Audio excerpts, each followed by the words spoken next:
was left on the floor before he started back up on his alchemy. Turns out one of the orc patrols was far enough away that they had gotten the drop on him when he was just setting up his equipment and nailed him with a well-placed arrow.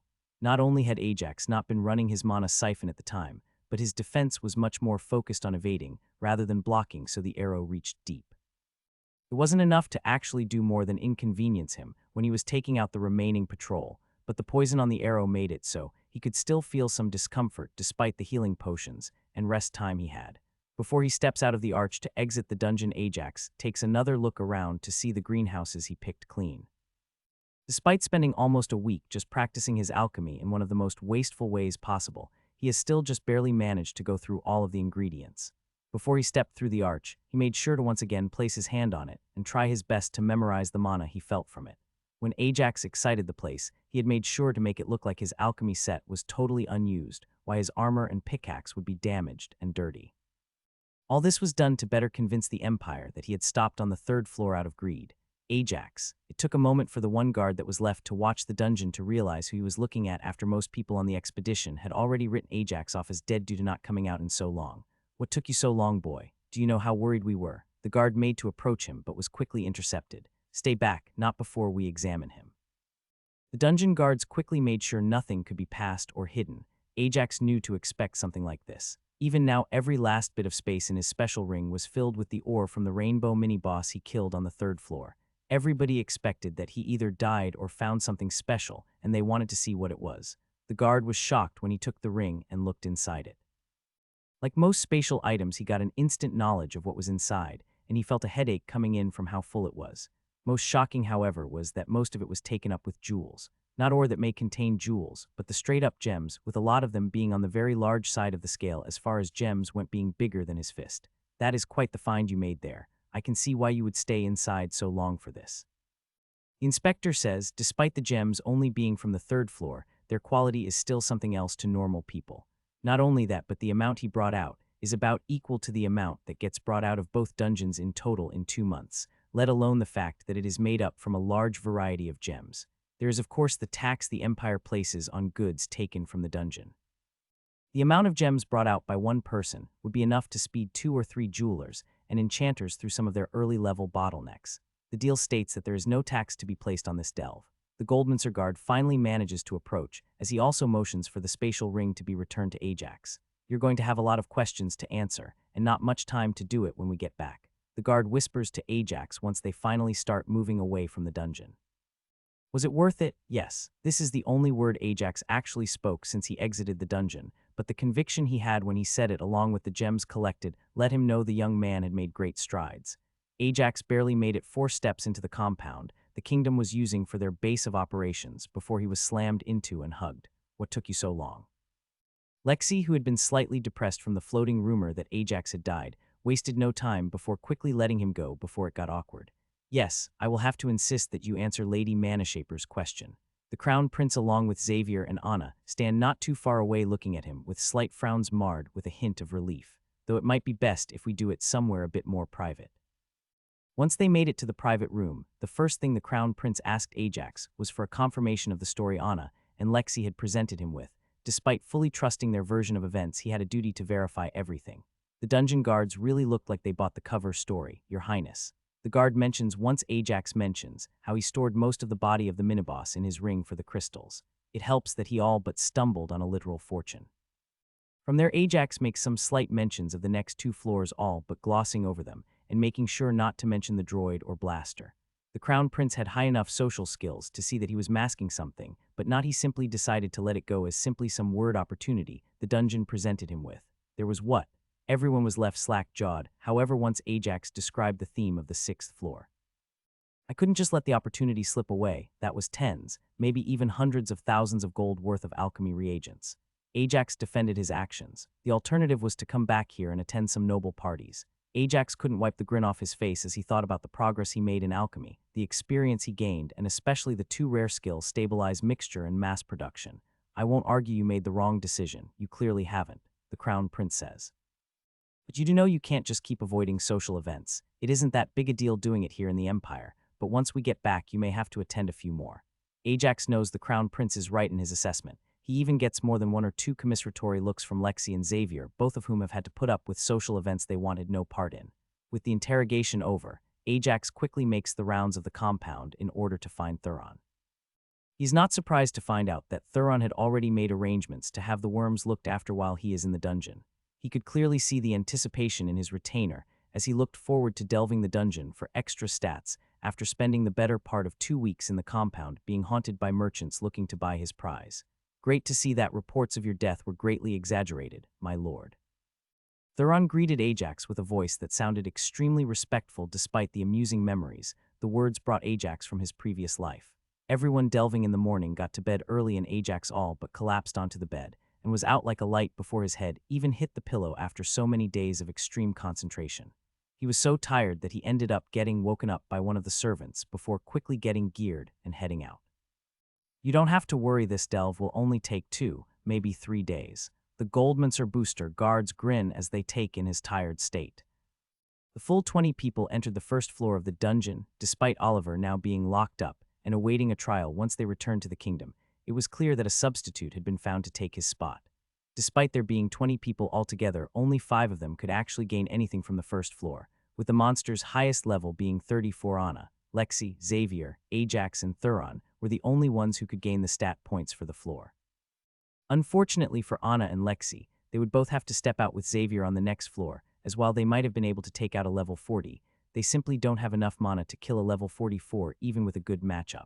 The fights against the bosses on this floor ranged from hard-won battles for Xavier, Lexi, and Anna, to a weak resistance the monsters managed against Thuron, who was 36, and Ajax, who all but one-shotted his own opponent without issue. Going from the first floor to the second still took them a couple of hours as they did have to search for 5 different mini-bosses, but it was a relatively short journey. Entering the second floor of the dungeon, the team was ready to grow smaller. Don't linger around this time as well or I'll get the impression you just don't like us, Xavier joked with Ajax before he, Lexi, and Anna stepped out. The young prince had started making an effort to befriend Ajax ever since he came back from his perceived demise inside the dungeon. The second floor theme wasn't all that special. A rocky mountain range much like Ajax had encountered in the previous dungeon. This one, however, wasn't set in such a high altitude as to have snow and that cold of a weather.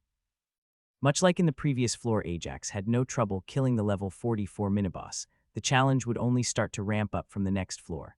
2 more of participants were only level 40, so this was the only floor they could gain stats from, but despite the 4-level difference, they had no problems killing a bear and an eagle respectively. The big challenge on this floor came down to Thuron. As a full physical fighter, fighting up 8 levels was a lot tougher for him than it was for a mage like Lexi and Anna or even a spellblade like Xavier. Not only that, but he simply didn't have a high enough proficiency with ranged weapons in order to use them in such high-level combat. It took the team almost 3 hours before they finally managed to find a mountain goat miniboss scaling one of the cliffs. The reason for picking a mountain goat was simply that it was Thuron's most favorable matchup in this environment. Despite the eagle being weaker and more fragile, Thuron had no way to deal with its flight, and a bear was too offensively inclined to take on in melee combat. Throughout the entire battle, Thuron showed off his great reflexes as he continuously dodged the goat's charge, while also landing a blow as it zoomed past him. It only took 6 hits before he managed to cripple one of the legs and sent the goat face planting into the rocky floor. From there, Thuron kept the pressure up as it used the crippled leg as a way to keep his stance from the sharp horns. It took Thuron 10 minutes before he finally brought down the oversized mountain goat, and he had an open gash on his left arm from where the goat managed to graze him with a horn on one of the charges. Not bad, you're only level 36 and you can handle something like this, some of the other nobles commented as they measured Thuron's performance. Too bad you've already joined a house. Despite the words paying lip service to Ajax's presence, he was sure that once they exited the floor, Thuron would be presented with at least one offer to join another house. Ajax wasn't worried about him taking the offer, so he didn't even mention it when he congratulated the bull beastkin on his fight. As they entered the 3rd floor, the group lost another 3 of its members. Of the remaining 14 people, 8 of them were going to be leaving after they cleared this floor. This would just leave Ajax, the 3 guards, and 1 other person going on to push past the 4th floor. These people were all considered to be young, having just barely passed 40 years of age, and being already above level 50, they were the next generation of noble talents that every house was giving every opportunity they could to grow stronger in a time of peace. Without Ajax checking the arches, they used to go up a floor in the dungeon. A small issue cropped up when when the third floor turned out to be one of the dreaded water-dominant biomes. If there was one silver lining, it was that there were plenty of birds flying above the hundreds of small islands, and that with the increased aggressiveness, it only took 10 hours before everyone managed to get a solo kill on a miniboss of their own. It was only once they entered the 5th floor, and most of the party left, that things turned serious between the remaining 5 people. You do understand your role in here, Rex? One of the Goldminster guards asked the last member of their team. He was the one to receive Oliver's spot in the dungeon. I do. After I get the upgrade for this floor, I'm to stick around for another 20 hours near the next floor's arch and only exit after that. Rex replied with a grin at his fortune to be selected for the newly opened spot. Ajax had spent most of the time on the 2nd floor skinning the minibosses so that he would have something to show for himself as a reason to stick around inside the dungeon. After his previous stunt, it was believable enough that he would just need someone else to cover as being the last person boosted. For the first time since entering the dungeon, Ajax was finally also given the stronger gear that had been prepared for him ahead of time, as the mini-bosses on this floor would be level 64. Ajax could feel the enchantments on the gear, as the armor, though much sturdier than his usual set, felt even lighter. Not only that, but he had been given a metal mana-attuned warhammer. This meant that he would be able to use a metal augmentation without feeding it through his gauntlet. The same applied to the wind-attuned sword, fire-attuned axe, and ice-attuned shield that had been loaned to him. Ajax was used to fighting level 64 monsters, but he had only done so as a part of a team in a group battle. While the guards would ensure that the battle remained a 1 versus 1 with the miniboss, it should still prove a good warm-up unlike the rest of the floors. Funnily enough, the floor seemed to be of a similar biome to the 1st floor of the Goldmine dungeon back in Grindor. Despite the much larger floor size, the forest surrounding a mountain with griffins flying up above was a very familiar sight for all of them. Ajax was slightly disappointed with encountering such a biome on this floor instead of the next. Despite how deadly they are as a pack, wolves are one of the best monsters to find on a floor for boosting, as a lot of their power comes from their group tactics, while boosters can isolate the boss in a 1 versus 1. It didn't take the group long before they ran into the first pack of deer on the floor, but Ajax was content to simply let Rex take this mini-boss as he simply watched. Rex more than lived up to his level 65 expectations. The man was a full-on rogue, with 2 daggers that he used to slowly bleed out the stag, while always keeping well away from the reinforced antlers. The fight lasted about 20 minutes. Unlike Thuron's, however, the Rex was the one on the offensive throughout the entire fight, simply content to keep prodding the stag, until it got slower and slower due to blood loss before he slit its throat. We'll make camp here for now, the guards said after the battle. That should give you some time to rest before you have to fight. Even with us being level 95s, we won't risk setting up a camp on the next floor. Despite higher-level people being able to stay awake for a few days straight, Ajax knew that it would still affect them, so taking a break now seemed like a very good idea. Tomorrow, he would have a wolf to fight, and hopefully, a good biome for a level 74. Ajax woke up refreshed the next morning. The booster had made sure that anything they needed to take care of was killed quietly without disturbing the 2 people they brought with them who would need their rest. Are you ready? The Goldminster guard asked him. We have been tailing a small pack with a wolf mini-boss. Ajax simply nodded as Hu stuffed a few rations into his mouth before he quickly secured his loaned armor and followed after the booster. Now that he was quickly moving through the forest, Ajax started to feel the difference between his loaned gear and his usual one. Despite the one he had on now being substantially better, it still felt odd to him, as he didn't have a chance to break it in. That's what this fight is for, Ajax thought to himself as he called upon the wind-enhanced sword and the fire axe. There was an argument to be made for the shield, but the hammer definitely wasn't the weapon to use against a speedy opponent like a wolf. There they are, the guard pointed out the pack of 6 wolves. The miniboss stood half a head taller than the rest and seemed to be scanning the surroundings. Despite having a common, more strength-focused warrior, Build the Booster had no problem attacking and wiping out the other 5 wolves. With a 30-level lead on them, they proved easy pickings as Ajax tried to ambush the alpha. With the high ambient mana on this floor, Ajax had no issue keeping his mana siphon turned all the way up, with only a small amount being provided from his own mana supplies. Despite this, he was barely landing small, glancing blows against the wolf. It was easy to see that he had the wolf on the back foot, but this was slightly troubling as this was merely the warm-up fight. The wolf was doing its best looking for any opening Ajax might present, but there was simply nothing. All it could do was try and get out of the way in time as the flaming axe and the wind blade were getting more and more hits in. A minute in, Ajax managed to land a more deep cut on the inside of the wolf's front leg. From there, all it took was a well-timed application of his earth mana to get the wolf to slip, placing even more pressure on the injured leg. Ajax was sure not to miss that opening, as he lodged the axe straight into the wolf's skull. Not bad, the booster congratulated him. We might want to make sure the one on the next floor isn't so dexterity focused.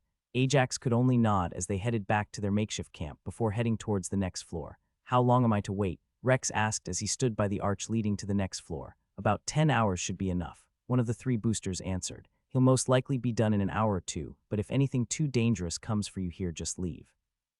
Ajax had gotten a chance to evaluate the arch with his mana siphon and found it eerily similar to the mana from this floor. There was something strange about it, however, that he couldn't place his finger on. Entering the new floor, Ajax and the boosters found themselves in the oddest jungle Ajax had ever seen. They were surrounded by large green trees that seemed oddly thin for how wide they were. Damn it, the foliage is thick here. One of the guards cursed. I'll be here for about 10 hours. Rex confirmed as he stood leaning against the arch ready to jump through at any moment. The more they moved through the massive jungle, the more Ajax felt there was something odd about it. It seemed like he recognized his surroundings somewhat, but he didn't know why. That's why it all seemed so weird. We aren't in a jungle, Ajax exclaimed as they came upon the first monster on this floor. The monster in question was an oversized ant about the size of a dog. I hate suppressized floor.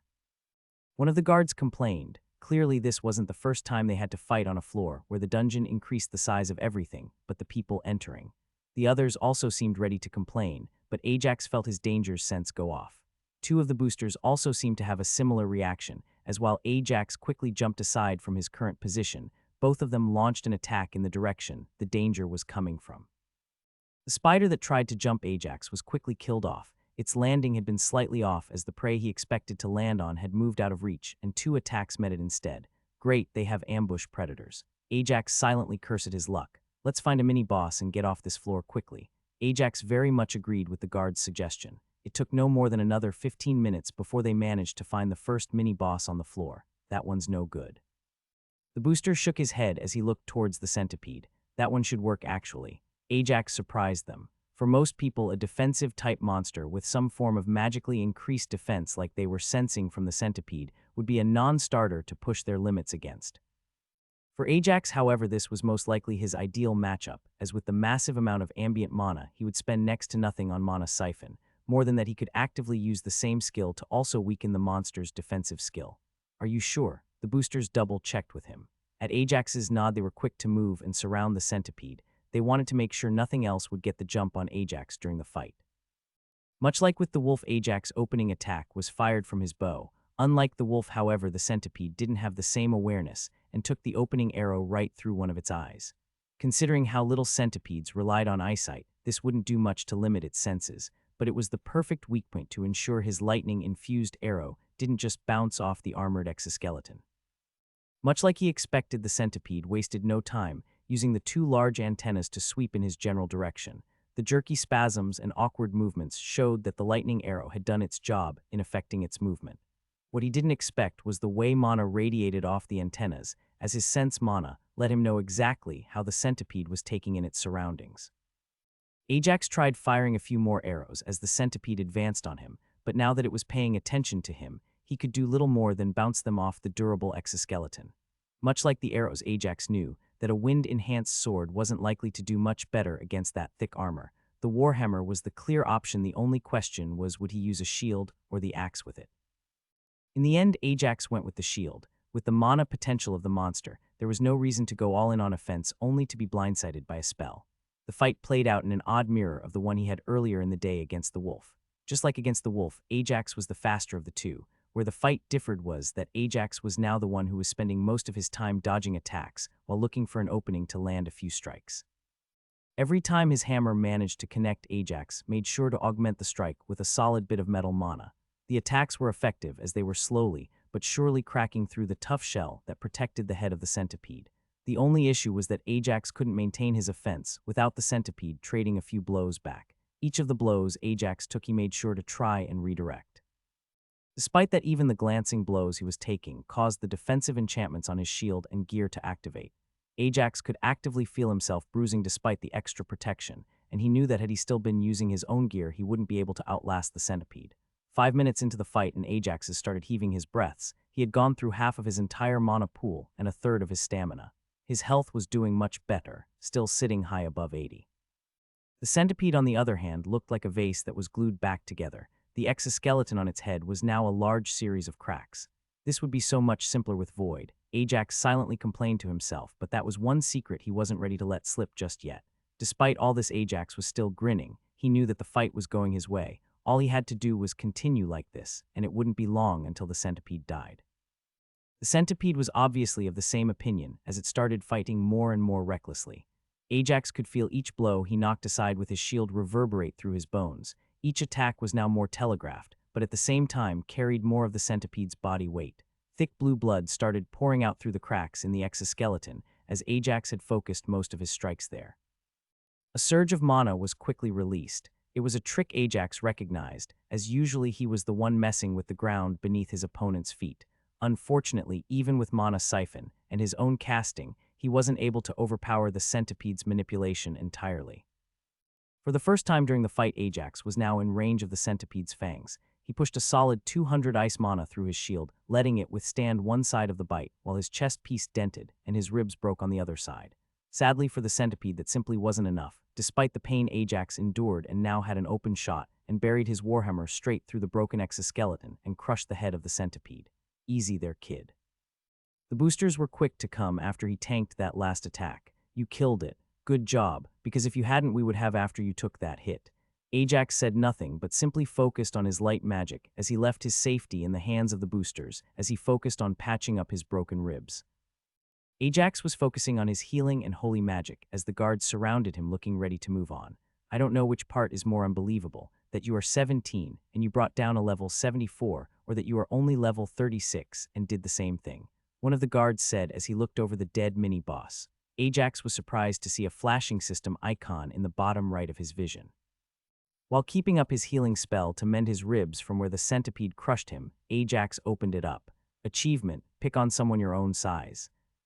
Solo kill a dungeon mini-boss that is more than twice your level without using the environment or a temporary boosting consumable, at least a 30-level difference. Requires no discoveries. Pick a skill to gain: Aura Immunity, Enigma Inspectors, Eye Pain Immunity, Truth Sense. Cost for the next 20 levels reaching level 56 combat with enemies 20 levels above you or less grants vastly reduced experience. Ajax was shocked reading what the rewards for his achievement was. It was clear all those skills were legendary ones, and the cost that came with getting them wasn't all that high for him. The only question was which one should he get. Let's get moving. The three boosters started herding Ajax towards the arch the centipede was protecting. Ajax hesitated for a moment before he decided to make his decision. While all of the skills seemed very good, there was one that would always be useful to him, and he had little hope of unlocking on his own. Before he went through the arch to the 6th floor, Ajax made sure to change back into his regular gear and give the borrowed one back to the boosters. With nothing else to do on the floor, they all passed through the arch. Once on the 6th floor, Ajax wasted no time dismissing the +1 to all stats notification before heading straight back through the arch and out of the dungeon. Unlike last time, since Ajax came out of the dungeon on schedule, he found quite a few Kingdom personnel waiting for him. Not only that, but he didn't even blink when the Empire demanded to check his spatial ring. He had something much more important to check.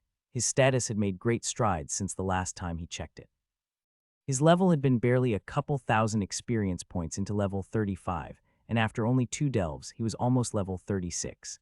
His resources showed just how difficult the fight against the centipede had been, but his stats showed the biggest change and the prize he had come here for. After 2 delves, all of his stats grew by 9 points just from the floor clearance bonus. The battle with centipede could be seen in the increase to his physical combat skills, while his research into different applications of mana could be seen in the leap all of his mana skills made. The biggest winner by far had to be alchemy and the related skills. The week-long extended trip was clearly showing its worth as the skills progressed by leaps and bounds. When he was given back the ring, Ajax noticed that the skin from the monster he killed on the 2nd floor was missing. Ajax didn't know how they knew which one belonged to the monster he killed, but he knew they would be analyzing it to try to find out more about it, but decided not to make a fuss about it here. Once he got back to their compound, Ajax found himself taken straight to the Crown Prince. Not only that, but this time nobody else was taken along with him. "Yes, Your Highness," Ajax asked once he was brought in. The Crown Prince waited until they were left alone in the room before he took out an amulet to create a privacy screen around them. What were the rewards like? His voice giddy with anticipation. "I'm sorry," Ajax sounded confused. "We know that killing a dungeon boss that is twice your level on your own grants you your pick from a selection or rare skills. Doing so without making use of a boosting potion or the environment grants you an epic skill. The cost of taking that skill, however, is too high, as most are unable to keep on leveling at a steady pace unless they are crafters. Does doing so without either grant you a legendary skill? Ajax was shocked to have that question brought straight up. It. So it does, the prince exclaimed. Not only that, but if a social skill is part of the selection, you clearly didn't take it. Yes, it does grant that offer. Ajax admitted once he saw the crown prince already put it together. That is all I wanted to know. The royal cut him off before Ajax could tell him any more. My father may ask you more about the options you were given, but not even my privacy screen is secure enough that I would go into detail about what you may have selected while inside the empire capital. I will say congratulations. That is quite unfortunate. The prince frowned at that new, his excitement gone replaced by a calculating look like flipping a switch. Ideally, you wouldn't have brought that particular skin out with you even if it would have looked suspicious. Never mind, what's done is done. The frown only showed on his face for an instant before it was replaced with a smirk. That little overextension actually gives us the perfect excuse to have you miss tonight's party on account of you being tired. Ajax was over the moon at the news that he wouldn't have to attend another party with the empire's nobility. I really am tired. Ajax dropped any pretense of hiding his exhaustion after the fight, and even played it up with his few social skills. You better get a good night's rest, since we are leaving tomorrow at noon, the crown prince said before he dismissed Ajax. The trip back was very much like the trip to the empire, yet for Ajax they might as well have been completely different. The only part that hadn't changed for him was the noble parties that he dreaded to attend. Are you sure that's what you want to focus on now? The Goldminster guard that had joined them in the carriage asked. If I wait any longer than this coming summer break, I know I'll lose out on a floor worth of rewards. Ajax was adamant. You do know those dungeons have an insane floor leap. There is a reason why no villages have survived anywhere near them. The guard asked again. I know, Ajax confirmed. Ajax had spent a good portion of the trip trying to plan his progression into the 2 remaining dungeons that the kingdom had. Both dungeons started higher than the regular 30-35, with them being 31-36 and 32-37 for their first floors, but their real challenge came from the 15 and 20 respective level leap between floors. This made progressing from one floor to the next an impossibility for any delver. It was also the reason why the dungeon arches were always surrounded by the monsters left by the last group of people to go and gain their extra stat points. Ajax was hoping to be able to gain a 3-floor bonus from the 20-level leap dungeon and 4-floor bonuses from the 15-level leap dungeon. This, however, would mean that he would need to be able to defeat a level 81 level monster by summer time. The 7-level leap might not seem all that insurmountable in half a year, but Ajax couldn't surpass level 38 if he wanted the reward from the first floor. As long as you can afford it, I'm sure House Goldminster will let you hire their booster, but don't expect me to come do it. The guard shrugged with helplessness. Even now Ajax could see that the boosters had a much tougher challenge than expected. Sure, they were all level 95, but the 3 of them had managed to clean an entire level 79-84 floor in less than 24 hours, which was truly impressive. Dad will probably get you a really good deal. Anna joined the conversation. Will he though? I all but promised him I would take care of anything that would happen to you inside the dungeon. Ajax replied, but his tone made it clear it was a joke, his confidence actually stemming from the fact that he had done House Goldminster another big favor. Saving me was part of the deal, but you also managed to get him a gift-wrapped prisoner to interrogate about who was involved. That's worth a bonus at the very least. Anna decided to go along with his joke. My lord, do I really have to hold them? Thuron complained again. Since the second trip of their return journey, the worms had hit their first growth spurt. This wouldn't have usually been a problem, however, along with that growth spurt came a large release of slime as they constantly outgrew the soft exoskeletons for the next 2 months. Already they had grown to be almost as thick as Thuron's legs and had his height in length. Yes, Thuron. Ajax sighed, having had this discussion before. It's only one more day before we get home, and you're already slimed. He only whispered the second part, as he really did feel a little guilty for what Thuron had to put up. He'd make sure both July and his grandfather would learn of his plight and have them reward him for bringing back the worms. Emperor POV, as Ajax was departing. Well, what did we manage to find out about the boy? I asked my advisors. There is definitely something special. My spymaster said, despite their best efforts to hide what he can do, we are confident he can fight as well as a level 50. An almost 15-level jump in power from a 17-year-old, that certainly is something. I comment, are we any closer to figuring out how he did it? Yes, sire, my head advisor chimes in. We've uncovered that he somehow managed to hold back on assigning any points in his stats until he almost turned 15. That can't be everything, I say. It actually fits pretty well. I am surprised to see the general answer. Go on, I urged him. Most nobles only manage to gain an extra 20 stats through sheer effort between the ages of 10 and 15. The general says, commoners manage 25 to 30. If he found a way to hold on to those points, it means that not only his challenge in gaining extra points didn't spike like most people does when they reach 10, but as a Spellblade fighter, he would have been pushing all of his stats daily. The argument certainly got more traction when you looked at it like that. How much would it be worth? An extra 20 points in every stat maybe. Add on stats from potions and dungeons. As long as he is a talented combatant, it makes sense that he would be able to hit 15 levels above even at his age. Find out the method he used. If it is easy to replicate, we need to start teaching it. I order. And what about the boy? The spy master asks. Leak the information about his performance. I decided after a moment to think about it. Mention nothing of his technique, but let the pointy ears and the animals know what he can do. If we're lucky, they might just make a move and push him straight to us with a more understanding outlook on our views. Sylvanthal as Ajax was arriving in Gryndor's capital. So the Empire is hoping we will bite, the Elven King asked his old friend and champion. It certainly seems that way. The champion responded, the boy will be a problem. The king sighed. He will be outmatched by more than 15 levels in the tournament. Some of our people will be above 80 by that time. The champion sounded shocked. Maybe he will not play a big part in this contest, the king admitted. But he is young, give him another 2 decades, and Gryndor will have him win everything under 50 years of age. Are you suggesting we kill the boy? The champion frowned at the idea. No, disgusted as I am to say it, we might just use the boy to make sure we extend this forcefully peaceful. The king laments. We just need to make a good impression on him. The Proudrock as Ajax was arriving back in Gryndor's capital. We have news on the boy, my king. The rat Beastkin said as he bowed to the lion and tiger Beastkin. That's great to hear. The king said with a roar. The Imperials managed to confirm that he is able to fight 15 levels above himself. The spy master squeaked out. And where did you get this information? The Duke asked, his mind already running through different scenarios. It was actually surprisingly easy to gather. It came from at least 10 sources. The rat Beastkin revealed. You think it isn't accurate? The king asked, his enthusiasm dampened. No, it's accurate. The Duke responded quietly as he began to pace as his tail flicked. It might be a lowball actually, but the Empire is leaking the information. Why would they? The king asked. They want us to make an attempt on his life, the Duke answered. We either kill him for them or push him more towards their views where they might recruit him. So you're saying we should leave him alone? The spy master asked surprised, knowing the Duke's usual tactics. Unfortunately, yes. The Duke let out a remorseful sigh. It was a good plan by the Imperials. Under normal circumstances, I would still recommend that we eliminate him early due to his potential, but doing so would tip our hand too early. Maybe we will get lucky, and one of the other kingdoms will take him out for us.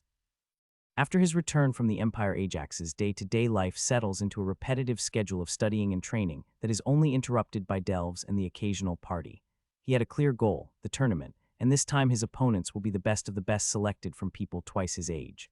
Whereas Ajax's life got a lot simpler, the exact opposite is true for Judy, Alana, Elijah, Aurora, and Sylvia.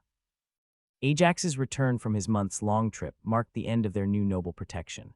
The reason for this was obvious, simple greed. While Ajax's exploits in the dungeon were considered a secret to protect, the massive influx of crystals, along with the acquisition of not one, but 2 of the Empire's exclusive transport worms, was too much. Unlike Ajax's battles, when a merchant faction engaged in a fight, it was usually stretched out over months, as many small moves were being constantly made by one side than the next. It all started with a united front by most factions to make it hard for them to quickly make a profit on the new crystals they had just gotten for themselves. Fluffy reserving all the shadow-attuned ones for eating didn't help matters much either. For the first time in decades, Elijah had started to see a quantitative increase in his experience gain, as the casual game he used to play with most of his contacts turned serious at every negotiation. The only large faction to stay completely neutral in this affair was the Goldmincers. This trial by fire was a hallmark that all noble merchant companies that operated on a scale larger than a single city went through. If they survived, they were good enough to join the big leagues. Having a house be considered at that level so soon after receiving their title, however, was unusual. The first big challenge that House Hearthbound faced was finding a tamer to work with their newly acquired worms once they were sufficiently grown. While the worms' novelty made them a huge attraction, it also meant that only the higher level and skilled tamers could actually train them, a commodity that was easy for others to deny them. Elijah still had to physically restrain his eye from twitching every time he thought of the amount he paid for the tamer in the end. The other great change that the nobility as a whole had to deal with was first attempts at replicating Ajax's success when it comes to forcefully increasing stats. The exact method was being kept secret for as long as possible, so it hadn't yet been spread to the common populace, but Ajax was assured that it was only a matter of time in order to give their upcoming generation an edge over other kingdoms who would surely copy them once it was public knowledge. This particular change was met with mixed results from the nobility. While some were ecstatic to try out a way to get stronger, most of the children weren't pleased when told to wait 5 more years before spending their hard-earned points. The biggest reaction, however, came from the families that had their own coming-of-age traditions that now became impossible without spending the stat points. Another big change that came to the Hearthbound house during the end of Ajax's second year was that both his brothers and Kate's mandatory service period came to an end, and they took a much bigger step in not only building and training their combat and healing retainers, but also leading them. Both of them gained a couple uncommon leadership skills. Over the course of his time in the academy, the biggest change for the family was still Ajax himself. While he had always been a bottomless pit when it came to grabbing mana-infused resources, but as he got more and more practice, and his skills increased, the bottomless pit started to give back. It had started off slow with the beginning of Ajax's third year in the academy, as he became able to refund half of the cost of the materials he used in his alchemy experiments by selling the successes. By the end of the third year, Ajax had gotten good enough that his work would break even every time. By the middle of his fourth year at the academy, Ajax had finally gotten consistent enough that he was being headhunted as a delving alchemist. His extensive experience with crafting inside dungeons, complemented by an ever-increasing track record of successes, had more than 1 or 2 noble families offer Ajax expensive materials and a spot inside their delve slot in exchange for him crafting them stat potions. That wasn't to say that Ajax wasn't still emptying his house's coffers, as during both the end of his second and third year, he raided the family vault in order to hire boosters, so he could delve as far as he could in every single dungeon that existed inside the borders of the Empire. Despite their individual growth, House Hearthbound was still one of the weakest noble houses in terms of actual power. The collectors were still their strongest retainers, as they simply hadn't found any others that were stronger, and they were willing to trust. Thuron had also emulated his lord with his daily training, and was actively closing the gap, getting closer and closer to being good enough to earn a permanent spot in the collector's lineup. One of the funnier changes that were seen throughout the years came in the form of Ajax's odds when it came to the end of the year tournament. Betting houses were giving insane odds for him to lose, but by his third year, his odds given by betting on him to win the whole thing from the start were less than a 10 extra on your money. The spectacle was interesting during the second year tournament, and it still got a few chuckles during the third year. By the fourth year tournament, the nobles had started complaining about Ajax not only winning, but doing so effortlessly. More threatening being that he would be able to keep up this dominance for another 7 more years. "Do you really intend for the boy to represent us in the upcoming tournament?" one of the dukes asked during the weekly meeting of the court. With the tournament approaching, the king's announcement, made a few years back, has turned from a joke used to motivate a talented youth into reality, a reality not all nobles were ready to embrace. "I have no issue with granting Baron Hearthbound one of our 3 spots for the tournament," the king said softly. "Should you have a more worthy candidate, I will give him the spot." "What makes a candidate more worthy?" another noble chimed in. "The Baron has already made substantial contributions to the kingdom. During the past 5 years, Ajax had gained more than 1 or 2 supporters in the political arena." Even more surprisingly was the fact that his father was the one who did most of the work in obtaining these supporters. Unlike everyone else in the family, Sam wasn't talented enough, or that dedicated to blacksmith, that he could simply dive in it for the last 5 years. Instead, Sam had focused on keeping the family united and connected while they each did their own thing. During this time, he would invite 1 or 2 of the young nobles who were trying Ajax's technique to visit and get a few tips from the source. "All they have to do is beat Ajax in single combat," the king said, looking to placate. A long moment of silence passed over the camp that objected to Ajax's participation. Much as they might not like him, some rumors of how deep in the dungeon he was delving were starting to pop up here and there, and they were terrifying. "Your Highness, he is not even 25 years old. It would be seen as an insult." Seeing their main avenue of attack cut off, the nobles tried another way. "It may seem like it at first, but all doubt should be washed away after the first battle." The king's eldest son chimed in. "What about the balance?" another noble tried. "Someone in their 20s even competing could damage the fragile balance we have now. The nations are more stable than they have ever been." The fear of war argument had been made plenty of times in the last few months as the departure drew near, and it had never been successful, but they were running out of reasons. "The elves need this win. Everyone knows they're still hurting for gold after their last king. Is provoking them such a good idea?" A new angle was brought forth, ignoring most of the other nations and focusing only on one. All our participants will be encouraged to trade away any winning to the elves in exchange for some benefits. The king wasn't placating here, as his tone showed his decision was final. It seems like Baron Heathbound will be maintaining his spot as no challengers were put forward. Ajax felt a deep sense of accomplishment as he looked towards the academy. Despite still being welcome to come in, as his position had been that of a teaching assistant instead of a student, Ajax knew that he probably won't be coming by all that often unless it was to scour the library for something specific. Looking back at the life he spent on Earth and the one he spent here, they felt like almost mirrors of themselves. Whereas his life on Earth had started with him breezing through school without a care in the world before tragedy struck, and the end of his high school and college days had been rough. Here his early life was spent always alone and training, as his mature mind and young body didn't match properly for him to have a normal childhood. That all go fixed as his days in the academy had provided for him the college life experience he had missed out on during his time back on Earth. He was now ready to take the next step as his life moved forward. He had a loving family that was counting on him, friends he could rely on, mentors he was hoping to one day surpass. His days at the academy had ended with him even having a girlfriend. The relationship between him and Lexi had an awkward start, to say the least. Both of them had been dancing around each other whenever they interacted following their return from the Empire. Ajax out of concern for his status and ability to maneuver in the political landscape, and Lexi because this was the first she had any such feelings towards another person. Who knows how long their little drama would have played out for if it hadn't been for Anna putting an end to at the start of their third year, after Ajax returned from his first trip, delving into the kingdom's less favorable dungeons. That wasn't to say that it had been smooth sailing from that point onward. While Ajax and Lexi had started being comfortable moving forward with their relationship into courting, Lexi's overprotective grandfather was not all that on board with the idea. It also didn't help that Ajax was spending at least 2 afternoons a week working with the man as they tried to further the research on magnetic mana. It had taken Duke Manashaper most of the third year to accept the relationship between the two fully, but Ajax's respectful attitude and their attendance as a courting, coupled to the few parties Ajax did attend outside his training schedule, meant that most of the nobility had accepted their courting. Despite his more active social life, most of Ajax's time had still been spent training and studying. Most of his family's gold income was spent on the same thing, if he was honest, between the boosters who joined him for delves every summer and the few stat potions he needed that he couldn't yet create himself. Ajax was a bottomless pit. His status sheet, however, showed all the work that he had put into it. Each and every one of his skills had seen some measure of growth throughout the last few years.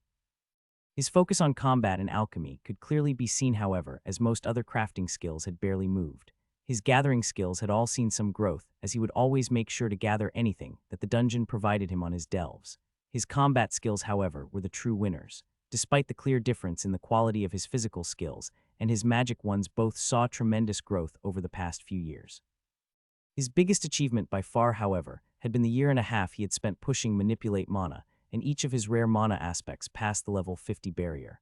Unlike Mana Siphon, that presented many different upgrades, his rare skills initially presented none. It took a lot of hard work to get Manipulate Mana to upgrade, increasing the amount of influence his intent had on how any spell he cast reacted. The mana aspects were all easier to upgrade, as continued use eventually allowed all of them to get the increased potency upgrade that somewhat made up for the weakness that was inherent to his casting style. This change had actually made it so his rare affinities actually packed more of a punch than his epic ones, until they would even the playing field, and both Inject Mana and Enigma were stuck on that same wall. Looking again at his raw stats, Ajax noticed that his distribution had finally started to show, as his vitality, mind, intellect, and wisdom pulled ahead of the rest. They were getting 4 points every time he leveled. Strength and dexterity were sitting middle of the pack, as they received 3 points for every level. His potion stats of endurance and perception were down at the bottom. Throughout the last few years, Ajax had made sure to push each dungeon as far as he could, managing to gain the bonus from any floor where the mini-bosses were level 100 or lower. This resulted in him clearing an extra 24 floors spread across the kingdom's 5 dungeons. The final floors of each of the dungeons still sent shivers through Ajax when he thought about those battles. Each time he had taken enough boosting potions that in the aftermath of the fight, his poison resistance got a good workout trying to oppose the weakness period that followed the boost. "Are you ready, son?" Ajax heard his father ask. "All packed." Ajax confirmed as he showed off the spatial ring. Unlike their short delve trip to the Empire, this next outing would be made by a much larger group. The king himself was going to spectate the tournament, and many people would be joining the massive envoy into Republic lands. Ajax's sister and grandparents were coming with him, leaving his mother and Alana back home to keep everything running smoothly. "You best get going then. Lexi is probably already waiting for you," his father said. Much to both Ajax's and Lexi's joy, Duke Manashaper would be staying behind to run the academy. As such, the couple would be left with much less stern supervision on this trip, and they were both looking to get more in that an hour or two stolen away here and there. Ajax hugged his father before he left, but as he moved to pull away, he felt his father squeeze a little harder. "Do your best in the tournament, but don't risk your life. The prizes aren't worth it." Ajax knew what he meant, despite the tournament being a more friendly way to distribute resources during a time of war. Deaths during it were common. "I'll be careful, I promise," Ajax said as he left his family estate. While Ajax left his father at the estate as he was working on something, the rest of his family was either going to be joining him or were waiting to say goodbye at the convoy. Both Kate and Tom would be staying behind. Ajax's nephew wasn't yet old enough to travel, and neither would handle being away from their only child for months at a time well. Ajax had taken a great interest in his nephew Jake. Not only did he want to give him as good of a head start as was possible, but he was also keeping a close eye on him to see if he was also a reincarnation like was. As much as Ajax knew that the chances of that were slim, it wasn't something he was going to overlook. Being half beastkin, it wasn't that much of a surprise to Ajax when he noticed that Jake had managed to sense mana after he had been using it around the child for the first few years of his life. Ajax had taken to play with his nephew in hopes of him unlocking as many skills as possible. "There you are," Aurora scolded Ajax once he finally arrived. "It's a good thing you don't take meetings all that often. Your punctuality would be the nail in the coffin for our reputation." Much as Ajax wanted to refute that, he knew very well how accurate the statement was.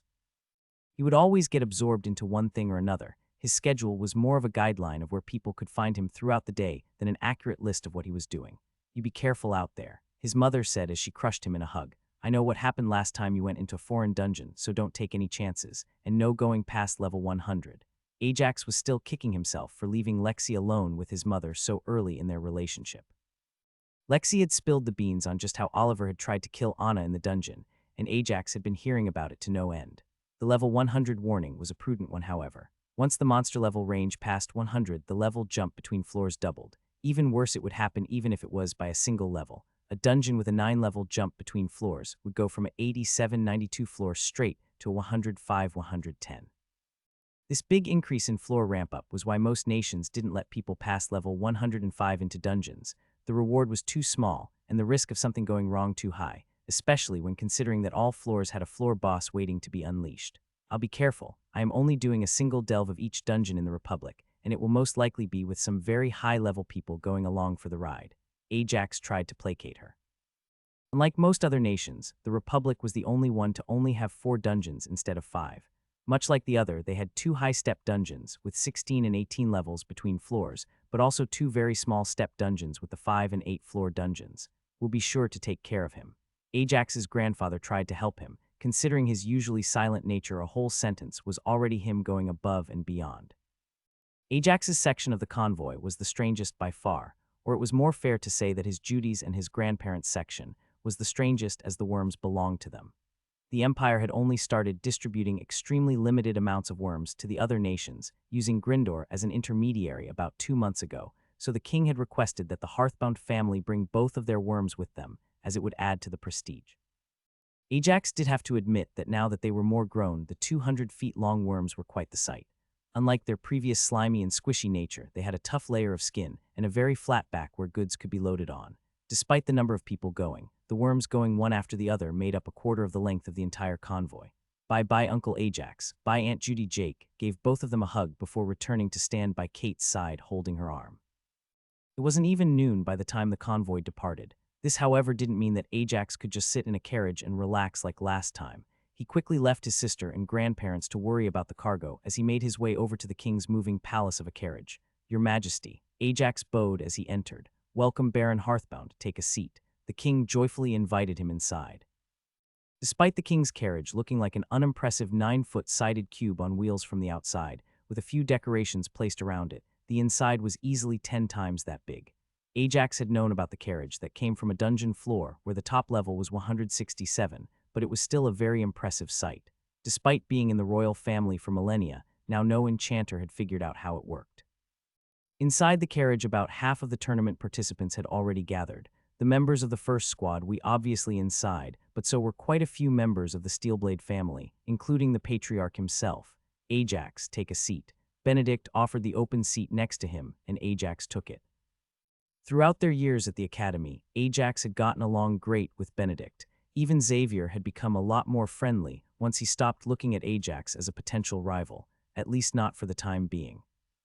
Baron Heathbound, I heard you were also participating. Benedict's cousin Richard greeted. Richard Steelblade had turned 48 earlier this year and was one of the deadliest fighters of the new generation. A person was considered an elite when their leveling speed by the time they turned 50 averaged 1.5 levels a year. True geniuses approached the 1 3/4 mark. As a level 78 was decently into that camp, with most of his levels coming directly from combat. Lord Steelblade, Ajax nodded in return. Despite not having met Richard before today, Ajax knew that there was nothing to worry about with him like there had been with Oliver. The Steelblade family's succession wasn't as tumultuous as the Goldmincers. Much like most members of the Steelblade family, Richard was a combat nut. He specifically specialized in leading small elite strike squads and was a very versatile burst caster. He was also not someone Ajax was worried about when it came to the tournament. A glass cannon caster would be dangerous, but without the element of surprise, Ajax was confident in keeping his distance and taking him out from range while he used Mana Siphon to weaken his spells. Professor Silvertongue. Ajax was surprised to see his previous boss also present in the carriage. Did you miss me, Ajax? Despite the pleasant and relaxed tone, Ajax could help but give the professor a pitying look. Both of them knew that House Silvertongue had dragged Abbot Silvertongue into this due to his connection to Ajax, Benedict, Lexi, Anna, and Xavier, who were all going, but after 6 years being forced to teach, Abbot wanted nothing more than to go back adventuring. I hadn't expected you to also be coming. Ajax replied honestly. The pristine poker face Abbot Silvertongue had on dropped for a moment at those words, and an expression of helplessness showed for a moment. We finally got moving, father. The king's oldest son came barreling into the carriage. He was dressed in his full heaviest runic gear that Ajax could help but marvel at. Despite having his own set of highly enchanted and improved gear set, it was nothing compared to the former crown prince. He would also be one of the participants for the tournament, but he was going to be part of the unrestricted bracket. His style was the one Ajax was most looking forward to watching. Close the door and come in, your highness. The leader of the first squad said as the king was rubbing his bridge of his nose in an attempt to avoid facepalming at his son's actions. I'm not alone, so that would be rude. With an obnoxious gesture, the prince cleared the entrance and Archduke Goldminster, Anna and Lexi entered the carriage. Your Majesty. They all greeted politely with a bow. Lexi quickly made her way to sit next to Ajax, and Anna and her father followed. Anna because she wanted to sit next to her friends, and her father because she wanted to seat next to Anna. Now that most of us are here, I think it's time to discuss why we are leaving 4 months before the tournament is set to begin. The king spoke once the door closed. With the king's oldest son in attendance, all of the main tournament participants were in the enchanted carriage. Only a single participant from the underlevel 100 was here, the other 2 choosing to stay in their own carriages. The king didn't much care as this didn't pertain to them as much. All 3 of the under 50-year-old participants were here, however, as this was mainly about them. This here is the peace treaty I signed decades ago when accepting the Republic's offer for peace. The king started. Many thought that I got the worse end of the bargain, and there is a reason that I never made the treaty public. That reason is the opportunity we have now to fortify our future. As the king said this, all of the participants were listening closely.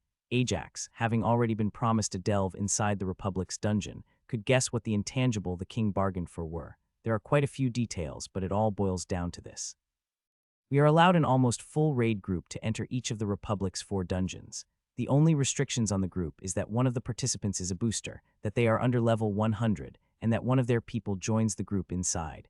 The king explained. Half the carriage erupted at the news. Despite the golden opportunity, most were in fact outraged at the fact that a spy would be sent along.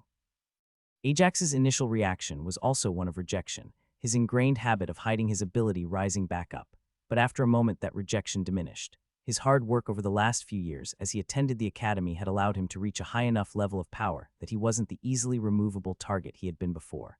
Sure, there were plenty of people who would have no problem killing him, but doing so in a quick or quiet manner was no longer the case. More than that, Ajax knew he wouldn't be able to hold back during the tournament, and he didn't plan on it. So what if the Republic got a bit of a preview if it meant more dungeons to clear and more stats to gain? Silence. The king's oldest son didn't have to shout. The glowing locket around his neck amplified the word, making everyone shut up. In all the years Ajax had known the eccentric prince, this was the first time he had seen him drop his usual jockeying persona in exchange for the veteran warrior he was. The 48 spots have already been assigned. My son has offered his services as the sole booster we will be sending. The king continued in a calm tone after the silence had settled. These individuals are the most promising talents, some of which have already managed to visit more foreign dungeons, and I am hoping will build stronger foundations than even our current champions. Much as he appreciated the words, Ajax knew they were only partially true. It's true that doing this had been the king's initial plan when he signed the agreement, but his current actions weren't in line with the plan. In order to build the strongest foundation for a new generation of champions, Ajax knew the king should have waited another few decades before chasing in. Nobody else besides Ajax and the royal family were aware of just how successful Ajax's method had been with the young nobles, and the first batch that started practicing it when Ajax first published it were now turning 15 and spending their points. Before he had spent his points, Ajax had managed to close in on getting 70 points in every single stat. Nobody has yet even come close, and most likely nobody would, but the general consensus was that almost all had managed an average of 40 in each stat, with hard-working ones getting as high as 45. While that may not seem that high and increased on the average, the nobles would get of 17 in each stat by age 10 by 23 points. Even if one accounted for the 20 to 30 points nobles would get during the apprentice period, it was still close to 150 more stats in total. The crown was now making plans to spread this out from high nobility to all nobility in the next decade, and to all commoners within the next century. The reason the king wasn't waiting to prop up this upcoming generation with higher stats was simple. He was betting a lot on Ajax, how powerful he would become, how strong of a deterrent he would be, and what kind of leverage having someone like him will allow him to provide for the others following behind. The one regret Ajax had when it came to having shared his training method was the extra pressure it was placing on Anna. Unlike Benedict, who would have his father be the head of the house before him, or Lexi, whose family head position didn't matter that much as they weren't landed dukes, and their power came from the spells they had knowledge of, Anna would have to face pressure from experienced and older branch family, as well as the next generation growing stronger from the extra stats. He was glad she was able to take advantage of an opportunity like this to close the gap. These spots weren't sold, the king continued. Each of you have been awarded a position based on your reputation and feats. That said, all of your spots have been insured by your families. This took Ajax by surprise. He was the head of his house. No way something like that would go down without him being told. Even more so, nobody from his family would accept the contract and then not tell him about it. He didn't know what was going on. What do you mean the spots are insured? The son and heir of a small baron asked. The man was in his 50s, though he didn't look older than his late 20s. His progress had come, managing to reach level 76 before turning 50. This despite his less than stellar family financial situation. Depending on your level, each of you is expected to clear and gain the reward from 1 or 2 floors from the Republic more unfavorable dungeons and 2 or 3 from their main dungeon. The king continued. Boosting potions will be provided for you, as will gear should you need it, but failing to earn the expected minimum would mean that your family will be charged for the full price for the slot you took up. This threat sobered up most of the youth present. The joy they had experienced moments before at gaining an opportunity that would bankrupt a viscount for free was washed away with the cold knowledge that failing to show results meant their families would need to pay. The sole exception to this was Ajax. He now realized why he wasn't included. There was no chance he was going to stop with 1, 2, or even 3 floors. While some were looking to gain the stats from 7 cleared dungeon floors to maybe 10 if they were lucky, Ajax was hoping to get that many just from the main dungeon. The punishment conditions all but didn't even apply to him. With that said, is there anything else of immediate concern? The king asked. A few of the youth had questions about how the expectations would be set. Clearly expecting them to clear 2 floors from a dungeon with an 18-level jump would be suicidal for some of them, depending on where on their current level fell in regards to the floor benchmark. Ajax ignored these questions. They simply didn't apply to him, and he instead focused on Lexi leaning against him. With the meeting over, about half of the nobles were getting ready to leave the royal carriage. Despite the opulence and comfort present here, it also came with the pressure of being in the presence of the king, and some of them would rather relax their mind on their journey, even if the trip was a bit more bumpy. One last warning before you leave, the king said as the first nobles neared the door. I know that some of you have your own views on things, and that is your right. For the duration of my stay in the Republic, any of you who are found to be using any form of racial slurs will be unceremoniously sent back to our kingdom. This warning actually made Ajax frown, not because it was in any way addressed to him, but because of the memories it brought up of the last few years. Despite most of his time during parties being taken up by his classmates, as the head of a house, he had been expected to mingle with some of the older nobles on more than one occasion. It wasn't very often, but a few times during his discussions with some of the older and lower-ranked nobles that he had found out that some in the kingdom still held similar views to the empire rhetoric. He had learned enough about noble etiquette to not make a scene at the party, but he had quickly removed any dealings he or the rest of the family had with any of the nobles who made any views towards Kate or Jake. It only took a few months before his stance was widespread and nobody brought it up again around him, but even those few encounters left a bad taste in his mouth. There was more than a little grumbling at the king's threat. While the majority of the kingdom had adapted over the decades since the peace treaty, nobility tended to live for much longer. Even then, the ones most resistant to the change were the old low-ranked nobles who were already approaching their death at the age of only 300 years. They had been born into nobility, but didn't amount to much, so thinking of the other races as inferior brought them up higher in their eyes. Ajax spent the majority of the trip swapping between his own carriage, the Goldmancer carriage that Lexi and Anna shared, and the king's mobile reception room. The first big revelation of the trip had been when they first arrived at a city. Despite having already been told that the Republic was a melting pot for the 4 humanoid races, the layout of a city took him completely by surprise. Unlike the usual fully stone buildings he had expected, the city was spread into 3 different areas. The first area was the usual stone housing Ajax was familiar with. This took up about a full half of the city. The more awe-inspiring half of the city was the sparse forest that took up the other half of the city. It was filled with massive trees that had their trunks hollowed out in order to provide housing. Even more surprising was that those trees were still alive despite the dwellings that were carved inside them. Final part of the city was the dwarven undercity that sprawled out beneath both parts of the city. It was indigenous to see how the dwarven population had used the roots from the elven trees to secure their own habitat inside the city. We're only a few hours away from the first dungeon, Lexi said as they traveled through the elven part of the city, taking in the odd nature-filled city. Despite the city basically being a sparse forest, it still very much had the foot traffic and ambience of the city.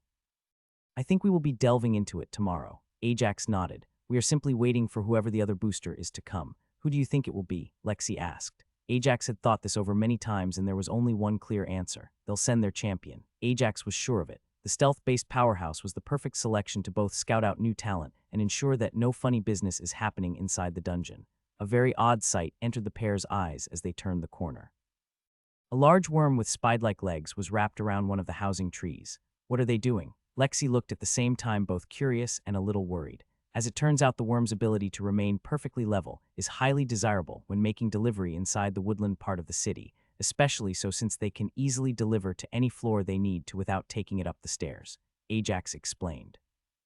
It took Judy about 30 minutes since we arrived to have 4 days' worth of work for the worms already fully booked. As much as Ajax was joking about his sister's mercantile nature, the truth wasn't very far off. The potential the worms represented was quickly shown off and then capitalized on. It wasn't just his sister that had been quick to do so, but his grandfather as well. Most interestingly, they had gone as far as to auction off time slots, and this worked with a raging success. "Oh, sorry, excuse me, sir," an elf with light brown hair murmured as she bumped into Ajax. She did her best to assume a submissive posture, asking for forgiveness, while extenuating her rather large bust before turning to walk away. She didn't get very far, however, as Ajax's had clamped onto her wrist like an iron manacle. "My pouch," he said threateningly now. The elf didn't waste any time producing his small pouch that barely held more than half a gold coin in silver and copper. The meek demeanor was gone, however. She put up no resistance to him taking back his money, but instead of the usual apologetic tirade that came from pickpockets, she just sneered back at him, knowing he won't be taking this any further.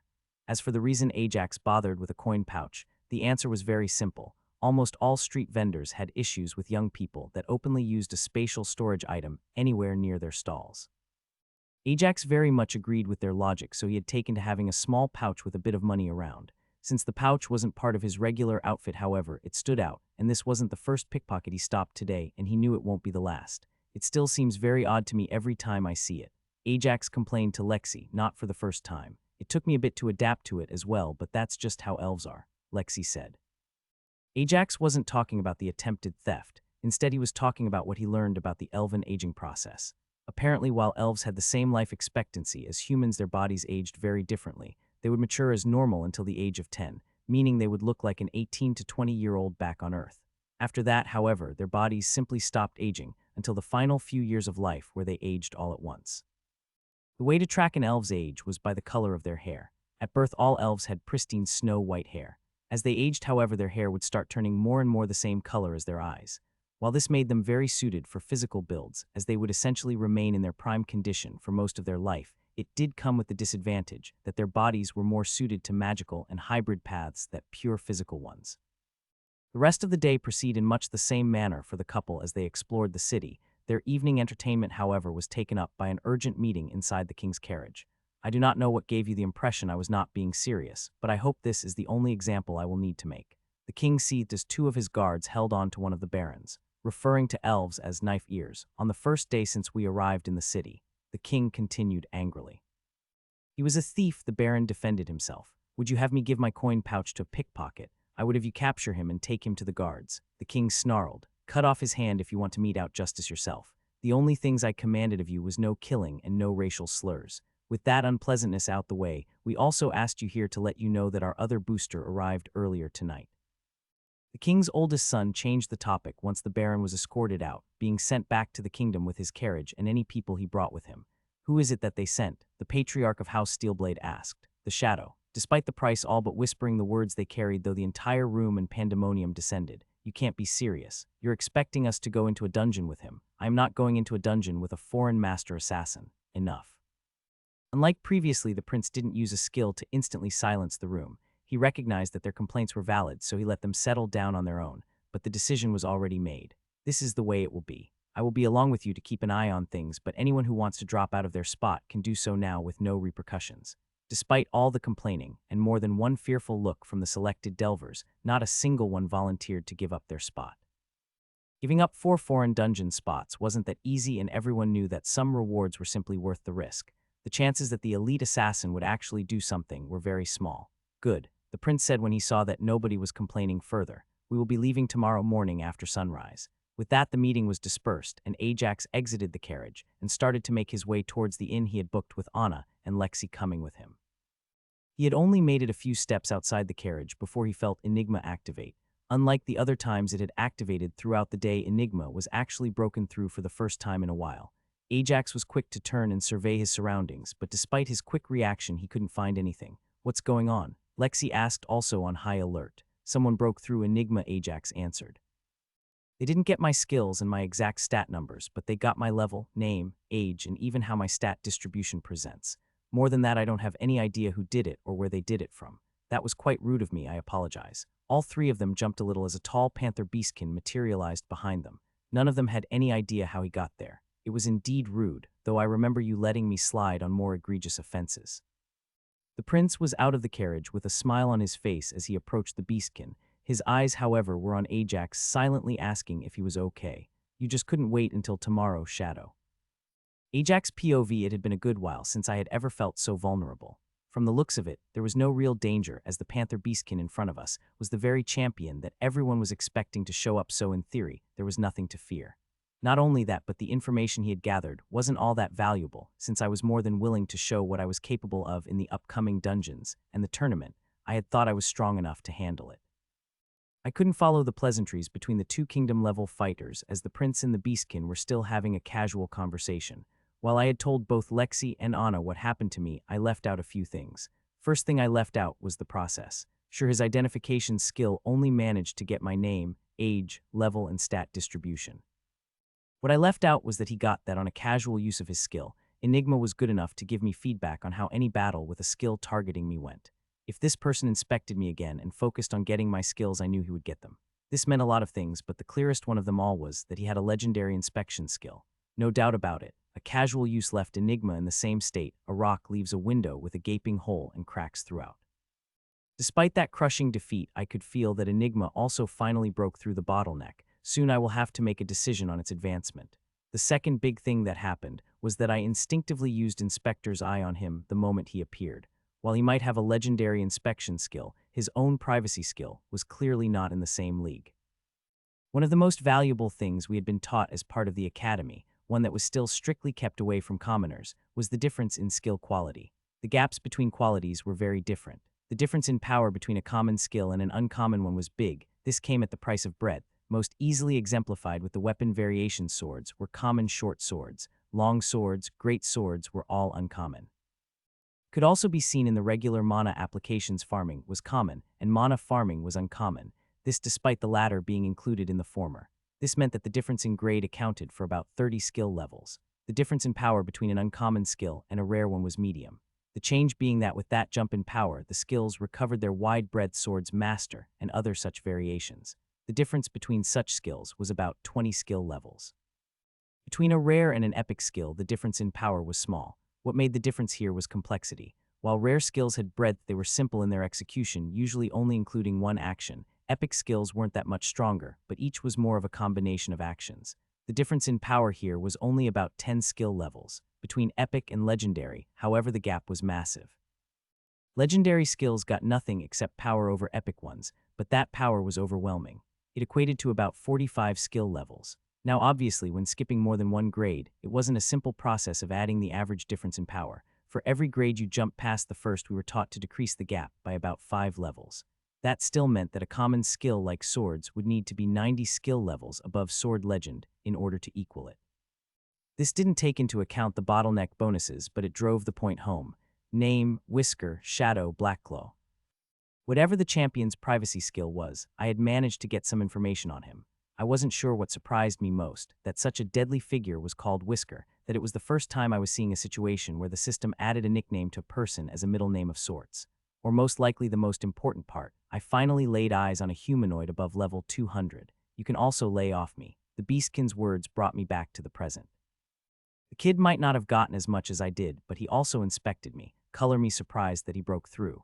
Being called a kid frustrated me a little. There were very few people who still called me that to my face. The only people who still used it were the king and the librarian. Then again, I suppose I couldn't get all too upset about it, seeing as the person was close to 30 times my own age. Sorry about being so impatient. The Beastkin was now addressing me directly. I just wanted to see you for myself. There is a wave of people who are starting to believe and depend on you, so I wanted to make my own opinion. People who would depend on me for what, I ask? To become my successor, of course. The Beastkin smirked, showing off a long, sharp canine. Right now it's just a bit of hope, but based on your track record, there is some legitimacy to it. Who knows, in a couple of centuries, when I'm truly past my prime, you might end up being the war deterrent. And like any good successor, you're on track to be a much better version of the original. How so, I ask? If I were to ask you, out of all the prodigies who are seen to be on the rise, which gets targeted for elimination the most? Shadow asked. Area caster. My answer was instant. It had been drilled into us in every single class on war strategy. If the enemy has a talented area of effect caster, you don't let him grow even if you have to lose the battle, because he might cost you the war. HMPH, he chuckled slightly. That's certainly the correct answer. Stealth prodigies, assassins. Anna answered right after me. Point for the lady. Shadow nods to her. In times of war, they have an equal ranking as both can swing the tide one way or the other. Area casters are openly touted as the priority because the nobles want the populace to look on them favorably. The reality is, if an assassin prodigy ever springs up, any kingdom will do their absolute best to keep them under wraps. The prince decided to explain it to all of us after activating one of his items to create a privacy bubble around us. Because if one manages to reach their prime like Shadow, hear it all but forces mutual assured destruction for their enemies. A good mage might kill half your army, but you can just send your 10 best people after him and know you will kill him. If he is very strong, you make an alliance and have 2 or 3 kingdoms do the same, Shadow explained. Someone like me, however, if any kingdom managed to win the war against the Republic, my first move will be to sneak into their main dungeon and get as far as I can before going one floor higher and unleashing it all in the heart of their kingdom. We get hunted and killed off even in times of peace. It also doesn't help that the people in charge are sometimes selfish enough that they are willing to let a threat to the people live since they are safe, but an assassin could be a threat especially to them. Lexi chimed in. You're not wrong there, Shadow acknowledged. Which brings us back to you. Some people think that you have the potential to grow so powerful that you might be able to enforce the same peace I do without having to unleash a dungeon on a kingdom. I already know I need to watch my back, I answered. That was pretty obvious from your reaction to me. Shadow said, you seem to have your guard pretty high up. It's also not what I wanted to imply. I already know you know to look out for yourself. Then what are you implying? I asked. That there are people who are looking to examine you more closely than a person with 1,000 perception. He said, but half of them, if not more, are looking at your character and personality. So long as you prove to them that you are peaceful and want to keep the peace, they would be more than happy to help you get that power because they want to keep the peace. This wasn't something I had considered before. I knew that more than one noble in the kingdom was getting behind me, as I will be a good war deterrent or asset. I had never considered, however, that there might be nobles from other kingdoms who would be willing to help me just as long as they are assured I will be looking to keep the peace and not head to war. Ajax slept a lot better that night after the conversation with Shadow. It led him to make a lot of realizations about who might be a potential ally. Of course, his subconscious chose that exact night to prove just how wrong he could be. 2 nightmares back to back, where he was chased down by the dwarves and elves from their empire-equivalent kingdoms, left him panting in cold sweat. Despite the bad dreams, Ajax still managed to get enough sleep that he wasn't more than grumpy in the morning, and he was definitely ready for the dungeon. An entire procession of the best young fighters in Grindor marched up to the dungeon that morning. With a floor jump of 16, Ajax was planning on clearing 4 floors. With the way the jumps should play out, the final boss was going to be the only challenge, and he was only going to be a level 97, not the biggest level difference he had taken on, but definitely not something he was going to attempt without a temporary boost potion. Much like last time they did a dungeon like this, the group started bleeding members as soon as they passed from one floor onto the next. With a high start of a full 50-man raid team, the weaker members started being dropped off once they cleared their assigned floor. What was new was that there were 4 people besides the boosters that were going to try the floor instead of only a single one. This clearly must have been a special occasion that the dungeon didn't want Ajax to miss out on, as the floor that spawned around them took all of them by surprise, not all for the same reason, however. Much like how the dungeon had managed to create a Star Wars-themed floor before when Ajax was all alone, it had somehow decided that this floor will be a steampunk theme. The worst part was that Ajax hadn't even had a clue that the floor would end up like this, or that the dungeon could pull in things from his world into this new one. Unlike the sci-fi machines from Star Wars, steam-powered machines are something that would actually do a lot better integrating in the technology of this medieval world, mainly because all steampunk does is turn water into energy, which is a cheaper and more tedious way of turning mana into energy. What are these humanoids? Richard Steelblade asks as he takes in the sight of the sprawling steampunk city that took up the entire floor. Are they all infected by metal? Much like Ajax read in his sci-fi when he was young, steampunk upgrades tended to slowly and methodically replace as much of their body as they could with working appendages. The constant hissing caused by the numerous steam-based machineries did do a lot to put most of the party at ease. The Prince and Shadow were the most excited about the floor, as they had never seen anything like it before, and they had already started hunting for anything permanent that they could take out with them. Underestimating the brawler minibosses turned out to be a very big mistake. While they were all a lot slower than usual humanoid bosses would be at their level, their steampunk armor provided a turtle-like defense as well as a power-killer blow every time enough steam had built up. Neither of Ajax's other 2 tournament competitors had managed to kill a miniboss. The prince had ended up intervening both times to ensure the survival of the bossy. "All right, kid, you're up." Shadow nodded to Ajax.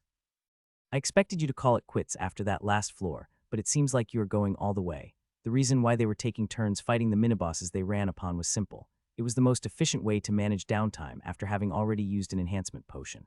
Ajax wasted no time chugging a potion of his own.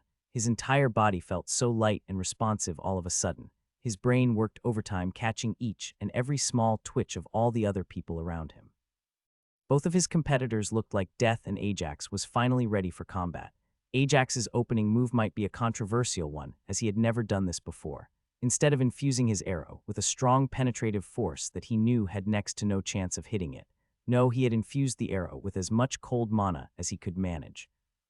The effects of the arrow were immediate, as the holder was covered in a small sheet of snow that was already melting off. The steel engine had dropped its high temperature, and the pressure powering the boss's armor was starting to run low. Without the pressure there, the armor stopped being as effective in aiding its wearer to fight others. The strong defense it provided was still there and not to be underestimated, but without a high amount of steam, his speed was almost non-existent. Unfortunately, the humanoid was still strong enough to ruin Ajax's day if he played around too much, and his potion ran out and he entered the weakening period. The fight was by no means easy, but it did turn out rather simple. Ajax's chosen method of winning was death by 1,000 curts, and he slowly cut deeper and in more dangerous places as he was simply keeping up the pressure until he ran out of blood. How did you do that? His competitors were still picking their jaws off the ground as the fight ended. "I simply made his armor as useless as I could," Ajax replied.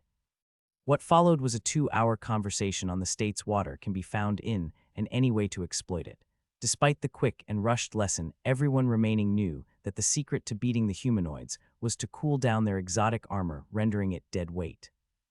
It took Ajax another 2 hours to get past the backlash of the potion he used. Unlike him, his 2 competitors didn't look all that well, as they were forced to take a second potion when they tried for the second time. The backlash compounded with such potions, so even drinking only 2 granted rather debilitating fatigue. Walking through the final arch and passing the level 100 monsters, Ajax made sure not to step away from the arch. Both boosters would be clearing this following floor themselves, and Ajax very much intended to be long gone by then. You did very well. Shadow congratulated him. That was 4 floors just here. I am almost afraid to let you go through our main, seeing how many stats that would gain you. You will definitely make quite the showing at the tournament. Are you looking to back out of the deal? The prince was quick to pounce on the topic. Not at all, Shadow says with a shake of his head. I think I will find the experience a motivational one. Ajax didn't stay to listen to them bicker. As soon as he swiped the increase in stats by 1 from clearing the floor, he was quick to back out. He knew these monsters would be way out of his range in terms of what he can deal with. He is definitely something. Shadow says once he and the prince are the only ones left as they look to kill the entire floor to ensure nothing too powerful is released outside. Any chance he is prejudiced towards other races? Shadow continued to ask. No, the prince responded as the two were methodically smashing through each monsters as it got in their way. Of what makes you so sure, he asked. Because his brother's wife is a feline beastkin and his niece is also part beastkin. I'm not going to lie, a lot of people are going to be happy to hear that. Shadow let out another sigh of relief. The Empire was thrilled. The prince threw it out there. I am looking forward to seeing how the elves react to him. Shadow smirked. I can see, however, why you decided to go through the dungeon first. Even as strong as he is right now, I still think he has a bit to go until he can stand up against the Ice Princess. Who knows, maybe those extra stats would be enough. What's our next stop? Ajax asked once he entered the carriage of the Goldmancer family. All of the guards knew he had a standing invitation, so he didn't have to bother with formalities. The initial plan was to head straight to the other lesser dungeon. The whole plan was to get them out of the way so that we would get as much time as possible in the capital for all of the politics. Archduke Goldmancer answered. From your wording, I am guessing that changed. Ajax asked, a little worried about what could cause a change of plans. Your unique semi-final floor is to blame for that, the thigh. The Archduke was quickly cut off by his own daughter. You, the prince and the champion, pulled out some one-of-a-kind collection pieces. Anna cut in swiftly with a dull tone but an accusing glare at her father. Everyone that got their hands on one and is looking to sell it asked for an audience with the king to change our route, so we passed through Dark Cavern. Ajax knew that despite the Republic being a full melting pot, there were still a few cities that weren't as inclusive in their architecture. Dark Cavern was a fully dwarven city that was built upon an old giant ant colony tunnel structure. While it wasn't on the other side of the kingdom, it was pretty out of the way for them. What is in Dark Cavern? Ajax asked. Their century auction. Lexi provided. The plan is to sell a few in the auction to build up their price for when they will sell them around the tournament. Now that he thought about it, Ajax had heard both his grandfather and sister mention Dark Cavern more than once or twice in their recent plotting, so it did make sense. After all of the 67 total pieces of steampunk gear that were recovered from the dungeon, Ajax had managed to claim 15 of them just from stumbling onto them inside what looked to be a golem assembly plant.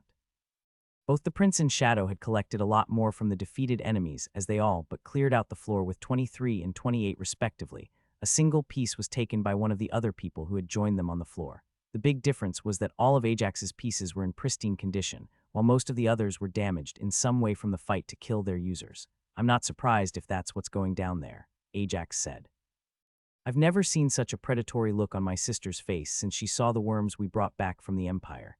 Did you manage to snag any of them cheap? We got our hands on 10 of them, the Archduke replied.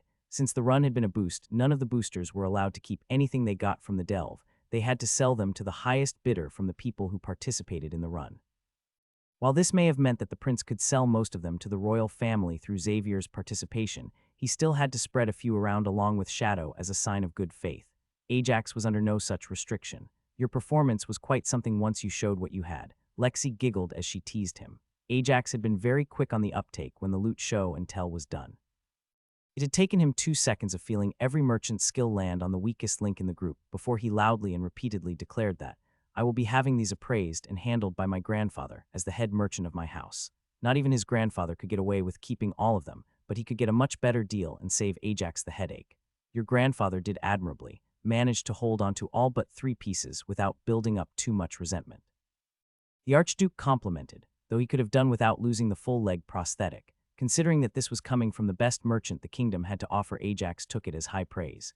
Sure, the leg was a rather interesting piece, but the 2 arm prosthetics he had held onto were fully functional limb replacements, and since they were around level 97, they were the next best thing after limb regrowth available. Seeing as the arms he kept actually work, I think he did pretty well.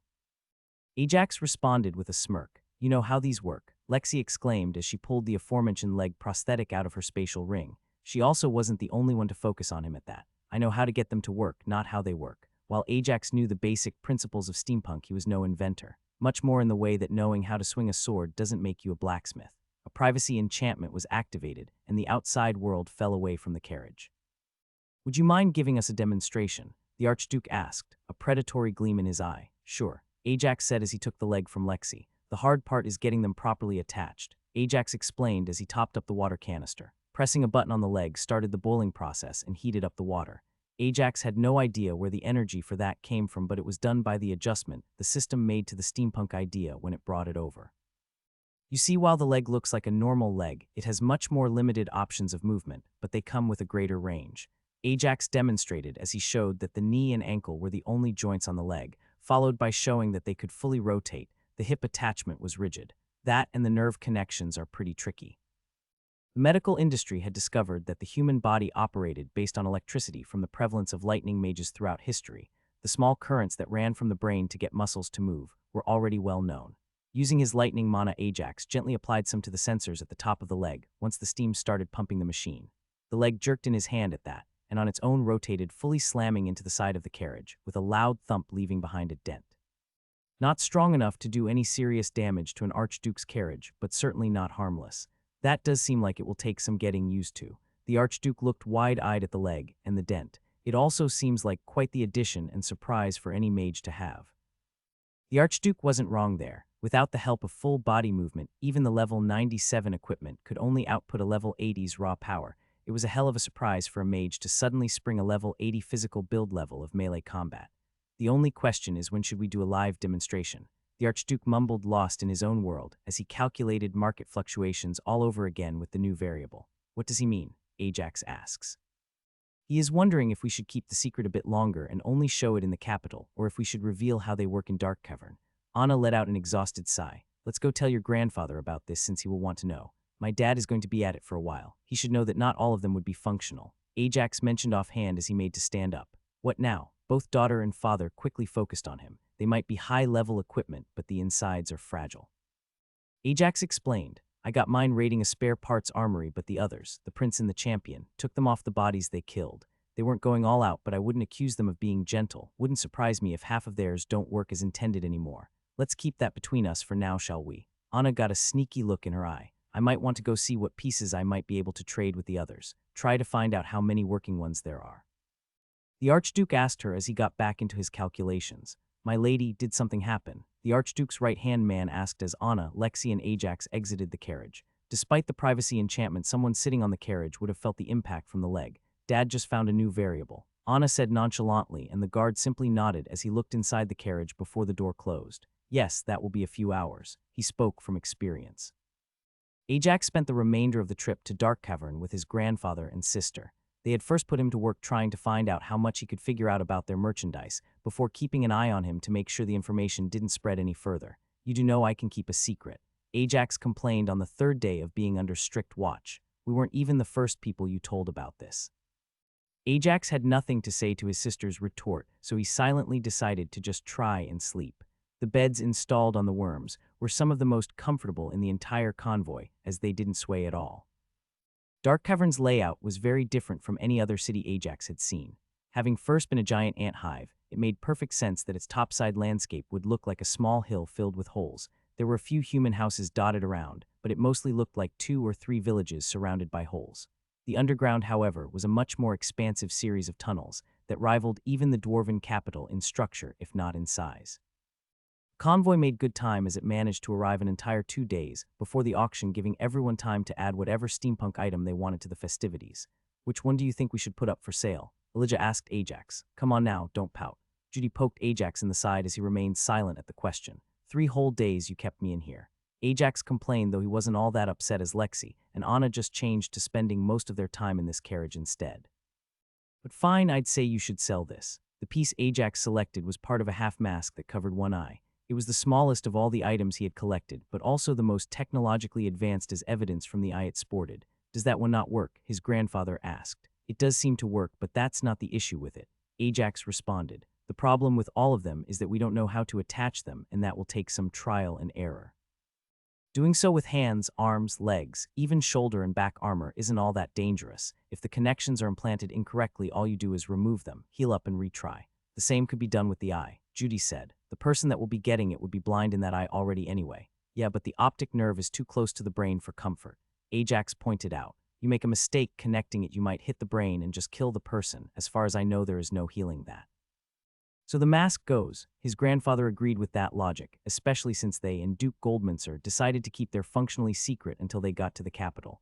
Too bad it's so risky, it seems to have a filtration system. Ajax let out a sigh. How do you mean? Judy asked. The mask covers the mouth and nose so it has to let air enter. It also seems to be filtrating it when it is powered up. I'm not sure just how many types of poisonous or deadly fumes it would keep out, but I think a few of them at least. Ajax answered. Anyway, we can separate the mask into the eye and the lower face cover. His grandfather was quick to look for ideas. Maybe, Ajax answered with a shrug, but I don't know how we would do it, and you might just ruin both if you try. At worst, you could just not connect the eye at all and just have it sit in the socket, and you can use the filtration part. All right, come on then, his grandfather nodded. You're coming with us to add it to the auction, and after that you can go explore the city. Why do you need me to come with you? Ajax asked. Because you collected them, you can vouch for their uniqueness, or at least their source, under a truth stone that will increase the value, Judy explained. The three of them weren't the first to show up at the auction house. Already there were 4 other nobles in line to get their items added, so Ajax just headed towards the back of the line. Oh, please go ahead. The noble in front of the quickly spotted who he was and was quick to get out the way. The same thing happened over again as Ajax and company jumped to the front of the line. All of the others hoped to increase their value after having him authenticate the item's source. The organizers were more than happy to add their item to the auction. Their audience did seem a little strange to Ajax, however, as halfway through a second representative entered. Ajax could see from his clothing that he was of a higher rank than the one currently assisting them. This representative drew attention from the others in the room, but with a simple hand signal, they all ignored him and got back to haggling. 3,000 gold seems like a fair starting bid. The first representative finally finished the agreement with Elijah and Judy. As for our cut, we would take a modest F. He's taking part in the tournament. Why, he can't be older than 35. The employee that had come in carrying the truth stone slowly lost his voice as he figured out what Ajax's participation meant about how strong he was. More frightening was the glare both representatives had locked onto him. Do enjoy your visit to Dark Cavern, and this is an entry ticket for you to attend the auction. The representative's voice was a little strained following their employee's outburst, but he maintained a pleasant smile until Ajax and the rest of his family left the room. With his freedom finally gained, Ajax and Lexi took to exploring Dark Cavern on their own. They would have taken Anna with them, but instead she joined Elijah and Judy as they went to scope out the local markets. Unlike a normal city, the tunnels dug by the ants made the underground city have a very different structure to even other dwarven cities. The biggest difference was the complete absence of side streets. All of the houses were built into the side of the tunnels. This meant that instead of there being a bad side of town, there were only tunnels that the locals knew to keep away from unless they wanted trouble. Look what we have here, boys. A voice came out from in front as 3 dwarves approached Ajax and Lexi. A couple foreigners who look like they could use a guide. We'll be happy to offer our services in exchange for something in return. A voice came from behind the pair as 2 more dwarves approached. Ajax was quick to identify all of the dwarves. All of them had their levels in the mid to late 50s, certainly impressive for a commoner living in the city, but not enough to pose any sort of threat to him. He casually summoned his sword from his spatial ring. Instead of having it come out in his hand, however, he just summoned it on his hip sheath and all. Frowns followed the appearance of the sword as all 5 dwarves got into combat position. Despite how young Ajax and Lexi clearly were, Ajax commended them on not underestimating them that much, a lesson that the 5 had learnt long ago the hard way. Ajax finally felt an inspection skill land on him. Surprisingly enough, it was one he knew well, as Enigma let him know it was Judge Threat. Instead of blocking the skill, Ajax simply let the skill pass. It wasn't as if it would gather any in-depth information on him. One of the dwarves froze as dread worked its way over his features, and his skin paled a few shades. Now, we don't want this to get ugly in front of the pretty lady. Despite the change in body language, the leader still spoke with a surecock tone. The words, however, caused the dwarf frozen in fear to move as his head jerked towards his boss with a "what the fuck are you doing, he'll kill us all" expression. How about W, we just let them go, boss. The dwarf managed to shakily get out. What are you on about? One of the others shouted, but the leader simply turned and looked at the speaker with a serious yet questioning look. I judge this to be a very bad idea, he said, trying his hardest not to give away what happened, having no idea Ajax already knew.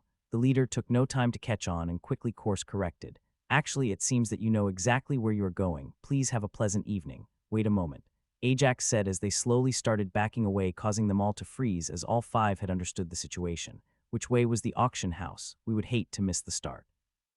Ajax was having a bit of fun as he put his hand on the sword handle. The leader was quick to give some very precise directions before the five quickly got away from the scene. What did you do to them? Lexi asked once they were out of earshot. I didn't do anything, Ajax said as he showed the most innocent expression he could. One of them had judged threat, so I simply had Enigma let the skill through. Both had a bit of chuckle at that as they made their way towards the auction house. Once inside the auction house, Ajax had no use for his ticket. Despite them being received as a show of goodwill for his testimony of the steampunk gear, Ajax, Lexi, Judy, and Elijah had all been invited to the Goldmancer private balcony.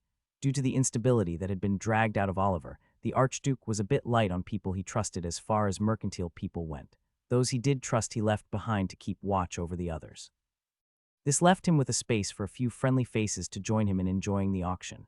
You two finally made it. I was sure it was going to start without you. Ajax was surprised to see the king's oldest son in the room as he was brought in by the attendant. What are you? Lexi left the question unfinished, but it was pretty clear to everyone what the question was. Dad's room has all those nobles in there. He and my brother can deal with that, the prince shamelessly said. I can actually enjoy the auction from here.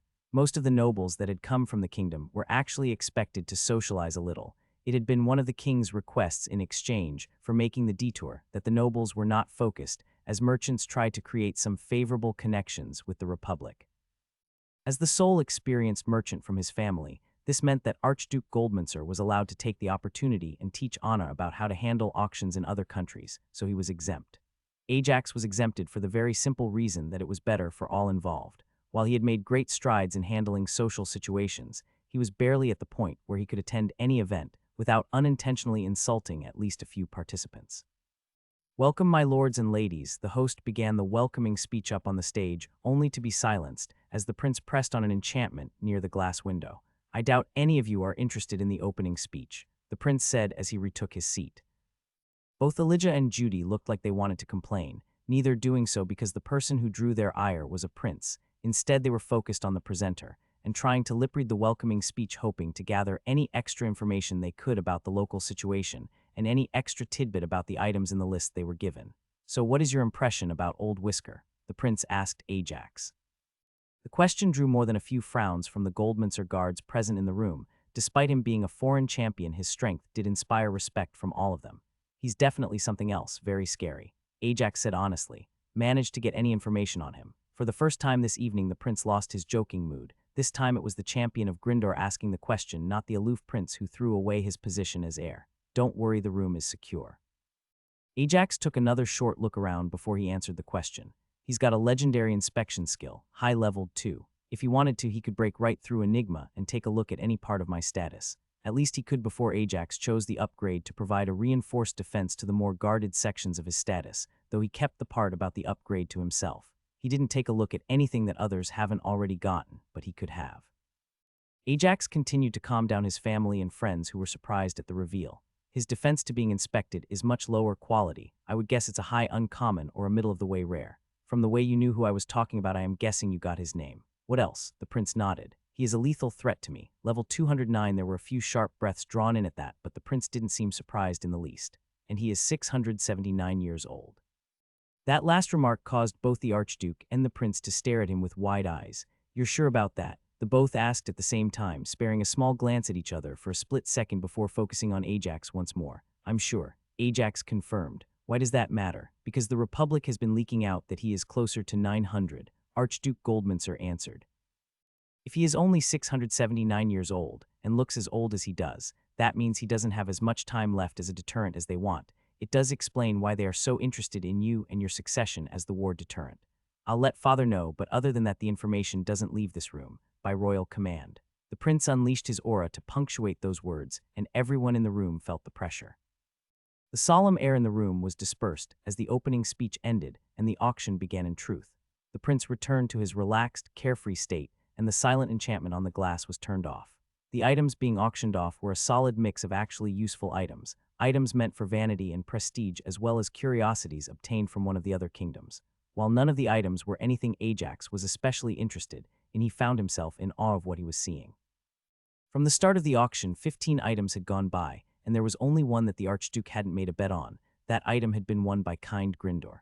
On every other item brought up, the Archduke had been very active, despite all that he didn't win a single item. This might seem like a poor showing to the untrained eye, but both Elijah and Judy were looking at him like they wanted to ask for his autograph, but didn't dare disturb him while he was working. Ajax assumed that he had already raised the princes on the items he had been active on by 30-40. The Archduke was so good that Ajax was at the same time thankful for the chance to see him in action, but also a little worried. He silently promised himself to leave this balcony before the end of the auction so that nobody would associate him with the raised prices. That's the one you put up, what's it do? Anna asked as the half-mask with an eye was brought out. This was also the first of the steampunk items. What do you mean, what's it do? The prince interjected before Ajax got a chance to answer. Some of the items were still usable. Lexi said with a smirk as she brought out the steampunk leg, started the steam process, and caused it to jerk with a small eclectic pulse at the connection. Depending on how damaged they were, some are still usable as prosthetics, with a bit of a learning curve. Ajax did his best to ignore the dumbfounded look on the prince's face and answered, "No idea what the eye is good for. I wouldn't try attaching that since messing up has a good chance to kill the wearer. The lower portion, however, should be some kind of filtration system for gases and poisons. Whoa there, back up. Some of the things there might still work." The prince was still catching up. "Is there anything in the pile that me or Shadow had that might be very useful?" I think so." Ajax said as he thought back through any of the things they had taken for anything that might be useful. That connected suit from the mini-boss who didn't fully replace anything on his body. You took off his head, so I think the suit should still be whole and functional. What's so good about that suit? The prince asked. Not sure how long it can keep going since you killed the boss pretty quick, Ajax answered. But since it's an exoskeleton with all 4 limbs and chest connection with the steam engine on the back, it should be usable by anyone. Not only that, but it would increase anyone's physical capacity up to a level 65 physical fighter. That's very good for an enchanted piece of gear, the prince exclaimed. It does have some drawbacks. Ajax warned him. When not powered up, it should be quite heavy. Not only that, but you saw how this gear works. Much better at short burst releases of power than continued use. That's true, their opening attacks were a lot deadlier than anything else they had. The prince nodded as he pondered the suit in question. I hope that thing still works. My niece wanted to be a mage, but with those extra stats she got from your training method, the extra weight shouldn't be that much of a problem. Ajax was very much surprised to see his grandfather enter a bidding war for a small ruby gemstone. I know someone looking for one of those back home. It'll bring us quite a bit of profit. Elijah's smile didn't show that he had spent over 40,000 gold coins on a single rock. Okay kid, come on, time to move. The prince started to lead Ajax and Lexi towards the door. This thing is almost over, and the last time I came out from the same balcony as old Goldmancer, I had to spend 5 parties mending fences with the nobility in that city. Ajax was mentally exhausted by the end of the night. The prince had managed to spare him, and Lexi the wrath of the nobles who lost their money to Archduke Goldmancer's schemes. He did so by taking them to the king's balcony, where they were exposed more than a few nobles. What Ajax had lost in willpower that evening, however, his grandfather's people had managed to gain in terms of alchemy reagents. Having left the kingdom of Grindor, Ajax now had access to some different common reagents than the ones he was used to for alchemy. The idea of trying out new recipes all the way to the next dungeon filled him with energy. It had already been a month since the convoy left Grindor by the time that they made it to the next dungeon, and this was their first mail stop. Any non-emergency mail was going to be coming for everyone that was part of the convoy, and with the amount of nobles here, most would be getting an update on their estates or families. All Ajax got was an in-depth update from his mother and father about how his niece was growing up and how Tom and Kate were keeping on top of their responsibilities. Even with such mundane information, it had been a long 10-page letter that had come. Elijah, Aurora, and Judy got a whole stack of papers from Alana and Sylvia, who had remained in charge back in the kingdom. It seems that the massive gap that formed in the market from the absence of everyone who had left wasn't something they had appropriately planned for, and now they were playing catch-up. Their planning issue, thankfully, was one of oversaturation of the market. While still a screw-up, it was something easily overcome by simply not selling at the current prices and waiting for the market to pick back up. It would mean that they would be left with a lot less liquid capital than they would have liked, but the situation was manageable, which it is why it was a non-priority mail. It's been decades since the last tournament we took part in. Aurora let out a sigh. We only looked at the market changes after the last tournament held, but since we didn't take part in that one, we didn't account for the amount of crafters that would be leaving or losing their customers. At least we know we aren't the only ones to make this mistake. Almost everyone else reacted the same. Elijah let out a breath. Ajax, come on, they finally caved and they are going to let us take a look. Lexi burst into the small, boxy room on top of the worm. Really, I'm coming too. Judy was quick to join up. Even Ajax dropped the preparations he was making for his next potion and headed out. The main attraction of the auction, and the one item that Ajax was disappointed not to see being auctioned off from the Goldmancer balcony, had been a griffin egg. Much like the salamander egg he had helped House Silvertongue secure way back, when this one had a very high chance of hatching, the hatchling would then have a high chance of bonding the person who raised it. Unlike the salamander, however, the griffin was not only an almost exclusively combat bond, it also doubled as a flying mount, making it one of the best choices out there. The winner of the very heated finale to the evening had been House Steelblade. It had cost them a substantial sub of 150,000 gold, but Benedict's cousin and fellow tournament competitor had recently had his bonded fox pass away and was in prime age to pick up a baby griffin that would all but surely last him the remainder of his life. You all got here so quick. Benedict teased them as Lexi, Anna, Judy, and Ajax all arrived at the carriage that now exclusively housed Benedict's cousin and the egg. Make sure you all clamp down on your mana emission. There should be no leakage. Surrounding the eggs in their mana was something that a lot of monsters did, griffins being among their numbers. It had also been heavily researched that following the same pattern, after obtaining the egg by the one who is looking to bond it, increases the chance of a bond forming by 30. Despite there being no tests done to see what happens if multiple different types of mana were used to surround the egg, nobody was willing to risk their investment and good luck by allowing others to leave their mana around it.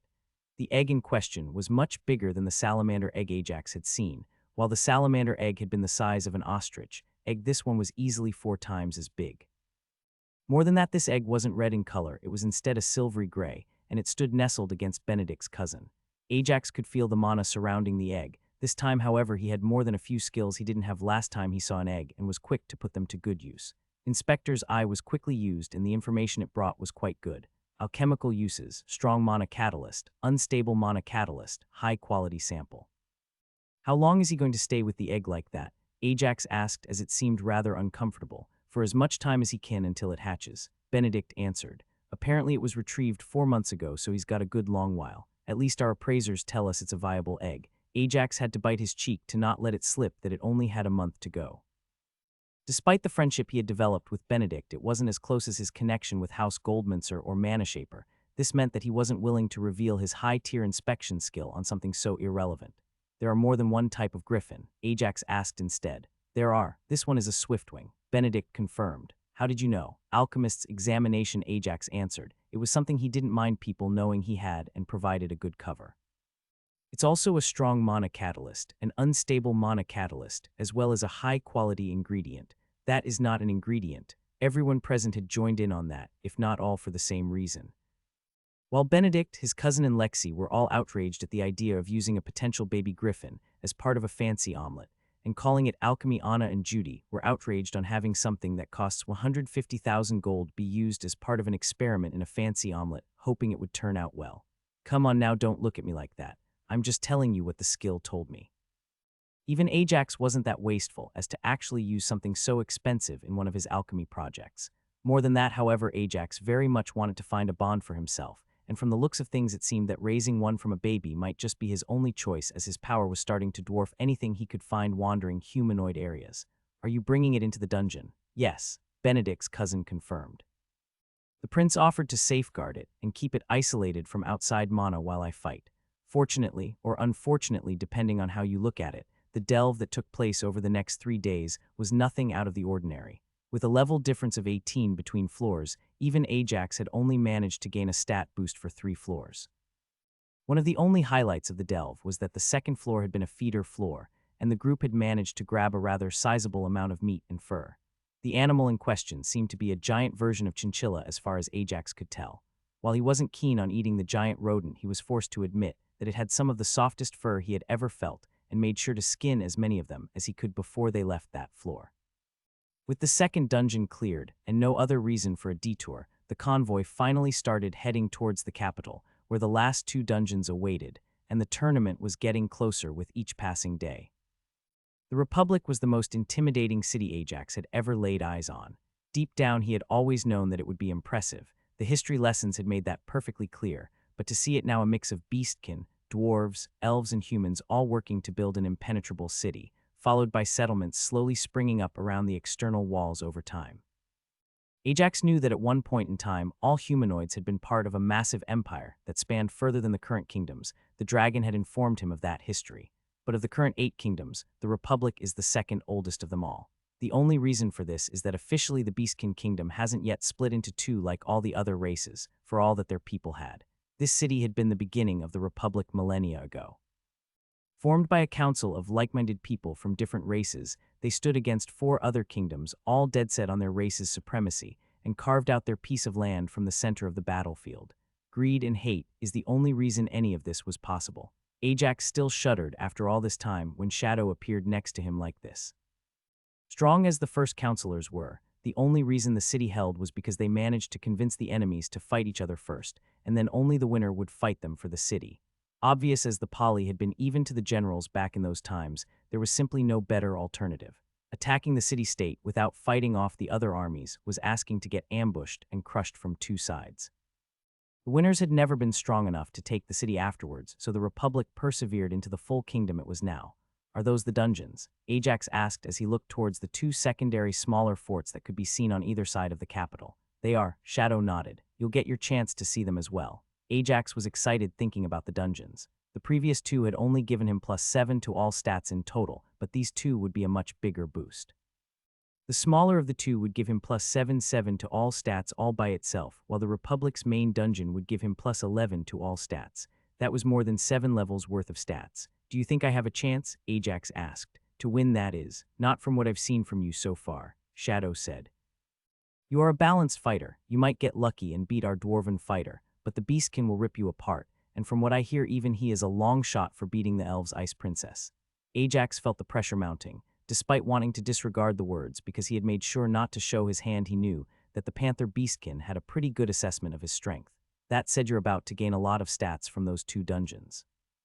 Ajax knew Shadow knew his level and he couldn't help but grin at that.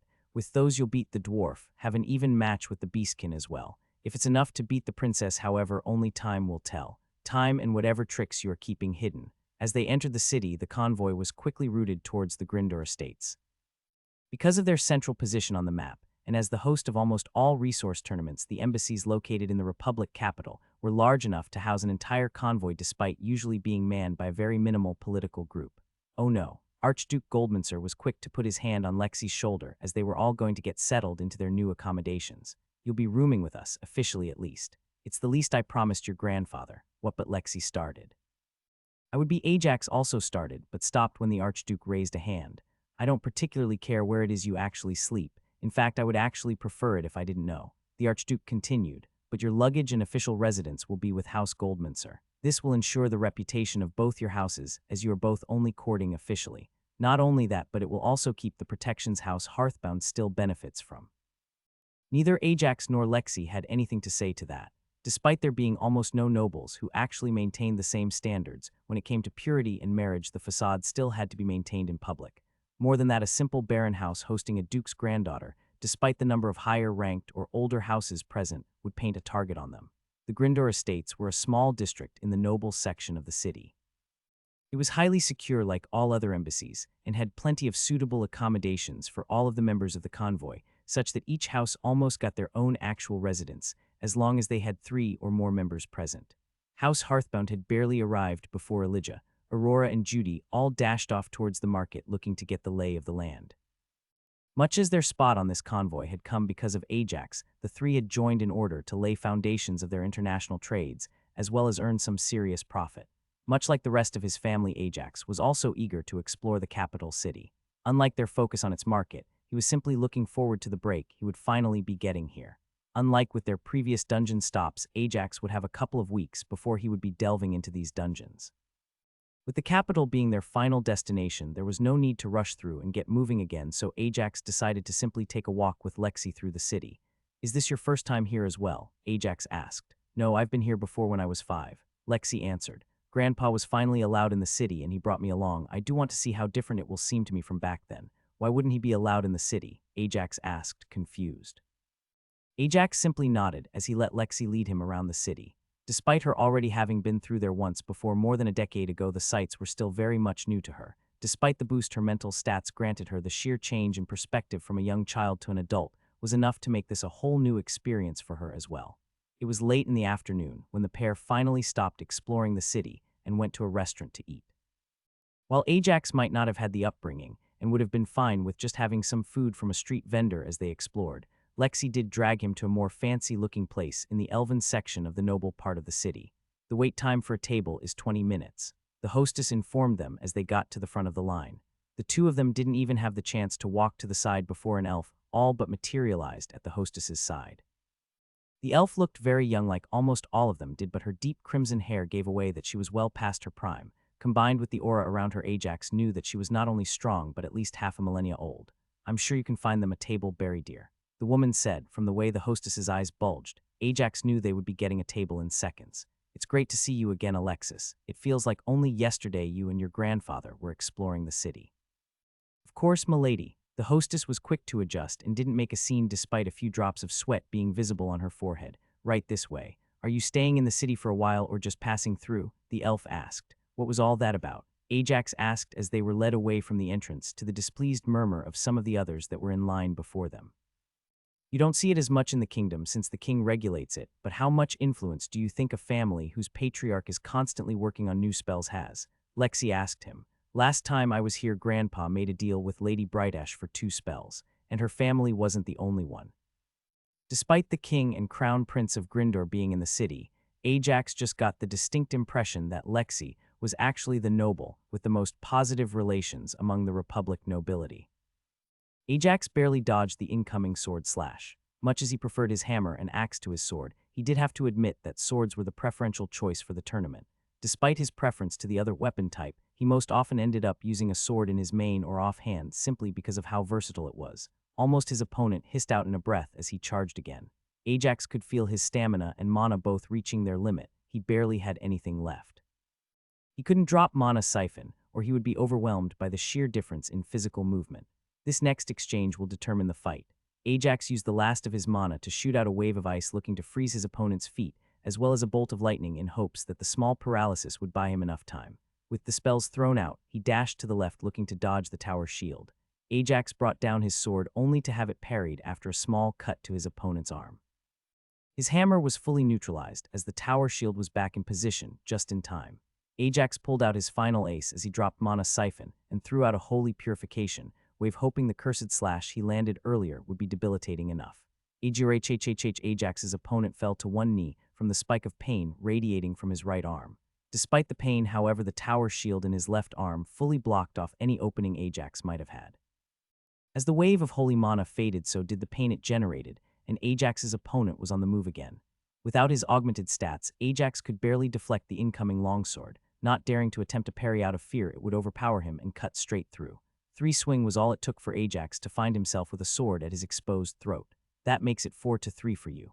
Ajax let out an exhausted breath as he collapsed where he was from the lack of mana and stamina. Despite technically winning the bout, Richard Steelblade knew it was simply a false victory.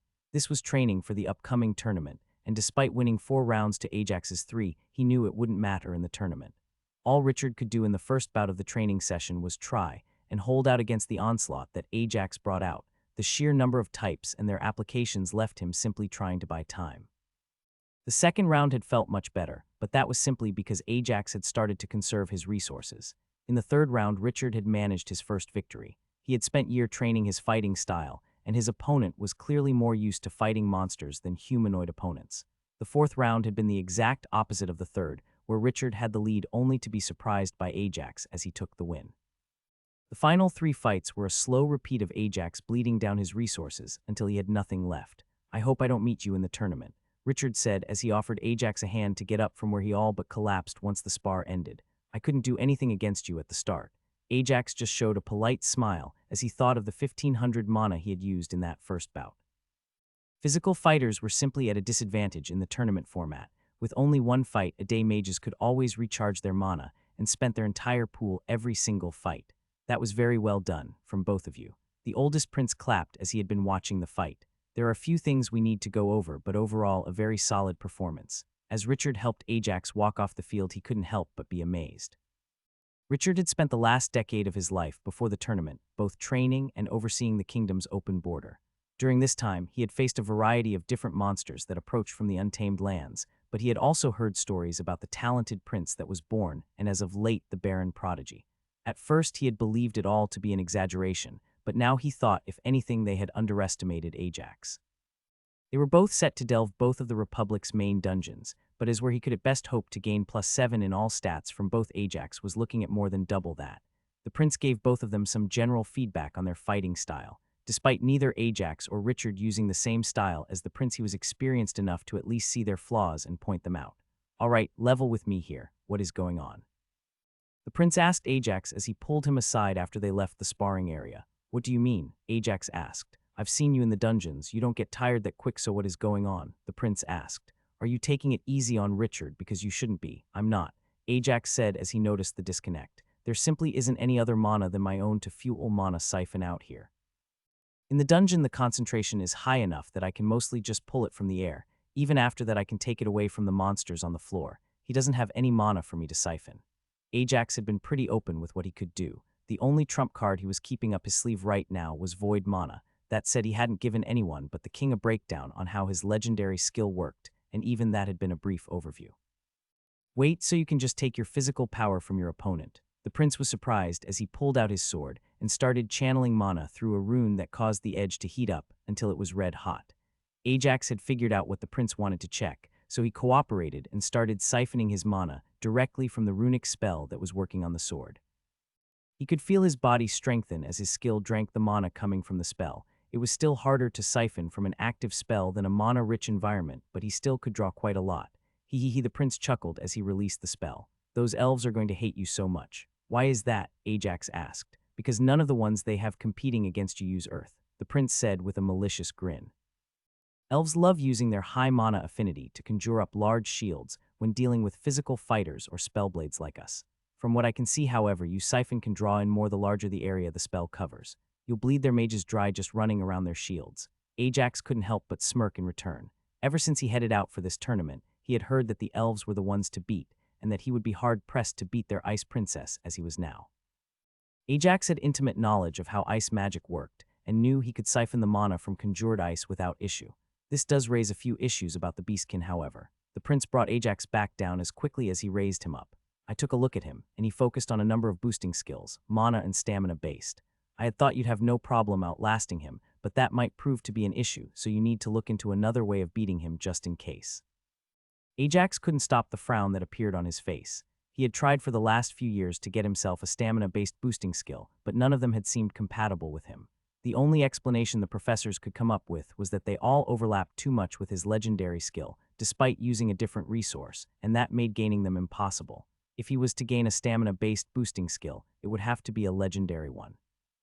"Anyway, off you go. You have to suffer through tonight, and tomorrow you get to enjoy yourself all day on your date." The prince patted him on the back as he led him towards the exit. "The day after that, however, you get to delve the first dungeon in the capital." It was all Ajax could do to stop himself from cursing aloud. He had managed to avoid any large noble gatherings since arriving at the capital by always using his training for the tournament as a deflection. That wasn't to say he hadn't interacted with foreign nobility, but it was always in small groups with Lexi at his side when they went out and to visit. Unfortunately, this upcoming feast was in welcoming the kingdom's tournament competitors, and he couldn't just skip out on a dinner in his honor. Much to his chagrin, this wouldn't be the only one he would be expected to attend, as another would be held once the elven participants arrived. As Ajax entered the large ballroom, he was surprised by the variance he could see in attendance at the party. Even after all this time in the Republic, he was still used to a more segregated split between the races. This wasn't out of need but preference, since most elves would stick to the elven side of the city, dwarves to the underground, and so on.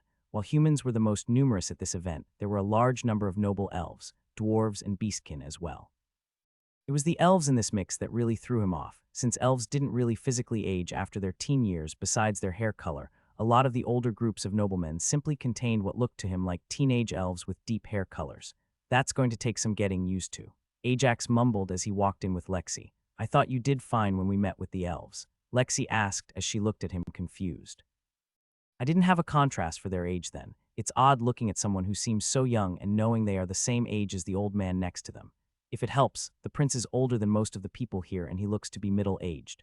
Lexi said with a teasing smirk. That doesn't help and you know it. Ajax complained. As they made their way towards the center of the room where the other 4 tournament fighters were waiting, Ajax asked another question that had been bothering him.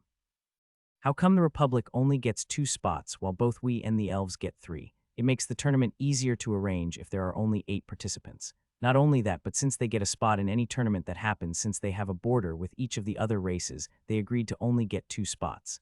Lexi explained. While this might seem like a pretty large detriment, it wasn't all that big a loss. The prize only went to the winner of each section, so they weren't giving up much by only sending their best and second best representatives. Tonight was also the first chance Ajax got to see the Republic representatives in person.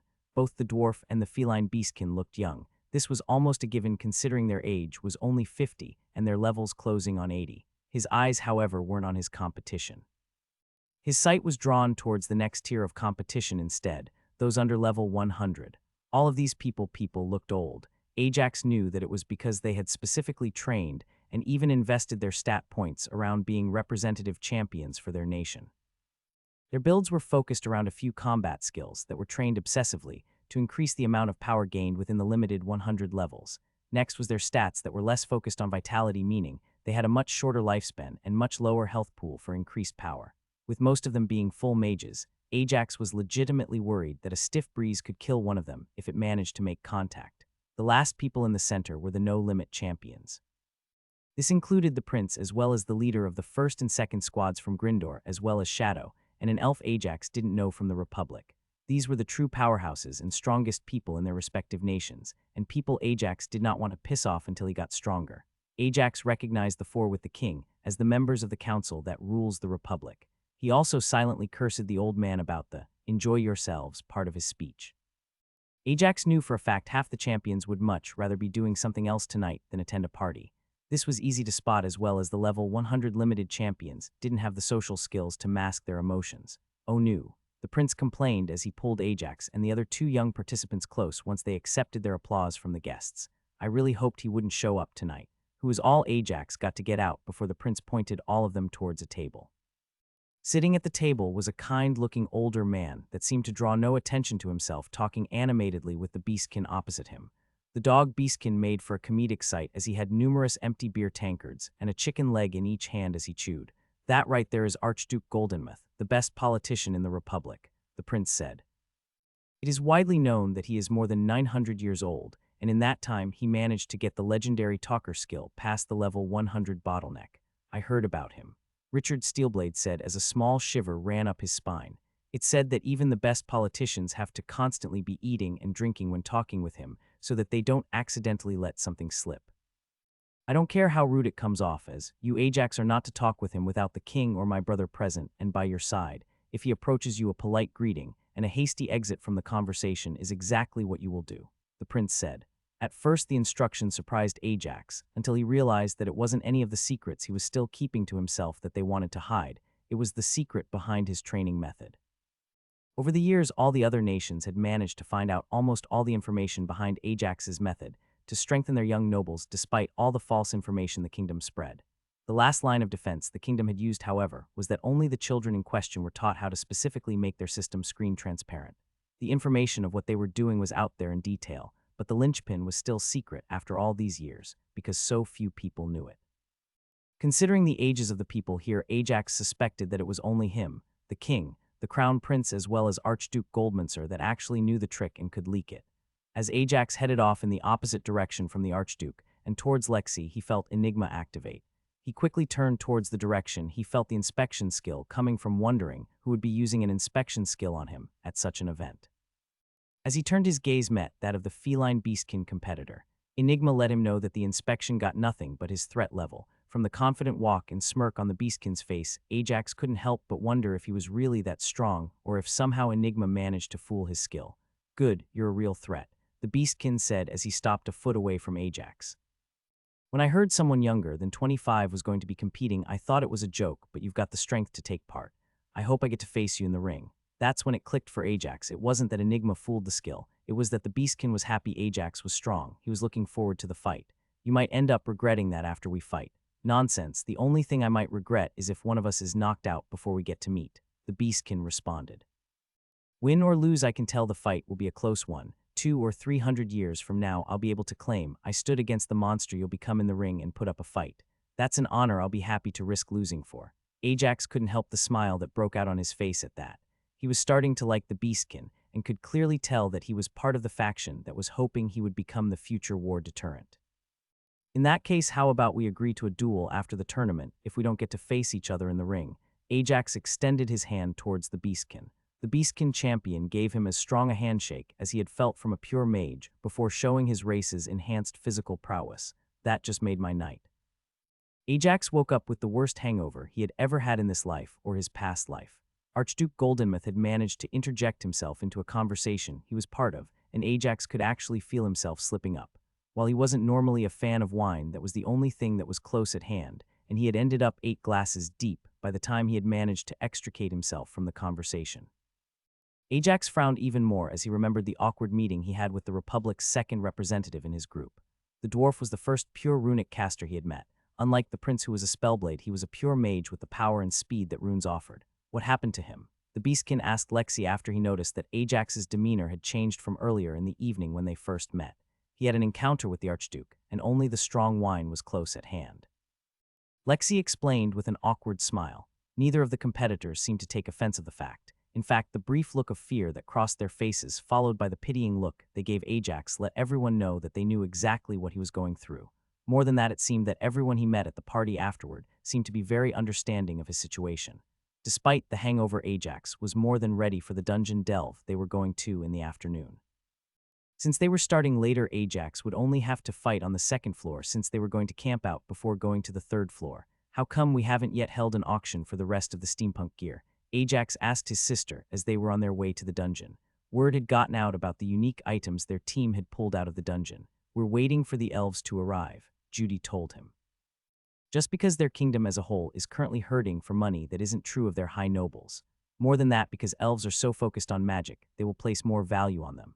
It was a cruel twist of nature. Despite the elves retaining their physical prime for most of their life, they were also naturally inclined towards magic. The few fully physical champions they had throughout the years had all gone down in history, not for their feats so much as for the amount of time they remained active. "Do you think you can get me something for them?" Ajax asked. It was well known that since their entire nation was almost entirely made up of a large forest, elves had access to a much larger sample and variety of alchemical ingredients. More than that, they were vastly different from the ones Ajax could find in the Republic, Grindro, or the Empire, since all three were mostly dominated by large open grasslands. "Don't worry, we'll be looking into setting up a long-term trade route with one of the elven nobles so you can get your roots and leaves," Judy teased him. Ajax was ecstatic at the news. With a regular route, even if the deliveries were months apart, he would have regular access to what he had previously considered exotic ingredients. "How do you plan on setting up a route? We are too small a noble house for that."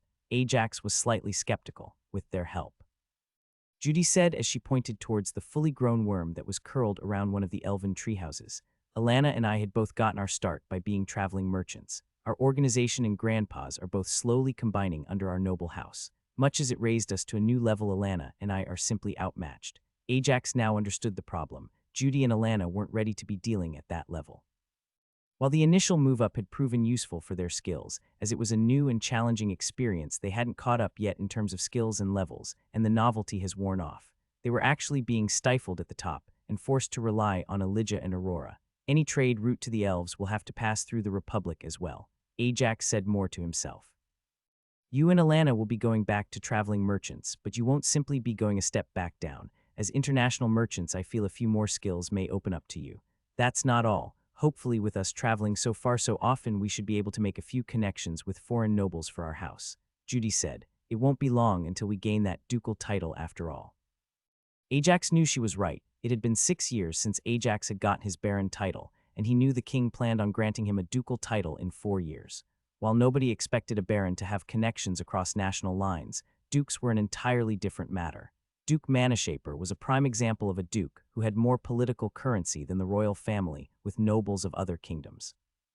All of this turned out to be too much for Ajax to think about so soon after a night of heavy drinking, so he simply relaxed and hoped the headache would go away as he got ready to head to the dungeon. Unlike the previous 2 dungeons, Ajax noticed that almost all the participants were now fully equipped with enhancement potions. With the jump between floors being only 8 levels, it was possible that the potion could make enough of a difference for all of them to get one more floor. The 50-man procession got a lot of attention, especially with the prince and Shadow leading it and heading towards the dungeon.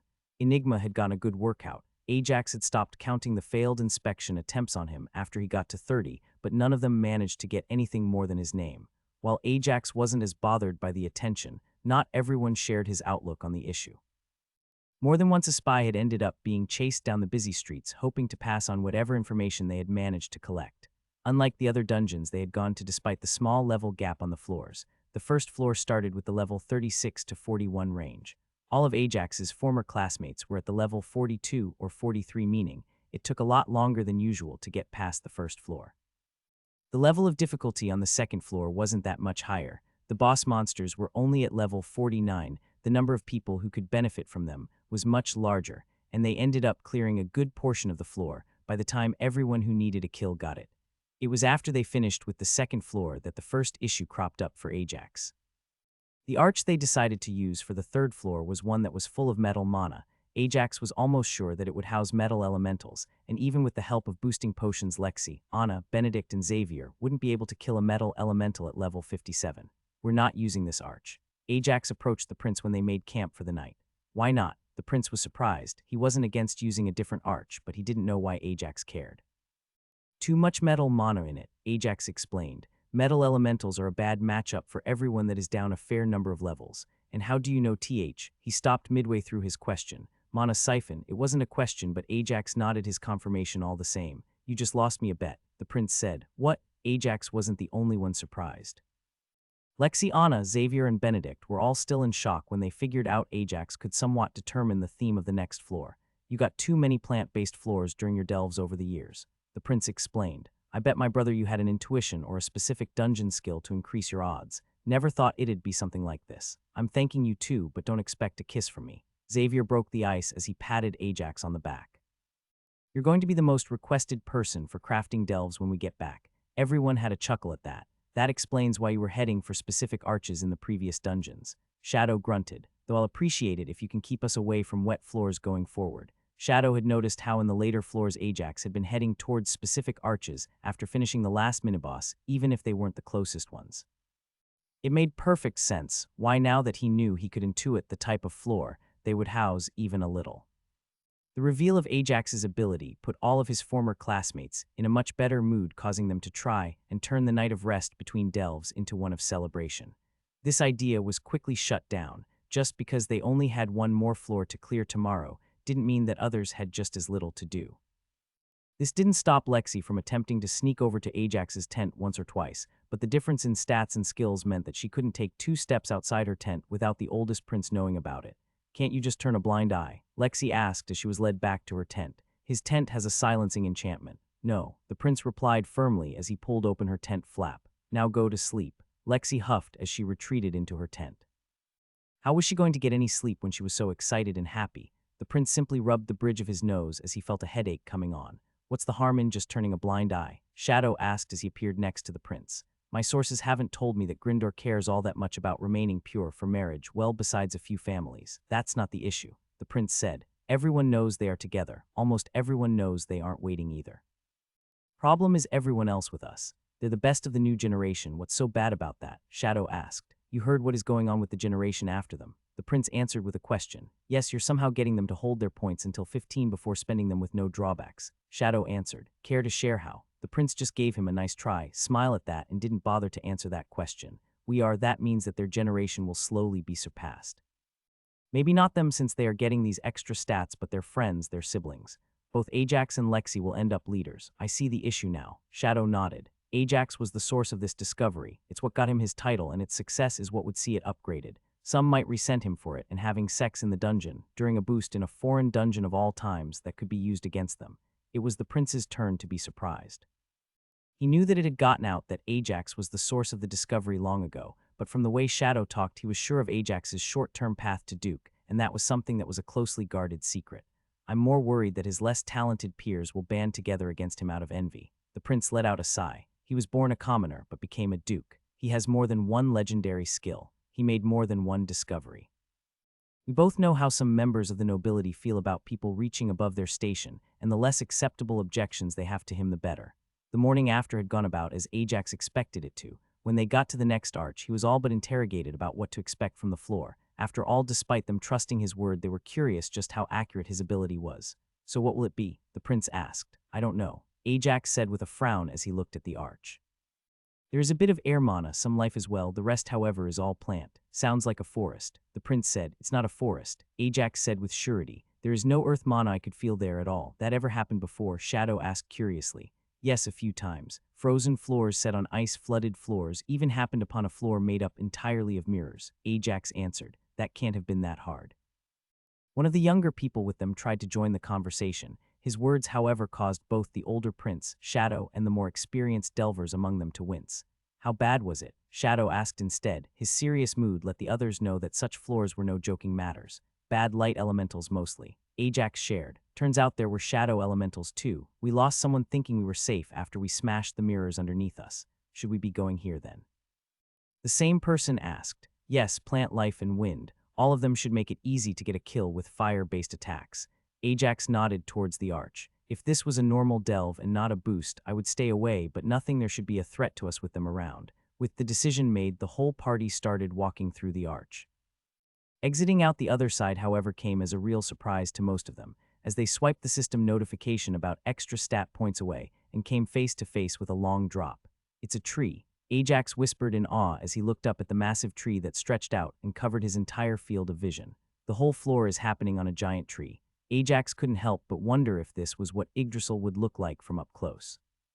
While everyone else was marveling at the odd floor they got, the two boosters were staring intently at one another. The serious atmosphere slowly spread as everyone slowly backed away from them and towards the arch just in case something happened. 70-30. The prince said at last, breaking the silence. "Too much," Shadow responded. 50-50. "It's our run and our boost," the prince countered. "It's our dungeon. Runs have been halted and postponed for less." Shadow didn't back down. "Ajax led us to it." Ajax felt himself start to sweat as Shadow glanced at him when the prince brought that up. 60-40. Shadow finally got out after a long moment of pause. He raised his hand when he saw the prince go to speak again. "And we round in your favor." Deal. The prince's serious face was replaced with his usual friendly smile as he extended his arm towards the beastkin. "Deal," Shadow said as he took the arm. "All right, everyone, sorry about that," the prince said as he turned towards the group. "Sorry for the inconvenience, but we will be fully clearing this floor." "What? Why, you can't be serious." "Well, at least it's an interesting floor. Floors like this are just too rare to pass up, I'm afraid," the prince said. "You will be free to keep anything you can get. The only exceptions are any seeds from the tree that can be taken outside. Those will all be collected and retained as a national resource. There are usually 20 to 30 of them on a floor this size. I heard about these." Xavier whispered conspiratorially to his former classmates. "The seeds are an emergency measure." "Emergency measures for what?" Ajax asked. "For famine," Xavier answered. "It's pretty obvious, but no matter what, if you plant a seed from this tree, you won't get a tree this size." "That's a good thing," Benedict pointed out. "If you could get it to grow, it would be a national weapon. All you have to do is plant it by the border and cut it down while making sure it falls on your enemy." "I don't see what you can do about something like that. The seeds basically dissolve in the soil." Xavier waved away talk of a super weapon. "It takes about 100 of them to replace an entire kingdom's harvest. So long as you have the fields and workers, you can plant and harvest every farmland in the kingdom in about a month." Ajax could see how the seeds weren't all that valuable to an individual if that was all they were good for. They were too situational. Even if a noble could use one to massively increase his yield, they were more useful as an emergency measure. "Are there seeds that we can't take out of the dungeon?" Ajax asked as his mind fixed on the wording of the prince's announcement. "There should be." "Why? What do you want those for?" Xavier asked. "I want to see what they can do in alchemy. From the sounds of it, they could be used to amplify the potency of a potion by empowering the ingredients during the brewing process." As always, Ajax had his alchemy tools on him, as well as a few sets of supplies for some specific recipes he knew well. He was eager to see if he could document a solid result, especially if the kingdom had hundreds of such seeds in its coffers for a rainy day. "I suggest we all watch our step." Anna's serious tone brought their focus to her. "We're some of the weakest here, and while the monsters might not be an issue, this whole floor is much like a labyrinth. There could be a trap anywhere. Even worse, since it's all plant life, the trap might be instinctually smart enough not to go for the first person that passes over it and try to aim for someone more fragile." "Am I going to be fine using fire here?" Anna asked as they got ready to start exploring the floor. "You'll be fine," the prince said. "This is a healthy tree, not some dried-out husk. I suggest you get your fire as hot as you can in hopes of making your enemy catch fire. Don't worry about it spreading." Ajax couldn't help but agree. One other thing, however, was on his mind as he looked down at all the branches. "What happens if we fall out of the tree?" he asked. "You die." Both Shadow and the prince answered instantly. What if I have a way to stop my momentum before I reach the ground? Ajax asked. Won't matter, besides the fact that you can't see the limit of the floor and you will smash into it before you reach the base of the tree. It's not the fall that will kill you.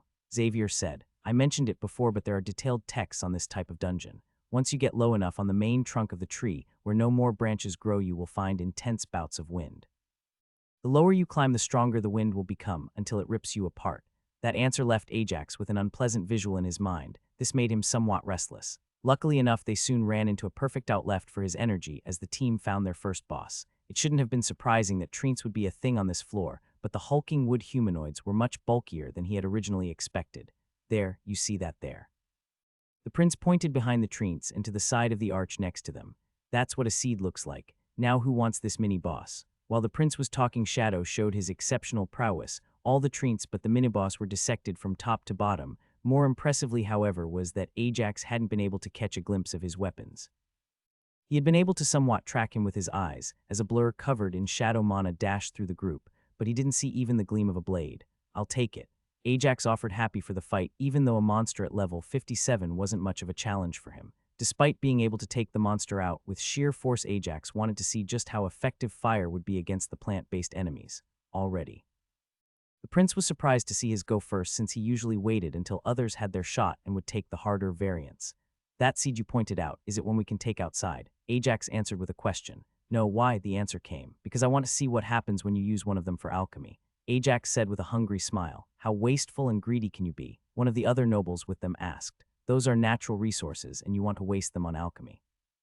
That one isn't, Ajax pointed out. I wonder just how much that will help me increase my skills. Would it be less wasteful to leave it behind on this floor? That's not what I meant, other noble quickly backpedaled. Fine, go for it, the prince said. Just don't make any of your explosive vials. Ajax had developed a big fascination with the more combat-focused applications of alchemy outside of potions. He had been looking into using alchemy to create flashbangs as well as dynamite.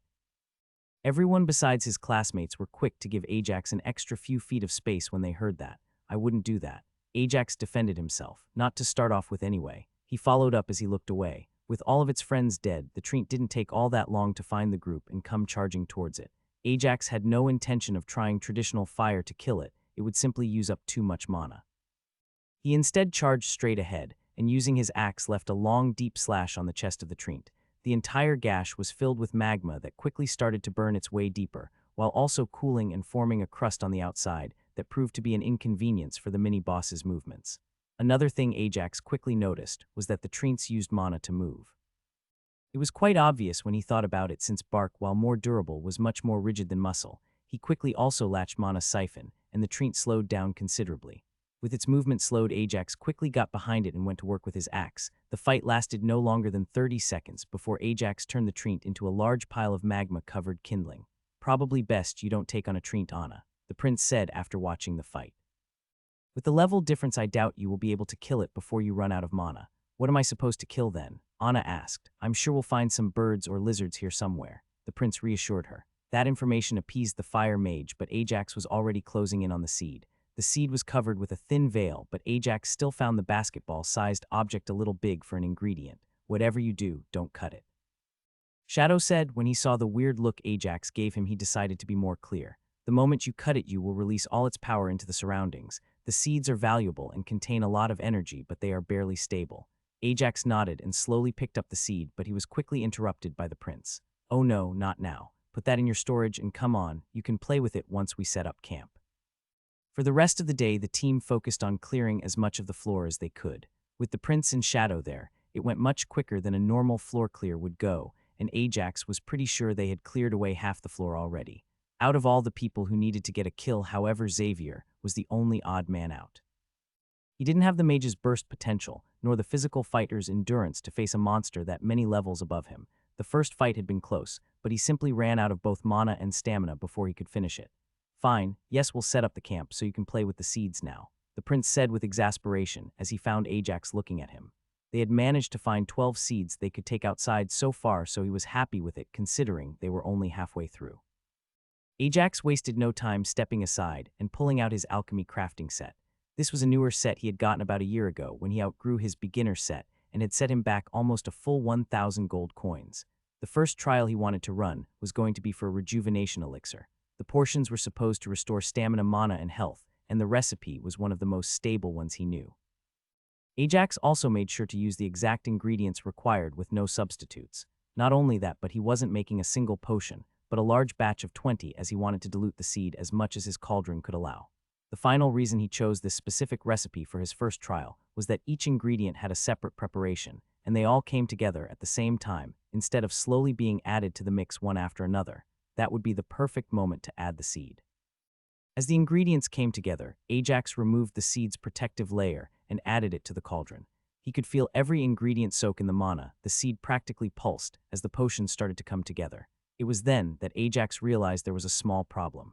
While he realized that the seeds held a lot of power, he didn't take into account how he would deal with all that power being released into the mixture. It wasn't a problem at the start, as the ingredients were soaking up most of it, but once they got all they could take, Ajax realized the seed was not only still producing more mana, but it was still growing in the amount it released every second. Ajax quickly started using mana siphon to drain the excess mana of the seed, while also using his own mana supplies to smother the seed, but none of it was enough. It was pure hubris to think that he could control that large amount of mana. After all, it took 100 of them to revitalize the entire farmland of a kingdom. Ajax kept pushing until Danger Sense started screaming at him. At that point, it was all he could do to kick away the cauldron as he jumped back towards the camp. The lid had been securely placed, so the bouncing cauldron drew the attention of the entire camp as they had just finished setting up the tents. The cauldron had almost fallen off the wide branch they were on when its enchantments had finally given up and it exploded. What the hell was that? The prince said as they all watched chunks embedded into the area around them. The most embarrassing one for Ajax was the one he saw Shadow holding in his hand, though he didn't know if it would have hit someone or not. I thought I told you no explosive stuff. That was the most stable recipe I knew. Ajax responded in a daze. Despite his expensive cauldron exploding and danger he was in, Ajax was focused on the notifications he received.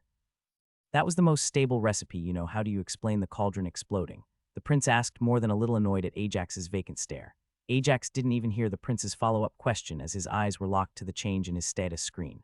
Sense mana grew by 4 levels, expel mana grew by 3, manipulate mana grew by 3, alchemy grew by a whopping 6 levels, mana siphon grew by 2, danger sense grew only by 1. But these were just the tip of the iceberg. The meat of his reward were 2 epic skills, Reckless Researcher and Unstable Alchemist. While the first one would prove hard to level and won't show massive benefits in the short term, it was something to consider for the long term in his future in alchemy. Once he started getting access to ingredients others simply couldn't get because of the difficulty required. His second epic skill, on the other hand, was one that was bound to prove useful and see a lot of use straight out the gate. Almost all crafting done with substituted ingredients or inside the dungeon was inherently unstable, and the more substitutions made and the deeper you delved, the more unstable things got. Ajax would be ecstatic with the gains he sacrificed his cauldron for if this was the end of it, but there was still the crown jewel, life aspect mana, his first legendary mana aspect. Ajax had felt the life mana as tried to siphon away as much as he could. Not only that, but with his senses trained on the mixture, he got to see it in action, as all of the ingredients slowly absorbed the infusion of life mana. Despite having no previous knowledge on this type of mana from his previous life, Ajax felt that he had a solid foundation on which to start exploring the latest addition to his arsenal. In terms of his alchemy and to a certain extent beekeeping, however, the sky was the limit. His daydream was unfortunately cut short rather abruptly by a sharp hit to the back of the head. "Did you hear me?" the irate prince asked, his face 2 inches away from Ajax's own. "What? No. Oh, sorry." Ajax started, startled, and ended with a sheepish apology. "Can you repeat the question?" I asked. "If that was the most stable recipe you know, how do you explain the cauldron exploding?" The prince took a deep breath to calm down. "The seed had too much mana," Ajax said as he replayed and reviewed the brewing process. "Everything was going fine at the start. The problems started once the ingredients couldn't accept any more from the seed. It had nowhere to go except for out. I hope this teaches you a lesson about being more careful in the future," Lexi said as she started examining him for injuries. Ajax could guess how guilty he must have looked from the way Lexi's expression changed the moment she looked at his face. "Of course you didn't learn anything from it, because why would you? I wouldn't say that's an accurate assumption." Shadow spoke as he brought the shard of cauldron to Ajax. "If I were to guess, I would say that the gains he made from this experience would actually tempt him into doing it again rather than staying away." Lexi felt a shiver run down her back at that, and her eyebrows scrunched up as she scrutinized Ajax's face more closely. "Oh God, I think you're right. If he could, he'd absolutely do it again." The words washed over Ajax like a bucket of ice water, not just because he wasted the expensive cauldron, but because he now no longer had a cauldron to experiment with any other seeds he had collected. Does anyone happen to have a cauldron they would be willing to sell to me?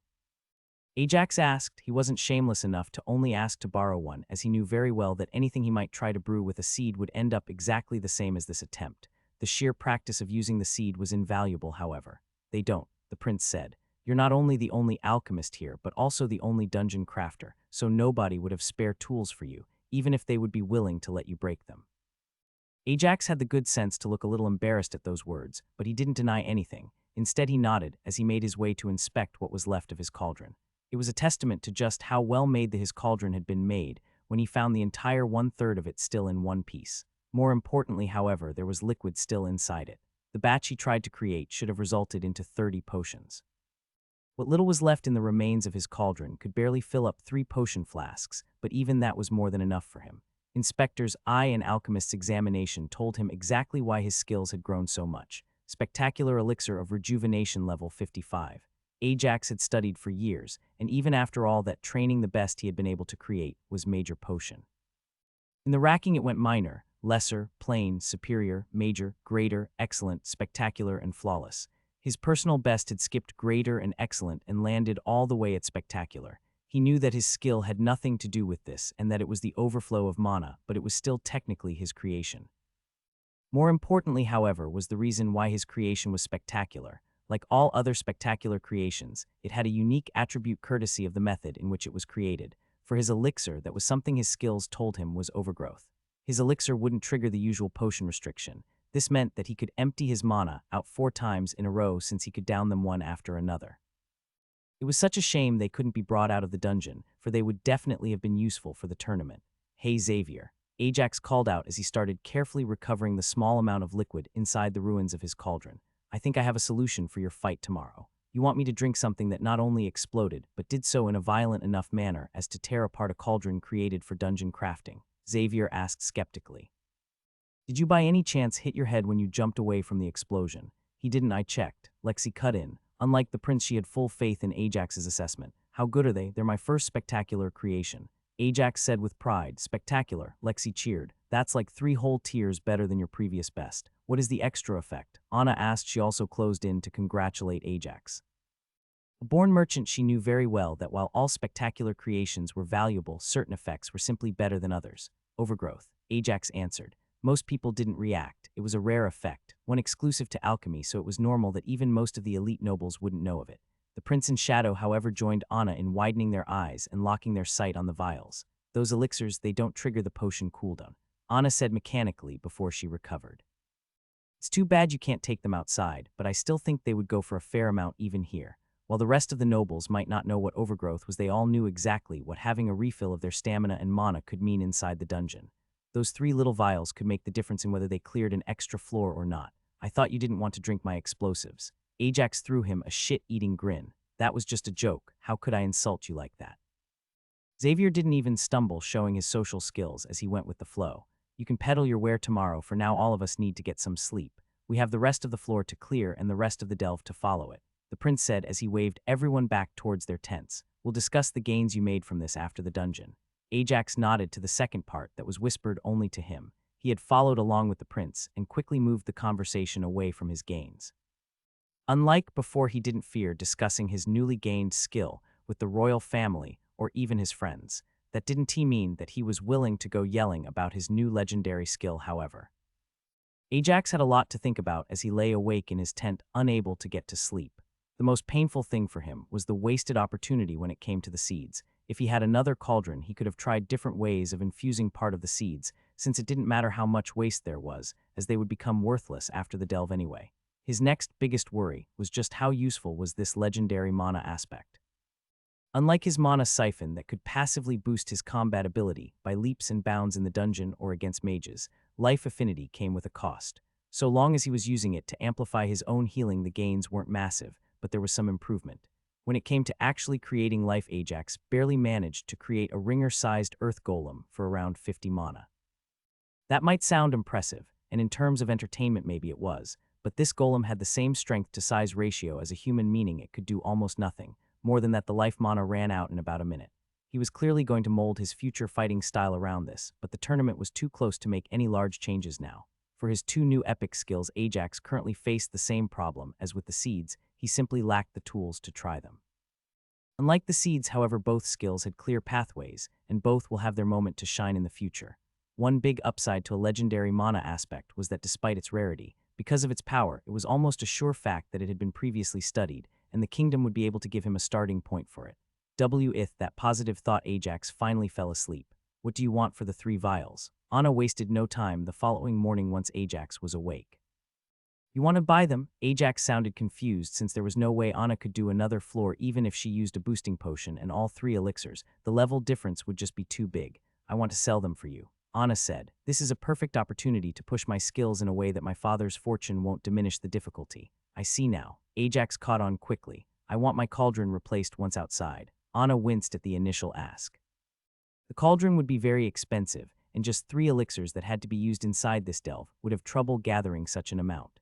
When she thought about it a little more, she smiled, however, as this would be the perfect challenge to push herself against future noble powerhouses. I'll try my best. Anna said as she took the 3 elixirs. She kept true to her father's #1 rule, never promise unless you are sure you can deliver. While Anna got to work getting Ajax a deal on those elixirs, he fully joined in the floor-clearing effort. It came as almost no surprise that Xavier bought one of the elixirs very quickly and got his mini-boss kill out of the way. Everything became a lot simpler when you had a lot more mana and stamina to burn. As the floor was finally finished, and Shadow was doing a final lap to make sure no seeds were missed, Ajax started on his new idea for using the seeds. Without a cauldron to somewhat control the release of mana, and without the ingredients to soak up the initial release, the seeds were going to become unstable almost as soon as their protective film broke. Without anything to lose, Ajax simply stood on the edge of the tree, next to the regular earth, water, wind, and light arch Ajax had identified as a good option for a regular floor. From there he would break open the seeds, and then use both mana siphon and manipulate mana in hopes of delaying the explosion. For the first seed, Ajax had only held onto it for 2 seconds after opening it up before he dropped it off the tree, where it exploded and released a potent wave of life and plant mana. Despite Ajax trying his best to get a feel for the plant mana, he could only barely feel it as an afterthought after the seed detonated. He couldn't get so much as a hint of it while the seed was in his hands. Ajax theorized that this was because the plant mana was in the core of the seed. By the time he got to the 20th seed, his time had improved considerably from 2 seconds all the way to 7. Are you seeing any results? Both the prince and Lexi got close after he dropped his latest seed.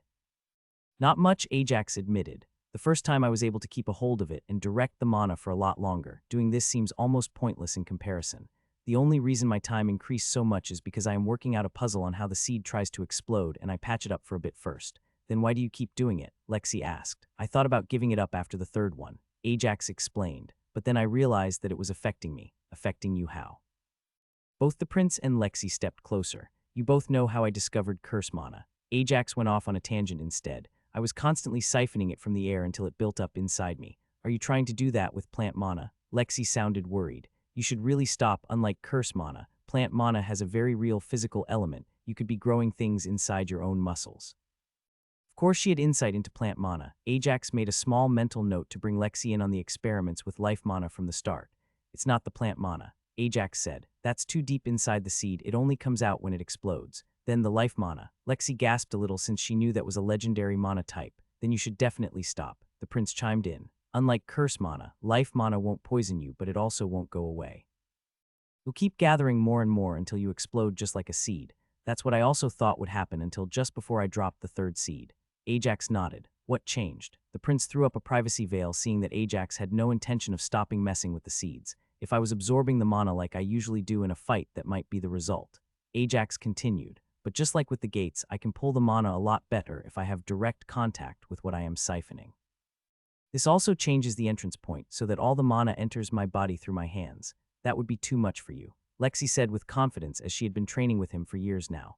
I felt how much mana you're pulling. Your channels can't hold up against that much. No, they can't, Ajax agreed, but they also wouldn't just burst. Since the mana is still being spread throughout my body, it's just moving around my body slower than I bring it in my channels. It just forms cracks. That might be a good way to reinforce your channels, but you are doing too much too quickly, Lexi said as she took his hands in hers. No, he isn't, the prince said as he looked towards Ajax with an odd look that bordered on admiration.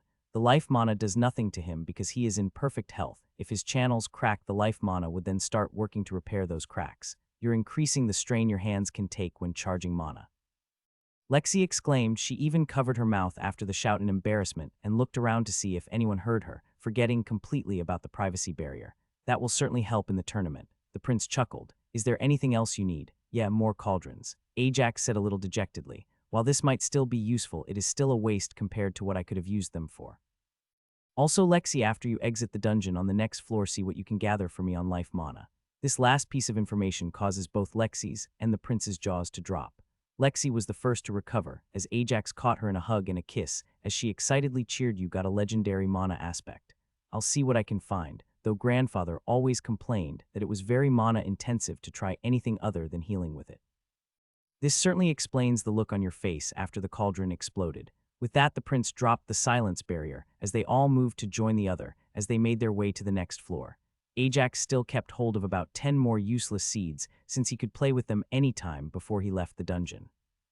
For the next few floors, the entire team pretty much took it easy. The prince and Ajax decided that there was no use in going for the more exotic floors when they didn't have the equipment to take advantage of it, so they focused on getting as normal of a floor as possible. One thing Ajax noticed over time was that on average a floor became more valuable as the number of many types on it decreased. There were of course exceptions to the rule, like the garden floor he had found back in the Empire, but on average that was a good sign. So we should focus on floors that have a mana or two dominating the spread, the prince asked. No, Ajax corrected him. You can find a floor that is 90 water and 8 air. If you can feel another dozen mana types mixed in, that won't be a good floor. If you find a floor that has a 4-way split of 25, that's the floor you want, with as little variety as possible. As a side note, I advise avoiding floors with over 50 water mana because you may end up on a lake floor. The simple fact that you can guarantee no floor will be one of those flooded ones is something that will make you a staple of any crafter's delve. The prince chuckled as he thought the idea through. Just like before, there were hardly any people left when they got to the arch leading to the final floor of the boost. What's wrong? The prince asked as Ajax frowned after he touched the arch. There's a mana type that I don't recognize, Ajax explained. Is that unusual? Shadow asked, curious just how wide a breadth Ajax had. No, I mostly have a feel for what things relate to, but there are a lot of mana types out there. The odd thing is that this time it takes up 40 of the floor, and I can't seem to connect it to anything I know.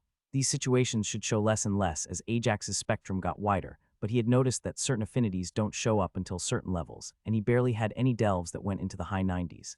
I say we go for it, the prince said. There are plenty of other mana types, so there should be enough things you can kill there, and getting more information for you is valuable.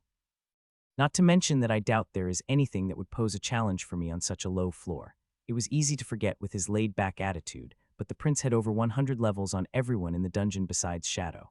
Ordinary people died by the time they got to level 60, soldiers on average died at level 80, nobles averaged level 85. High nobles like dukes and royals averaged level 110. The highest bracket was actually retired adventurers. They died around level 125, but they were all veterans who survived centuries as adventurers, so it wasn't a fair comparison. As everyone stepped onto the next floor, Ajax could feel the wrongness of the mana in the air. Much like how curse mana felt unpleasant, this mana type felt much worse than that. Ajax knew there was no chance he would be using a siphon on this floor, so that's the mana you felt. Shadow said as he took a deep breath.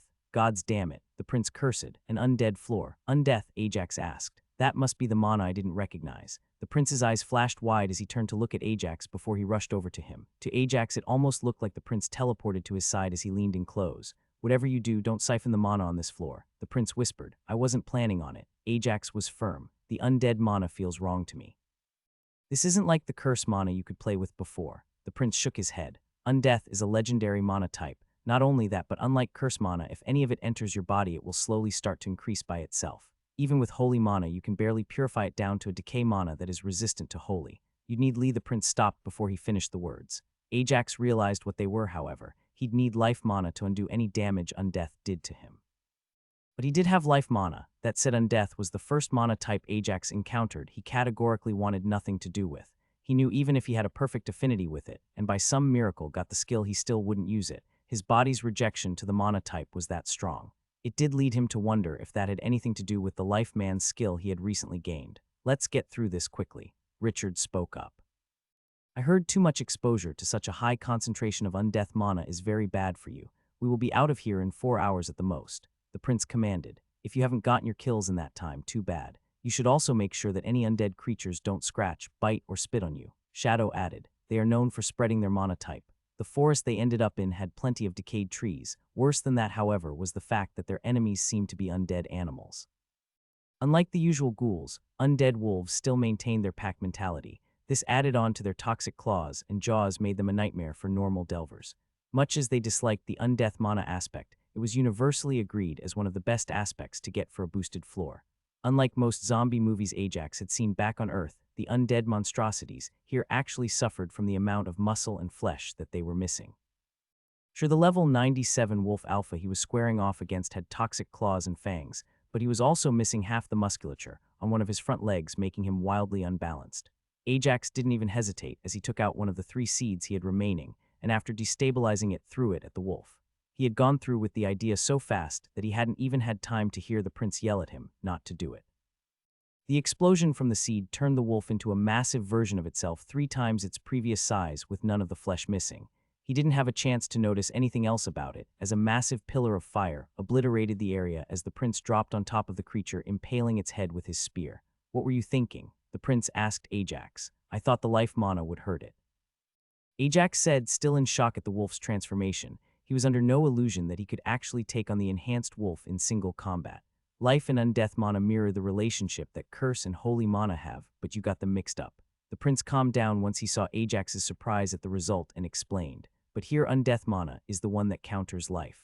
Life mana gets corrupted by undeath mana. If you are infected with undeath mana, you have to first purify it, then cut away the area before you can regrow it with life mana. Simply adding life mana will actually make the undeath mana spread faster. Ajax very much took that lesson to heart. For his next opponent, he chose to stick with the undead despite having the option of fighting a normal flying bird mini-boss. This fight turned out very differently as Ajax focused and infused holy mana into his weapons for the first time. His strikes were devastating to the undead stag. Each blow would purify sections of the beast, turning the flesh from undead to simply rotten dead meat. Everyone was keeping a good distance from Ajax after he finished off his fight, however. If you wouldn't mind staying downwind from me, please, Shadow said from a distance, his sensitive nose reacting to the stench that the purified undead had also spread to Ajax. When the team exited the final floor, they had no trouble getting out from the busy area of the dungeon. In fact, they were all but escorted out of there with haste, seeing as the entire team smelled of the final undeath floor. Get yourself cleaned up, and then after that bring your grandfather and Lexi. We have a few things to discuss regarding your recent gains and revelations, the prince said to him. Despite the parting words, implying speed was of the essence. Ajax was sure nobody would complain if he spent a good amount of time washing the stink of undeath off himself. His usual bathing routine took only 15 minutes, but Ajax had to go through it 5 times before he finally felt like the smell was gone. You finally came out. Judy greeted him as he entered their common room after he got dressed. What were you doing in there? Undeath floor, was all Ajax said, and both Elijah and Aurora winced. I think it's best that he took his time, Aurora said placatingly. You haven't yet had to deal with any merchandise that comes from undeath, but trust me when I say you want to make sure it's properly packaged. It took us weeks to air out the shop. Elijah shuddered at the memory. You didn't bring anything back from that floor, did you? Anna asked. No, the prince was very clear when he said that even if we found something, we were to leave it there. Ajax confirmed. Speaking of the prince, he requested my presence tonight, as well as grandfather's and Lexi's. That can wait a moment, Judy said. What is this I hear about you blowing up the cauldron we found for you? Alana and Judy had searched the capital thoroughly to get his dungeon crafting cauldron that should have been able to handle anything he would need for the next half a decade or so. Neither had imagined the kind of things Ajax would be willing to toss in there, however. I managed to make enough with it to get it replaced. Ajax quickly defended himself as he pointed to the cauldron he saw next to Anna. She had quickly gotten the new cauldron ready in the 2 days Ajax had been inside the dungeon. Is this about? Anna looked around warily since they had no silencing enchantments on the room. The other use of your skill. She had been there when he revealed what mana siphon could do to floor arches. That and some things I found out while on that tree floor, Ajax answered, and Lexi just nodded as she knew what a big deal his legendary mana aspect was. I think we can all go as you're all going to learn about what's being discussed anyway. The group quickly made their way to the royal family's accommodations. The guards looked surprised to see all of them, but they said nothing as they let them pass, and the maid waiting by the entrance led them inside. The embassy had a room that, while much smaller than Gryndor's throne room, filled much the same purpose. It was here that they were all received. As the group entered, Ajax took note of who was present. The king and both of his sons were in attendance. The entirety of Squad 1 as well as Xavier's mother and future queen were also there, all people he expected to be present. Besides them, there were two people he didn't expect. One of them was Xavier, the other he didn't know yet, Your Majesty. Ajax bowed politely, followed by everyone else who came with him. Please come take a seat, he offered as the entire party moved to sit down at a rather large round meeting table that was set up. My son has brought forth lots of exciting news following what was supposed to be a regular boost delve. Before we go any further, however, I don't believe you have my good friend and royal treasurer. The man in question took the quay as he approached Ajax and extended his hand. Lord Percival Valtmore, it is my great pleasure to meet you, Baron Hearthbound. Ajax shook the man's hand. Is the name a coincidence or, Ajax asked as he took in the man. I would like to think of it more as a self-fulfilling prophecy, Percival quipped, but I am the first in my family to hold this position and have always had this name. Ajax got a good first impression from the man, though he would still be a little wary since he wasn't sure if he had a skill for that or not. With the introductions out of the way, however, everyone except Squad 1 took a seat at the table with Ajax sitting close to the king. Let's start with the simplest issue, the king offered. The seeds collected from the tree. We were able to gain 20 of them. They will all be taken to the royal vault, but I was informed that you attempted to use them in alchemy. To some, well, I wouldn't call it an outright success, but some results. I have some brief documentation that I wrote inside the dungeon after my attempt, but it is something I will need to go over later as they are just notes at this point. Ajax said as he produced a small stack of papers. Would you mind us making a copy of those? One of the members of Squad 1 asked. Not at all, Ajax said as he offered the notes. I will have to advise that the seeds not be used for alchemical experimentation, Your Majesty. Percival jumped in. Despite the recent gain, they are very rare, and when they are required, we use them in large numbers. Rest assured, Percival, I have no intention of using the seeds in our treasury for experiments, the king said. Their rarity, however, may not be as large an issue anymore. The second topic would be your ability to predict the type of floors that are hidden behind the different arches. That is not, strictly speaking, correct, Your Majesty, Ajax answered. I do have the ability to feel the mana types present inside the arches, which corresponds to the mana present on their floor. I do not know what form that mana takes. If that is true, how did you enter an undeath floor? One of the members of Squad 1 asked with suspicion. Ajax didn't explain and instead summoned a small amount of magnetic mana in his palm. What kind of mana was that? He asked. I don't know. The man answered with a frown. It is the same in my case. While I could feel the undeath mana before entering the arch, it was also the first time I came across undeath mana, so I didn't know what it was. Ajax explained. What I can say is that I will no longer be going onto those floors in the future. And is this ability something you are looking to keep for your own house? The king asked. I am sure we will be able to come to an understanding regarding my grandson's presence in helping more than just our house when it comes to favorable floors, Elijah said. Any research into more accurately predicting the exact floor based on the mana types in the arches, however, is something I will keep for our own house. Should we find more skills capable of perceiving mana in the future, that is something we will be keeping to ourselves. That is an agreeable offer, the Crown Prince said. But Your Highness, Percival tried to interject. Noble houses are allowed their secrets in our kingdom, Lord Valtmore. The Crown Prince talked over the treasurer. Now there are of course exceptions when the benefits are too high to allow one house to hoard them all. A good example of this would be the training method Baron Hearthbound shared for increasing stats during a child's youth. Being able to predict the next floor of the dungeon is something I would argue is on the same scale as that, husband. Xavier's mother said. It most certainly is. The Crown Prince agreed. However, they don't have a way of sharing the method. We all already know it's a legendary skill. Keeping research regarding such a skill a house secret is within their prerogative. Both the treasurer and the future queen nodded at that explanation. Ajax felt his own insecurities regarding secrecy rise up at the way the conversation had gone, but he pushed them down. He knew they were simply looking out for the kingdom's best interests. Ajax wanted to disagree with that statement.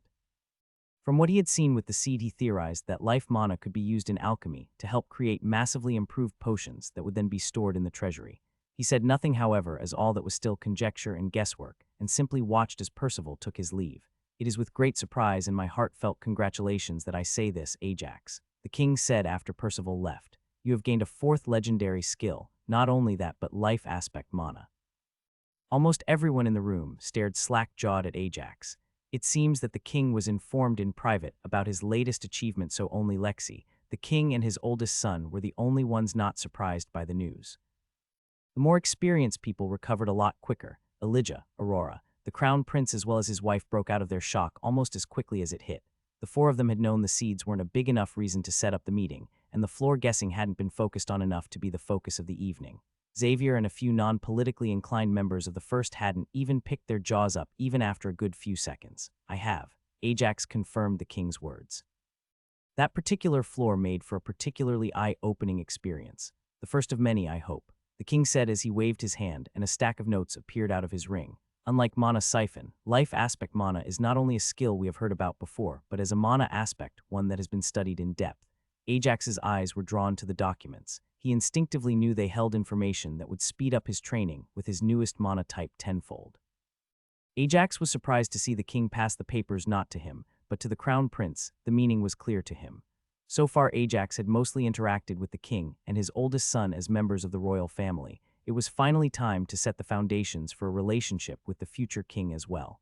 It is our custom to try and educate any legendary skill owner on the use of said skill. Despite the entire situation being a clear surprise, the crown prince instantly shifted gears, beginning his explanation to Ajax as he skimmed the papers for any information he may need right now. "Do you know how many legendary skill users there are in our kingdom?" Ajax stopped to think for a moment. He was almost positive the king's oldest son had a legendary skill. It was the only way he would be able to even fight on the same level as Shadow. Next, he obviously knew about the squad captain that had the stamina-draining empowerment as well. With him and maybe one more hidden user, Ajax was fairly confident in his guess. "For so, not a bad guess," the crown prince nodded. "However, the actual number that we know of is 10. There are 10 people like Uncle," Xavier asked, sounding as shocked by the answer as Ajax felt. He quickly covered his mouth as he realized what he had just exposed. "Sorry," he offered lamely. Despite the slip-up, nobody was worried about it. They had thoroughly investigated the characters of everyone present at this meeting, and they knew none of them would cause an issue with the knowledge. While all people who gain a legendary skill are extremely talented, you can break them into 3 different groups. The crown prince kept the discussion on topic despite the outburst. The ones who are driven, the ones who are desperate, and the ones who are both. Ajax knew he clearly fell in the first category. The first and the third category sadly make up less than half of the people. The crown prince continued. Those who come by them out of desperation usually find themselves stalling, as the power of the skill eases the pressure that caused its creation. Ajax now realized why his guess had been so far off the mark. Difficulty and danger were weighed heavily by the system, but of those who barely made the cut to gain such a skill, how many would be willing to push even close to those same skills to their limits in the pursuit of more power? Over half of our legendary skill users wallow in mediocrity. The crown prince sighed. Nevertheless, we always strive our best to help those who look to push further. We are finally in a position to help you with at least one of your legendary skill. Before we begin on the skill itself, is there anything you can share about how you got it? Xavier's mother asked with a small frown as she was reading the same information her husband just skimmed over. "I gained the skill from experimenting with the seeds." Ajax started as he continued with a short retelling of how his alchemy experiment started. "When the seed started to release a lot more mana than I knew what to do with, I started siphoning it. The exposure and understanding from the experiment granted me the mana aspect as well as 2 epic skills." "What skills?" The king's oldest son buted in with enthusiasm at the new information. "Reckless researcher and unstable alchemist." Ajax had no reason to hide them. "Both are sure to become pillars of my future progress in alchemy."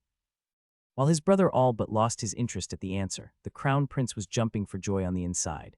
With these skills, it was finally reinforced that Ajax wouldn't just be dropping alchemy after he squeezed it for the levels it would grant him, and he would instead become a very talented crafter as well. More than that, a crafter's path was one the royal family was more than capable of helping one walk down. "That does explain the anomaly," the future queen said. "What anomaly?" Ajax asked.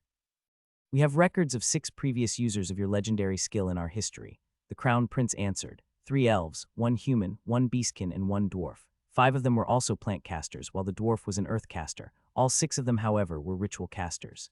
Ajax understood now why he was the anomaly. Thinking it over, in fact, he recognized that rituals were in fact the perfect way to take advantage of life mana. Regardless if one used runic or chanted magic, ritual magic offered the same advantage to both. In exchange for increasing the minimum amount of mana used for each spell to an insane degree, it allowed for a spell to be cast over multiple sessions, or by multiple casters, giving the caster or casters time to recharge their mana and launch a final spell with a lot more mana than their entire mana pool should allow. That perfectly leads into the first issue I ran into with life mana. Ajax piggybacked off the idea and took out a few pebbles he had brought in preparation for this example. As he used his new life mana with just a touch of earth mana to fuse the pebbles into a small golem that moved around by itself. Even something as simple as this golem took 300 mana. That doesn't match with your fighting style one bit. What was the system thinking? The The king's oldest son all but shouted in outrage. It does seem less than ideal, the crown prince said more politically. That said, I do hope this information does help with your progress. He pushed the paper towards Ajax. They mostly outline generalities and any weaknesses we have found. Once we return home, more specific details that we have on any of their spells will also be made available to you. Ajax now understood why the information was so limited to a few pieces of paper. This was simply the barebones information they had on how to counter a life mana used that the king had on him in case he ran into one that was aggressive. He now looked forward to what more specific knowledge the kingdom had back in the royal library. Is something the matter? The king asked as he saw Ajax's frown deepen more and more as he quickly read through the information. There is no mention here of alchemy. Ajax complained. There were pages here used to describe how life mana could lie dormant before activating in plant life, leading to many unexpected ambushes, but nothing on what Ajax had experienced during his crafting. Not even as a side note, attempts were made. The king answered. Unfortunately, any invigoration or infusion didn't persist through the crafting process, and any spell used during the process interfered with the alchemy. The process unfortunately does not work. Despite not having anyone who had a life aspect mana skill, there were one or two spells left over that talented mages could cast with enough practice. The king had previously attempted to have them increase the quality of ingredients for his alchemists with life-based spells, but none had worked. It does, Ajax said with conviction. It worked with the seed. What little remained of the elixir maintained the benefits of the life mana the seed released. It may be that infusion does not work without disturbing the alchemy, however. By simply adding the life mana, it would be naturally absorbed during the brewing. To do this successfully, at least for anything more than the most basic of potions, you would not only need someone with the skill to generate the pure life mana that has no direction, but you would also need them to work in perfect unison with the alchemist so as to not disturb them, one of the squad mages said. Or you would need the alchemist to add in the life mana themselves, Ajax answered with a grin. As excited as I am about the results I am sure you will produce, could I ask that you focus on the upcoming tournament for the time being? The Crown Prince interjected. In the following 3 weeks you will have the final and main dungeon of the Republic to delve, the elves' arrival, and their welcoming ball. The tournament will start in less than a month. Ajax took the king's request to heart as he fully focused on combat for the upcoming tournament. More than that, however, he also focused on gathering as much information as he could about his future opponents. It came as no surprise to find out that of the 8 competitors, Richard would be the only physical fight, and he was the only hybrid fighter. At this point, mages simply had an advantage that was hard to beat in a tournament setting. As for the mages, Ajax was pretty sure that he wouldn't have to worry about the last of Gryndor's representatives making it out of the first round, so he discarded him. That left him with 1 rune caster dwarf, a close-range caster beastkin, and 3 elves, a fire mage, a wind mage, and the ice princess. Ajax was pulling out all the stops for this. Winning here would most likely give him access to 5 more dungeons, so that was a boost he wouldn't be passing up. His delve in the Republic's main dungeon was as straightforward as boosts ever got. The prince wasn't willing to risk anything, so they moved from one forest biome to an open field and back again the entire way. Ajax still gained the +11 to all stats from the dungeon, even if the level 100 final mini-boss didn't feel all that challenging as the one he fought months ago back in Gryndor. More than that, Ajax even made sure to take some extra potions for another 20 stats that became available from his dungeon gains. He was squeezing every ounce of power he could. Besides his alchemy skills, there wasn't much change to his skills from before the start of this trip, but his stats got a solid upgrade. Even with all that, Ajax couldn't help but feel a bit down about how close he was to another level up. So close, yet he knew that there wasn't enough time to push the rest of the way there. Why so serious? The king's eldest son asked him as he joined him on the training ground. Don't worry, I'll show you how it's done before you get out there. Ajax had been shocked to his core to find out that the main tournament was just the opening act. It made sense once he thought about it a bit more, but the fact that the champions would be the first to fight to warm up the crowd seemed absurd. It won't be much of a show for most people, Shadow had told him when he asked. Unlike the 2 limited brackets, champions do have to hold back to ensure they don't kill their opponent and start a war. More than that, however, the fights are simply too quick for the spectators to properly take in. Thinking about it, that way it made sense why the main tournament wasn't the main attraction for the spectators. If the champions were the warm-up, the youngsters were the ante. Their fights would be the easiest to follow, but would still be grounded in a level of power that was normal as far as common people were concerned. The level 100 bracket was the main attraction. Unlike both the champions and youngsters, the competitors here weren't the cream of the crop geniuses. They were dedicated fighters who molded their entire build around fighting in such a tournament, from the low amount of skills taken so they could be pushed further to the low vitality investment to increase their power. Ajax wouldn't have been surprised to hear that those competitors could actually delve 25 to 35 levels up inside dungeons had they been allowed. Did you find out if any of them have bonds? Ajax answered the smug prince. Bonds were allowed to participate, however they weren't offered the same protection as the participants, meaning they were fair game when it came to getting killed. For that reason, most youngsters wouldn't have any with them as the risk didn't match the rewards. At their age, getting a strong combat bond was too hard, and taking in a subpar one would be a liability as the backlash from the bond being killed would take out both. The dwarf has a mole and the beastkin a mountain lion. The prince got serious when he provided the information. Both are below level 60, so they won't be making an appearance. What about the elves? Ajax asked. We've heard nothing, but they only arrived yesterday. There is still a week until the first round takes place. The prince shook his head. We've got a party to go to tonight. Ajax groaned at the reminder. He wished he could skip the entire event. One thing he knew for sure was that he would take extra care to make sure Archduke Goldenmouth didn't corner him again. He could already feel the hangover headache coming on just from thinking about it. Oh, don't be like that. The prince patted him on the back so hard he almost sent him face first in the dirt. Parties like that are great fun. Besides, the Archduke will mostly be focusing on the newcomers, if you say so, Ajax said half-heartedly as he turned to walk away and get ready.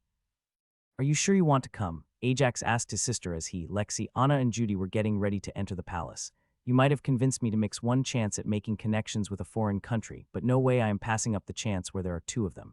Judy gave him a slight glare. It's your funeral. Ajax mumbled. What was that? Judy still caught his words. I said stay away from Archduke Goldenmouth. All three girls chuckled as they remembered what happened to Ajax last time the Archduke was involved. For the first time ever, humans weren't the majority as Ajax entered the massive ballroom. While they still had a solid representation, it was clear that less people showed up tonight from their convoy, and a lot of elves were present. Different from the last party was also the fact that Ajax wasn't the last of the tournament participants to show up. None of the elven champions had arrived, yet with the exception of their main champion. A 7-foot-tall elf with wide shoulders, gray eyes, and pitch-black hair. Much like the first time he saw Shadow, Ajax didn't need to use his inspection skill on the elf to know not to provoke him. Tempted as he was to try and inspect the elf, however, Ajax knew better than to set that precedent at the party. It didn't take long for the Beastkin champion to find Ajax and attach himself to the group.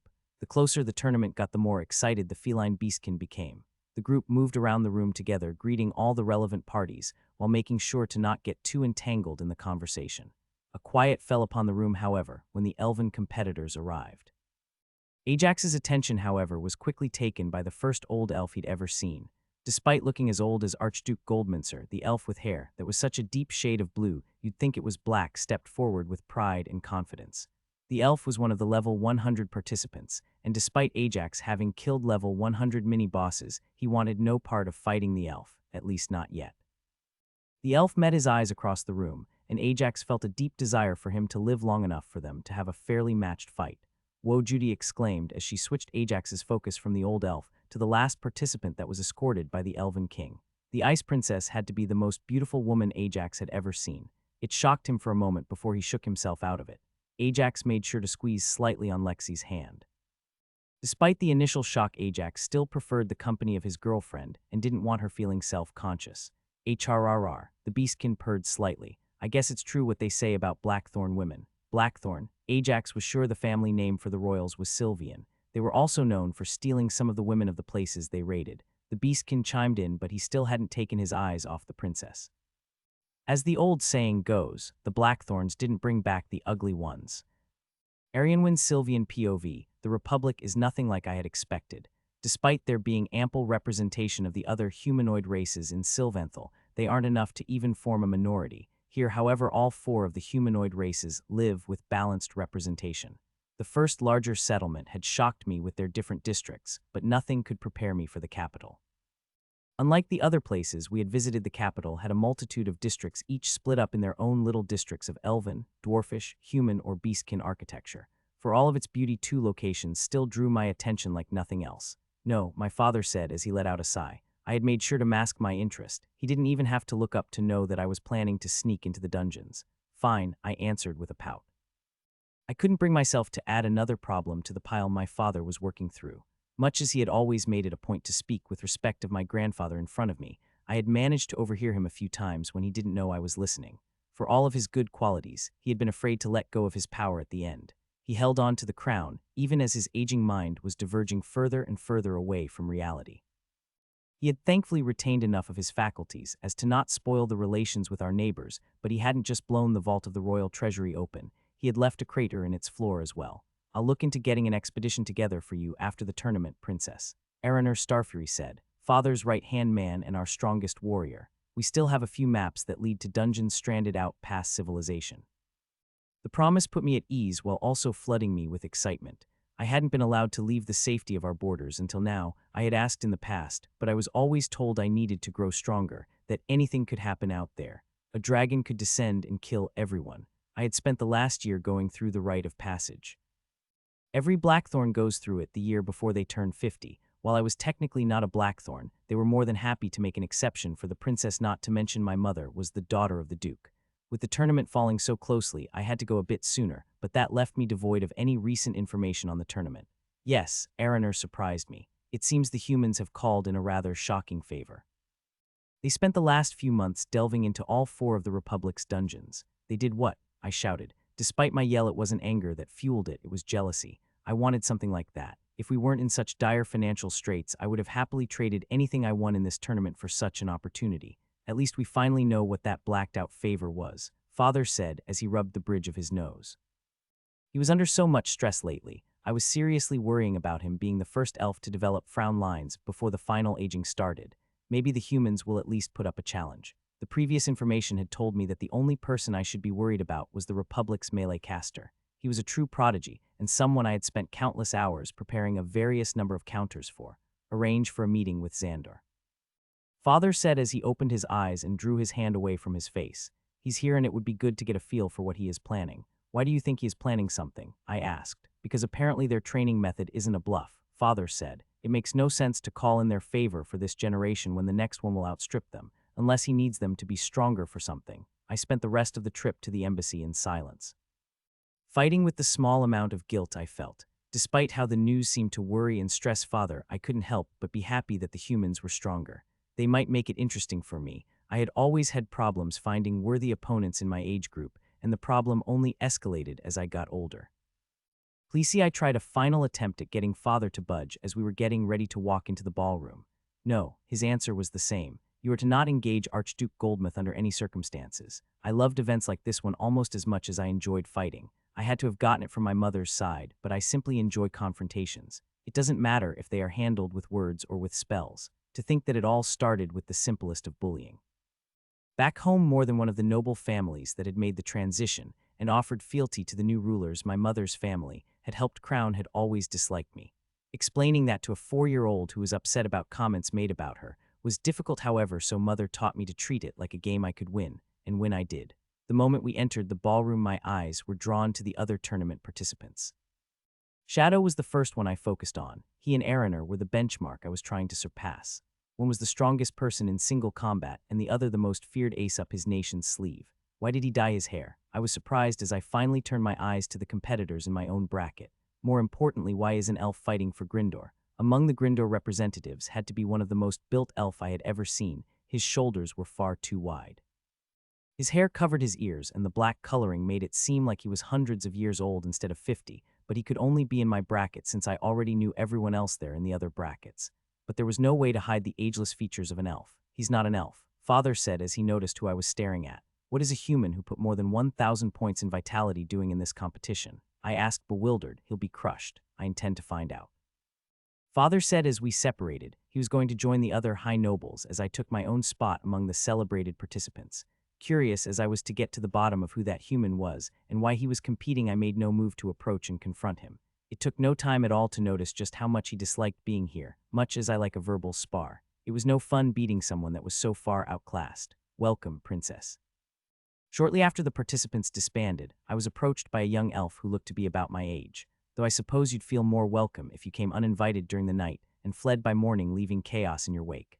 A quick look at the house sigil prominently displayed on the elf's suit explained his hostility. He was part of the few noble houses who fled to the Republic during the rebellion. They would have a grudge not only with my family, but with the royal family as well.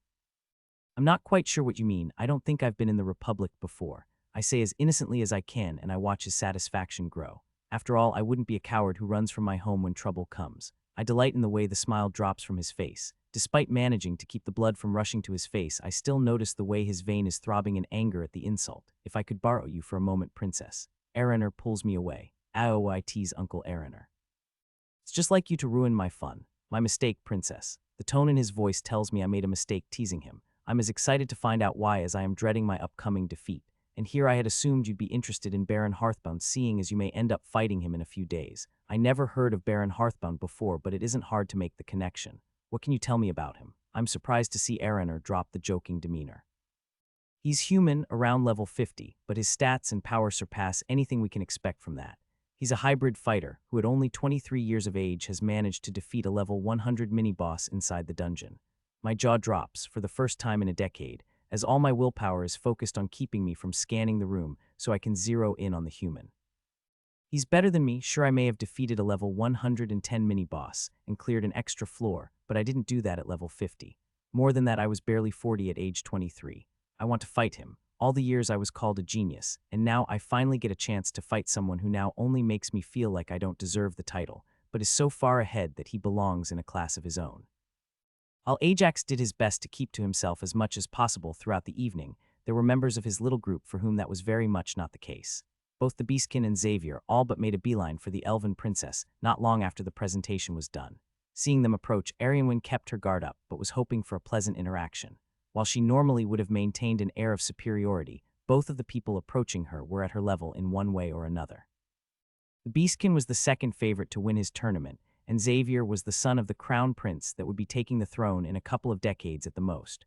Greetings, princess. They both greeted her as they approached, while Xavier also went on to greet the other elven participants. As they were still children of high-ranking nobles, the Beastkin solely focused on the single elf he saw as competition. This annoyed both of them, but they were in no position to say anything about it.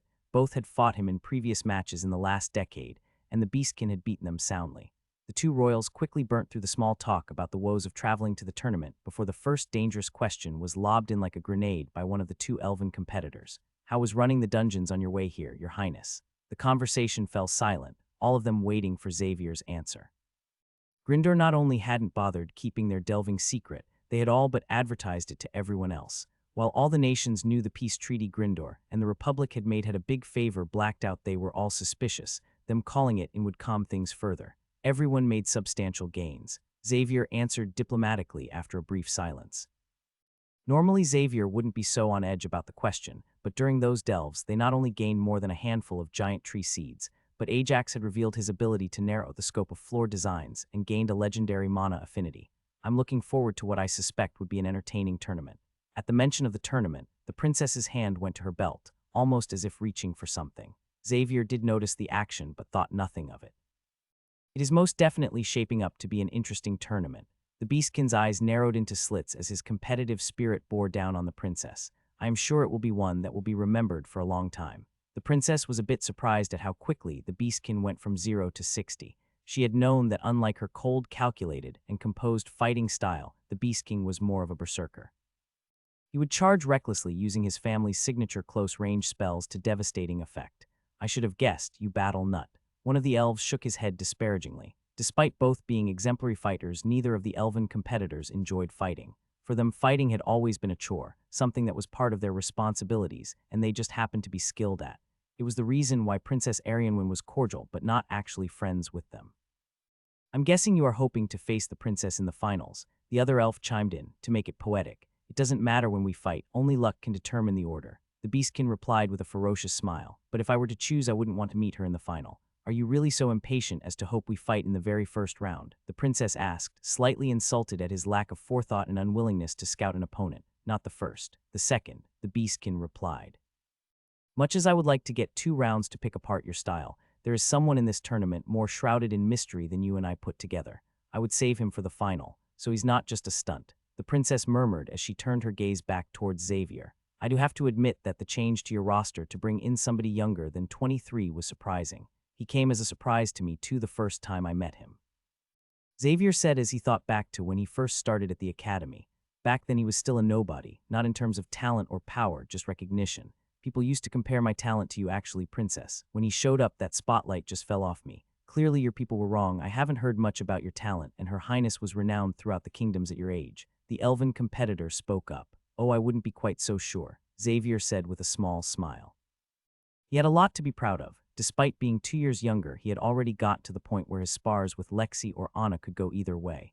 Considering the advantage pure mages had at lower levels, it showed that his hard work over the years at the academy had also paid off. Ajax is just simply on a different level. That almost sounded jealous, the princess said with a smirk as she recognized in Xavier the same competitive drive she had. "Oh, I was," Xavier admitted. "For longer than I'd like to admit. Even now there is a small part of me that hopes he doesn't beat the odds to win this whole tournament. It took my uncle months before he got me to stop comparing myself to him." "That sounds exciting," the princess said with the first true smile she had worn all evening, though it was indistinguishable from the practiced one. "I'm looking forward to this tournament even more. It was a pleasure to meet both of you, but if you'd excuse me, I do have to go greet our host." It was at this point in the evening that Ajax could finally withdraw from the event.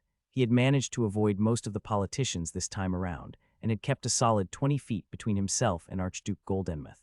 The final week passed in a whirl as all of the participants focused on consolidating the last few gains they had made. Inside the small training courtyard of Grindor Embassy, two men clashed covered in sweat. "That bad, eh?" Ajax said after he knocked Richard off his feet and placed his axe at his throat for the 6th time since they started. The most recent dungeon had gone to expand the gap between the two fighters, but even that wasn't enough to account for the lack of concentration Richard was showing. "He was the worst matchup I could have gotten." Richard heaved out as he thought back to the announcement that was made 2 hours ago regarding the drawing. "The only worst matchup for me in the entire tournament is you, and we can't fight in the first round." The tournament brackets had been pretty much forced the moment the first pick was made. With the first match selected being Richard and the Republic's Beastkin, the other 3 matches had the elves split up amongst the remaining competitors. The Beastkin's hopes had ended up coming true, as Princess Arianwen had drawn Grindor's second representative as the other spot in the first half of the brackets. This left Ajax along with the Republic's dwarven representative, each facing their own elf on the other side of the brackets. "I know you won't lose in the first round," Richard said as he stood back up but made no move to get into a fighting stance. "But you better beat the dwarf and gain a spot in the finals at least." While Richard was in a bad mood, Grindor's final representative was in an even worse state. Unlike Richard, who would at least have a chance to get a lucky strike on his opponent who would be coming in close, the fire mage was going up the most prodigious ice caster in the last few thousand years. He knew for a fact that he was going into the fight down in levels, down in mana aspect tier, and if rumors were to be believed, down in terms of skill as well. "How much are you planning to show?" the king whispered to Ajax the following day as they were heading towards the arena. "As much as it takes to win." Ajax's answer was short and full of conviction. It brought a smile on the king's face. Being one of the participants, Ajax got a really good seat to watch as the main tournament got underway. The first match would see the king's oldest son competing with one of the elven champions. All 3 elves were mages, as they were naturally inclined towards magic. The Republic was fielding a hybrid in Shadow and a mostly physical fighter in a dwarf. Besides, the Prince Grindor was fielding a mage and a mostly physical fighter in the leader of the first squad. "What are the expectations?" Ajax asked as he took a seat in Grindor's section of the stands. "We got lucky with the draw," the Crown Prince said. "Neither Shadow nor Arnor picked my brother or the leader of the first. All 4 matches should be fairly one-sided." The discussion cut off there as the prince walked onto the sands decked out in his black gear mired in colorful runes. His opponent looked almost equally impressive, as Ajax's mana sense could feel the enchantments all but bursting from his gear. Most eye-catching, however, was that this mage wasn't wearing a mouthguard. "I thought all mages wore mouthguards," Ajax asked. "Not once you get chanting past 75, Xavier answered. "There is an upgrade there that lets you shorten the cast by skipping words. It not only removes the need for mouthguards but also makes hybrid chanters viable." For the sake of fairness, the start of the fight was marked with a thrown stone. Neither fighter could do anything before the stone hit the ground, but both tensed in preparation as the announcer threw it up in the air. Unlike the other tournaments, this one didn't have referees and would be taken on good faith of the participants and the people actually able to see what was going on. The moment the rock landed on the ground, Ajax didn't even get to hear the sound it made as the prince sprung into action. Ajax felt a good number of the runes on his armor light up as he pumped them with almost as much mana as Ajax had in his entire mana pool. Ajax's eyes could barely track the black blur that charged towards the elf, yet he could keep focused only on the prince. The elf had already started chanting the instant the stone hit the ground. Independently from that, however, he also slammed the butt of his staff into the group. Everyone in attendance was forced to cover their ears from the sonic attack despite the dampeners and protective wards that surrounded the field. This was the first time Ajax saw such a pure sound-based attack. The initial vibrations seemed to be powerful enough that they managed to stop the prince in his tracks. Slowing down, Ajax could once again make out the details of the armor adorning the prince's body as different runes activated. Oddly enough, however, while Ajax could tell that different runes were activated, he saw the same ones light up.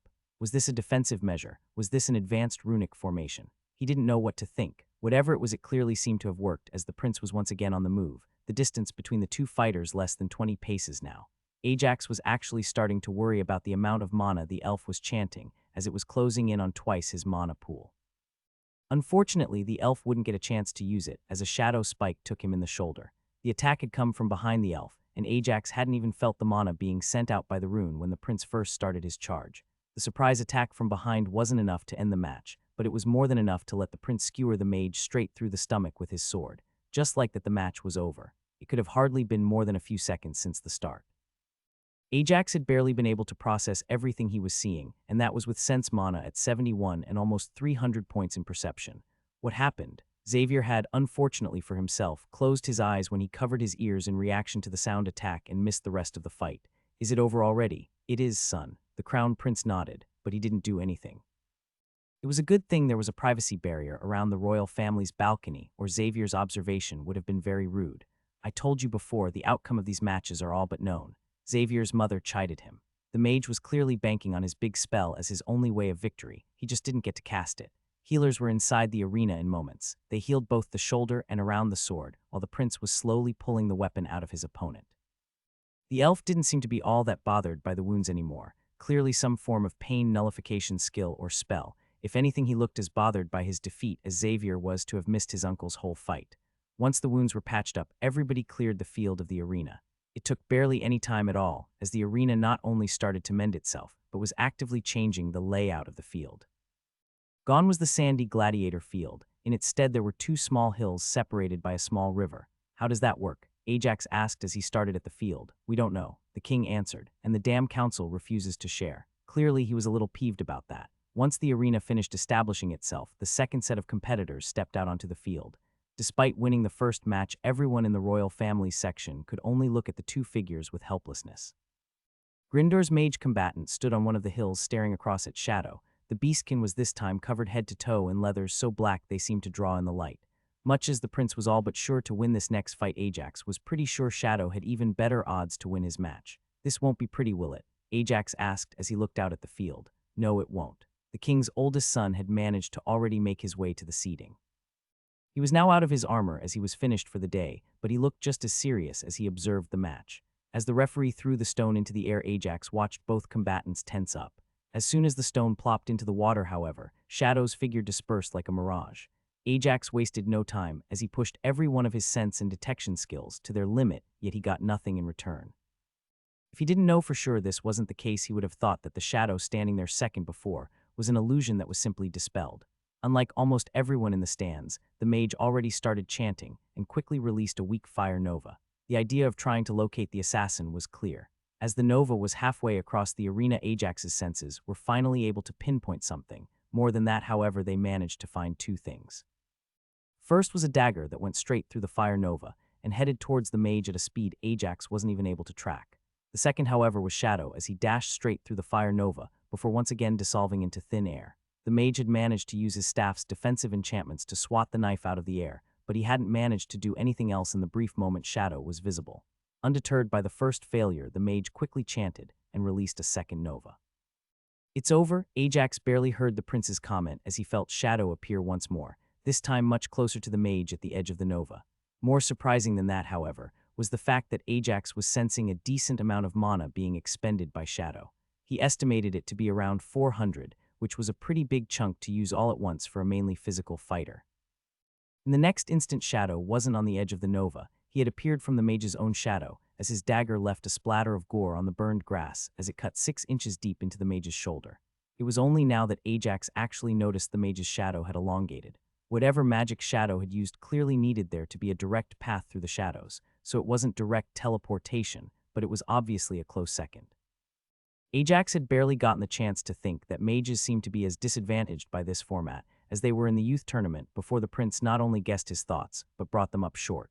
Mages do just fine, you'll get to see it in the next match. The next match would have the strongest elven competitor, the one who was favored to win the whole thing, taking the field against the physically focused dwarf.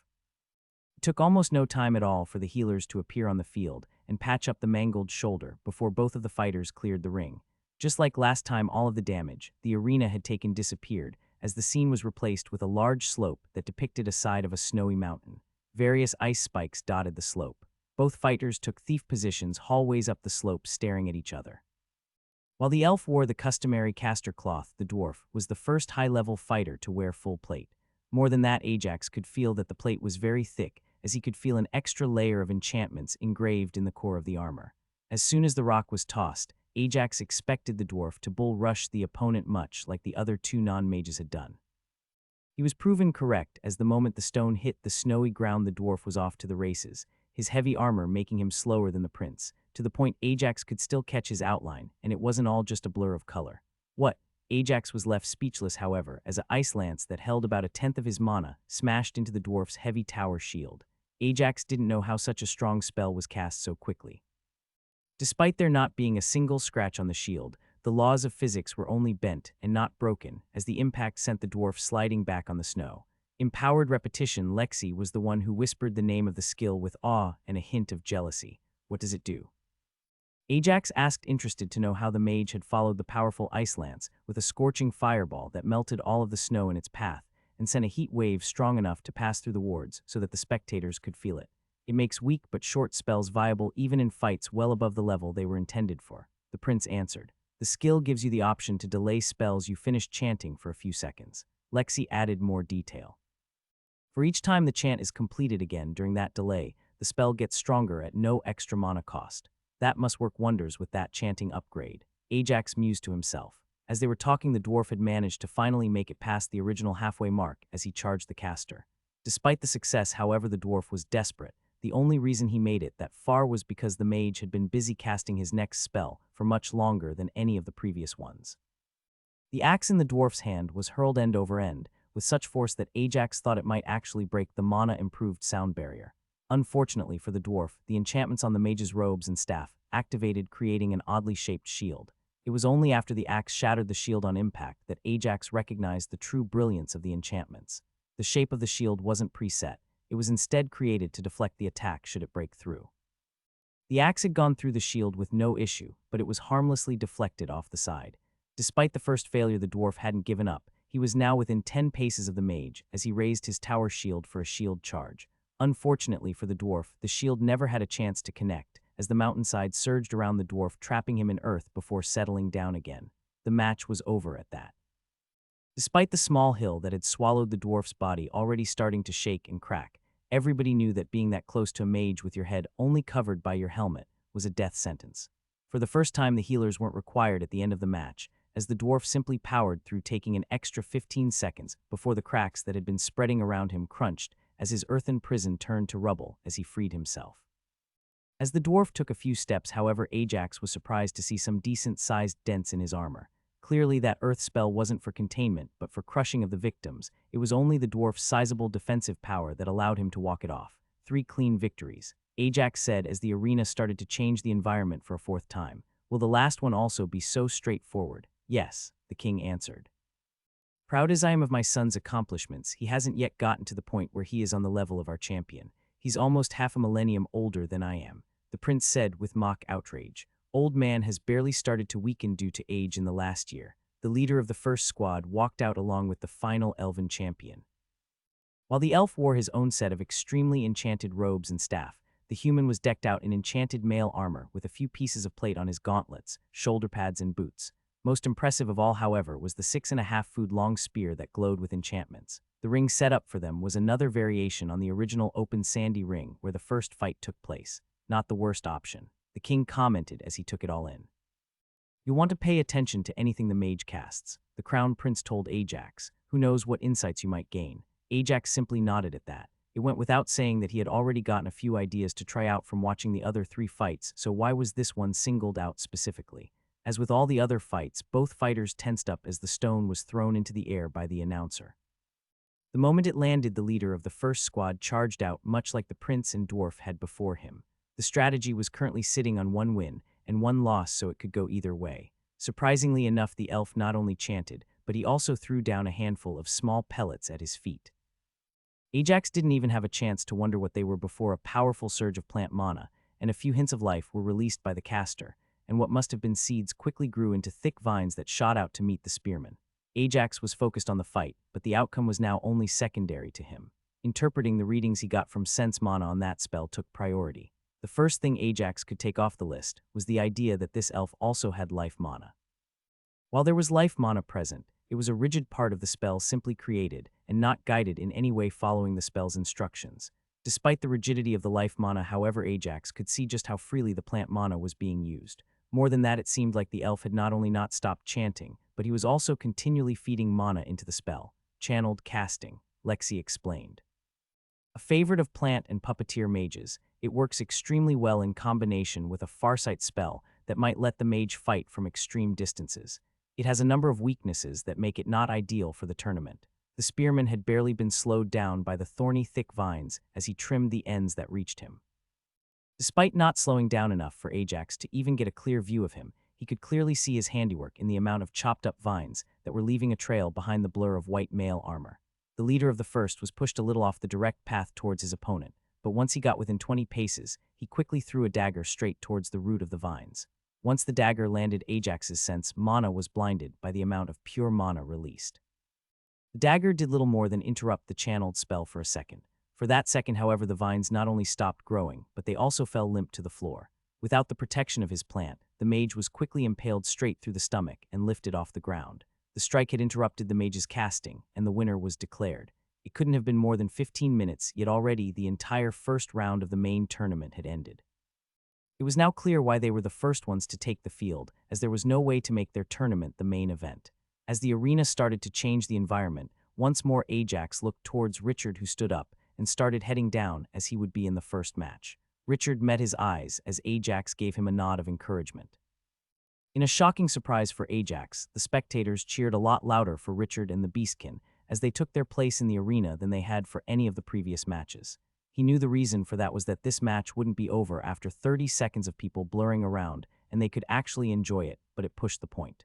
Richard got into his fighting stance and waited for the signal. Unlike the previous matches, this tournament and the next would have actual referees that were meant to stop anything lethal from landing and deciding the winner. The sparse trees that were part of this fight's geography helped Richard as he quickly dashed behind a tree. Just because the Beastkin specialized in close-quarters magic didn't mean he couldn't bombard a physical fighter from range. Ajax could feel Benedict tense up as a few long-range spells thrown in a blind curve exploded around Richard. The spells weren't all that strong, meant only to ensure Richard wouldn't get a chance to see the Beastkin approach, but Ajax didn't think that telling that to his former classmate would be of any help. The Beastkin wasted no time charging towards the tree Richard was hiding behind. The crowd loudly cheered at this, as without any points specifically put into his physical stats, the Beastkin could actually be followed by every spectator as he closed the distance. Despite not getting a chance to look, Richard wasn't oblivious to what his opponent was doing. He had spent years fighting monsters on Grindar's untamed border, and throughout all of that he had pushed any skill that heightened his senses. After all, the most common monster found so close to the border was an ambusher. As soon as the Beastkin was close enough, Richard charged out, flaring his stamina charge skill, as well as the enchantments on his gear as he rounded the tree where he found the mage chanting. He couldn't see the Beastkin's mouth because of the face guard he wore, but he knew from the look in his eyes that he was in trouble. Ajax watched the fight like a hawk. Every spell the Beastkin threw, Ajax was analyzing. Richard was holding up very well considering he had never lasted more than 5 minutes against Ajax in their first sparring round, and the Beastkin's spells hit harder than what Ajax usually threw around. Ajax was surprised by the breadth of spells the Beastkin had at his disposal. Earth, water, fire, wind, ice, and lightning all came out. Not only that, but he had 2 or 3 different spells for each element. Despite all this, however, Ajax knew that the Beastkin only had the affinity for earth mana as part of his skills. This explained how the Beastkin moved so quickly on his feet, as he was using a earth slide spell to increase his mobility as he pelted Richard with spells while still keeping outside the range of his longsword. Those movements seem odd, Ajax mentioned as he watched the Beastkin circle Richard while he constantly chanted out weak spells. What do you mean? Both Benedict and Lexi were intrigued, though one sounded a lot more desperate than the other. More than once he used his earth movement spell despite having enough space and time to dodge the sword with his regular speed. Ajax said, Not only that, but it seems odd how wasteful he is with his Earth spell considering he has the Earth mana affinity. Are you sure Earth is his affinity? Lexi asked. She was also monitoring the spells and knew what inefficiency he was talking about. Yes, Ajax affirmed. Feel how flexible his Earth spells are compared to all the others after he finished his chant.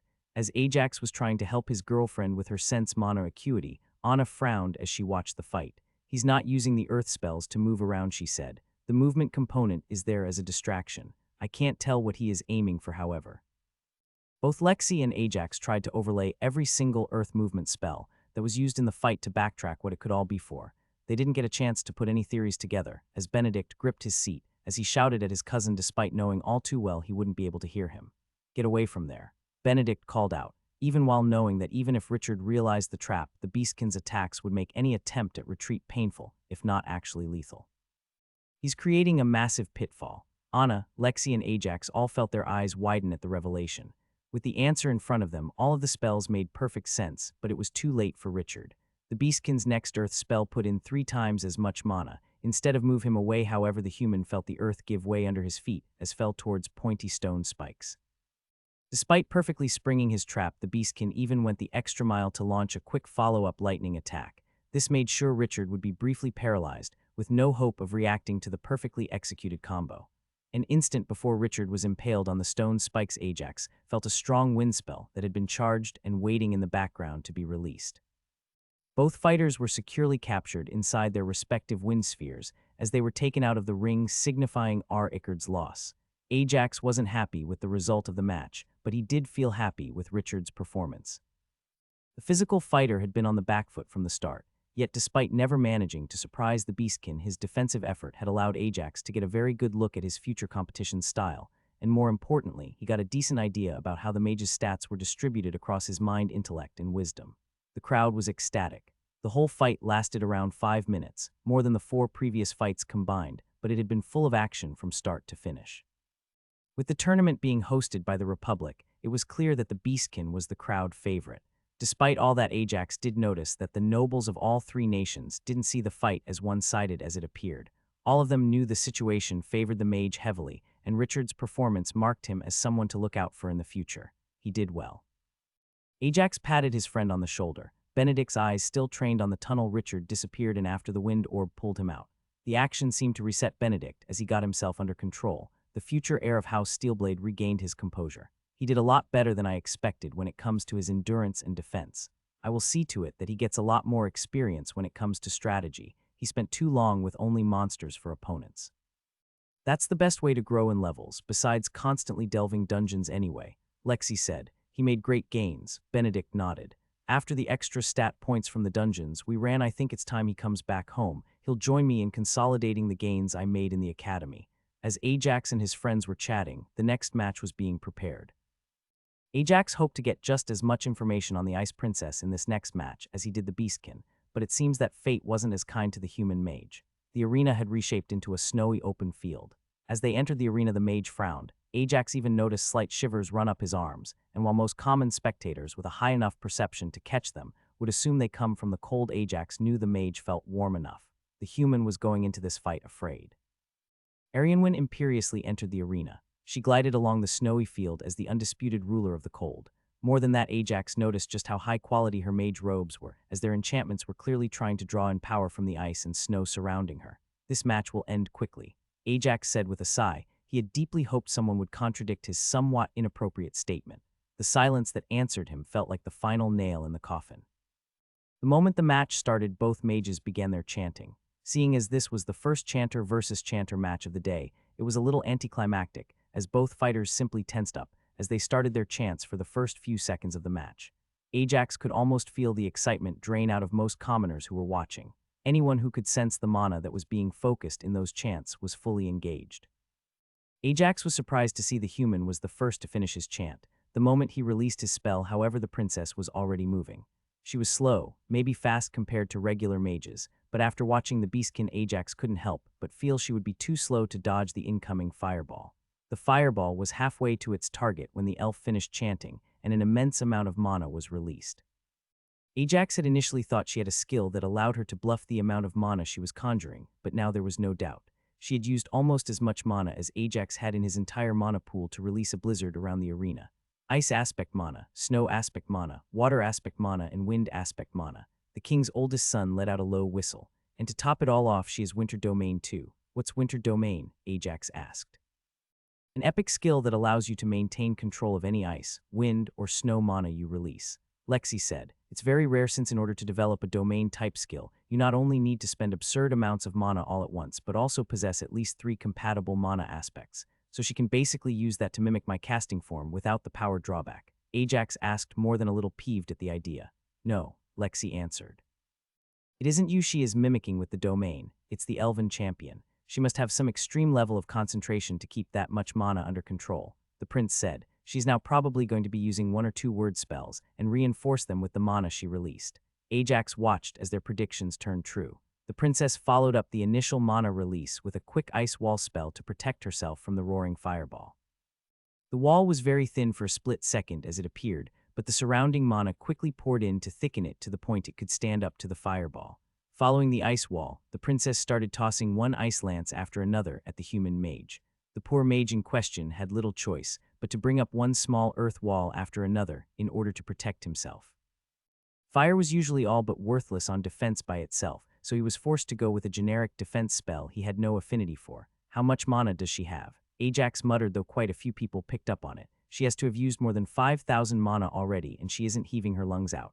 All mages that unlock the domain skill are split into 2 types, the mind-intellect focus and the mind-wisdom focus, Lexi explained. From the power I see in her spells, I am guessing she is mind-intellect. I bet she'll be downing potions to get her reserves back in time for tomorrow's match. They all start out putting almost all their points into mind. Benedict continued. He was also familiar with the fighter type. Funnily enough, by doing so they manage to achieve a decently close result to your child training method, where they end up with significantly more stats, since the rest of their attributes grow through the low levels without points for quite a long time. The princess looked quite bored to Ajax now that she had set up the field. A few more ice lances later, Benedict pointed out that she was throwing them in such a way that the earth walls her opponent used to block them ended up trapping him in one spot. The match then ended when she summoned an avalanche on top of his head, as Ajax felt almost another 1,000 mana flow from the princess before it was increased by her winter domain. In what ended up as a rather big shock to Ajax, the following match looked somewhat similar to this one. The moment the match started, the elf started chanting a long spell before he released a large amount of fire looking to cover the arena. He has a domain skill as well, Ajax asked, surprised. That's not a domain, Lexi said. This is the elves putting all their eggs in one basket, Richard said from behind Ajax. The man had been assessed by the healers and returned near the end of the previous match. Both the other elves are there to see how their opponents react to her fighting style, just in case there is anything she needs to look out for. The explanation made a lot of sense, but Ajax couldn't help but feel a little bad for the elf in question. The fire he released onto the field at the start of the match did nothing more than get the dwarf to repeatedly use a water rune on his gear that doused him and his surroundings in water. Not only was the initial spell all but useless now, it also left the elf with next to mana, as he scrounged up everything he had left and threw it at the dwarf. In terms of raw power, it seems the elf was no slouch, as Ajax could feel the fireball packed a serious punch. It was here that Ajax got a good look at the dwarf's defenses as multiple runes lit up. Ajax counted a water bolt, ice shield, and wind wall. The dwarf had to spend quite a bit more mana to neutralize the fire attack. That didn't matter, however, as the dwarf then showcased why people used runes, as he struck back with 3 earth spikes in quick succession, even faster than the elven princess had managed to launch her ice ones. Much like the human mage, the elven fire user was woefully lacking in terms of defense, as he barely managed to deflect the first spear before the other 2 stuck him in the shoulder and hip. Unlike the high-end tournament, those wounds weren't enough to call an end to the match. The dwarf ended up sending a 4th spike that impaled him through the stomach before the match was finally called. As the arena started to reshape itself, Ajax stood up and headed for the tunnels. I know you don't need it, but good luck, Benedict said as he patted Ajax on the shoulder. Show them what Grindor can really do. Richard nodded to him. Be careful out there, Lexi offered as she gave him a quick hug and a kiss before Ajax finally descended the stairs. He'll be all right. Xavier tried to reassure the noble girl as she still looked in the direction her boyfriend had gone. Ha, only all right. The prince laughed at the idea. I have to say this next matchup is the most skewed one out of your entire tournament. They all have at least 20 levels up on him. How can you be so calm? Lexi lashed out. Because his opponent will use up at least half his mana pool, and all he will accomplish is to make Ajax stronger. The prince grinned as he looked across to the elven seats. The prince didn't even plan to watch the match until he saw the expression on the elves' faces once they realized what Ajax could do to the mana domain their princess was so proud of. I know I can't call him my apprentice, but he really seems to be following in my footsteps. You can hardly look at it like that. The crown prince countered his brother. You were giving it your all to create incidents that left foreign nobles gaping. He's not going out of his way.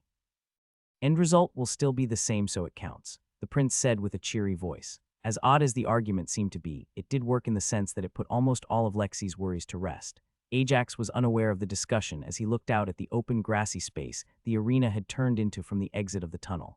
He finally placed his helmet on his head and took the first step onto the grass ready for the fight to come. Arian when Sylvian POV. I couldn't help but feel a little bad as I watched Ferrandel lose. I knew I was our best chance to win this tournament, but even so, him being forced into wasting so much of his mana just for my sake left a bad taste in my mouth. I hadn't really got to know him, but he was friendly the few times we did talk. As I watched the arena take the form of an open grassland, I felt a lot better about Ilara's chances.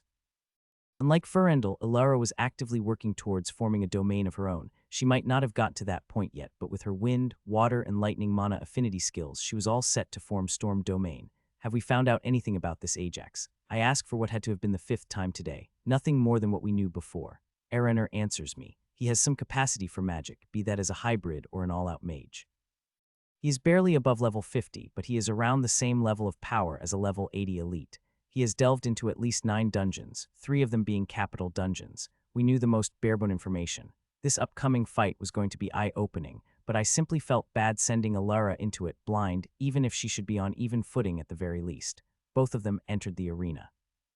I recognized Ilara's armor, her robes and staff all enchanted to provide different types of shields, so she could focus on offense. She had more options than even I did when it came to offense, as she used her wind for light slashing attack, her lightning for armor penetration, and her water for control.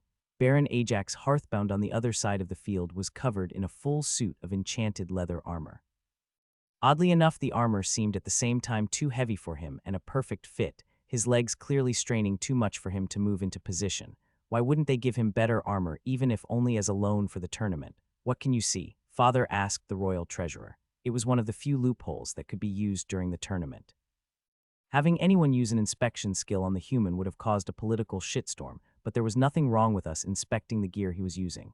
Enchanted leather. Good for level 70s, I would guess. He is clearly some form of hybrid fighter. The gear looks too heavy for him, but I can't be sure it's not an act. The treasurer responded. The defensive enchantments seem focused on flat damage mitigation. I can't make anything else out past the privacy enchantments. That is so contradictory. He is slow in his armor, but it's almost as if he is only worried about smaller hits. Does he really think he can dodge the stronger ones, especially against a lightning user? The starting stone is tossed into the air, and I see the human take an odd defensive stance. What could he be thinking showing that side profile while wielding a sword and a hammer? He should know he has a few moments at the start to close the distance, while Ilara releases her domain mimic. The stone lands on the grass, and Ilara begins her casting. I feel my eyelids pop, however, as the hammer and sword disappear into a spatial ring to be replaced by a bow and arrow. His stance makes a lot more sense now, and it takes everything I have for my jaw not to drop as I feel him channel mana into the arrow before he releases it. The arrow disappears from my sight the moment he releases it. Shadow mana. Ilara's father spits out while I see Ilara's eyes widen for a moment as she loses sight of the arrow. It is only a moment later that I see the enchantment on her staff light up as the arrow slams into the shield that springs up. Let's see how you do on the defensive. I can hear a small amount of malevolence in Ilara's father's voice. It is odd since the Duke is usually a lot more composed, but I can't say I blame him after that starting shadow arrow. The human is barely past the halfway mark as Ilara finishes her second chant, and I feel the wind mana circulate around the arena as it picks up speed. That leather won't be enough to stop those slashes. When it comes to wind mana, she has better control than I do.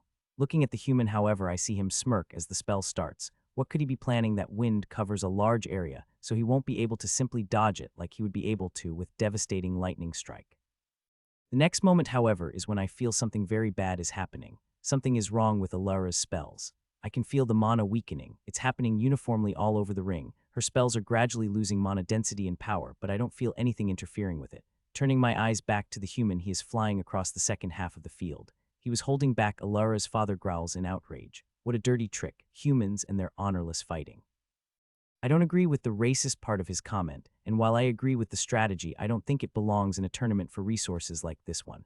He wasn't holding back. Araner's voice is frigid. Looking at him, I see he isn't looking at the fight right now, but across to Grinder's royal family. How can you say he wasn't holding back when he just sped up like that? Ilana's father argues back. He hasn't taken his eyes off the fight and is too focused on it to pick up the oddities in Araner's behavior. Looking at Grinder's balcony, however, I can see their champion is looking straight towards us. The prince, in fact, seems to be staring Araner straight in the eyes, but where I had seen a playful grin throughout the ball a few days ago, there is now a smug, challenging grin, because he was always moving as fast as his body could. Araner explained. His body just got a boost in what it could do. And how did he do that? The Duke asked with sarcasm. I would have felt a stamina boosting skill, and he hasn't gathered any mana or taken any potion. The human is now in range of Alara, but she is clearly unsettled by whatever is weakening her spells. She quickly slams her staff into the ground, and I can see all the remaining mana power the enchantment as a strong wild bubble forces the human to retreat for a moment. Even that bubble is weaker than it should be, however, because he is using Alara's mana for his power increase. It takes me a moment to process what Araner said, but I feel my jaw drop as everything clicks in my mind. I am not the only one taken by surprise, as I can see everyone else has a similar reaction as everyone in the privacy bubble slowly turns to look at Araner, looks back at the human, and then turns to look at Araner again. Not everyone is showing the surprise on their faces as their social skills manage to suppress it, but there are plenty of open mouths beside my own. A cold shiver descends down my spine as I look towards Grinder's prince once more to find him openly laughing. He clearly knew about all of this, and while he is polite enough not to point, he was clearly looking forward to our realization of what the young baron could do. Turning back to the fight, I spot Alara finally managing to get a spell to connect with the human. The wind blade, however, is far too weak to leave more than a small scratch on the leather after the enchantments activate. Those enchantments make so much more sense to me now. How is he doing it? My father asks as the human is closing in on Alara once more. Not only that, but I also feel him imbuing his weapons with 2 more mana types. More than that, he is using 2 epic types as magma and metal mana infuse each weapon. It's a legendary skill. Araner whispers softly, yet all of us hear it all the same. It looks like their prince has taken up a disciple, another hybrid fighter that will surely surpass his master as a mage killer. I can't help but agree with that description as I watch Alara flail about as not only her spells, but even her enchantments fail her. The human, however, has no issue throwing magic around not only with his weapons, but even freely channeling it through the earth at his feet. I hear Araner's sword click from its sheath slightly as the fight is called. For a moment there, the human had even been draining the protection spell, but he quickly stopped once he realized what it was. Alara has a burnt and shattered elbow as the molten hammer had crushed it straight through her enchantment's protection before the fight was called. He's the real deal. Father says as we all watch the young human walk away to the cheers of the crowd. It's a good thing you know what you are up against, Arianwin. I couldn't agree with him more. Fighting him in the first round would have been devastating for me, but at least now I can prepare. I look forward to returning the favor for my friend. Before that, however, there is a beastkin I have to take down. Ajax made sure to walk tall and show no weakness as he made his way out of the arena. From an outside perspective, the fight would have looked totally dominated by him, but Ajax was actively using his light and life mana to patch up the massive bruises that were extending on his arm and torso. Unlike the initial fire mage elf, this storm wielder clearly knew what she was doing, using the initially released mana to empower her follow-up attacks. Despite Ajax draining some of their power and the enchantments taking a bite out of their damage, Ajax was sure he would be sporting these bruises for a few hours if he wasn't heading to a healer right now. In the healing ward, I could see my opponent getting patched up. Her arm was still bent at an unnatural angle, but there was nothing the healer could do as they first had to remove the small crust of magma that had formed on her arm and ribs. What is he doing here? An outraged elf came shouting from behind me, closely followed by the elven princess and their champion Araner. Come here to gloat. Ajax wasn't sure what to do in this situation. His initial instinct was to defuse the situation even if it meant apologizing, but he didn't need advanced social skills to know that showing any kind of weakness in front of the enraged elf would only escalate the situation. All contestants have to come here after the match. Ajax replied slowly in a neutral tone. You better watch yourself, you little, the outraged elf began, but he never got to finish his sentence. Or what? The king's eldest son had just shown up from the opposite end of the tunnels. Not only that, but he wasn't alone, as both the leader of the first squad and Shadow were with him as they all stepped into the infirmary, the smug grin still on his face. What will you do? Ajax couldn't help but notice that both the leader of the first squad and Araner took on the same defeated and resigned expression. Clearly, it wasn't the first time either of them had to deal with the walking political disaster that was the prince. Let's stop this pissing contest early. Shadow took the middle ground before things could get any traction. You're no fun, Shadow. The prince complained with faux disappointment. While all this was going on, the healer had finished healing Alara. You're done. I made sure there were no issues, but like with all newly restored joints, take it easy on that elbow for the next day or two. Alara simply nodded at the healer as she got up off the table, and the healer focused on Ajax. Anything wrong with you? Ajax didn't want to mention anything, but the leader of the first squad beat him to it. You can go ahead and show it, Ajax. Both Araner and Shadow got a good look at you taking those impacts. Even if the rest haven't caught on, they can just tell them. While Shadow, the prince, and Araner were not surprised at the two massive bruises Ajax sported, Alara, her father, and the princess were shocked to see them. Before the elf could brag in any way about Ajax's wounds, however, the healer nipped that in the bud. Large but almost superficial bruising. Whatever runes you're using must have spread the damage well over the area. I can heal these fully in a minute. While she had been present since the start, Princess Arianwyn didn't say a word in the entire discussion. She had been pleasantly surprised to see that the human prodigy wasn't the unwavering frontline anti-mage she had thought of him after she watched the match. Let's go, darling. No need to stay here any longer. Alara's father tried to lead her towards the door, but to the surprise of the elves, she didn't take a step as she focused on Ajax as he was getting healed. How much did you see?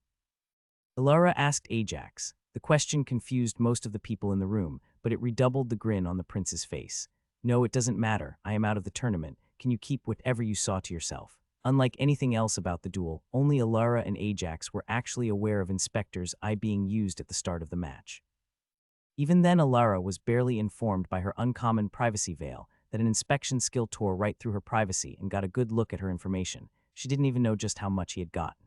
Ajax, you naughty boy, did you sneak a peek at the noble elf? The prince was right back to his usual shenanigans, but from the looks of it, the leader of the first was considering joining the enraged elf in pummeling the upstart royal. We'll keep any of your status private enough.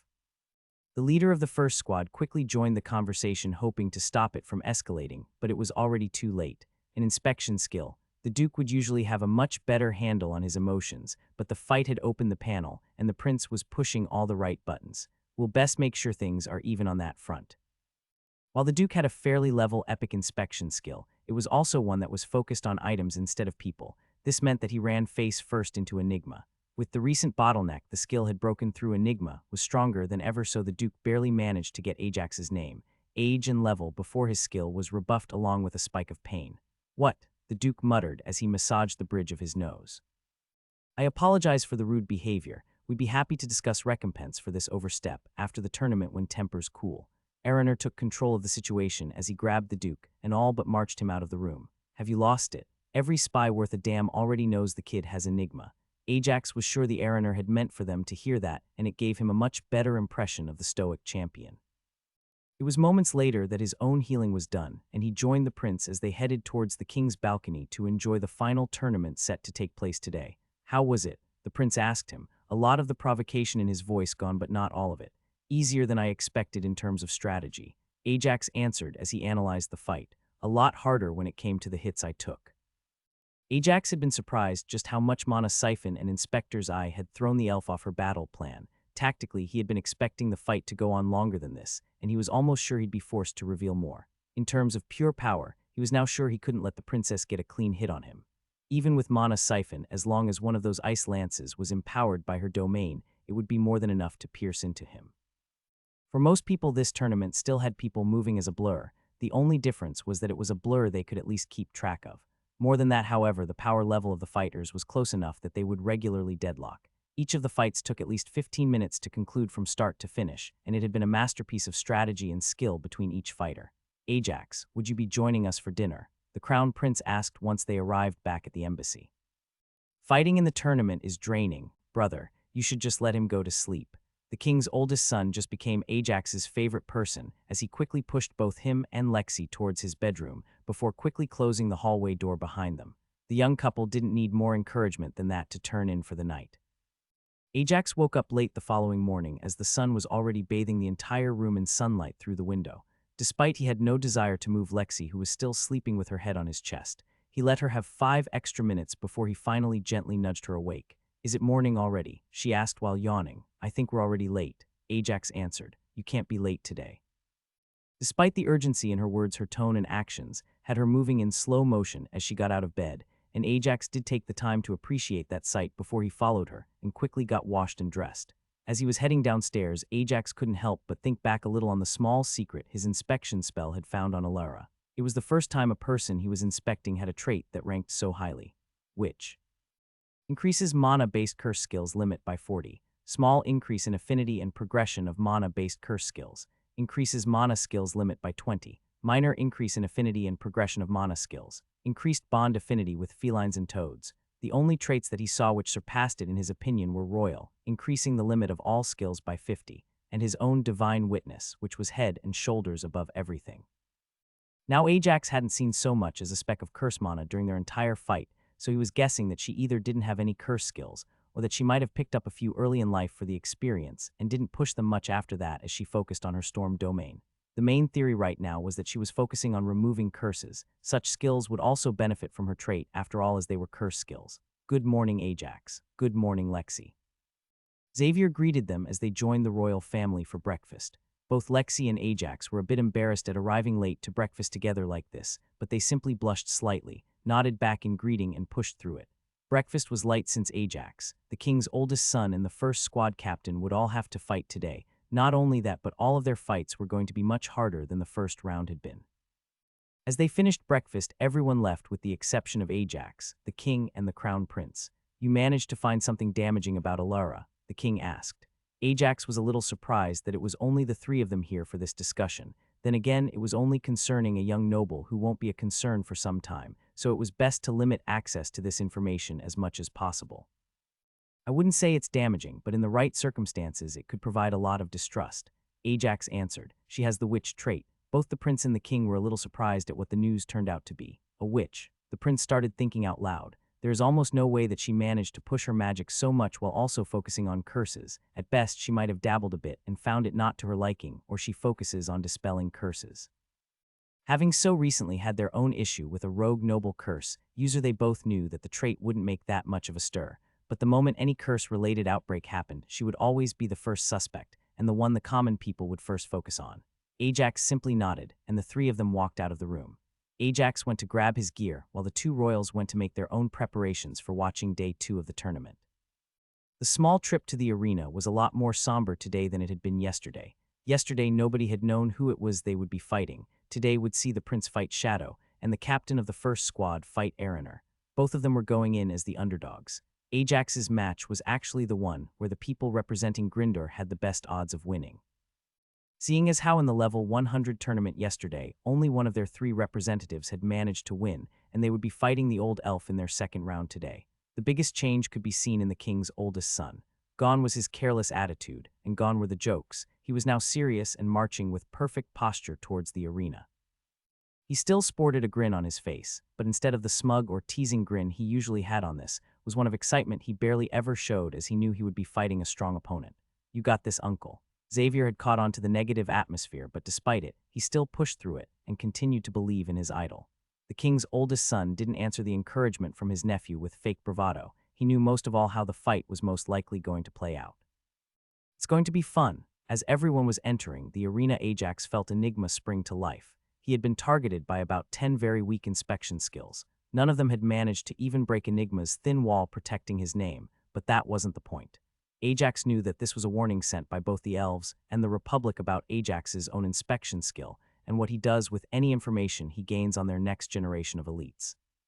Should I not be using my inspection skill any further? Ajax asked. He knew it was way too strong. He had gotten everything about Alara except her skill list in their previous match. You can keep using it, the Crown Prince answered. Just be sure that after the tournament is over you are willing to make a promise about disclosing any of the information you found out. That way, if the information ever does leak, they'll be forced to target our kingdom as a whole for retaliation, and not just you.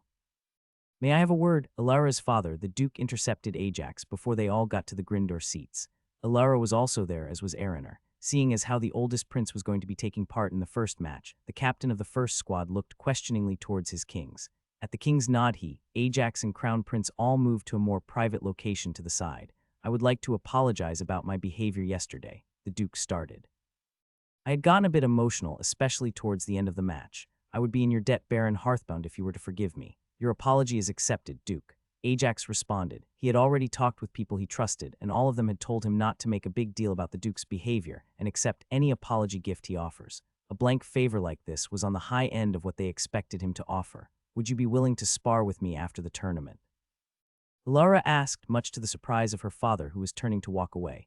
I don't see how sparring against me would be beneficial to you. Ajax answered honestly. I wouldn't mind, but my style is unique and almost a perfect counter to your own. I want to experience your mana drain field again. Alara confessed. I felt so close to gaining my domain as I was struggling to maintain control of the mana as you were drawing it. Ajax wasn't all that surprised to hear her reasoning. More than a few mages had expressed a small increase in their mana control skills for a short while as they adapted to fighting against mana siphon's constant pull. None of the mages had managed to even slow down the drain, but they did succeed in keeping their spells stable as they were drained away. I would be willing to help. Ajax left it open-ended as he turned towards the Crown Prince just to see if there was anything the royal wanted to add. A few days of joint training between the promising youths that came here for the tournament would probably be the best way to do this, the prince offered. I'm sure they all have a lot to learn from one another. The Duke managed to keep his face neutral as he nodded to the prince's request before everyone went back to their seats. The arena was the same sloped mountainside Araner had fought on the previous day. The only difference was the lack of snow. It seems that the arena was a lot more limited in terms of layout, and it only tried to make up for it with different weather. Ajax was excited about this match. Unlike the previous 4 matches, this match and the following one would actually show how people at the highest level fought. Sure, the match would still be one-sided, but it was not too bad. As the 2 fighters took the field, the situation seemed to be reversed. The prince was the one with a serious and focused expression, while Shadow was sporting a confident smirk. Then the stone was tossed. Both of them had high enough perception and experience to only glance at it before focusing on their opponent once more and flexing ready to move. The stone hit the rocky mountain face and splintered, but nobody was giving it any attention. Shadow seemed to disperse like a mirage, just like he did in his previous fight, but the prince wouldn't stand for that. He blasted forwards, leaving a trail of fire on the ground. At this speed, Ajax could only keep up with him by focusing on his sense mana to know where to look. The movement spell wasn't the only one used by the prince, however. A mini blizzard was released from his hand in a wide arc towards the area where the beastkin had started the fight. It was then that Ajax once more found where the beastkin was. It wasn't that he was good enough to see through the advanced stealth, nor was his perception high enough to tell where the artificial wind encountered an invisible obstacle. The way Ajax found Shadow's location was by focusing on the mana of the blizzard spell. The mana had an odd, almost person-shaped hole in it. He couldn't sense anything about any mana present there, but there was no wind or ice mana there. Ajax was clearly not the only person able to lock onto Shadow's position, as the prince course-corrected his charge and headed straight for it. More fascinating to Ajax, however, was the fact that Shadow was somehow acclimating to the mana surrounding him as the person-shaped spot slowly adjusted. Ajax was sure in a few moments there would be no mana irregularity. Ajax didn't get a chance to see that change as the prince was already on top of Shadow. An audible clash sounded out as the sword came down. Surprisingly, however, as Shadow once more came into view, he wasn't standing upright. Instead, he was doing a handstand with a shield attached to his legs that he used to redirect the prince's opening swing as he went for a slash of his own towards the prince's waist.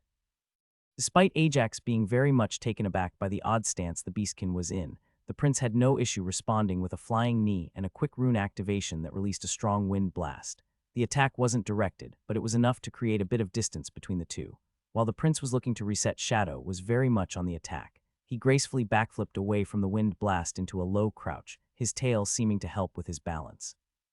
He quickly launched himself towards the prince. The prince was quick to swap out one of his 2 swords for a shield he quickly raised. Ajax could feel the runes all activating as the prince was forced into turtling, as Shadow started to abuse his physical stat advantage. Why isn't he doing anything? Xavier hadn't even realized the question slipped out as he watched with apprehension as his idol was put on the back foot. The prince was now simply reacting. The speed of runic magic was enough to let him keep up with the Shadow's high speed. Not only that, but he had the skill and experience to keep himself safe. That, however, wasn't enough to take the initiative in the fight once more. His spells aren't strong enough to make up for the difference in levels. The captain of the first squad explained. Shadow has somewhere close to 20 levels up on him. That much. Even Ajax was surprised at the difference. The higher you get in levels, the less a single level matters, the captain explained. While this means that larger level gaps can be surpassed with skill, it is not easy to do. He's looking for an opening, Ajax guessed. He'll stay on the defensive until he runs out of mana or he sees a reasonable chance to win the match. Yes, the captain agreed, slightly impressed with Ajax's instincts for combat. If he ever was to fight Shadow like this outside the arena, he would simply retreat, with nowhere to run. However, Shadow can just run him out of mana. This was the disadvantage hybrid fighters faced. They didn't have the stats to keep up with physical fighters, so if they couldn't use their magic to give them a good opening, they would be crushed. On the flip side, their magic also didn't pack the same power. Mages had to force a quick resolution. Is this what your fight will look like as well? Ajax asked. No. The captain responded, if I get that close to a chant mage, the fight is over. This fight could last for a few more minutes. Mine will be over in seconds. Either I can get close or he takes me out. The prince was feeling the pressure. Shadow was renowned for his stealth, but this battle was giving him a clear look at what made that stealth so good. The people in the stands probably couldn't realize this, but Shadow's higher rarity skills didn't focus on wide-range stealth. They focused on target stealth. The people watching from the stands, at least the ones who had enough stats in perception and mind to follow the speed of the fight, had no problem following Shadow's moves. The prince, however, could barely keep track of him. Every time his shield blocked his direct line of sight, it was like all his senses would lose track of the beastkin.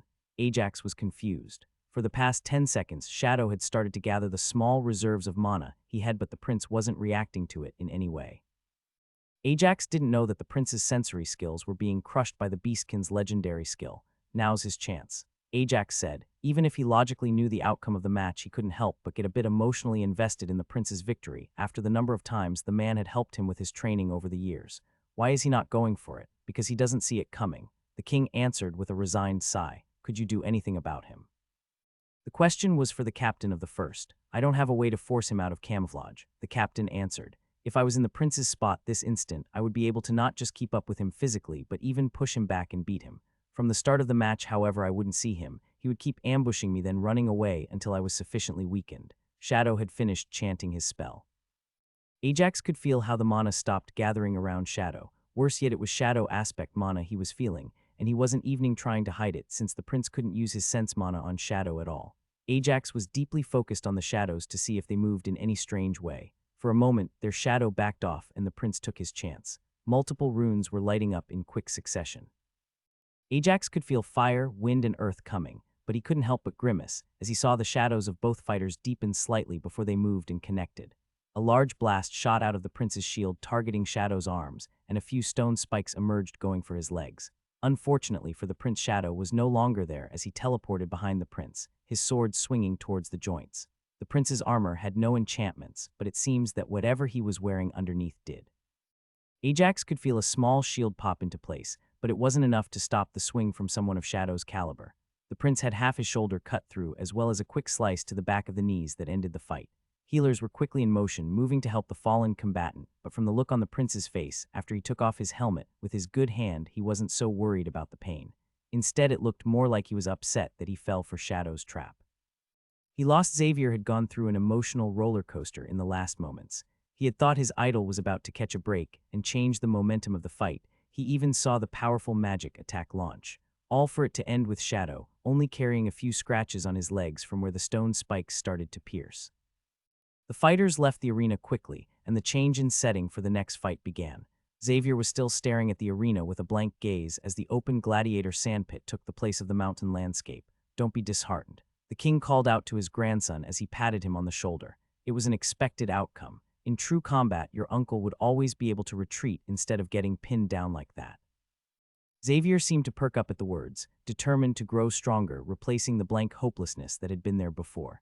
Ajax chose not to mention that in a real fight, Shadow could also get the drop on anyone participating in this tournament and stand a good chance to actually assassinate them. Araner and the captain of the first squad both took to the sands quickly.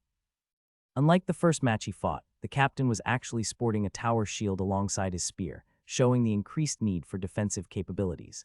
The moment the stone hit the group, the captain charged. Arner also wasted no time as he started chanting. The spearman was halfway to the mage when the ice lance was thrown. Ajax knew just how much power those things packed from the amount of mana he felt went into it. What Ajax hadn't expected was for the captain to toss his shield at the ice lance. Enchantments activating midair as the shield knocked the spell off target. For the first time this tournament, it became relevant that the entire arena was surrounded by protective shielding. Both the shield and the ice lance smashed into the barrier with extreme force following their collision, the ice lance even leaving a few cracks around the point of impact. Ajax had no time to marvel at the power of the spell, however, as the mage was almost in striking range of the spear. The captain, however, wasn't the only one with enchanted gear. For the first time, Ajax saw an enchantment structure that was large enough to encompass not just the entire surface of the staff, but also a full sleeve of the robe the mage wore. As the elf activated the enchantment and slammed the staff onto the sand at his feet, a tornado formed around him. The powerful wind not just knocked away the spear, but even lifted the captain off his feet and threw him 30 feet. The captain adapted quickly to his change in momentum, as a backflip had him landing on bent knees ready to spring towards the mage. All of it was a little too late, however, as the mage had time to chant throughout all of this. The renewed spear charge was met by a powerful bolt of lightning. The enchantments on the captain's armor were strong enough to disperse a lot of the force that hit him in the center of his chest, but the attack still threw him to the edge of the arena. From there, the fight was all but over. It took 5 more ice lances before the captain was defeated. However, he didn't get a chance to close the gap again. Ajax had to admit that Araner's ability to control ice, even after finishing the chant, was something scary. Ajax was pretty sure he didn't have the same level of control over his own spells once they got that far from him, and from what he saw of the spell, none of it came from the innate chant. His skill level with ice aspect mana had to be above 100. "Don't look at me like that," Lexi protested as the members of the first squad all threw glances her way. "I wasn't even born when Grandpa sold him that ice lance spell." Ajax now realized why his girlfriend was feeling self-conscious, so he leaned into her as he gave her a supportive side hug. "Nobody blames." Ajax meant the words to be comforting, but he wasn't sure his tone had managed to convey that after seeing some of the glances. "A lot of the morale is riding on you now, Ajax," the crown prince said as they all watched the sandpit turn into a sparse forest. "We lost both fights. Grindor doesn't have a representative in this next one, so you'll be up next." Ajax nodded in reply. With both the princess and the beastkin entering the arena, Ajax was once again focused on the fight happening in front of him. He didn't want to miss anything, as the winner of this match was the person who will be waiting for him in the finals. "Who do you think will win?" Xavier asked. "Beastkin will win it." The king's oldest son had been released by the healers, and he had already changed and made his way here. His relaxed attitude was back. From all appearances, it looked like Xavier took his loss harder than he did. "He got a good look at her domain in the first match. I think he'll be ready." "I'm not so sure," the king answered. "Mages already have an advantage this early, and inside the arena the domain leans into that a lot more. He's not a physical fighter who could try to outlast her." "He doesn't have to outlast her," the prince said as the tossed stone was falling towards the ground. They might both be mages, and her elven physique might let her keep up with him in terms of speed, but he still far outclasses her in terms of strength. The prince finished his words just as the stone landed, and while both mages had already started chanting, the beastkin started a quick dash towards the elf. Ajax was curious what type of spell he would use for his opening attack. Everyone already knew what the princess was going to open up with. As the beastkin finishes his chant, 6 fireballs sprung into existence around him. One of them headed straight for the princess, while the other 5 seemed to surround his right hand. "Not a bad choice," the king commented as he watched. "He is giving himself a way to put her under pressure, while also weakening her domain around her position." Ajax hadn't had time to do any deep research into domains just yet, so he didn't know how that would work. Thankfully, Lexi was there to explain it for him. That fire spell will let him start to chant his follow-up spell while he slowly launches the remaining 5 fireballs. Lexi said, "The spell isn't very powerful in terms of output, but it is one all fire mages want since, after the initial attack, the remaining 5 fireballs have their trajectory dictated by the throwing motion made." Her statement was being proven true by Anna, who had her eyes fixed on the 5 rotating fireballs. The fire mana from the explosion of the attack would also weaken her winter domain. It will be quickly suppressed, but every little bit helps. As she said that the first fireball exploded against the enchanted shields of the princess, the attack wasn't strong enough to push through the shields, but she did feel an increase in temperature. What Lexi didn't mention was that her grandfather was also slightly obsessed with the spell, not because he wanted to use it for himself like the fire mages. However, the reason he wanted the spell was because he wanted to work out which part of the chant was responsible for linking the arm movement with the subsequent attacks. The princess wasn't foolish, and she had also started moving away from her initial starting position, all while chanting. The second fireball had already landed, and the third was in the air as she finally unleashed her domain. Just like the first time he saw it, Ajax couldn't help but be impressed by the winter domain. The large amount of mana that was at the same time released into the surrounding yet still connected to the will of the caster was something to see. More than that, the domain also granted the princess passive increased defense.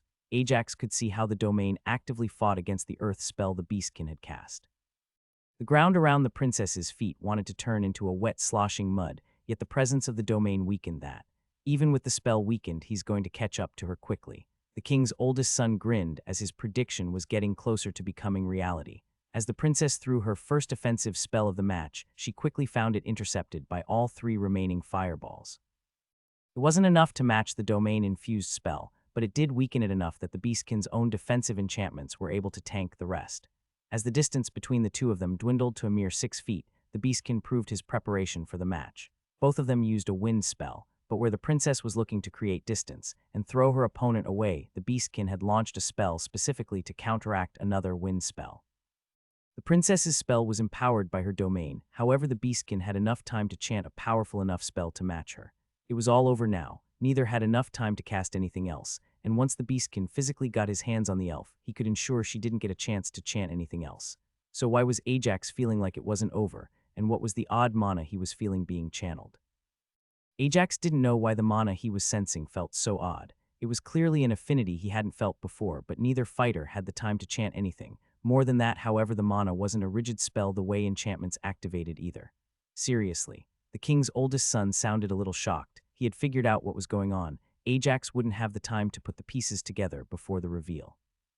The leather belt that was securing the princess's robes turned out not to be a belt at all. As the snake wriggled loose and launched itself towards the Beastkin, it started to grow mid-leap. The original 2-foot-long snake was visibly growing. She has a bond. Lexi quickly put together why the officials hadn't interfered. She has a sizing python. Anna was a lot more composed, but she hadn't expected the surprise either. What the fuck is a sizing python? Ajax asked. It was hard for him not to break the rules and use his inspection skill on the bond. An extremely rare creature. Anna began to explain as the snake continued to grow at the princess's feet. Almost impossible to bond unless the bond is formed as the snake is born. Not only that, but they have a slow initial growth period for the first 2 years where they require high amounts of mana-rich food. They make up for it with a very quick increase in power during their adolescence. The prince continued, not taking his eyes off the fight.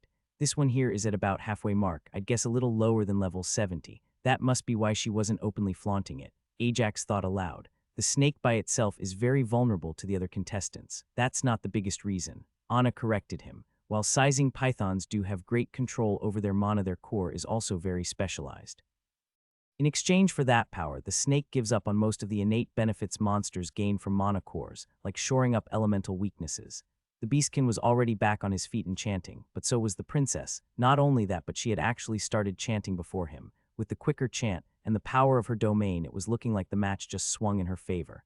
You mean her snake is affected by the winter domain? Ajax asked as the princess unleashed a small avalanche that forced the Beastkin to retreat further. Until she has better control over her domain, yes, the prince answered. So what can that snake do besides grow? Ajax asked as the snake was now 50 feet long and coiled defensively around the princess. It can shrink, the prince answered. Hiding away as a belt was most likely as small as it can get. When the snake grows, its mana core focuses on reinforcing the body, making it a lot stronger and sturdier. Anna continued the explanation. When it shrinks, the mana is mostly focused on empowering its venom. From there, the fight quickly shifted further and further into the princess's favor as she used her spell's power and quick chanting to slowly corner the Beastkin until she landed a devastating ice lance to his liver, ending the match. The crowd went wild as the two fighters left the arena. The snake had shrunk down, but only until it was 10 feet long. It remained fully visible as it coiled around the princess as she returned to her seat in the stands. Much as he wanted to ponder on those revelations, Ajax pushed everything to the back of his mind as he started making his way down to the arena. He had his own fight now against a powerful rune mage. As he stepped into the arena, Ajax silently cursed as he saw the gladiator sandpit be the layout. As much as he didn't want to stereotype people, it was simply a fact that the dwarf was naturally inclined towards earth magic, so giving him access to sand without grass or trees on top of it was to his advantage. They looked so odd facing off against each other. The king's oldest son couldn't help but laugh as he looked at the two fighters. Ajax was 2 feet taller than the dwarf, yet he was fully geared in leather. The dwarf, on the other hand, was bulked up in thick plate armor covered in runes. As the starting stone hit the group, the oddness of the match really showed. While Ajax was the hybrid fighter who would usually look to close up on a mage, he simply took out his bow and began aiming. The dwarf, on the other hand, started pumping his short legs looking to close the distance. Why is he trying to get close to Ajax? Xavier sounded surprised. Rune mages cast spells a lot faster than chanters. The king's oldest son replied. If he closes the distance, he will limit how much Ajax can weaken his spells. Ajax was very tempted to put an end to the fight early by firing a void mana-infused arrow. Against such a heavy defense, something like that would guarantee him a win, but Ajax wanted to keep that up his sleeve for the finals. Not only that, but a well-placed void arrow stood a good chance at actually killing the dwarf, as he had no physical stats to endure the blow. The first arrow Ajax shot bounced harmlessly against the wind shield the dwarf created. Ajax hadn't even empowered his physical stats with mana siphon before shooting it. The moment the dwarf activated his wind wall, however, Ajax started draining it. Looking to conserve as much mana as possible, the dwarf lowered his wind wall as soon as the arrow stopped. What he didn't expect was for the arrow he was stepping over to suddenly detonate, soaking him in water while also tripping him. Why would he bother with that? Anna asked, confused, to make him mad. He wants him as enraged as possible so he won't notice it coming. Lexi answered, that and water makes using lightning a lot easier. Wait, he wants to do that. The king turned shocked towards Lexi. He hadn't expected Ajax would show off his magnetic mana discovery so publicly while using the dwarf's high-quality metal armor in the process. The second arrow Ajax shot bounced off the wind wall the same as his first. The dwarf, however, didn't get a chance to prevent his earlier mistake as the arrow released a burst of water while it was still falling to the ground. This sent a wave of water directly through the slits in his helmet. Much like Ajax had hoped, the dwarf had gotten quite angry by this point after two attacks that on the surface seemed like nothing more than a joke. At last, however, he had managed to get close enough to Ajax that he could start using his runic weapons. Unlike Chanters, a runic mage is actually a lot deadlier in close combat compared to at range. The runes inscribed on their swords, axes or hammers, are fully specialized to increase the power of an attack with almost no control since the target is the point of impact. Oh no, the king's oldest son felt a little self-conscious as he watched the dwarf pull out a rather large one-handed hammer out of his spatial ring. He was reliving a memorable spar against Ajax, where he had agreed to limit his power. He had a feeling the dwarf was about to do the same thing he had done. As soon as the dwarf started the motion for his swing, Ajax quickly withdrew his bow and arrow and focused on releasing two spells. While his spells were weaker, they were just as fast as the runic ones, which meant that his magnetic bolt and lightning bolt quickly made contact with the dwarf. The dwarf hadn't expected Ajax to free cast magic. The wind wall shield he brought up did almost nothing as the lightning and magnetic mana passed straight through and both hit his non-dominant arm. The lightning bolt wasn't all that strong, barely managing to cause a small jerk in half the dwarf's body, making him turn at an unnatural angle. That odd pivot added to the magnetic bolt that hit him, however, was enough to bring the hammer swing back into his own body. The impact launched the dwarf backwards as he felt the bone in his non-dominant arm snap from the blow. The reveal of a new mana aspect might not have been that impactful to the dwarf, who was now trying to recover from his own blow. The same couldn't be said of the numerous people who were watching the fight. What was that? Arianwen asked as she tried to comprehend what happened. I don't know, Araner said, surprising the princess. I've never felt a humanoid use that mana type before. So you've seen it somewhere else? The king asked. Only inside the dungeon, even then it is extremely rare, Araner answered. The mana affects metals, sometimes drawing them towards it, sometimes pushing them away. Ajax didn't let the opportunity in front of him slip. With the dwarf on the ground from his own strike, Ajax was quick to launch a follow-up attack. Ideally, he would land a decisive blow from close range, but despite the hit he'd taken, Ajax wasn't yet comfortable being anywhere near the dwarf and his runes. Ajax decided to attack with more direct magic. Creating his best Darth Sidious impersonation, Ajax launched a stream of lightning from both arms towards the dwarf. Despite the attack looking dangerous, Ajax's intent had nothing to do with actually harming the dwarf. Instead, he used his full focus on getting the lightning to circulate through the dwarf's armor as quickly as possible. The dwarf was quick to react to his new circumstance. Even without seeing the new lightning attack coming at him, he quickly activated his last line of defense. A shield made of unaspected mana formed around his flesh. The shield was very durable, however its efficiency was rock bottom. Why isn't he standing up? Xavier asked, confused, as he looked at the dwarf waddle around on the ground. Because his balance and movements are all thrown off. The prince replied with a predatory grin as he looked at the struggling dwarf. His shield might be protecting him from the lightning's muscle spasms, but Ajax just made his entire set of armor attracted to itself. Not only that, but the force of attraction isn't constant. The closer two pieces are together, the stronger the pull. This technique had taken Ajax 2 years before he was confident in using it against a live opponent. The whole reason why Ajax wanted to get the dwarf soaked was so that he could fire off multiple chains of lightning, turning each individual piece of armor struck into its own magnet, as opposed to the entire armor set becoming a giant magnet. On the upside, despite the extreme concentration required, the mana cost was not that exorbitant. That is really impressive, or maybe it's a trick, Araner mumbled as he took in the odd scene. What trick? Arianwen asked. It seems like he is holding up 10 different spells at once. Araner explained. 5 separate bolts of lightning, and using that odd mana type on 5 different pieces of armor. Perhaps he needs the lightning there to be able to use the new mana type. Ajax didn't know it, but by using lightning in combination with magnetic mana for the first attack had actually given all the high-level mages watching him the idea that lightning mana was required in order for magnetic mana to activate. It took the dwarf almost an entire minute before he was able to finally get back on his feet. For the first time since the start of the tournament, the common people had actually gotten a little bored of one of the fights.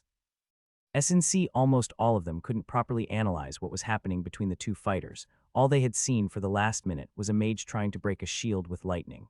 For his part, Ajax was more than happy with the result. As he saw the dwarf finally gain some stability on his feet, he simply took a few steps back to give himself more time as he continued releasing his lightning. By this point he had burned through half his mana pool, but he was finally ready to meet the dwarf head-on in melee combat.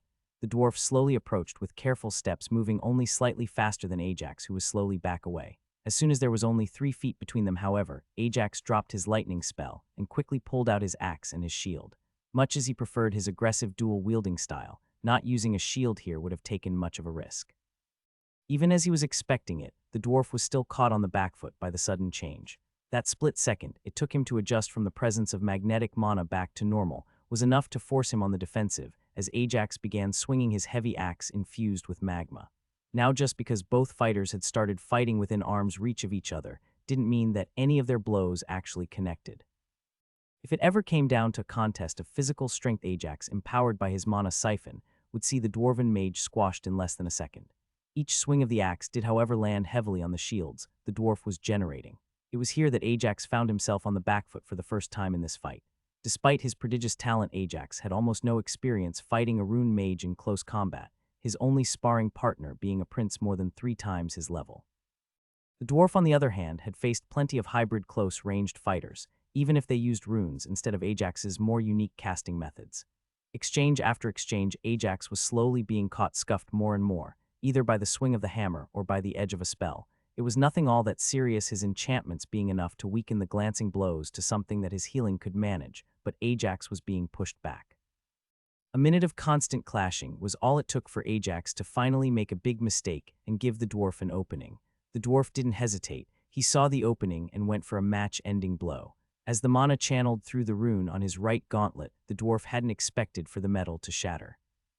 The metal had been severely weakened during the minute that Ajax had spent channeling his lightning into it.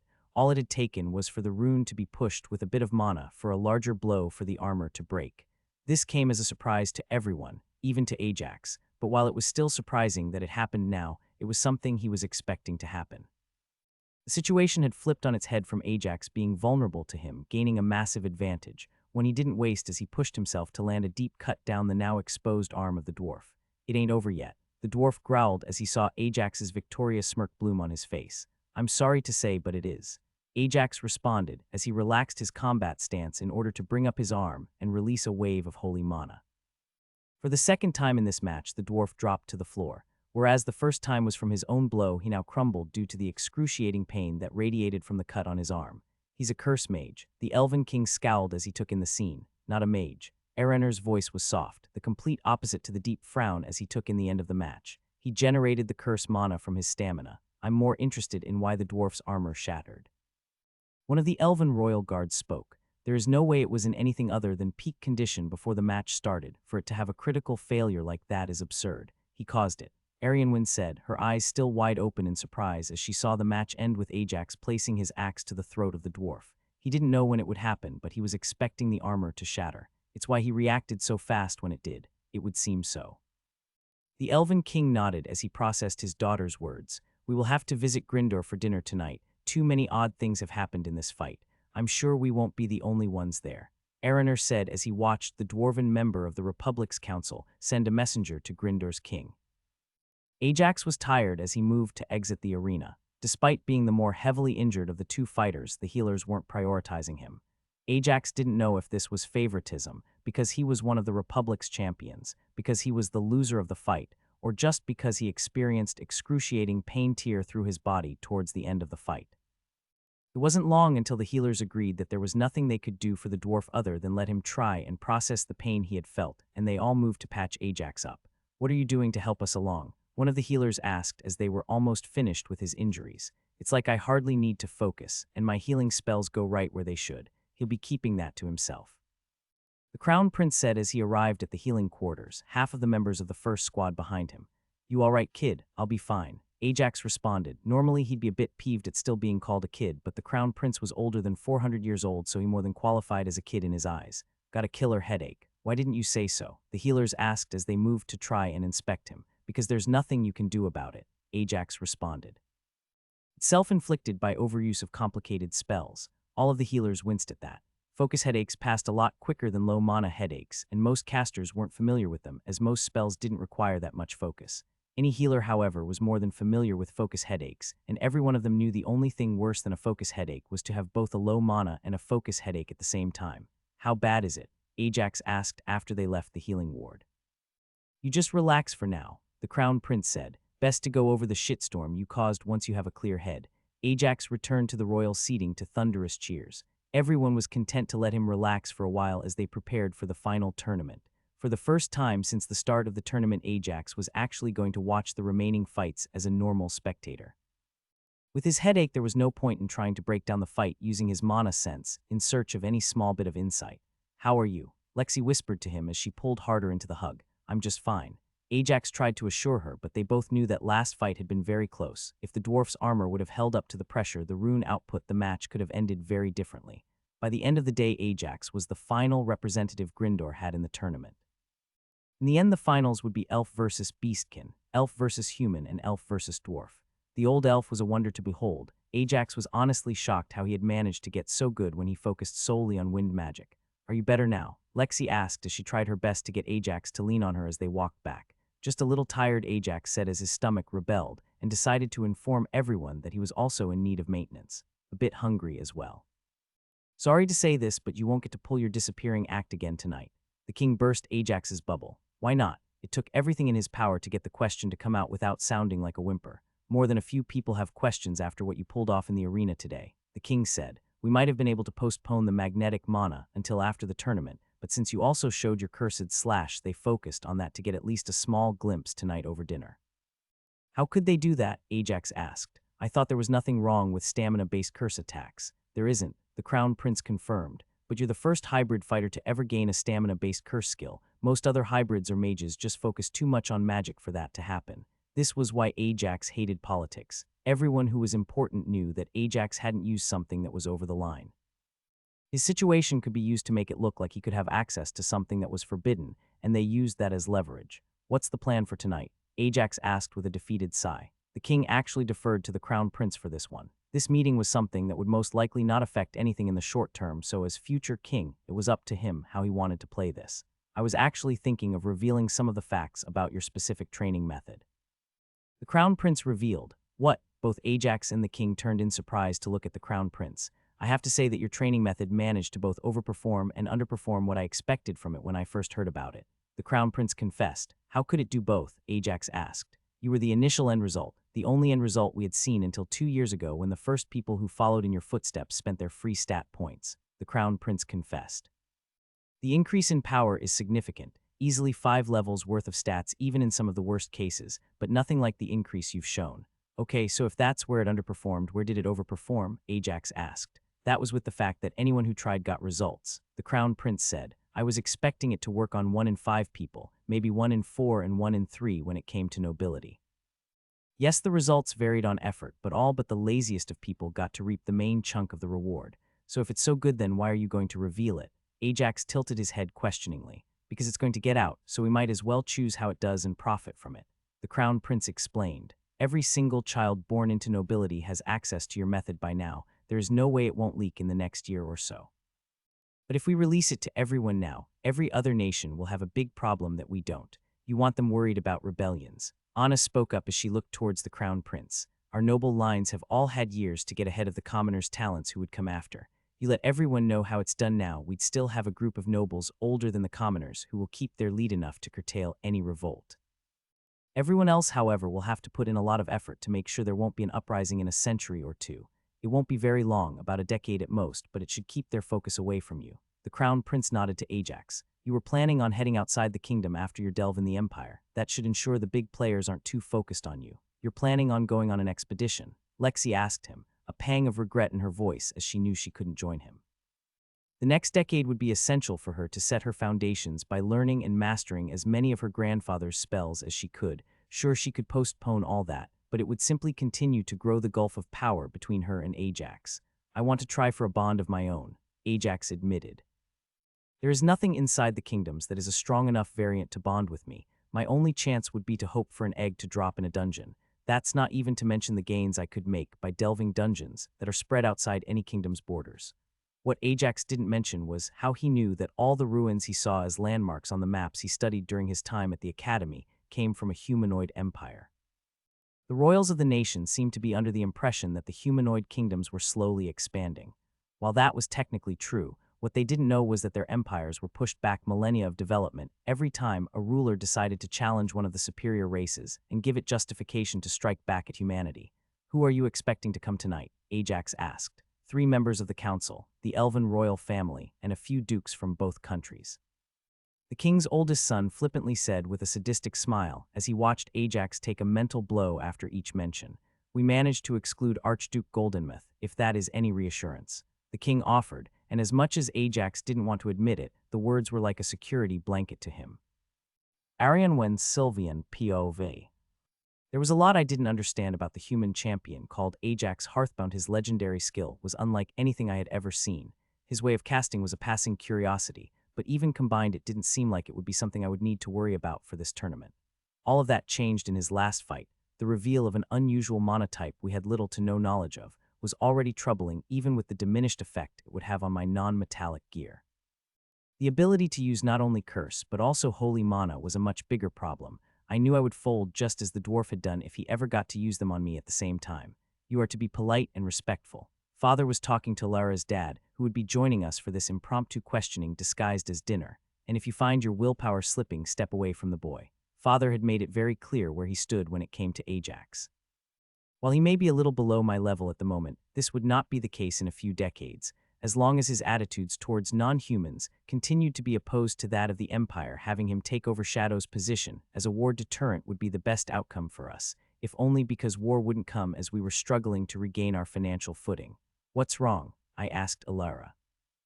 Alara had been feeling down since yesterday. I had initially thought that it was just from losing in the first round, but while the disappointment in herself had abated, she seemed to sink deeper into the start of a depression.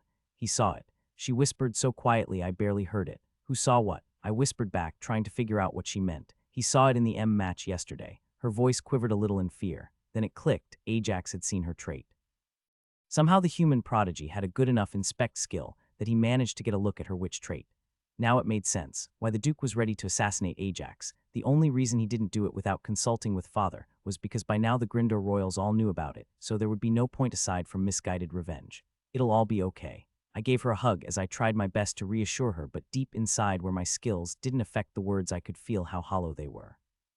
"We won't mention his use of cursed attack." Father now spoke to the entire party. "If the Republic brings it up, we will stay quiet on the issue, and that is all." Alara's eyes fell to her feet. She knew why we were all to stay away from that issue. Humans had a very apt saying about this situation: "He who lives in a glass house shouldn't throw stones." "I'm sorry to have to ask you of this considering the circumstances, but the more we know the better," Father said to both Alara and me.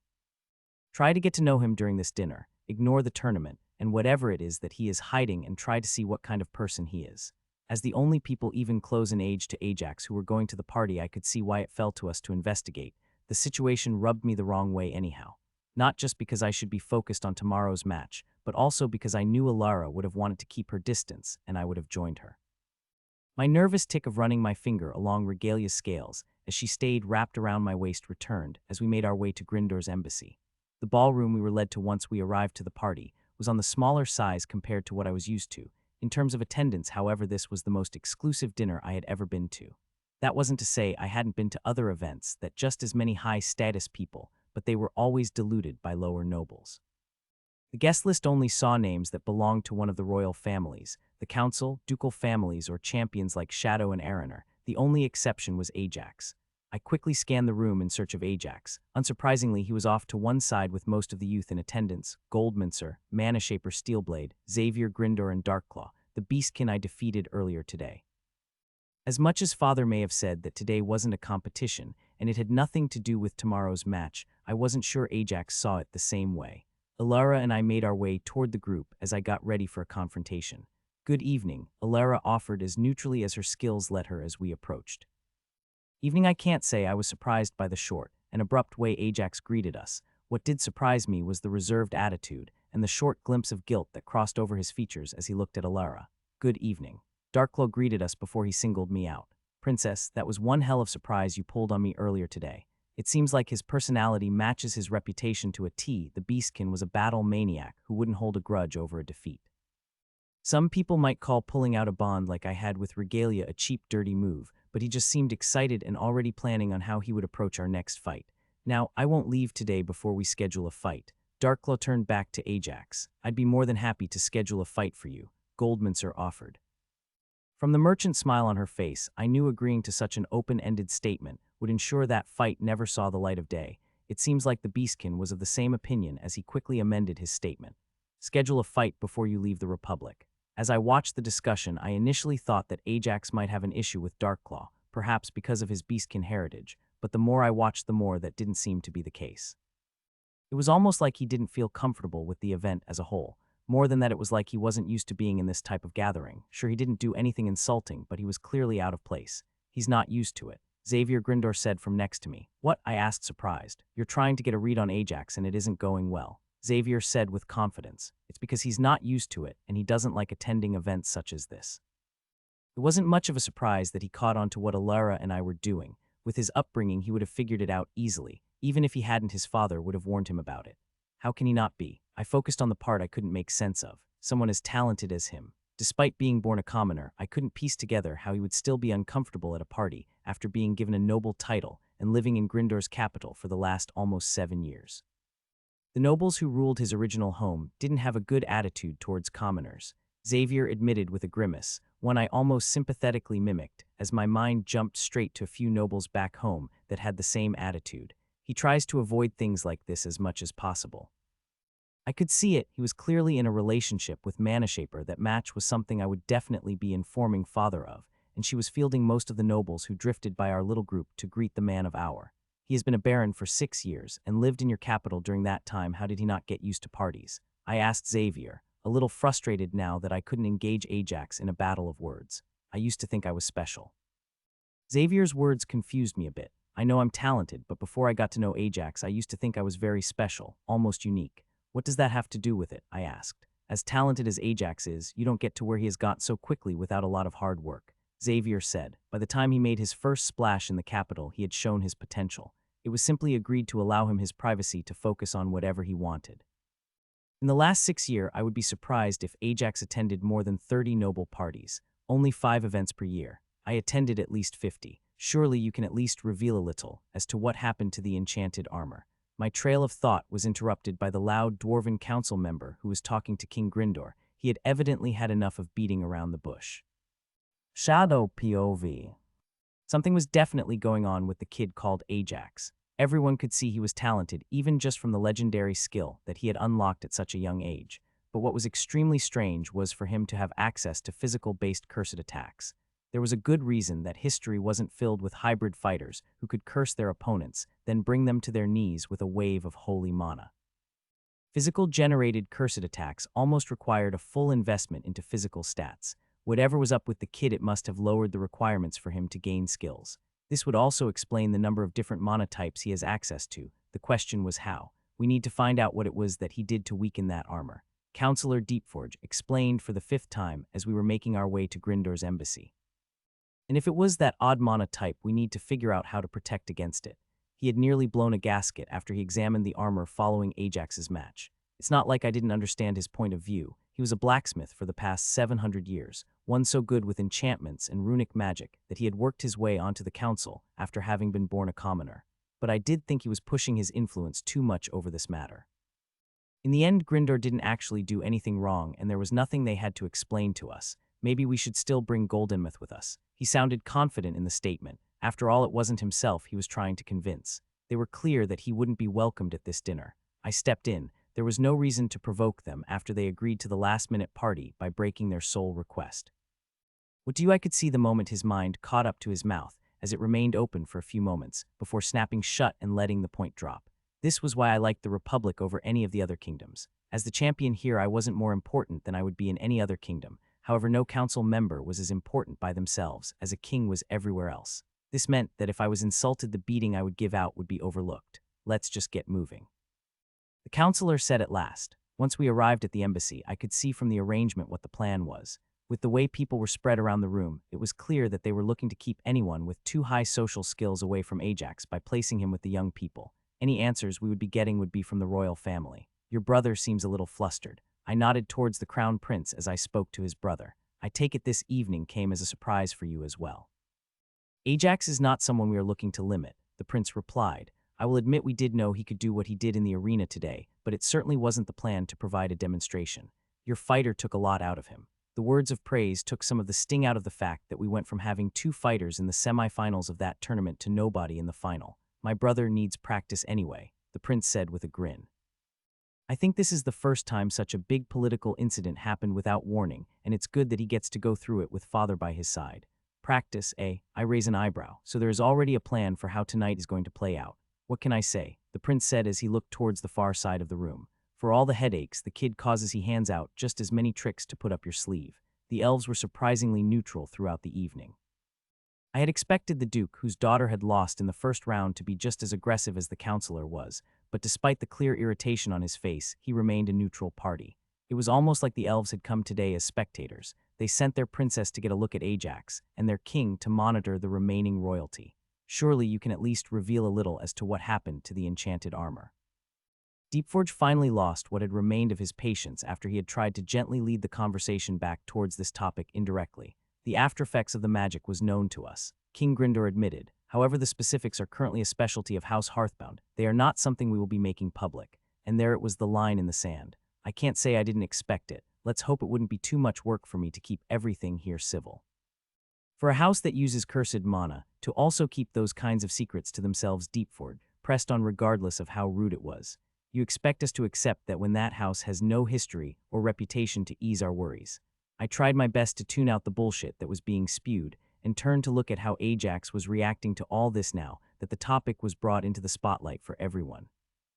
I was glad to see that he didn't look any more uncomfortable now than he was a second ago. Clearly he had been prepped for this. House Hearthbound has already made considerable contributions over their admittedly short history, the Crown Prince said with a smile that told me Grindor was now putting their plan in action. I know that a lot of you have been trying to find out about Ajax's initial training method that led to his rise. We will be making that method public when we return home from this tournament. Out of everything they could have said, this was not something I or anyone else was expecting. Everyone quickly threw their glances towards Ajax and then back towards the prince. You are saying that you will give all of us a method of training that will make our future generations fight against an over 50-level disadvantage. The Elven King truly joined the conversation for the first time. While the specifics on the method do have to wait, I can tell you what the results of it were when practiced by our youths, the Crown Prince said. Much as he has proven time and again, Ajax is a special case on a far extreme. The average increase in stats is around 5 or 6 levels worth. What determines how effective the method is? I ask as something doesn't feel quite right. Effort and dedication, King Grindor answers. The lazier people saw an increase of only 3 levels, while the dedicated people saw 7 or 8. There are extremes at both ends of only 1 level or a full 9 levels worth of stats. I couldn't see what their play was. Yes, that was a large variance and a large number of stats, but I can't see how this improves their situation. Even if the younger generation have something to focus on soon, the older generation will still be focused on the new mana type and its war applications.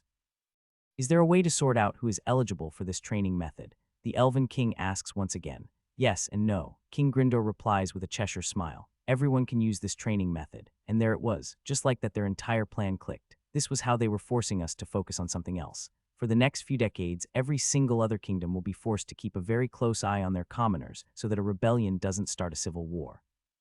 Why are they all looking so serious? I could hear Darkclaw ask, the battle maniac not putting everything together just yet.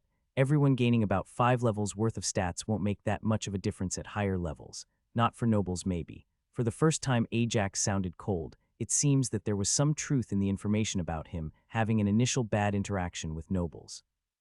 An extra 5 levels worth of stats at the start would mean commoners would be able to get a few dungeon floor clear bonuses even without paying for a boost. I could see it as the realization hit Darkclaw and the 2 young elves. In a few generations, the power gap between the nobles and commoners was going to close dramatically, all on the back of this one discovery. He was only made a baron after such a big discovery, even if it was only a theory that seems underwhelming. The words slipped from my lips without meaning to. It's a good thing almost nobody heard me. We didn't want to toss him in the deep end. The prince next to me commented. The original plan was to wait a decade for his ducal title, but I think those plans have been sped up a little. While Ajax hadn't quite yet made the correlation, his training method was a lot more impactful for humans than it was for any of the other races. Unlike humans, most other races all had regular access to mana. Since hybrid builds were extremely rare, this meant that they all practiced Ajax technique on their non-focused stats unintentionally. The extra points in their more valued stats, however, were going to be much more valuable. The sole Empire ambassador in the room looked like he wasn't sure if he should be jumping for joy or trying to pull his hair out in rage. While on the one hand, this technique would work wonders in bridging the small gap in power that existed between the average soldier, it would no doubt also spread like wildfire. The Empire knew that a few of their nobles were sympathizers, and all it would take was one of them to get a good rebellion launched. More than that, it wasn't like they could even say anything to Ajax about this, since he did in theory keep this discovery for humans almost exclusively, until it got too big to keep hidden. One by one, a multitude of nobles slowly shuffled by the youth gathering, all looking to meet Ajax and congratulate him on his discovery. Everything had been going according to plan until the elven ambassador made his way over. Unlike most of the elves here, he wasn't from Sylvanthal. He was the ambassador from Deepwood, the elven version of the Empire. Congratulations on such a big discovery, young man, the elf said as he offered his hand with a friendly smile. What led you to make it? There had been plenty of people around Ajax that were looking for foul play at that time, but the question had seemed innocent to all of them. After all, Ajax had answered the exact question before, and the answer had always been he had seen not doing it as a waste of stats. While this was true, it wasn't his driving motive. The increased effectiveness of my prodigal apprentice trait. Ajax answered casually under the effects of the elf's social skills. As soon as the words had left his mouth, Ajax's mind cleared of the influence, and a deep frown took over his face. Everyone around him was shocked by the words, only the elf sported a victorious smirk on his face. The elf didn't get to keep that smirk on his face for long as Ajax pushed Mana Siphon to its maximum as he squeezed his hand as hard as he could. The loud pop was enough to bring everyone else out of their surprise as the elf dropped to as his other hand went to grab his wrist, while Ajax tried his best to turn every bone in his grip to dust. The exchange was over in a moment as Shadow himself separated the pair, but the damage was done. Ajax's social skills did nothing to hide the anger that was clear across his face. He had wanted to do much more than just crush the bastard's hand. The elf, on the other hand, was finally getting himself under control as he adjusted to the influx of pain. He assaulted me, the elf shrieked. I demand justice. The boy did nothing but defend himself. King Grinder himself said as he approached, his face a mirror of Ajax's own rage. Defended himself from what social skills are perfectly allowed during social engagements. The sneered back, the triumphant smile only held back by the pain he felt. The treaties state that quite clearly. The treaties also offer protection to children. The king's voice boomed in the silence that had gripped the ballroom. As a boy who has not yet reached the age of 25 using any social skills to compel an answer is seen as a direct attack, he only defended himself. That specific section of the treaty was the exact reason why Archduke Goldenmouth was such a menace. His talker skill didn't actually compel an answer, but seeing as it was such a high-level legendary skill, the difference was only a technicality. This was also the reason Ajax only spent a little time with most older nobles, as they also had skills that would slowly get answers out of him without compelling them. The king's accusation had an immediate effect as the elf's slightly pale face and victorious demeanor quickly took a turn into a ghostly white horrified one. With Ajax's participation in the under-50 tournament, he had overlooked Ajax's actual age, provided him the extreme safeguards. Do you fool even realize what you may have cost your nation? Shadow asked as he tried his best not to let guilt grab a hold of him. With Shadow as a deterrent for war, every nation could collectively take this opportunity to start a war and gang up on Deepwood. Even Sylvanthal would join in if for the sole reason that they would be the ones who get to take control of their dungeons after the nation is destroyed. The Beastkin knew that it wasn't his fault that all those people would die, but emotions weren't always logical. Watching the look of horror appear on the elf's face did a lot to calm the inferno that was Ajax's rage. As the rage withdrew, however, Ajax was finally able to take in the looks of everyone else in the room. Everybody seemed outraged, but with the exception of a certain few, they all also looked grim. The Empire's envoy made no attempt to keep himself from looking like he just won his weight in gold 10 times over. Ajax, Lexi whispered as he turned and looked her in the eyes. Despite everyone having a much harsher outlook on the value of life on this world compared to Earth, that didn't mean everyone was ruthless. This war would cost countless innocents their lives. I demand that Deep would grant me a free boosted delve in their dungeons. Ajax's words came out as an unsure whisper, but they had everyone around him turn to him in confusion. I demand that Deep would grant me a free boosted delve in their dungeons as reparation for this grievance. Ajax's words were not just louder, but filled with a lot more confidence the second time. I will take 10 people of my choosing and my own booster. Everyone in attendance now bounced their eyes from looking at Ajax to looking at the elven emissary. For a moment there they were all shocked. Technically, the treaty was broken, but Ajax had just offered the elf a way to make amends for his transgression to the only aggrieved party. Despite the broken hand, the elf quickly produces a parchment and printed out the terms of the deal before signing it. As an official ambassador, he had the authority to make promises in the name of Deepwood's royal family, meaning that something like a delve in the dungeons couldn't be contested later, even if the royals wouldn't want to agree. While his actions may have been selfish from a certain point of view, as Ajax, both the people of the Republic and Sylvanthal just had most of their doubts regarding Ajax's attitude towards non-humans laid to rest in the brief exchange. The party wouldn't recover from this, and everyone in attendance recognized that. While the elven ambassador was the first to leave, all but scurrying out the door after he handed Ajax the signed document while making sure their hands made no contact. The party had certainly been eventful. Almost everyone leaving was both displeased by how it all ended, yet very happy with the result of the evening as a whole. The Empire's ambassador was one of the clear exceptions. Even all of his social skills could do nothing to prevent his face from looking like it just bit into the world's most sour lemon. The remaining elves quickly bid their own goodbyes from a distance, the princess not even taking a parting shot regarding their match tomorrow like she had planned. It took less than 10 minutes before the only people remaining in the ballroom were members of the royal family, the royal family's attendants or friends of Ajax. That was some great quick thinking there, Baron. The crown prince praised Ajax. This was a favorable outcome. In the future, I do, however, recommend consulting with me before making a decision of such magnitude. You could have asked for a lot more before they might have even considered not immediately accepting. Out of the corner of his eye, Ajax could see Anna nodding along with the prince's words. That was some quick thinking there. The king's oldest son said with his usual carefree smile, I thought you might be walking in my footsteps, but you already surpassed me by far. I hadn't managed to be involved in an incident like this until I was a century old. The king's oldest son soaked in the groans everyone else let out, as they no doubt remembered the incident he was referring to. I do have to say, however, I am quite curious about this prodigal apprentice trait. The prince continues, as he pointed out the big elephant in the room. Just like that, Ajax was once again the center of attention in a room where you could hear a pin drop. Unlike when he first revealed something like this, Ajax was now much stronger than the average soldier, but in this room he was still the small fish in the big pond. That sounds different from the genius apprentice trait I got.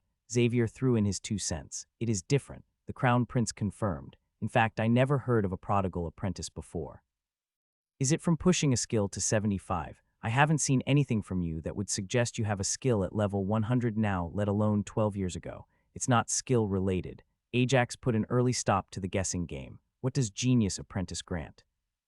Ajax tried not to show his envy, as asked about the opportunity he lost just because he didn't know about it.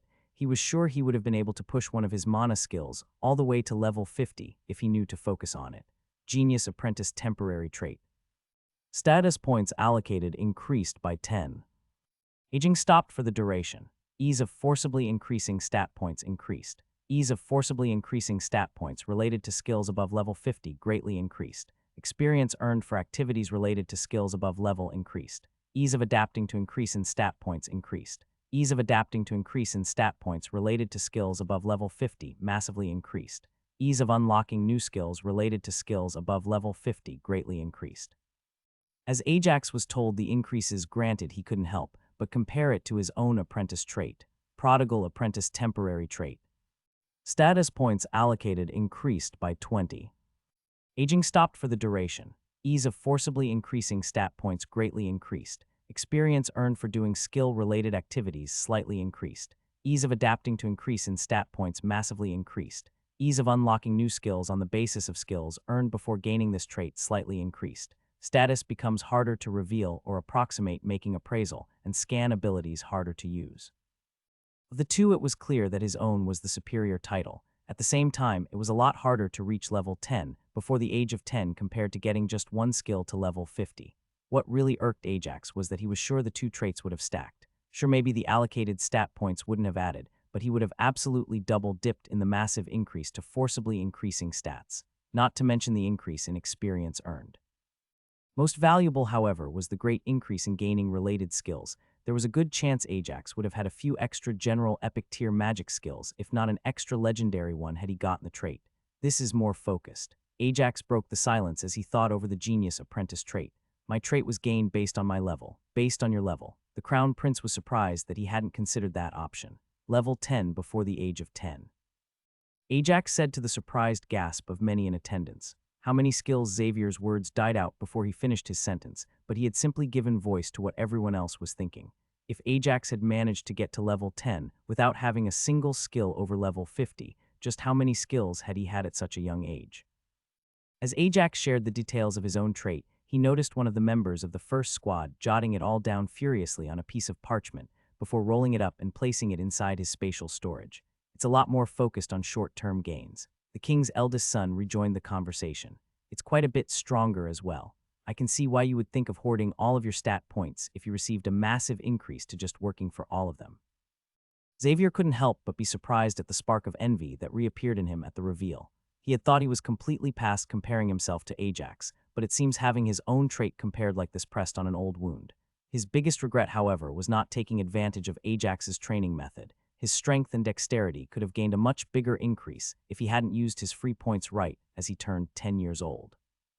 This certainly explains why your results were so much better than anyone we had using your method. The king nodded. Sadly, it is also something that is near impossible to recreate. After all, it isn't like we weren't already trying to get our children to as high a level as possible at an early age.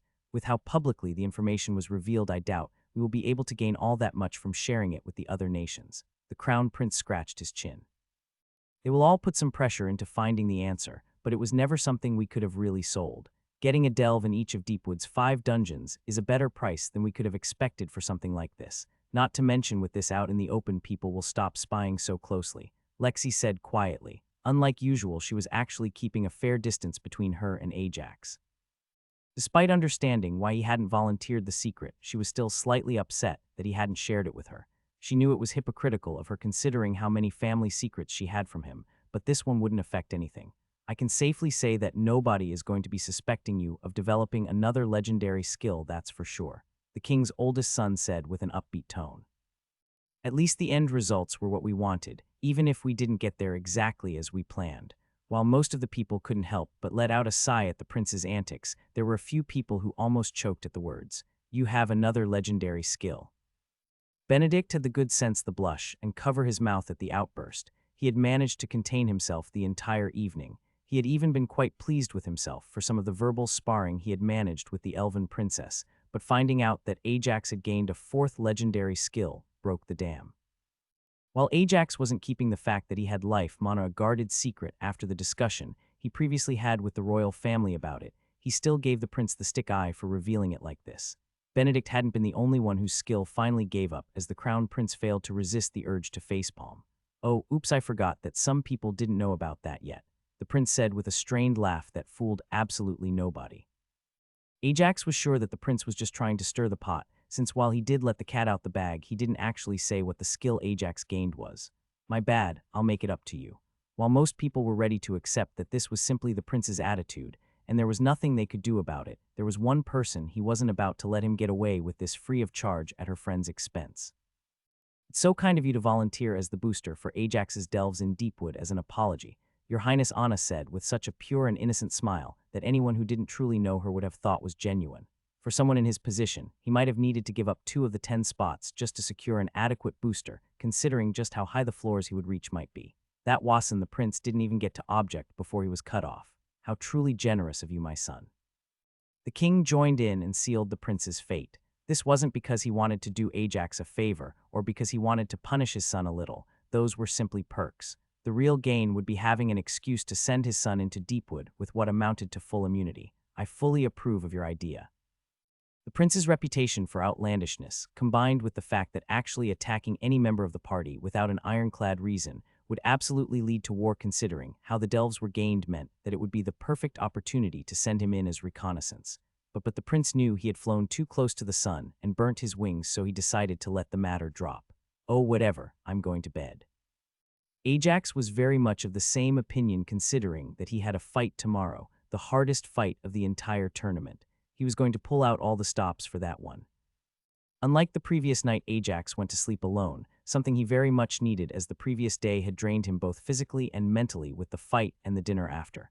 While he was physically fully replenished after a good 8 hours of sleep, the same could not be said about him mental fatigue. Baron Hearthbound, if you have a moment. "Good morning, Baron. Abouts." "Baron." Ajax hadn't taken more than 2 steps inside the ballroom for breakfast when he was accosted by a number of high-ranking nobles. Any discussion regarding the delve spots for the Deepwood dungeons are to wait until after the tournament. The king's voice boomed from the head of the table, silencing all the nobles. Oh, thank the gods. Ajax was surprised to see his grandfather worn out for the first time ever. It seemed that haggling with multiple of the country's high nobility was too much even for the veteran merchant. "Sorry about that," Judy said as she looked just as haggard as her grandfather. "Telling them that you haven't made any decision on the spots was the only way to get the more insistent of them to drop it." "Why are they in so much of a rush?" Ajax asked, surprised. "It's not like I'll be going for at least a month. They have plenty of time." "You're kidding, right?" Judy asked. "Your visit to Deepwood will be as official guests," his grandfather explained. "Anyone you bring with you will be able to buy and bring back as many rare goods as they can afford and manage to carry back. Those were all merchants who will most likely sell the spot to another house, with the condition that whoever they send acts as their merchant while there." Much the same as in the Empire, Deepwood was speciest. This meant they exported very little. The opportunity for non-elves to enter and be welcomed was one no merchant wanted to pass on. From their breakfast was a quiet affair, and that let Ajax get his mind back on his upcoming fight. Everything else could wait until this evening. But while everyone did let him focus and get himself ready for the fight, luck just wasn't on his side that day. On the way to the arena, he spotted an odd familiar-looking object in the window of a store. "Excuse me, sir, but what do you think you are doing?" The store clerk threw an accusing glare at Ajax as he had dashed in off the street and beelined it for the display. It was only with this interruption that Ajax realized what he had done. It couldn't be helped, however, as that was simply the reaction the object produced. In an attempt to salvage what remained of his coin purse, Ajax quickly picked up the mana core near the object and pretended to inspect it for a moment before letting out a defeated sigh. "My apologies, I thought this was of a different mana type," he said as he put the mana stone back. "How much is it for this?" He then picked up the item he wanted. "That came from a level 70 floor. It would have to be at least 200 gold, the merchant said. Ajax knew he was overpricing the item. They clearly didn't know what it was, and despite his act, he hadn't managed to throw the merchant completely off. "I'll take it," he said as he produced the bag of gold coins and placed it in the merchant's open hand as he stared at him slack-jaw as he left the store without even trying to haggle the price. Once back outside, Ajax rejoined the small procession that was heading towards the arena. He was a bit embarrassed by the fact that all of them had stopped and waited for him. This was also why he hadn't tried to haggle. He wanted to complete the transaction before people realized who was interested in the item and its price would soar. "Something catch your eye?" the prince asked smugly. "It just gave me an idea," Ajax said as he placed the taser into his spatial ring. "How come the dungeons produced a floor where a taser would be found without me there?" Ajax couldn't help but ask himself. He had previously been under the impression that the floors inspired by his earth knowledge required his presence, but that was clearly not true.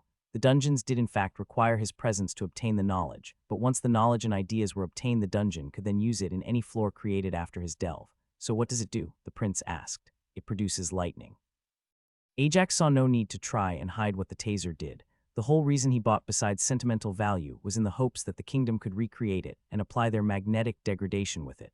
"We could have gotten you an enchanted staff or wand that does the same thing," the prince said. "Hold out your shield," Ajax said to one of the armed guards traveling with them. The guard looked confused but did as he was told. Ajax wasted no time in pulling the trigger, and everyone was surprised to see the 2 probes slammed and connected with the shield. As the current passed through the wires, the shield started emitting a decent amount of magnetic mana. Ajax didn't hold the trigger for more than a second, but that was enough for everyone to figure out why he had made such a big deal out of it. Metal armor prices will plummet in the coming century. Best focus on leather or chitin armor, Anna muttered to herself. "Scour the city discreetly," the crown prince told one of his people. "If there are any more of those, buy them all." With the demonstration over, Ajax reloaded the taser and placed it back into his spatial ring. He very much doubted it would be of any use against the elven princess, however it could prove useful against that snake of hers.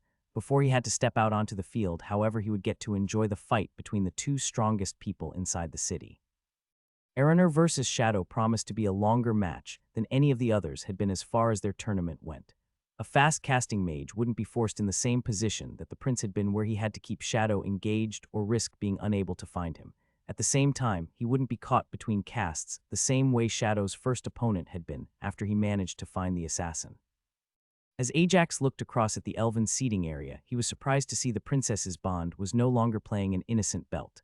Yes, the snake was still wrapped around her waist, but its head now rested up on her shoulder in clear view of everyone. No point in keeping it hidden anymore. Ajax said with a hint of jealousy. He wanted to have a bond of his own. After the delves, I'll go out and look for one of my own.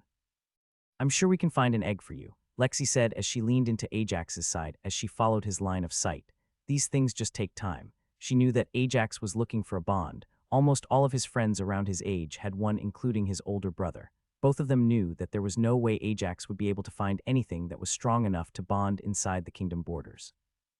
Ajax was also sure that if he wanted a bond, he wouldn't be able to get one from an egg, at least not the eggs that were sold. Those bonds just wouldn't grow fast enough to catch up with him in any form of reasonable time frame. Ajax simply nodded noncommittally as he watched the arena ground take the shape of the sand-filled arena once more. Who's the arena better for? Ajax could see how each could take advantage of the sand-filled open field, but he didn't have the experience to know who had the advantage. Eraner, the prince said. There's nothing for Shadow to put between him and any spells. Both fighters stepped onto the field at the same time. The cheering section for Shadow far outnumbered those that cheered for Eraner. They were in the Republic capital after all. As soon as the match started, Shadow once again dispersed into dust as he activated his stealth skills. Eraner's answer to this was to release a massive shockwave after chanting a few words. The shockwave traveled almost as fast as a lightning attack as it quickly made contact with the beastkin and broke his stealth skill. Was that sound? Ajax asked, shocked. One of the things he had overlooked when he noticed that people didn't break the sound barrier as easily was that sound actually traveled faster as well, since all sound was actually vibrations that would make for a very powerful mana type. Yes, it was sound. The king heaved a long sigh as he responded to Ajax's odd remark. As far as we can work out, sonic mana is a legendary mana type, a rather devastating one at that. Legendary. Ajax was even more surprised and slightly more ashamed that he had overlooked this for so long. He doesn't have the affinity. Ajax's follow-up statement was very sure of himself. Nobody has managed to get that affinity in any of the records we possess, the king said. Despite that, there are more than one or two spells that have been recovered from ruins throughout the years that have allowed mages to use the mana type. After a certain volume, sound causes vibrations. Lexi tried her best to help Ajax understand the basics of what made the mana type so dangerous, not knowing that he knew some things even better than she did. More than that, sound actually travels faster the denser the mana is in an area. As the conversation was going on, both fighters were going for one another. After his stealth had been broken, Shadow was forced to rely on his throwing knives in order to keep pressure on the mage as he closed the distance as best he could. Eraner had fallen back to his trusty overchanted ice lances as he fired them one after another. Eraner quickly realized that his tactic wasn't sustainable. For every 3 lances, he threw out only one connected with the beastkin. Under normal circumstances, this would be a good outcome for him, but the ice lances that missed smashed full strength into the arena's defensive barrier, and that couldn't take too much of a pounding. But how does the world sync up with sound travels faster in mana-dense regions? Ajax knew that the world as they saw it was a lie. It was something that his high school physics teacher had done a memorable demonstration on. Sound traveled much slower than light, and it was the brain that picked up the information and processed it correctly to make the sound line up with the movie his eyes recorded. Not only that, but could sound spells be stopped with a shell devoid of air? Would the mana powering the spell allow it to travel through space even? Impressive that you figured so much out yourself, the crown prince said with a raised eyebrow, but you underestimate your own body. There is a reason why everybody can feel when they are in a highly dense mana zone or one that is dry. Your body learns to make the adjustment, though big sudden changes have been known to cause migraines as the brain adapts to the change. As Shadow managed to slowly close the gap, he had finally got close enough to pull out his favorite trick. A quick release of the shadow mana he had been gathering influenced both his own shadow and Eraner's to shift and combine. Unlike every other time he did this, however, Eraner was not only expecting it, but he had a counter in place. The enchantment on his staff surged with mana as a shower of powerful rays of light emitted from the top of the staff, more than one of which shined down on the combined shadows. Shadow roared in pain as he was violently ejected from his shadow travel. His advanced mobility spell clearly came with a few drawbacks when it came to vulnerability. This was clearly evidenced by the few chunks of flesh that were missing across his body. Unlike a normal cut or burn, the wound simply looked as if the flesh that was there was simply erased from existence. That was risky, Xavier said as he looked at the bleeding beastkin. It seems he could have done some serious damage with that. It was controlled. The king's oldest son corrected. Every single one of those light beams only hit the edges of the shadows. You can see the wounds are limited to his limbs. It was so easy for Ajax to forget that despite the fierce battle going on, both fighters were actually giving each other a good safety margin. Seeing how the topic of the conversation shifted, Ajax returned to an early point as he whispered to Lexi, "What did you mean sound causes vibrations when it's loud enough?" "Just what I said." Lexi doubled down. "We don't know why, but a loud enough sound will generate vibrations." "That's not what I meant," Ajax said as he shook his head. "Why do you say only when it's loud enough? I thought all sound was vibrations." Despite being whispered, their conversation was easily heard by everyone in attendance with a high enough perception stat. Ajax's observation drew odd looks from all of them.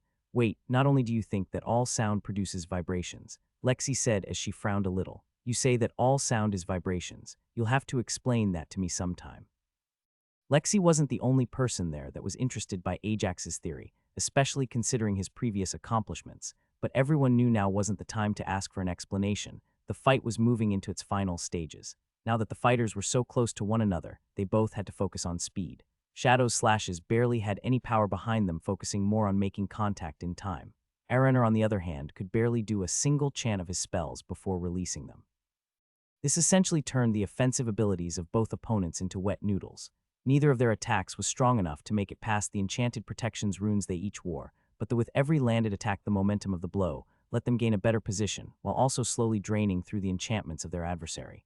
"Why is he using such wide attacks?" Ajax couldn't help but ask as he watched Araner release a wind burst that covered everything in front of him.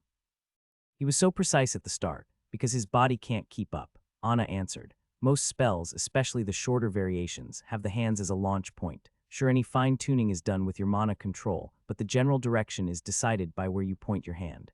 When Shadow was far away, his hand would just need to point in his general direction, and he would be able to use his mana to target the spell correctly." Lexi said with a hint of bitterness that told Ajax she had gone through something similar during her training. Right now, Shadow is moving around faster than Araner can turn his hand. This was the advantage of physical fighters. Even from 10 paces away, Shadow could actually run halfway around Araner before the man could rotate his body and arm in the same manner. Then it happened. For the first time since the fight started, Shadow had managed to actually draw blood from Araner as his knife slashed across the elf's open palm. Despite the pain, however, Araner was smiling. A wave of frost traveled up the bloody blade over Shadow's hand and halfway up his arm, all the way to the elbow. The move clearly surprised Shadow, and in the moment of shock, as the beastkin registered his frozen limb, Araner was quick to release a frost nova that locked Shadow's feet to the ground.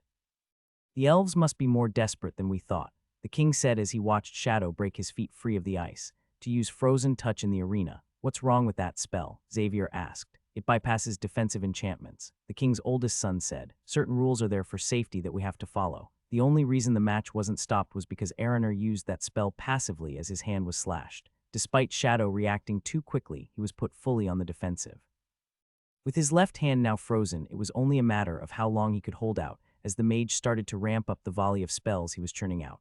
It didn't take long for Shadow to signal his surrender. Unlike the other matches in this tournament, despite the official match ending, the fight wasn't as clear-cut. In an open field, Shadow would have been able to disengage and recover without issue. Still, rules were rules, and both fighters silently walked out of the arena. For once, the healers waited on the sidelines with no massive injury requiring them to dash in the arena. Ajax didn't even wait for the arena to start remodeling as he stood up. He looked across the field towards his next opponent as she also stood up at the same time. The challenge was clear in her eyes. Even her snake was staring at Ajax, and though he couldn't hear it from so far away, he was sure it was hissing. Arianwen POV. I hadn't been able to focus all day. Ever since last night, I was all over the place. Ajax had gained something different than I had. I had managed to push my meditation skill all the way to level 50 before the age of 10 and gained the Genius Apprentice trait, but it sounds like he achieved something even better. I wished that would have been the end of it, but his quick thinking following the reveal saved all of us a war. Father was beyond pleased with the results of yesterday evening, not only because he had gained a lot of information at no personal cost, but also because it showed that Ajax had chosen to spare an entire kingdom of elves despite the fury he had to have felt at that moment. This boded well for all of us, considering that following last night's reveal of the training method for extra stats, everybody would be too busy to try and take out Grindor. Even Uncle Araner's fight was barely keeping my attention. He can't be happy about having had to use Frozen Touch in order to win, but the kingdom couldn't afford to not win the main tournament, so he didn't have the leeway to take risks in the fight. It was now time for my fight. I stood up and looked across the arena at my opponent. I was slightly surprised to see our eyes met. I felt all the chaos and concerns about the future settle down. All that mattered now was this upcoming fight. Everything else could wait until after. As I stepped down the stairs and into the tunnel heading for the arena, I could already make out the map that was chosen. It was the same rocky mountainscape that I had been used to, but it was all slick with water. This was one of the best environments that I could have gotten, with only the snow covering being a better fit. The moment I set foot into the arena, I felt Regalia uncoil. The element of surprise was gone. Even without that, I would most likely have kept her with me under normal circumstances, but this fight was anything but normal. My bond already started to grow to her full size as she distanced herself from me. Regalia gave my hand a final squeeze with her tail before she put some distance between us. I knew that this was our best chance to win this, but I couldn't help but be worried. Regalia was still only level 68. She wasn't even fully grown. Most of all, however, unlike me, killing her was frowned upon but an accepted strategy. The backlash from her death would knock me unconscious at the very least. I couldn't make out the human's expression underneath his helmet, but if the way his head moved between Regalia and me was any indication, he was surprised to see we had separated. We both gave the official a nod that we were ready, and I could feel my grasp tighten around my staff, my mouth slightly open ready to begin casting as soon as the stone hit the ground. The human didn't have any of his weapons out, not looking to show his hand, as he could summon any of them the moment the match began. Both of our eyes followed the stone as it was tossed into the air. Time felt like it slowed down more and more the closer the rock got to the ground, until it almost stopped right before it splashed down in the small puddle. As soon as it hit the water, however, it sped right back up as I started the chant for my domain. By the time my eyes were raised to my opponent, he had already taken out his bow and was pulling back an arrow. I could even feel his strengthening skill already at work. It didn't come as that much of a shock, as he had already revealed that he could power it himself, instead of relying on outside mana when he crushed the ambassador's hand.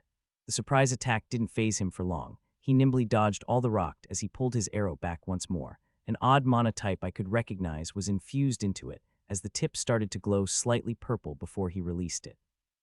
It must have been his shadow mana. That mana type always feels different depending on the person who is using it and its stealthy nature. I didn't even bother trying to track the arrow, as I knew my perception wasn't high enough for that. I simply trusted in my bond and my armor. Unlike me, however, Regalia was more than capable of tracking the arrow. More than that, with her perception, intelligence, and instincts, she had even managed to knock the arrow out of the air with a barrage of rocks thrown right in front of me. Looks like my enchantments won't be tested so quickly. The spike of worry I felt through the bond, however, had me confused. However, as I could feel, Regalia wanted nothing more than to return to me and smother me in her coils.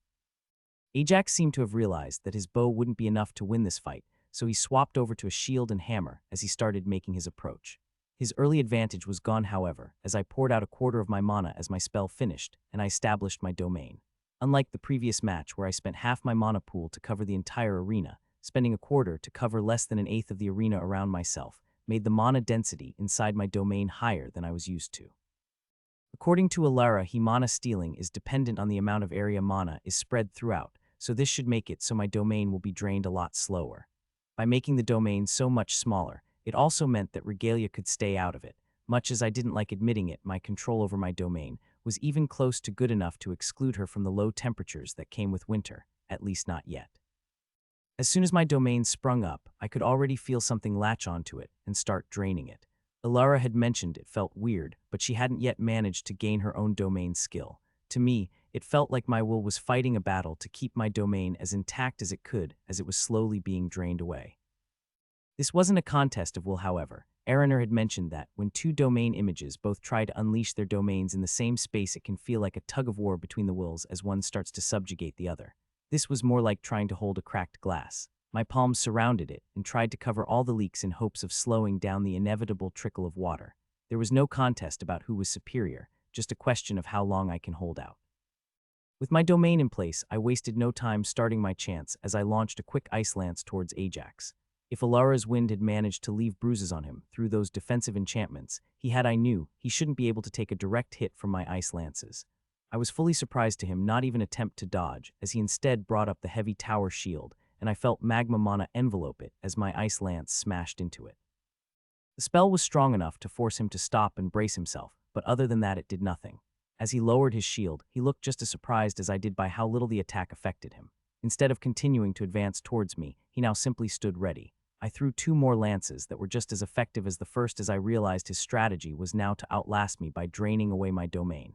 He didn't even need to get close to me and risk entering inside the domain. It was a smart plan I granted him. If he could simply withstand my spells by draining them as they fly, and using magma, the match would be his. But that was only the case when it came to my quickly thrown ice lances. If he wasn't advancing towards me in my domain, I could also take a bit more time to build a stronger spell.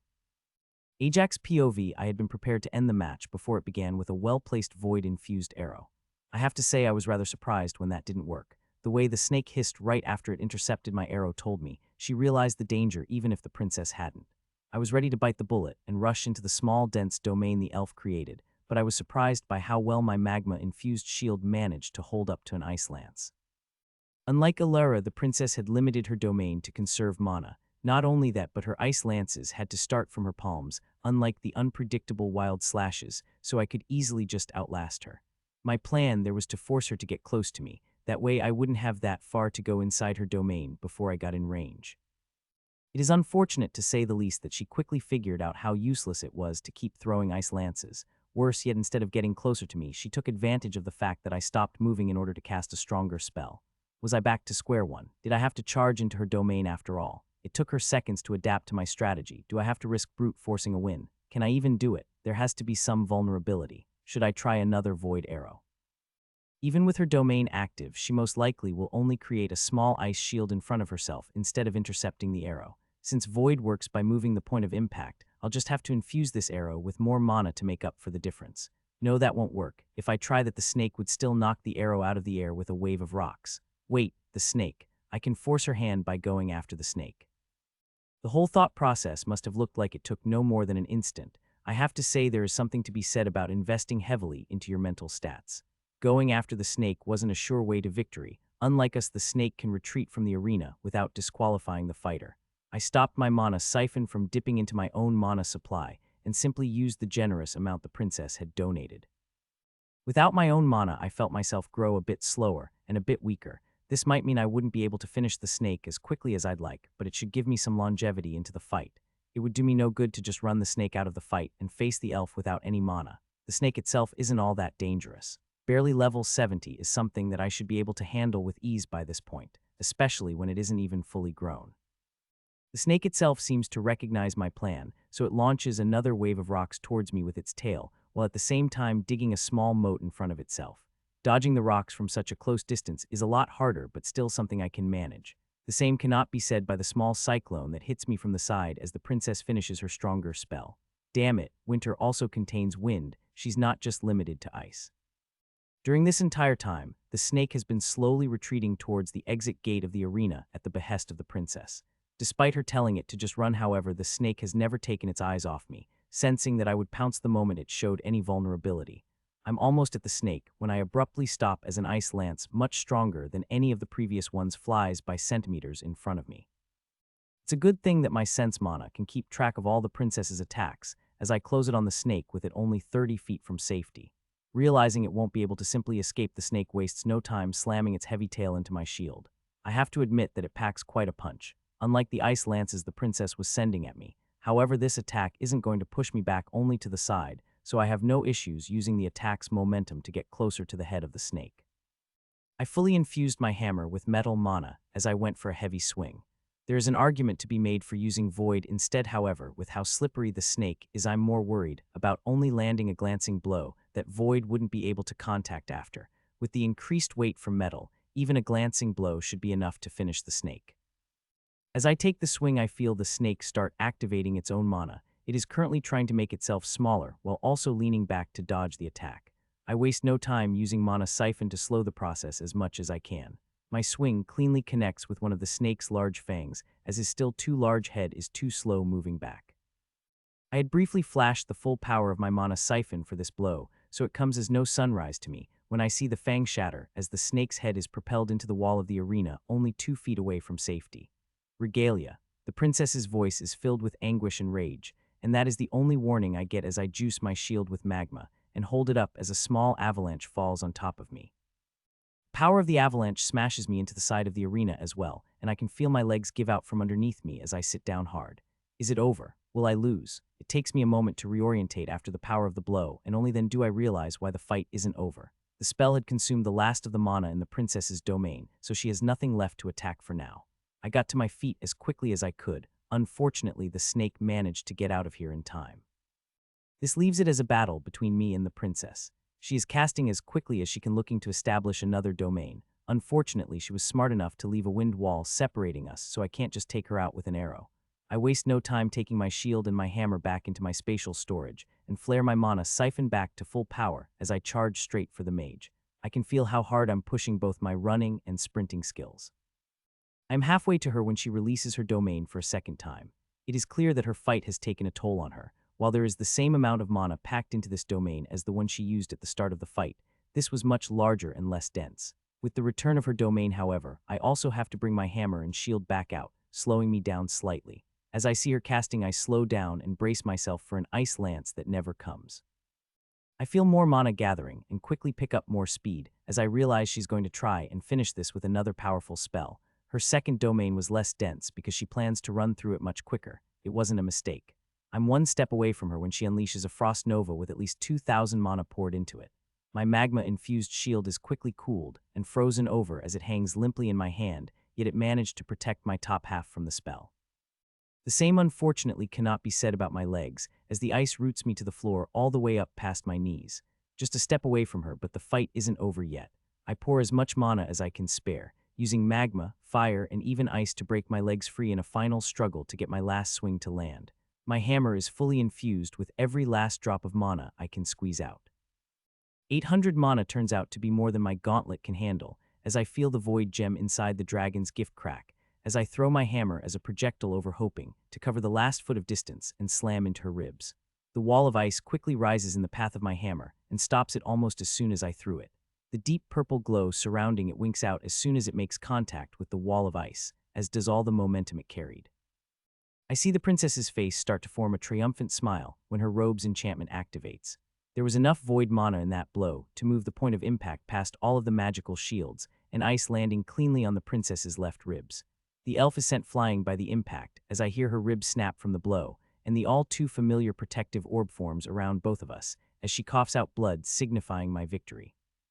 The healers are rushing towards at breakneck speed, and I feel a surge of mana surround me as shadow, and the captain of the first squad both all but teleport next to me as I feel Araner's mana surge in threateningly on the sidelines. The whole situation turned into a powder keg soaked in kerosene. Araner's magic and rage washed over the entire arena as his mana churned, while Shadow and the captain of the first both stood protectively over the bubble Ajax was encased in.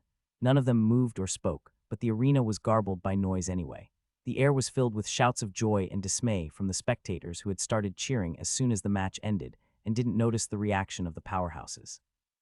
All of this was contrasted to the despair that filled the voices who saw this as the start of a new war. "Calm down, Araner," the king's oldest son said as he stood only a few dozen steps away from the elven royal family box. "This isn't the way any of us wants this to go." You would say Araner started to retort only to be cut off. "Stand down, Araner," the elven king commanded.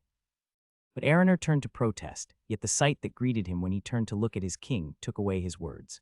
The young king had an expressionless face, a result of all his social skill, that did little to help, however, as despite addressing the situation his eyes never once left his daughter, and the splitters of the ruined armrest started to fall to the ground one after another as his hands slowly loosened their death grip. The following final was supposed to start soon after this one had ended, yet it was understandably delayed. While the elven princess had been quickly evacuated to the healer chambers, she was swiftly followed by Ajax, Shadow, as well as most of the present leadership of all three countries. "She's going to be fine." The head healer was more nervous than she had ever been in her life up to that point, as she addressed the two royal families as well as three counselors. "What caused the initial problems when healing her?" the elven king asked calmly. "Was it a curse?" "No, your majesty," the healer answered with a quiver in her voice. "It was her own enchantments that interfered with the healing spells we were trying to apply. She will need rest. The injuries were substantial. I'll be fine." The princess struggled to as she slowly started to rise off the bed, only for a spike of pain from her ribs to force her back down. "Stop moving." The healer wailed in a mixture of command and fear. You had 2 broken ribs as well as 2 shattered ribs that went on to shred your lungs and even damage your heart a little. There is a limit to how much we can heal at one time. As she had attempted to stand, the princess had dislodged the blanket covering her slightly, as she showed a massive bruise that covered her entire left side from hip to armpit. Despite the ugly wound, however, the mood in the hallway improved considerably, as the princess's outlook was no longer in question.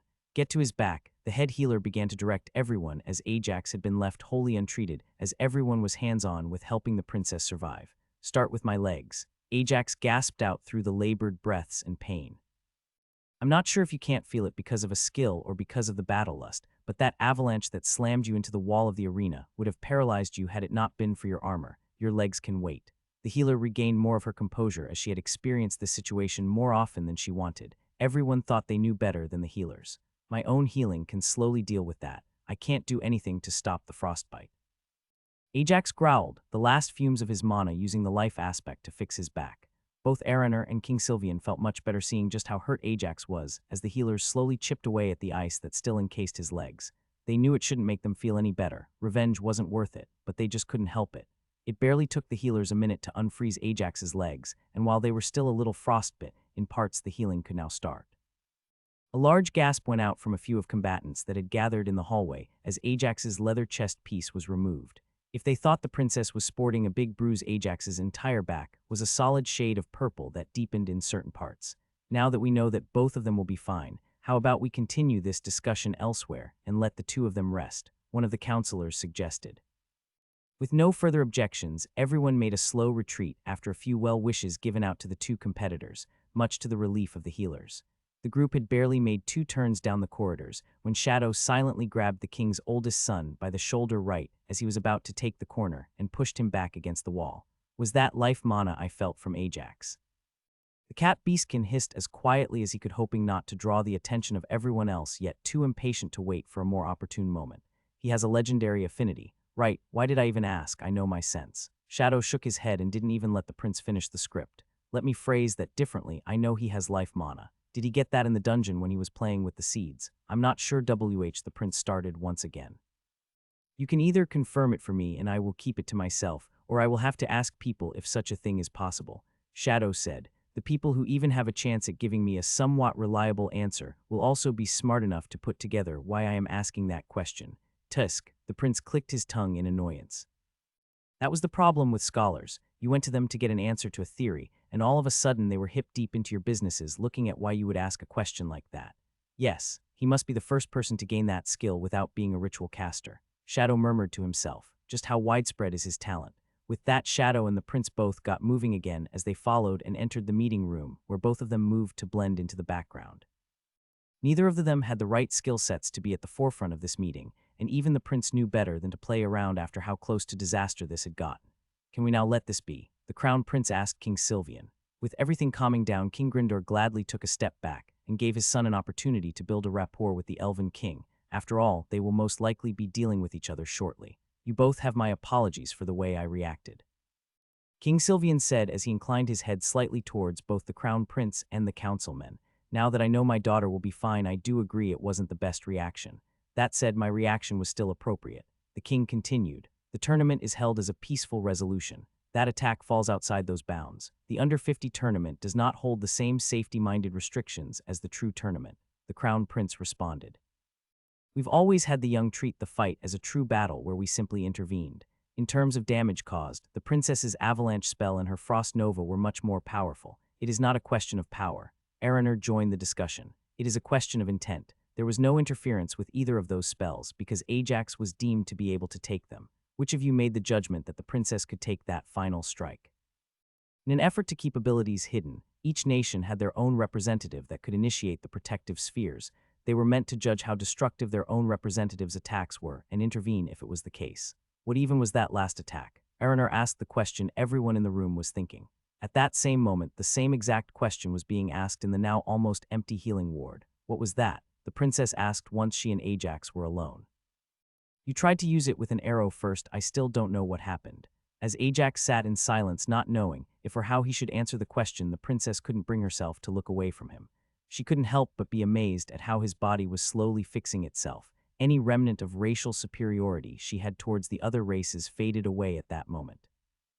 Ajax was more than happy to discuss most of the match with the princess. A fighter on her level would be an ideal person to bounce ideas off of. You left yourself too open when you attacked Regalia, the princess said. It would have been well worth it to bring up even a very thin earth wall that would block my vision so I couldn't drop that avalanche on you. Quite a lot of mages rely on direct line of sight for their spells until they get better and have a lot more experience. Ajax nodded in acceptance as he thought over the fight. You should have depleted your first domain faster, or at least not infused as much mana into it, Ajax said. Following the opening of the fight, having Regalia with you after you set up a second domain would have made it all but impossible for me to get close enough for a solid blow. A brief moment of silence passes through the room as both of them digest the feedback. That just leaves the final exchange. Princess said as she tried her best to sound nonchalant, I'm still not telling you what that was, Ajax said with a sigh. He had spent the first 10 minutes of their conversation just getting that point across. Why not? If she could have, the princess would have stomped her foot in tandem with that statement. Bits and pieces of her, how spoiled she had been by her grandfather, the previous elven king, started to peek through. That's something we would all like to know, Araner said from the entrance to the healing ward. I'm not that curious, the king's oldest son said as he walked between Shadow and Araner towards Ajax. Yeah, right, Shadow said. A gold coin says the moment he gets in the embassy he is getting sat down and asked how he did it. Is it over? Ajax asked, referring to the finals of the final tournament. It is, the prince nodded. The elves won 2 out of 3. The prince said that with a wide smile as he accentuated Ajax's victory in one of the tournaments. Looks like you'll be spending a lot more time with the elves sharing that mine. We would be interested in setting up a meeting with you regarding perhaps selling your share of it, Araner said quickly. Not with me, you won't. Ajax's statement surprised all of them. Even the prince seemed shocked at the remark. With my trading skills, I might as well give it all away for free, and it won't be too much of a difference. You'll be discussing that sale with my grandfather and sister. Both the princess and Araner breathed out a sigh of relief hearing that Ajax was willing to bargain for his share of the winnings. I'm starting to think that the Goldmincers should look into marrying your sister into their family, the prince commented with a chuckle. The amount of pressure this entire trip put on her merchant skills, I'd be surprised if she didn't gain 5 or so levels in the last few months. Ajax didn't correct the prince that Judy had only gained 4 levels. After all, with this latest appointment, she might just get to 5. Can you walk? The prince asked as he offered Ajax a hand. Just barely, Ajax said as he slowly got out of bed. His knees shook under the pressure of his own weight, but after a few seconds they proved strong enough to hold him up. You seem well on your way to recovery, Shadow said with a knowing grin. Darkclaw will be ecstatic to hear that your spar with him won't have to be postponed too much. Ajax couldn't suppress the groan as he heard that. It wasn't that he wasn't looking forward to the fight with the Beastkin, but after the last 2 fights, even he could use a bit of a break. The only silver lining was that even with his life mana, it would take him at least a week before he would be more or less recovered, and by that time, he should be pretty restless from being bedridden for a while. Shadow's prediction turned out almost exactly on point. The moment Ajax stepped inside the embassy, he was quickly directed to a room with the royal family, the first squad, members of his own family as well as most of his friends. There is quite a lot we have to discuss, the king said as he wearily rubbed his forehead. It's not that much, is it? Ajax asked sheepishly. Well, let's see. There is the somewhat settled question of what you are looking to trade your tournament winnings for, the king said as they had already gone over the fact that Ajax was looking to get as many alchemy ingredients as he could in addition to delving through all of Sylventhal's dungeons. After that, we have your new mana affinity that apparently makes enchantments malfunction without even making contact, your theory on sonic affinity mana, and last but certainly not least the 10 slots you have for a boost in every single dungeon in Deepwood. Ajax tried his best, but he still looked pretty guilty after everything that happened in less than the last 24 hours got listed. It doesn't make enchantments malfunction, Ajax said with as much of an affronted tone as he could manage. What does it do? The king's oldest son asked. He was one of the most interested in the odd mana affinity, since from the way it bypassed defenses, it was something that he would love to get a rune of. It moves the point of impact. Ajax struggled to find a way to explain Void. You saw how the hammer didn't leave so much as a scratch on the wall of ice, right? It simply dropped as soon as it touched it. Yes, that was the part that didn't fit with the enchantment disability theory we had going. The prince nodded. The blow certainly wasn't all that hard considering how it bypassed almost all the enchantments yet still didn't kill a full mage, this despite all of the mana you put into it. Something we are all very glad about, the prince added the last part in a hurry as both the king and his younger brother were glaring at him. Void doesn't strengthen the blow at all. Ajax shook his head. Void, Lexi interrupted his explanation. It's what the mana affinity is called, Ajax answered. The more mana you put into it, the further it moves the impact point from the point of contact.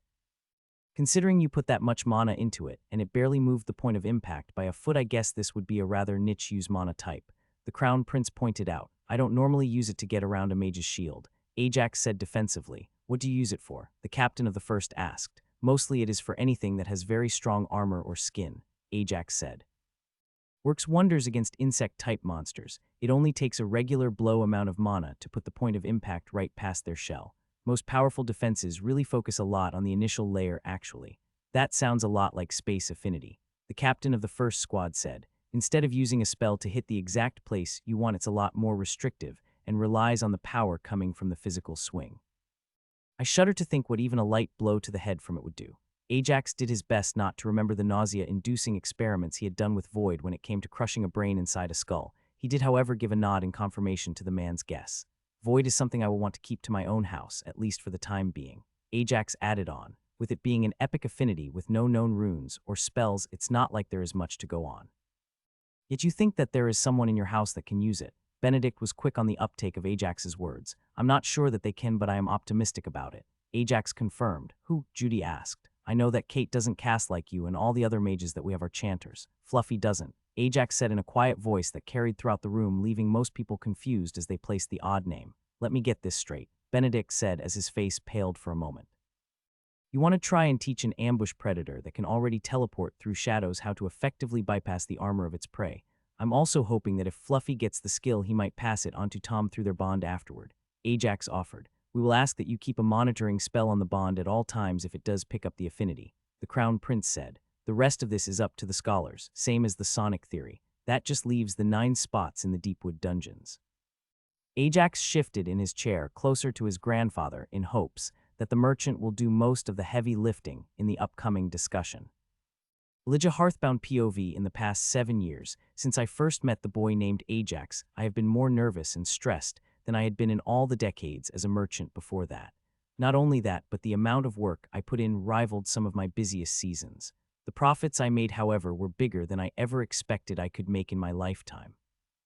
I had apologized to Sylvia and Sam the day I met after their return to the capital, but I still didn't think I did enough to make up for my earlier mistakes. Having watched Ajax in the arena yesterday almost gave me a heart attack from the way my blood pressure jumped. Still, he had done his part. He won the tournament. He prevented the war, and he had gotten us the spoils.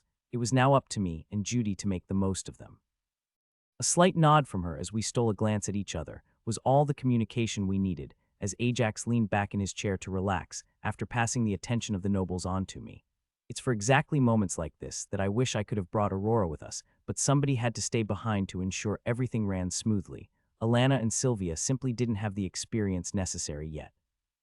Of the 9 spots we had to trade, a few of them were already spoken for. Xavier, Anna, Benedict, and of course Lexi would be getting one of those spots. The only question was just how much they would pay for them. Judy was the first to make a move as she simply took Lexi off to one side. That negotiation was going to be easiest of them all, but it would also go very differently from any other. It wasn't hard to admit that when it came to the matters of how nobles' houses traded in exchange for magical knowledge, she had me beat. Lord Steelblade. I greeted the first of my first trading partners and the easiest one to handle by a long shot, Lord Hearthbound. The older man greeted me in return with both his son Richard and his nephew Benedict at his sides. I was looking to discuss purchasing 2 of those dungeon spots from you today. That was simply a non-starter. No family was going to be getting 2 of those spots. We were already down to 5, and giving 2 to any family would also mean we would have to sell 2 to the royal family, just so it wouldn't look like we were playing favorites. I'm sorry to disappoint you, but we will be limiting the transactions to 1 spot only. I could see Richard hold in the disappointed sigh. Getting to join in on the delves throughout the Republic before the tournament had helped him make great progress, but he knew that Benedict as an heir for the position of househead would be prioritized. That is disappointing, yet not entirely unexpected. Lord Steelblade nodded. What are you looking to gain in exchange for the spot? While the Steelblade family would be the easiest to negotiate with in terms of the negotiator, they presented a bigger difficulty in terms of things we needed. As such a martial house, they had plenty of skilled warriors, impressive armor, and dangerous weapons they had stockpiled throughout millennia. The problem was that we had nobody who could truly make use of them. Trading them for retainers would be beyond foolish, as anyone we gained would instantly become our strongest people. Any armor and weapons we could get would either not be valuable enough or so powerful that they would become crutches for our own retainers and limit their growth by getting them so early. I focused first on settling on a minimum amount of money that would be part of the agreement as I thought about something more exclusive that I could trade for. 20,000 gold coins should be a decent sum to cover the monetary part of the deal, I offered. 20,000 is something that we would be agreeable to, depending of course on what the non-monetary part is. The man in front of me gave away nothing. He hardly even took a moment to consider my ask. His experience as a supply officer in the family army was showing. We would like House Steelblade to share their knowledge in regards to the expeditions they have made outside our kingdom's borders into the untamed lands. I finished my offer.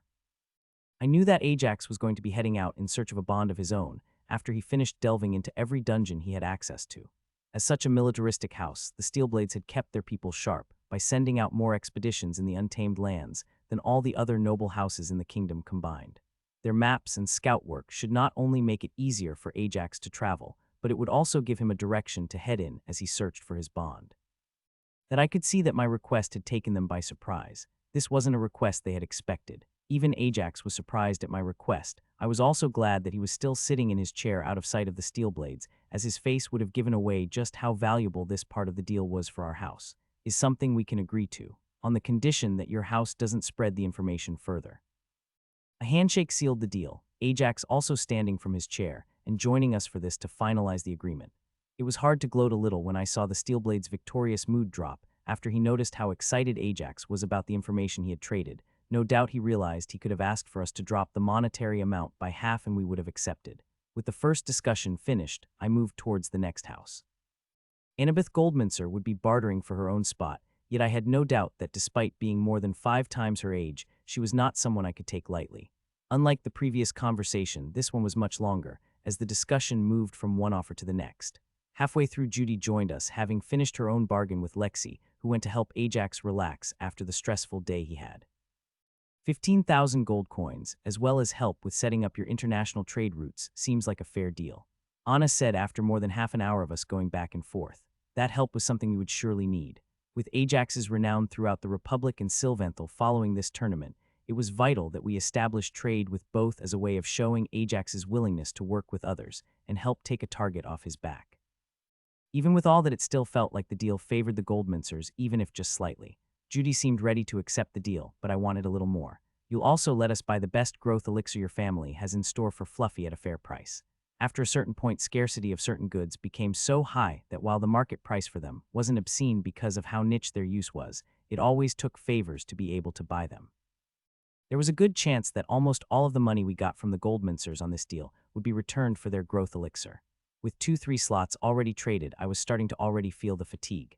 When I saw the Crown Prince approaching, it took everything I had not slump a little. Perhaps it would be best if we end the dealings here for the night, the prince said. Relax for the rest of the evening, so that you can be well rested when dealing with Sylvanthal tomorrow regarding the tournament winnings. Our offer for a delving slot can wait until after that. Despite the soft words, the prince's voice carried throughout the room and swayed everyone else in attendance from attempting to approach us for a deal for the remainder of the evening. This after-party was the first time I actually got to see Ajax enjoy a noble party. While not everyone was pleased with our results, when it came to the tournaments, nobody had anything to complain about Ajax. He had spent the evening eating, drinking, dancing, and being congratulated on his performance by everybody he talked to. Where did your brother go? I asked Judy after I lost track of Ajax. Lexi pulled him away half an hour ago. She answered, OH. I chuckled at that thought. I see, it's not what you're thinking, she said, but then corrected herself. At least not right away. Her patience ran out, and she pulled him away to talk to him about his theory on the sonic mana affinity. So what did you mean when you said that all sounds are vibrations? Lexi asked once she finally had Ajax alone in his room. Both of them were on his bed with Ajax laying his head in her lap as he relaxed from a stressful day. Just as I said, I think all sounds are actually vibrations. Each different sound is slightly different, just the same as we see different colors. Ajax was thinking as he tried to piece together how this discovery wasn't already made. I think it's easier to see it if you remove as much mana from the surroundings as possible. Ajax's primary theory on why this information wasn't common despite them already putting together that loud noises produced vibrations most likely had to do with the affect mana had on sound. If every researcher was using enchanted equipment for their projects, that could very well affect measurements that had to do with low levels of sound. You can see it in the way commoners try to soundproof rooms. Ajax went on to explain, they put as much padding as possible around the walls so that the vibrations don't make it out the other side. I doubt it would do much to a sonic spell, since that would also be using mana to deliver the sound. But if sound really is all vibrations, how could sonic mana be legendary? Lexi asked. This was also something that Ajax had issues with. Sonic mana was supposed to be legendary according to the text they had found, yet if it was limited to only sound, would that make vibration mana mythic? I don't know, Ajax admitted, but you can also tell that all sound is vibration by looking at how it reacts. Think of an army marching. If they are just walking at their own pace, the result is much subdued. If all of them are marching in step, placing their feet down at the same time the vibration builds, a large enough army could even cause the ground to shake as they pass. Lexi started to mutter a spell as she threw her mind back to her grandfather's lesson on sonic spells. As the premier researcher, he had access to copies of the texts where the spells had been written down and then translated. While she was doing that, Ajax was trying his best to think how to build a tunic fork. A really easy way to prove that all sound traveled through vibrations and all the different frequencies would be to hit one tuning fork and show how that low sound gets the second one to vibrate. As Lexi released her spells, she couldn't help but fix her eyes on the glass that sat on Ajax's nightstand. Ajax had mentioned that different sounds vibrated differently, and that how high or low pitched they were could also affect the vibrations. The high-pitched beep that Lexi released surprised Ajax, yet when he leaned his head back to look at her, he noticed how focused she was on the glass. With his high perception, Ajax managed to see in real time how the glass started to vibrate from the sound produced by the spell. It really does work. It took Lexi a moment longer to notice the vibration, yet despite the beep not being loud, the high frequency did get the glass to vibrate slightly. In that case, what if the translation was wrong? What if vibrations as a whole is the legendary mana and not just sonic? The presence of mana and its effect on sound and vibrations makes it really hard to study. Ajax continued to try and give out hits. You can hardly even create shockwaves consistently because how mana affects the speed sound travels at. What do shockwaves have to do with sound? Lexi was confused by the link. Shockwaves are formed when something travels faster than the speed of sound, Ajax explained. It's why whips make that sound in low mana areas. With a low mana density, the speed sound travels at is low enough that the end of the whip travels faster than sound when flicked, releasing a small shockwave. Ajax's words finally made everything click for Lexi, as she thought back to the one spell that her grandfather couldn't understand why it didn't work. From the descriptions, the spell was supposed to release a powerful shockwave, yet the spell never worked. What if it didn't work because their intent was all wrong? What if in order to create a powerful shockwave, the spell had to first create a very low mana density at the point of origin in order to lower the speed of sound as much as possible? Lexi's mind was now running 1,000 miles an hour, and she didn't even realize that she had lifted one of her palms as she started whispering the words for the useless spell that never worked. In her focused state, Lexi didn't realize how much mana she was pushing into the spell since she never had a frame of reference for it. When the chant finished, Ajax was almost thrown off the bed as a powerful shockwave was released, turning Ajax's room upside down. The doors were rattled and almost taken off their hinges, and the windows didn't stand a chance as they all got smashed and thrown outwards. Lexi, what the fuck? Ajax shouted in surprise as he turned to look a little angry towards his lover.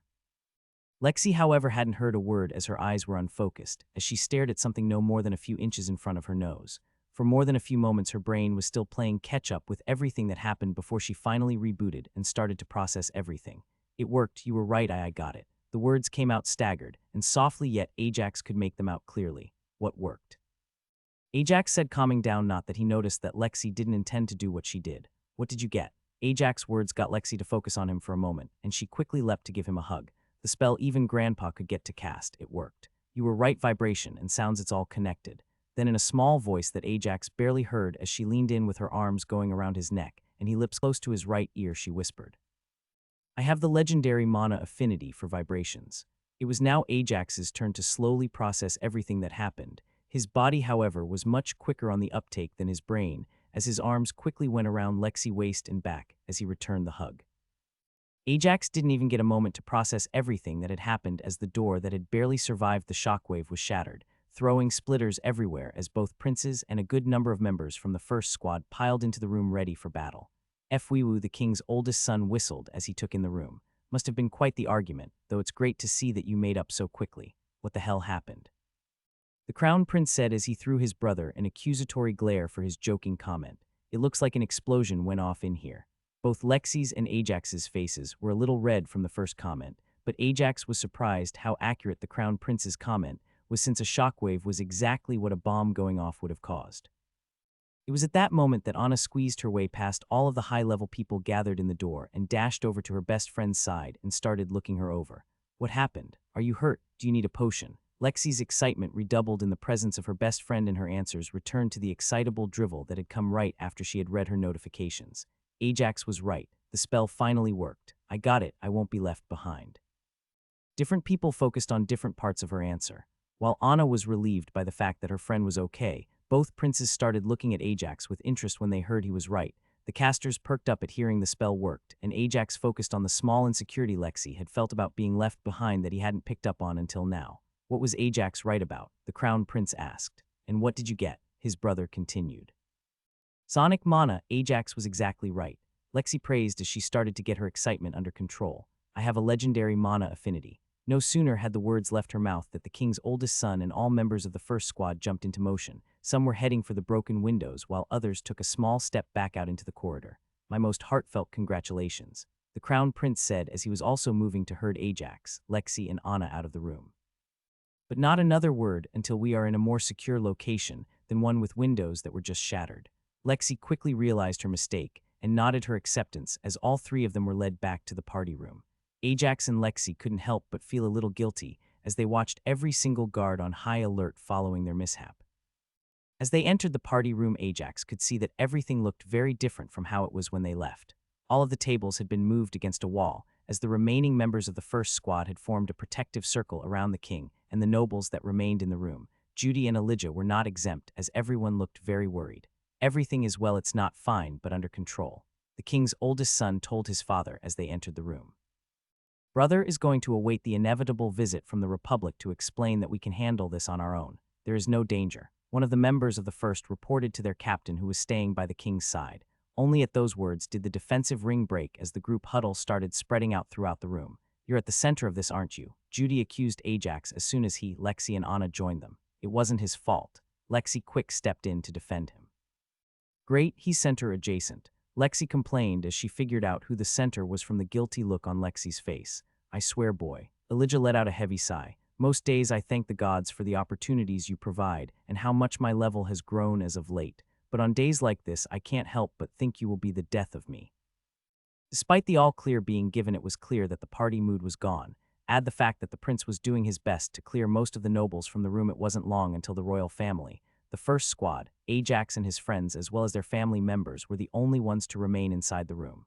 What did you do this time? The king asked. Unlike the accusatory tone his sister had previously had, the king could barely contain his excitement. Is it another legendary skill? It is, the king's oldest son answered before anyone had a chance. The sly grin he had when he said that confirmed to Ajax that he was looking for a bit of entertainment from the situation. A fifth legendary skill. Both Benedict hissed out in disbelief. Oh, not a legendary skill. The king's excitement quickly dampened, as unlike most people, he had plenty of experience with his son's jokes, so he could tell from his grin and the way everyone had looked at him that he was up to something.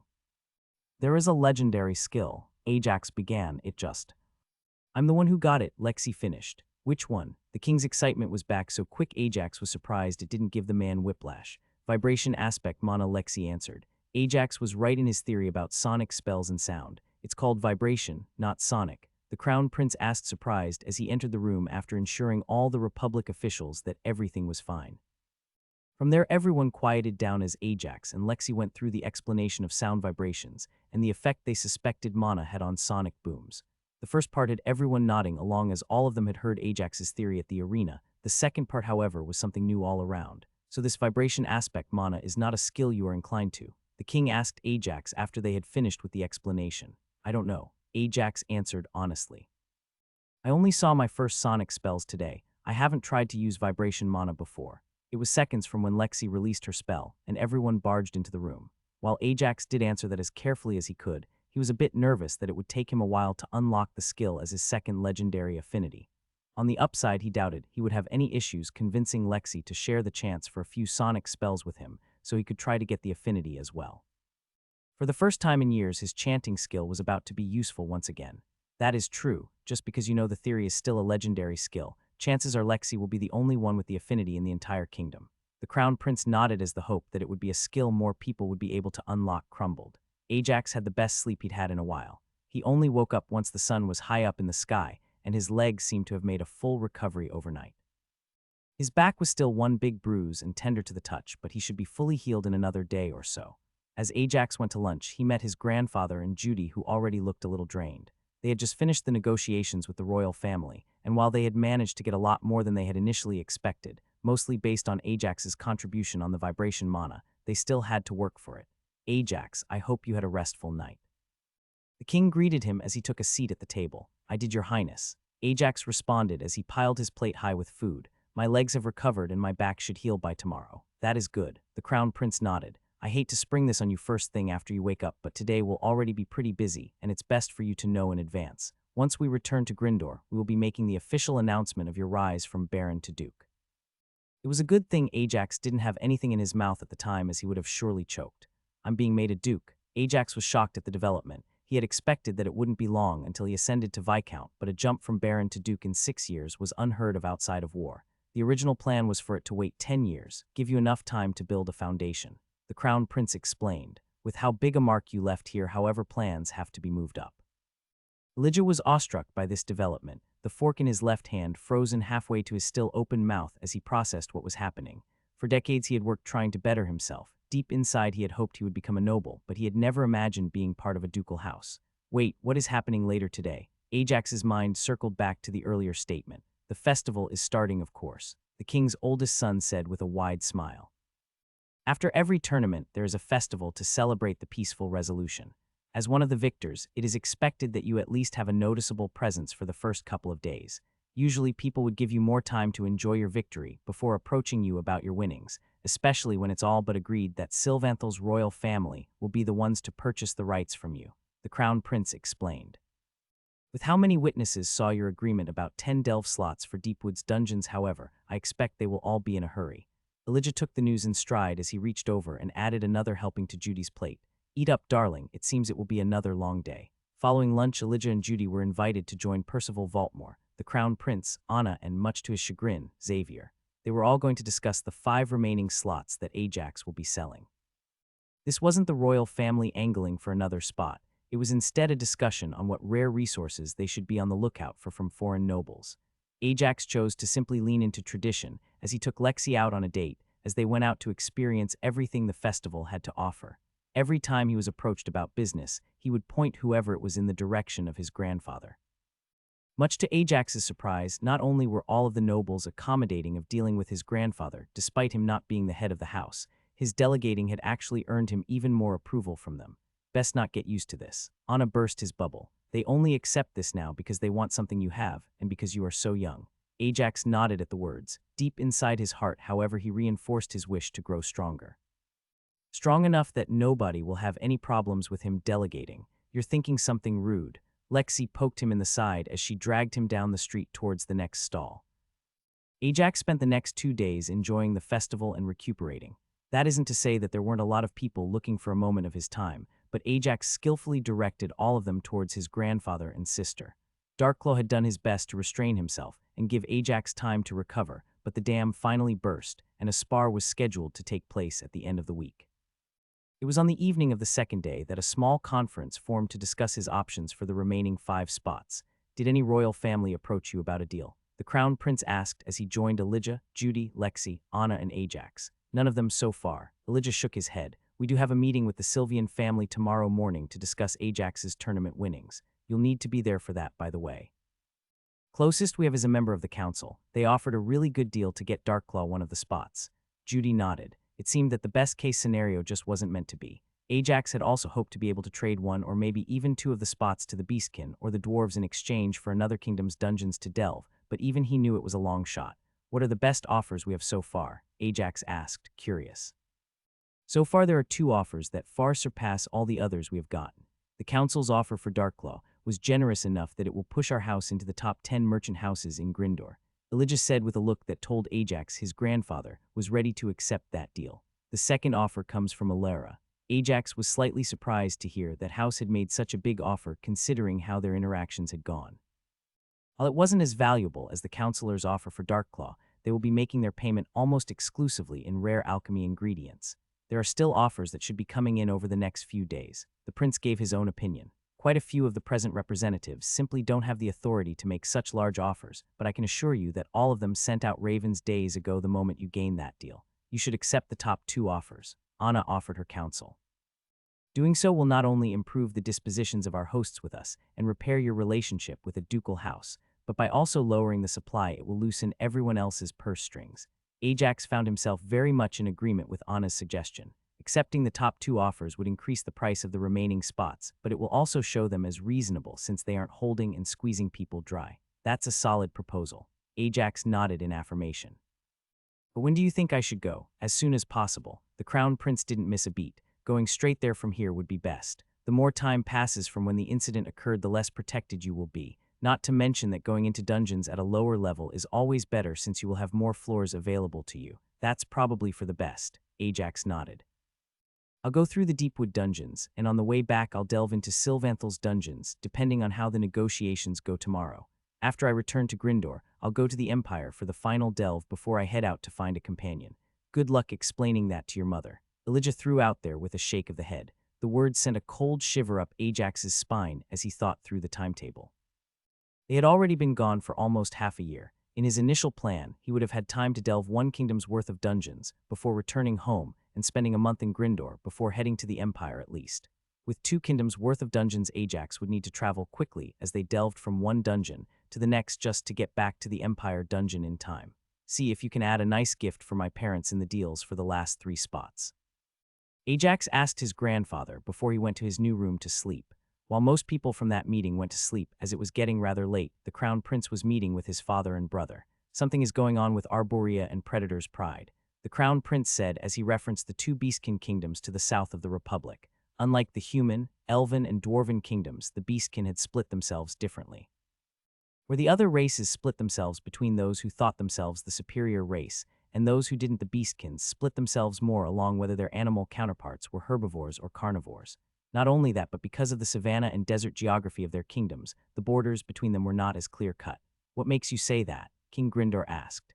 Ajax hasn't received a significant offer from a noble family from there for one of the spots in the Deepwood dungeons. The Crown Prince explained. While the same was true of the dwarven kingdoms, the dwarves as a society were much more focused on craftsmen and pure skill. The stat points from a dungeon wouldn't be so alluring to them as they were to the Beastkins' more brutal and physical society. We have lost contact with an unusual number of our agents there in the past decade as well, the king said as he rubbed his temple in hopes of preventing the headache he felt coming. We will have to send more people to take a closer look at what is going on. This is a lot harder than I remember. Ajax complained after his 10th attempt at chanting the sonic spell fizzled out in a waste of mana. You hardly practiced chanting in the last few years, Lexi said. These spells are a lot more advanced, and we both know that different casting methods interfere with one another. Ajax knew she was right. He only ever used chants for cleaning. He was still a little peeved that he hadn't figured out how that particular spell worked and couldn't replicate it with pure mana control. How about that shockwave spell? Ajax asked. I think I have a better visualization of that one, not to mention that it relies more on mana control to create a small area that is very mana sparse. Ajax's guess had been right. It had only taken him 8 attempts until he finally got the spell to cast. Unlike Lexi's first cast of the spell, he only fed the spell with a bit of mana, creating a shockwave that only kicked up the dust in their training area.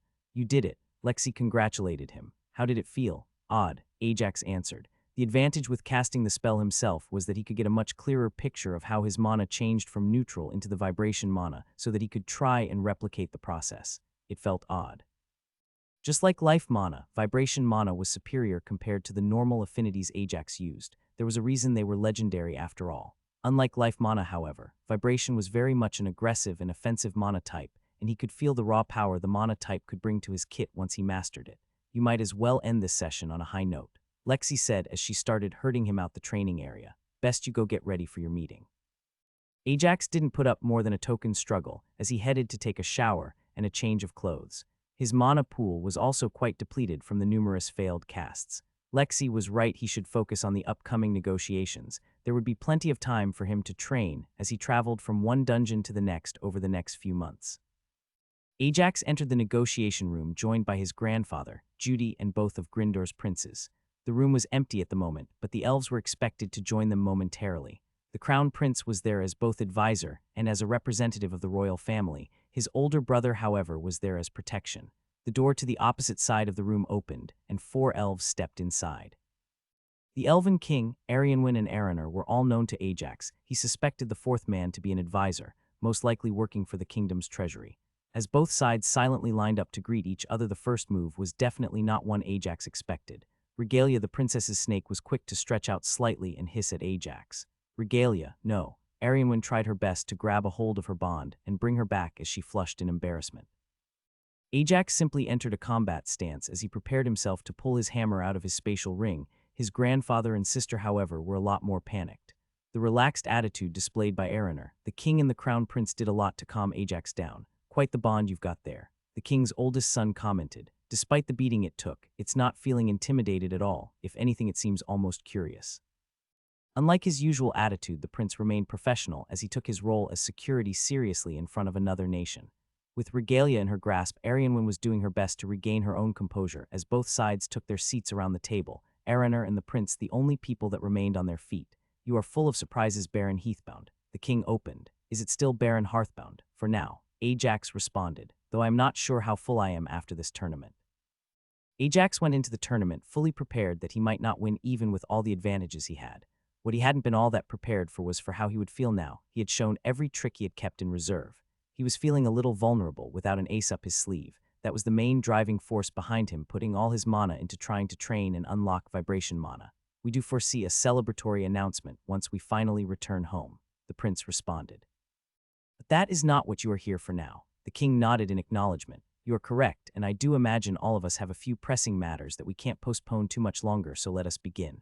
With that, the king brought out his own copy of the mana-rich mine that was the prize for the tournaments. We evaluate your 20 of the mine to be worth in the neighborhood of 100,000 gold coins. What would you like in exchange for it? That seems like a low valuation, the crown prince answered. For a more established house, I would agree, your highness. The fourth elf joined the conversation. House Hearthbound simply doesn't have the infrastructure to warrant a higher valuation. For his house, the asset would represent a large drain on their funds, and it will be years before they recuperate their investment and start turning a profit.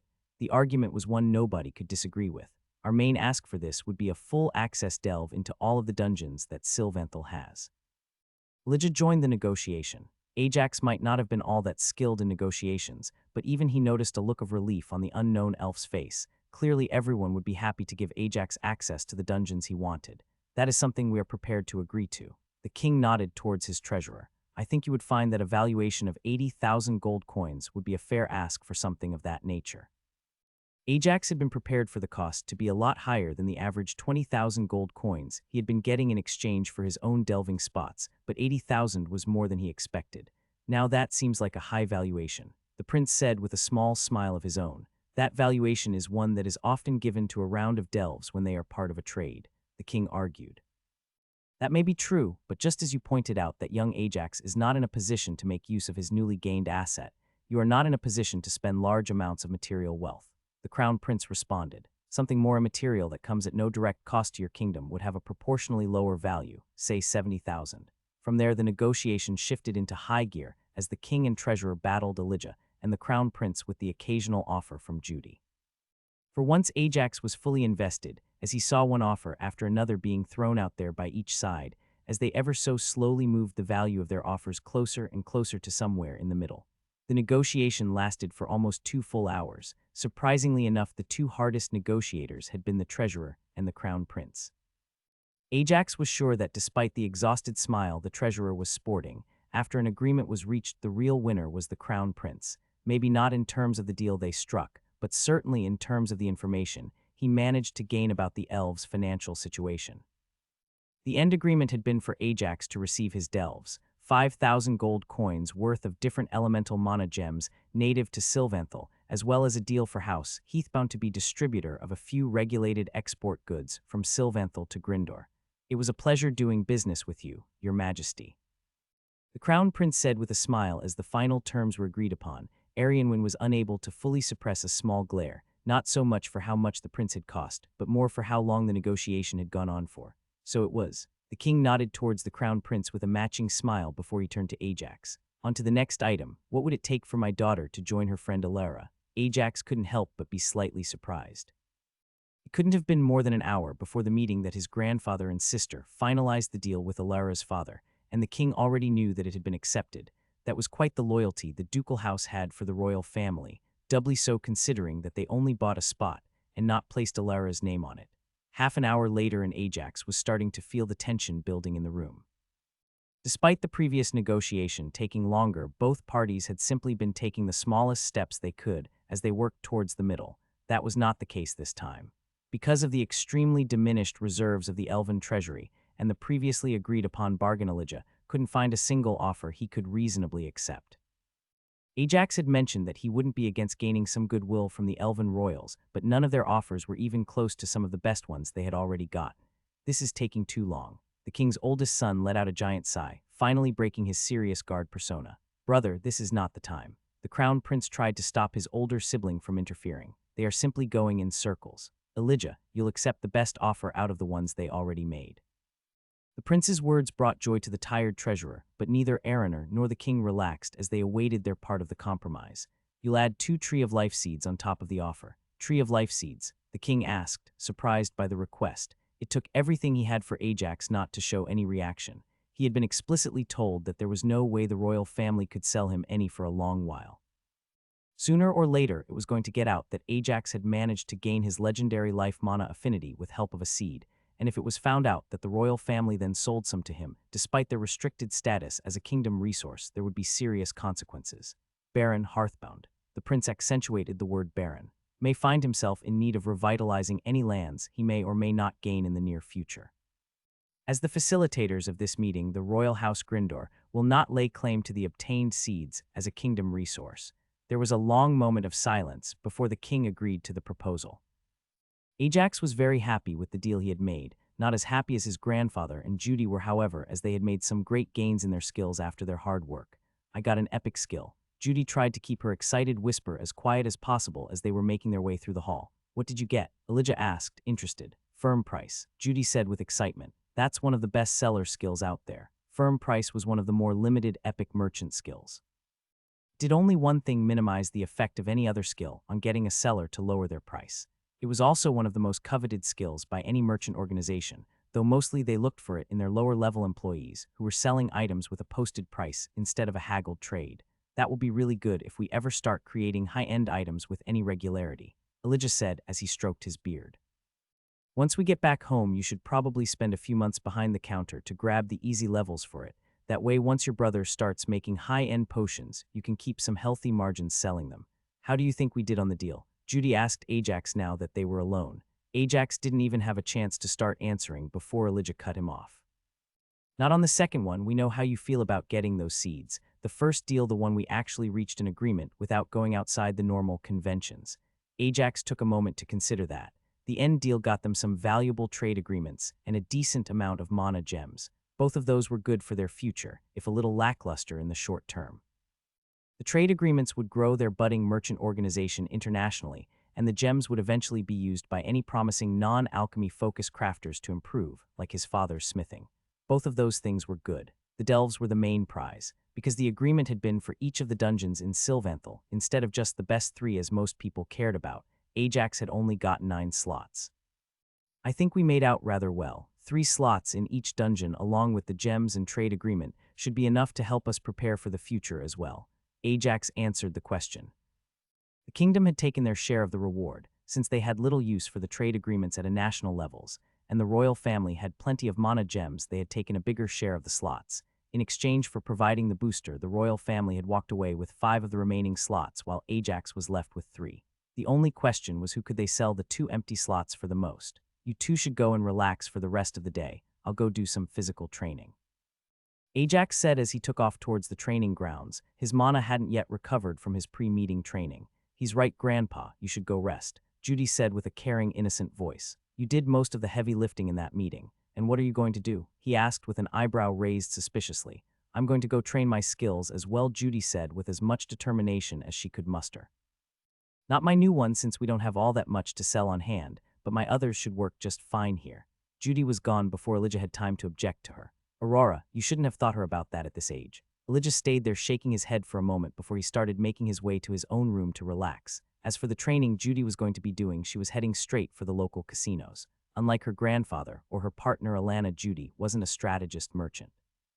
What she specialized in was finding the hidden value in what seemed to be ordinary items at first glance, and her skills helped her in that endeavor. None of the skills would help with any of the house games. Casinos would have quickly gone bankrupt or banned merchants if that was the case. They did, however, work in poker, if only slightly. With her value appraisal skills, Judy could get a sense for how good a hand was. Not only that, but she could use her skills on other players' cards as well. The only issue was that she could only determine the current value. More than once she had been sure of victory, only for a bad beat on the river to cause her to lose most of her winnings. 10 gold coins, Judy said as she handed the employee a small back and picked up a rather full rack of chips. With chips in hand, Judy quickly made her way over to the Texas Hold'em tables in the casino.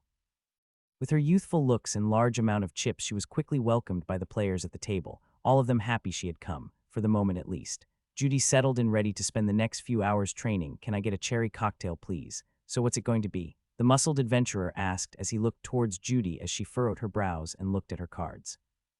In the past hour, Judy had managed to grow her pile of chips from 10 gold worth to 12, and the bet was heads up to her on a 1 gold coin to call. I call, she finally said as she threw a chip towards the pot, much to the adventurer's disappointment. Gods damn it. The adventurer mucked his bluff without even checking what Judy had. That's it, I'm done for the day. He stood up from his chair and walked away. You're a pretty good merchant for someone so young. An elven woman to her right said as she racked in the chips. Despite her best efforts to hide it, the more experienced players had picked up that Judy was a merchant. She had done her best to hide it, giving her social skills a true workout, but even if she didn't give the game away with her reactions, the facts would do that for her. After all, merchants would never call a value bet on the river and lose. You're a better scout. Judy answered back. The elf in question had taken a few of Judy's chips over the past hour. Merchants weren't the only ones that had an advantage at the poker tables. It wasn't feasible to swap out the deck for every single hand that was played, so while they did go through 4 separate decks in the past hour, a good scout would be able to surreptitiously mark a few cards and use that to their advantage before the deck was replaced. Not only that, but with their high perception, they could better read their opponent. You'll get better returns at the lower tables, the elf suggested. They aren't as good. Not only that, but they'll underestimate you. Because of your age, you'll be able to get away with more of your bluffs. While betting when you had the better hand was simply a matter of merchant skills, there were situations when a skilled merchant could win with the worse hand as well. So long as they knew the winning hand was also low value, just a better low value, they could bluff their way into getting them to fold it. I'm here to train, Judy answered as she shook her head. The money is just a bonus. If you say so, the elf said as she looked at the 2 new cards she had gotten, leaving a small nail scratch on the corner of one of them that only her and the other scout player at the table would be able to notice. This was actually a trap she was making, since she had hidden her hand from the sight of the other scout, as she made the marking in the exact same spot as the mark he had made on a different card the previous hand. But you'd best get that skill under control. What? Judy was actually surprised, since she didn't know what the elf meant. It's subtle, but by your reaction it is also probably new, the elf said. It's a subtle instinct to all call instead of raising against you.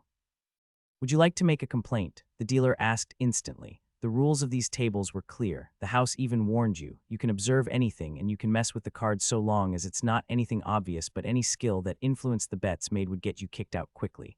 No complaint. The elf waved her off with a smile. I'm just helping with her training. Ajax focused on his training until his spar with Darkclaw. He had no issues getting the shockwave spell to cast after getting it right the first time, but getting used to the vibration mana in order to learn how to use it without an incantation was taking a while. While that was happening, Elijah and Judy finished the sale on all of the remaining delve slots for decent profits. Of the 2 slots he had for Sylventhal's Dungeons, one was sold to Lexi for a fair price, and the other the council bought for Darkclaw by overpaying. As for the final 2 slots for Deepwood's Dungeons, one was sold at a lower price to the Silvertongue family, who called in a few favors that they had earned by helping Ajax out over his years as a teaching assistant, and the other the Republic bought out for their second under 50 fighter. As for Xavier, Anna, and Benedict, all of them had managed to gain a slot from the 5 the kingdom had gotten out of the deal. Ajax's extended trip was taking a turn and becoming an extended post-graduation trip for his academy class. I see you got so attached you decided to join our little trip to the forest. Ajax teased Darkclaw as they took their stance in the sparring ground. What can I say? You've all just grown on me. The beastkin responded as he stretched out his claws. The moment the spar started, Ajax shot directly towards his opponent. He knew the beastkin would be too quick to hit with an arrow that he was expecting, so he decided to close the distance to the point where his faster movements would give him the advantage. Unlike his fights in the arena, Darkclaw stuck to his starting spot and used his first few casts to prepare the terrain around him by turning it into a slippery mud pit that was infused with his mana. This would make it almost impossible for Ajax to use his usual earth casting for a short while, until his mana siphon took away all of that mana. The strategy didn't surprise Ajax, as he knew that it was one of the most basic things any caster did if they were ever up against a hybrid fighter, so he was prepared. While Ajax already started siphoning the mana, he wasted no time freezing the top layer mud. With the Darklaw's battle-hungry smile faltered for a moment as he placed his foot down on the ice. While an icy surface is usually slippery, the ice blanket Ajax put down was intentionally a little bumpy.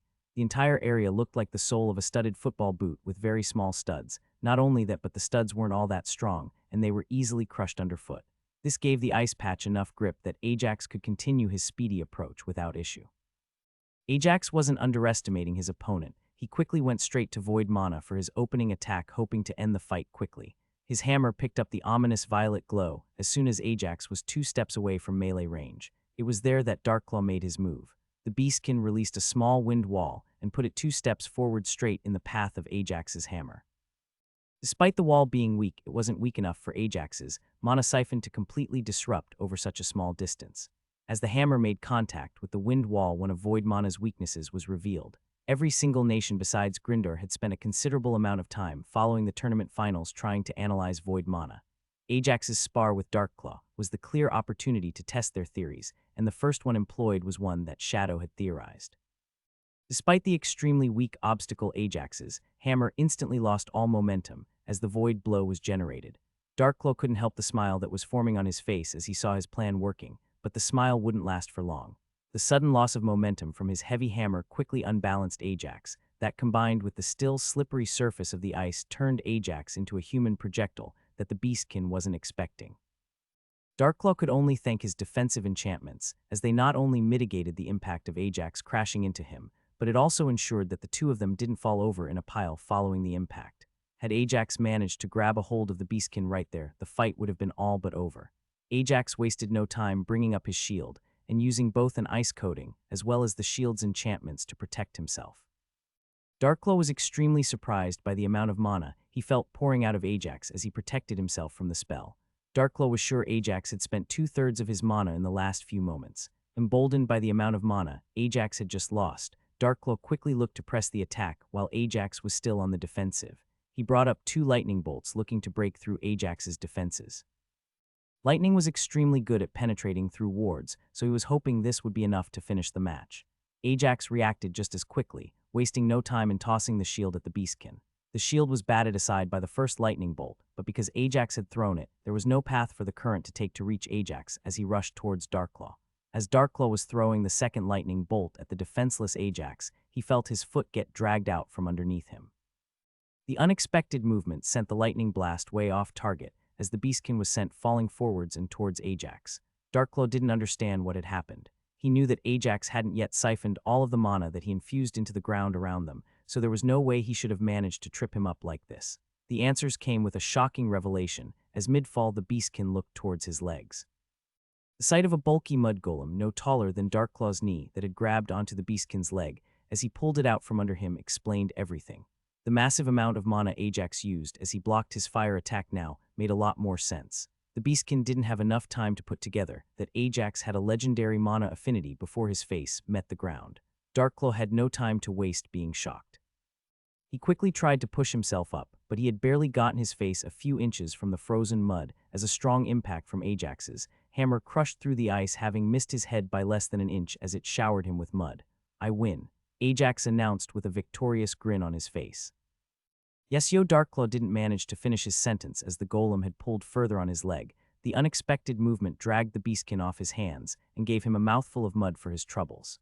Hey, let go of him, little guy." Ajax quickly sprung into action to help his friend as he realized that he needed to add controlling the golems created by his life mana to his already busy training schedule. "It's over, we won." The golem clearly wasn't the brightest as he let go off the leg and looked towards Ajax with a confused frown as the last of the mana in him was consumed.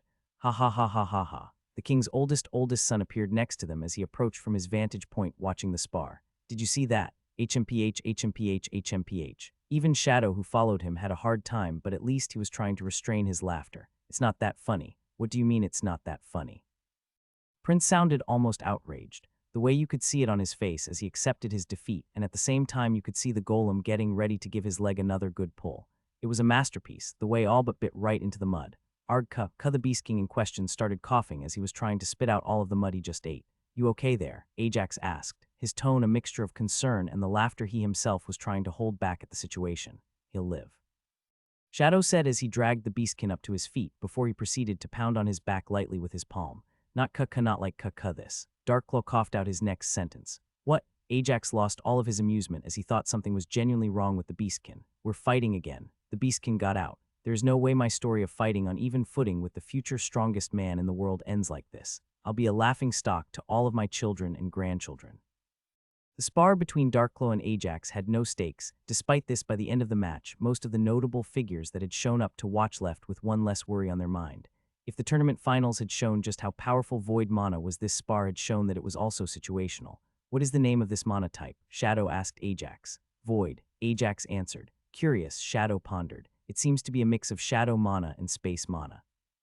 The result is a weaker mana type than Space, but a stronger one than Shadow. Ajax had spent countless days while attending the academy working with Headmaster Manashaper, where the theory regarding mana types was drilled into his head. The higher rank the mana affinity skill was, the more powerful the mana was. This didn't mean that higher mana types were always the better choice. The ranking was simply a correlation between cost and control requirements. Magnetic mana was only rare despite both metal and lightning being epic. This was because of how simple it was to control as well as the low mana draw to keep active. In the same way, Void was cheaper to use than Space, and more easily controlled, though it did sacrifice power and versatility for that. I'm not sure if it was intentional or not, but your display here today did a lot to calm people. Shadow praised Ajax. Ajax didn't comment on that. He had used Void in an honest attempt to end the match quickly. He was also looking to give them a second look at it. With more information, it would stop people from putting a target on his back. You should both get ready to leave. The prince addressed both Darkclaw and Ajax. All of the delve slots had been sold, so we will be leaving with the elves in a few days. Ajax knew the route for their trip was planned for optimal speed. They would go start with 2 dungeons in Sylvanthal as they traveled to Deepwood. They would then do a full circle in Deepwood before returning to finish the last 3 Sylvanthal had to offer. He did not know that they were leaving that quickly. Then we should have our second fight tomorrow morning while we still have a chance. Darkclaw was quick to adapt. You'll have plenty of time for that as you travel. Shadow cuffed the back of the beastkin's head. Ajax was quick to retreat back to the embassy after that, as Darkclaw tried to argue his point about a rematch. Once back, he went to find his sister and grandfather. Since he now had a more concrete timeline, it was best to get their opinions on it. So we are splitting up, Judy asked, not all that happy at the premise. We have to, Ajax explained. Only the people actually delving will be allowed to enter Deepwood. Not only that, but both the king and the crown prince have been gone for more than a few months. Elijah continued. They can't extend their stay here to wait for them to return. With the amount of valuables we managed to get traveling back without a full escort is just asking to get robbed. Fine, Judy reluctantly agreed. But you best just keep your head down and do the delves. No more international stunts or you really will start a war. I promise. Ajax assured her before quickly switching the subject. What have the two of you been doing the last few days? I've been training my skills, Judy answered for herself. There was something all of these nobles missed in the market. Ajax was shocked with how many merchants there were. That was quite the accomplishment. Oh no, everything was picked clean already. Judy's shoulders dropped a little since that was the first thing she checked. I've been practicing in the casinos. So far I'm up to 10 gold. Ajax wasn't sure how he should react. His life back on Earth had taught him that going into the casino for anything other than counting cards or poker was a sucker's move. Then again, training her skills head-to-head like this was definitely worth losing a few gold coins over. That she had managed to not just break even, but actually win some, he was tempted to send her back to the casino for extra practice. Adjusting the plans for the next few years to now include everything we gained after selling the delve spots. Elijah answered. Your grandma is going to be especially pleased with the opportunity to travel to the Republic and Sylvanthal. Her skills have been stagnating with Gryndor's market. Much like Judy, Aurora was more of an appraiser merchant. The chance to put her skills to work in 2 new totally different markets is something that she will jump at. We'll try and time it so that Alana and Grandma can meet you at the end of your delves in Sylvanthal's capital. Following the talk with his family, Ajax went looking for Lexi. Besides simply wanting to spend time with her, there was also something he wanted to ask her following the earlier spar, specifically related to the intelligence of the golem he created. The only instance of animation via life mana Ajax had seen was in the form of the headmaster's clone spell, and while he was sure that spell was more complex, the difference in the intelligence of the 2 creations was too big. Baron Heathbound. A voice called out to Ajax as he was moving through the embassy. Lord Ironwhisper. Ajax politely greeted the man who approached. To nobody's surprise, House Silvertongue had managed to secure 3 of the initial spots for the Republic Delves, where they sent all of their most promising people. What was surprising, however, was that only one of those spots was taken by someone holding the name Silvertongue. The other 2 went to House Ironwhisper, who was their known vassal house. The strongest and most promising of the 3 people House Silvertongue sent was Harold Ironwhisper. He was 55 years of age and already a level 80 physical fighter with a specialty in assassination.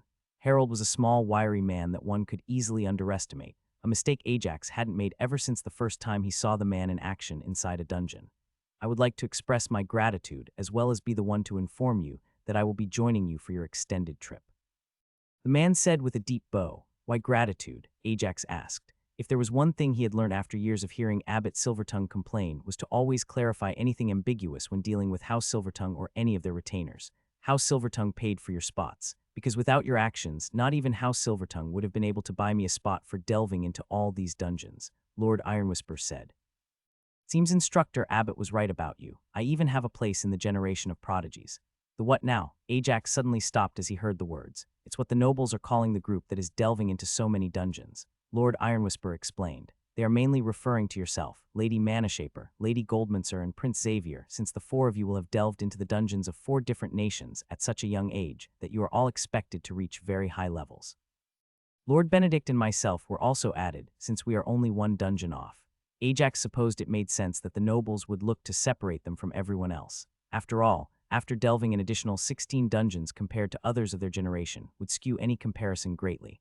Even if they assumed they only cleared on average 2 floors per dungeon, that would still be an extra plus 32 to all stats. In that case, you are very welcome. Ajax restarted his search for Lexi with renewed motivation. I look forward to your company on our journey. Despite the words, Ajax was really hoping that having an assassin in training along with them wouldn't cause any issues once they got to Deepwood. It didn't take Ajax much longer as he found Lexi in one of the sitting rooms along with Anna, Xavier, and Benedict. Ajax wasted no time as he sat down next to her and clung to her as he tried to restore his depleted social batteries. Ajax, what's wrong? Lexi could tell that whatever it was wasn't a big deal, but something was certainly bothering Ajax. Did you hear what the nobles are calling us? Ajax asked as he forcefully stopped himself from cringing. Sadly, yes. Benedict answered with a sigh as Anna and Lexi nodded. I like it, Xavier said with an upbeat attitude as the other 4 people groaned. As he was preparing for his journey, Ajax had learnt from his mistakes. Despite having a rather large spatial ring, Ajax was also carrying a pack that had a very similar enchantment. Ajax wasn't going to let a chance similar to the one that slipped through his fingers before go. Besides a wide variety of alchemical ingredients that he could use for different experiments, Ajax had packed no less than 4 cauldrons. 2 of them, however, were of a much lower quality, and just in case he was going to try something that a cauldron wasn't likely to survive. After the goodbyes to his grandfather and sister, Ajax and the rest of their group was approached by the Crown Prince. Stick close to Arianwin while you are in Deepwood. This advice was met by a collective frown. My brother will find himself busy, and while we can only send him with you, there will be no issue with another elf joining your group as protection. Make no mistake, just because targeting you is not the smart play doesn't mean there aren't radicals in Deepwood who would take their chances rather than watch you all grow. The words were like a bucket of ice water to all of them. The only racist extremists any of them had ever had to interact with came from the Empire. While those were bad enough they weren't a target there, they couldn't take any chances. With that, their journey started. While Grindor had also sent out 2 carriages to join the elven convoy for their trip, those would be waiting for them in Sylvanthal's capital once they finished their delves and they were returning to Grindor. Despite the presence of Grindor's carriages, the only one to make use of them was Ajax, who stashed his pack on one of them before taking King Sylvanthal up on his offer to join him in the royal carriage. Unlike the Grindor royal carriage, that was simply a spatially expanded room that took the form of a carriage, the elven carriage was a 20-foot-tall tree with a thick trunk placed on wheels, while the branches formed a large room on top of the trunk complete with seating. Ajax had a hard time grasping how the carriage was so stable with what had to be a very high center of gravity and a relatively small base. It's a dungeon reward, the prince said as he noticed Ajax staring at the carriage confused. I prefer our carriage, but this one does have a better visual impact. Ajax had to agree with the prince there. While Grindor spatially expanded and gave the travelers a lot more room, it still looked like a box on wheels. The elven carriage, on the other hand, looked like a tree with a massive dome made of branches that moved. Welcome, the king waved them in as they climbed into the room. Please take a seat. Having less space, there were a lot less people in this royal carriage than Ajax had come to expect from their initial trip. Besides the 10 people who would be delving, only the king, 4 guards led by Araner and Alara's father were there. Oh no, Lord Ironwhisper was the first to put together the political powder keg that awaited him inside the carriage. Despite his entire house being more combat-focused, they were still tied to the Silvertongues, so his entire childhood was an exercise in social games and manipulation. One look at the rather revealing and decidedly human-specific attire the elven princess was wearing was all it took for him to start putting the pieces together. The king couldn't help but sympathize with the whispers that he was no doubt not meant to hear. He had had the same reaction a few days ago, when he realized his daughter's sudden curiosity in Ajax following their fight. Worse was that despite all his tactical and social skill, he couldn't yet decide if he hoped his daughter's curiosity was a passing fascination or the start of something real. The princess's outfit had the desired effect as Ajax stopped moving once he laid eyes on her. While he had no designs on taking multiple partners and was more than happy with Lexi, he was still a young man who could appreciate the elf's beauty. A quick prod from Anna's elbow was all it took to get him moving again and seated next to Lexi on the comfy leaf-covered branches. "She is pretty," Lexi muttered to herself as she watched Darkclaw all but mimic Xavier's reaction to seeing the elven princess. Her mood was instantly improved by Ajax taking her hand and leaning into her slightly as he took his seat beside her. Arianwen was extremely pleased with Ajax's initial reaction. It had taken her a few days to admit, but she was certainly interested in Ajax. She was smart enough to know that this might just be a passing fling brought on by her defeat, but she did want to give it a chance to see what could develop. The start of the journey might have gone exactly as the princess had wanted. It certainly didn't stay that way for long. She had been hoping to engage Ajax in conversation. She quickly realized that politics were very much not his topic, as her father and Lord Ironwhisper were the main participants in that discussion.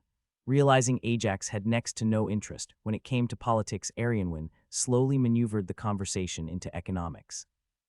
This showed a slight success as Ajax actively participated when the topic came to alchemy ingredients, but sadly her own knowledge regarding alchemy didn't move past the bare minimum. 3 hours into the trip, the king's oldest son took pity on the princess as he could all but feel her disappointment and decided to throw her a bone as he swapped the conversation topic towards dungeon delving. Much to the princess's delight, it seemed like Ajax started being a much more active participant once the topic changed to dungeon delivering. "You made a very good choice joining such a stable and experienced team." The king praised Ajax as he learned how Ajax got his start in dungeon delving alongside the collectors. Dungeons are usually safe as long as you don't push too high and are careful with the floor bosses, but a bad floor theme can easily kill off even the more powerful teams. The prince was quick to put a restraining arm on Xavier's shoulder after that comment. He could sense Xavier's wish to brag about Ajax's ability to at least narrow down the floor themes. While it was inevitable that his ability to do so would be discovered in their first dungeon, now wasn't the time to just throw it out there.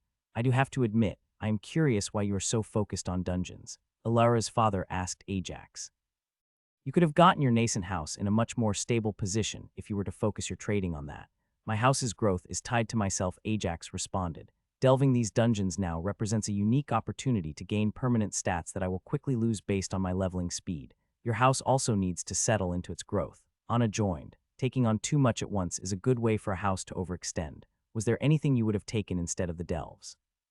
Alara asked, looking for anything she could use to get Ajax to agree to help her form her domain. "Only a bond," Ajax answered. "Bonds that can keep up with more talented people are truly a rarity." Araner commented. He himself had managed to form a bond when he was young, but after his bond passed away, he wasn't able to form another with a powerful enough creature that would have been able to keep up with him. It isn't uncommon for nobles to have a bond, but for elites a bond that can keep up is very much a rarity. Almost everyone turned towards Regalia at those words. She was exactly one such bond. So long as she was provided with plenty of goodies to help along her growth, she would not only catch up to the princess, but would even keep up with her all the way to the top. "It's a shame that your chance has passed," the king said. "With how quickly you grow, even if you do manage to find a young beast willing to bond, I doubt they will ever catch up to you." Ajax decided not to say anything to that. Despite the trust he was building with the elves, he wasn't going to even hint that he was planning on going into the Untamed Lands to look for a bond after he was done with the dungeons. As the journey continued, Ajax started spending more and more time in Grindar's carriage as he worked on his alchemy. While he wasn't yet brave enough to try brewing mixtures in a wobbly carriage, he had started infusing his available ingredients with as much life mana as he could manage every day. The first thing he found out was the limit of how much mana his more plentiful ingredients could hold before they started to deteriorate. He had spent a good few days' worth of mana finding that out and ruining a few sets of plants. The second thing he learned was that life mana didn't have all that good of a shelf life in what were essentially dead plants. As time passed, more and more of the mana would slowly leak. The upside there was that when the mana all leaked away, the ingredient was of slightly higher quality than before the infusion. So Ajax's daily grind of infusing large amounts of mana into ingredients only for it to slowly ebb away and leave them slightly better than they started. All this only to repeat the process as he tried to improve the quality of his available materials. Infusion of mana was a very mana-intensive process. This meant that while Ajax was draining his mana pool every morning and evening, it only took about an hour each time. The rest of the time would be spent in the royal carriage at the king's open invitation. While Ajax's dedication to alchemy was fully exemplified, the princess's infatuation had started to ebb away. She still felt a certain interest in Ajax as a member of the opposite sex, but as the days went by she started to notice more and more how incompatible they would be. While Arianwen enjoyed the social game nobles played, Ajax was very much not a fan of it. This big disconnect between the two of them, as well as her position as a princess and Ajax's future role as the head of a ducal house, would damn any relationship between them to nothing more than a short fling, as the differences between them would push them away.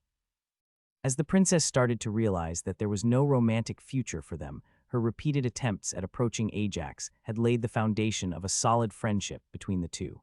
Not only that, but the princess's budding friendship with Lexi, as the former had resigned herself to only befriending, Ajax pushed her to change her goals.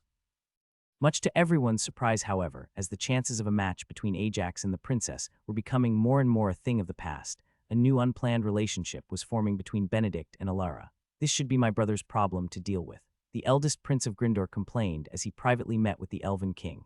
I would also prefer to discuss this with your brother, but as the sole royal representative it falls onto you to handle this. The Elven king agreed with a sigh.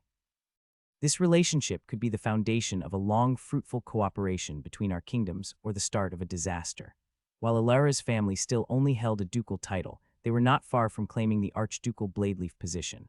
With the close relationship between Alara and the princess, as well as Alara's combat proficiency and budding domain, it was all but a matter of time until they claimed the position. A relationship between the heirs of both kingdoms' most prominent military families was something that had to be handled delicately. I still think it's a bit too early, but I'll send a message to my brother and father about any future steps, the prince said with an exhausted sigh as he made his exit to send out a message. The only time-sensitive issue is her father. I'll leave that one to you. That is, the king started to object. I am not known for my discreet and politically sound accomplishments. The prince cut him off. In fact, I am sure I built a reputation for the exact opposite. I will play messenger, but any immediate action is best done outside my influence. The king had nothing to say to that, as he knew full well just how reasonable the statement was. Alara's father was something that he needed to handle. The elf was usually at the very least politically competent, but not even the king could blame him for his recent instability. The elf's previous beliefs of elven superiority had been all but shattered by Ajax's sheer existence. The man's dislike for the boy, however, would influence his opinion towards humans in the near future until he regained his balance. A relationship between Benedict and Alara. King Grindor didn't even try to hide the exasperation from his tone as he got the report from his eldest son through the enchanted communication device. What about Ajax and the princess? The crown prince asked. While Ajax may have been oblivious to the initial signs back during their negotiations, the prince had picked up on them. That was a more one-sided infatuation on the side of the princess. The eldest prince reported. Not only that, but it seems to be cooling down, though a strong friendship seems to be forming between her, Ajax, Lexi, Alara, Anna, Benedict, Xavier, and Darkclaw. Thank the gods for small mercies. The crown prince let out a relieved sigh. Even the brief prospect of there being a relationship between both Alara and Benedict, as well as Arianwen and Ajax, was terrifying. In such a situation, not only would all the other kingdoms be more inclined to cut them off at the knees, but they would also be in danger of internal conflict depending on how Ajax's existing relationship with Lady Manashaper was going.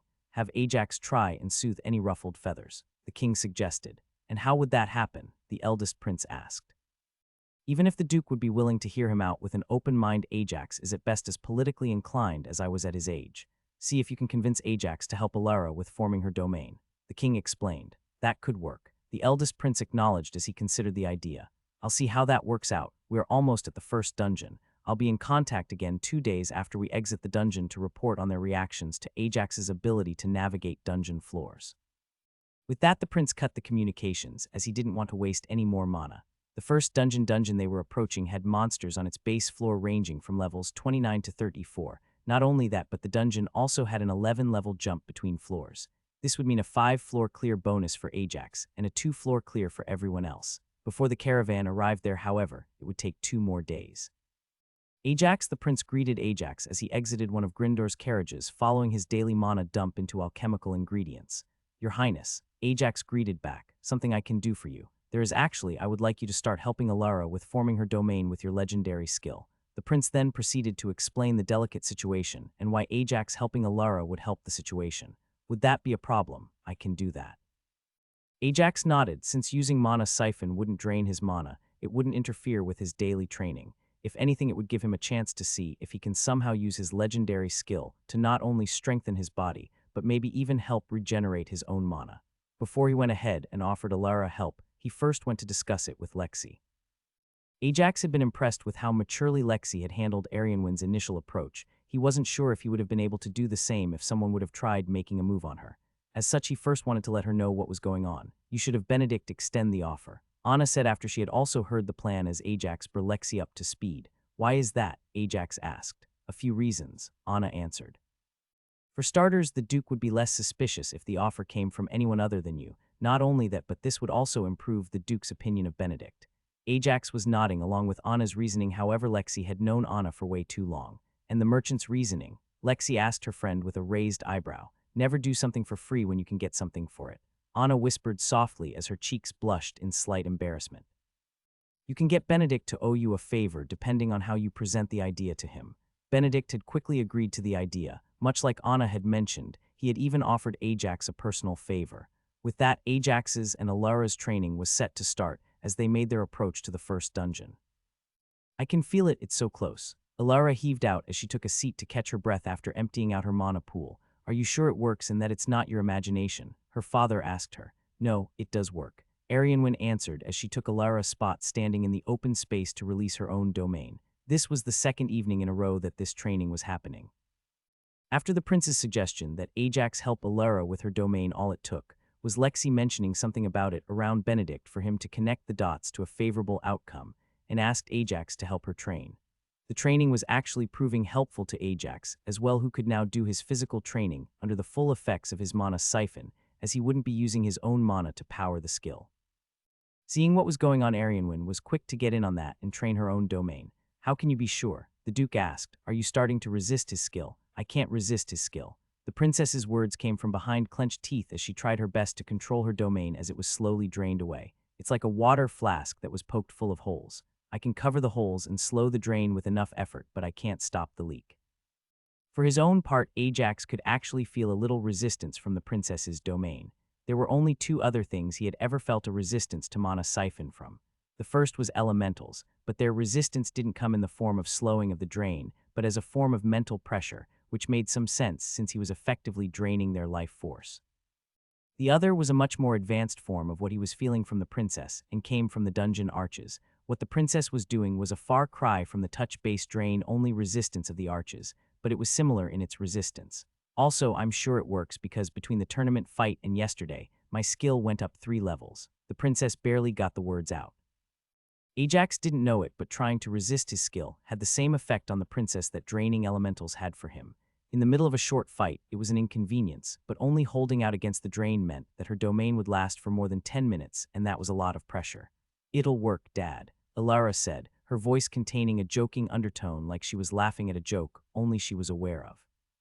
The answers were enough to silence the Duke to look at his exhausted daughter that was laying down next to Benedict as he tried to help recover from mana exhaustion.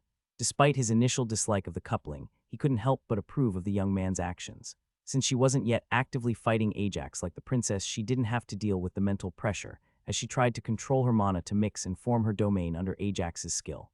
"That's enough for tonight," the prince said as he approached the impromptu training area. "We're going in the dungeon first thing tomorrow, so all of you best get as much rest as you can."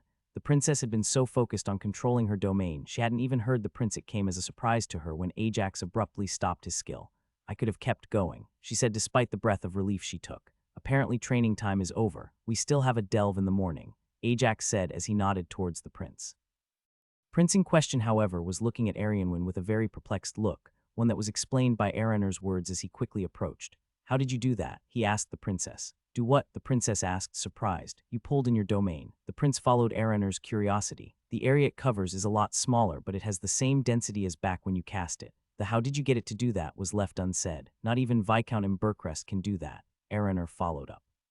Viscount Embercrest was the elf's current strongest domain user. His was a desert storm domain made from earth, wind, and fire, but his skill with it was undeniable even if his overall strength as a mage wasn't enough to put him in contention for the title of champion. I don't know, Arianwen said with a hint of confusion, as she once again tried to affect her domain only for it to react the same as it always had. You'll have to try and recreate the effect, Araner said seriously. The ability to adjust the density of a domain would be a huge advantage for the princess in the future. Mages that used a domain focused on spells that were quickly cast and then empowered as they traveled through the domain.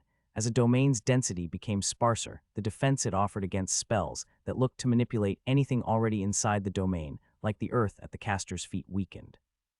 If the princess was able to spread out her domain when she attacked to give her spells a bigger distance in which to be strengthened, and then pull her domain back in for defense, it would give her unparalleled flexibility, not to mention if she was somehow able to learn how to move her domain through a similar trick. Let go again, the princess said with renewed vigor as she thought about her potential. We can continue as we travel to the next dungeon, Ajax said as he approached Lexi.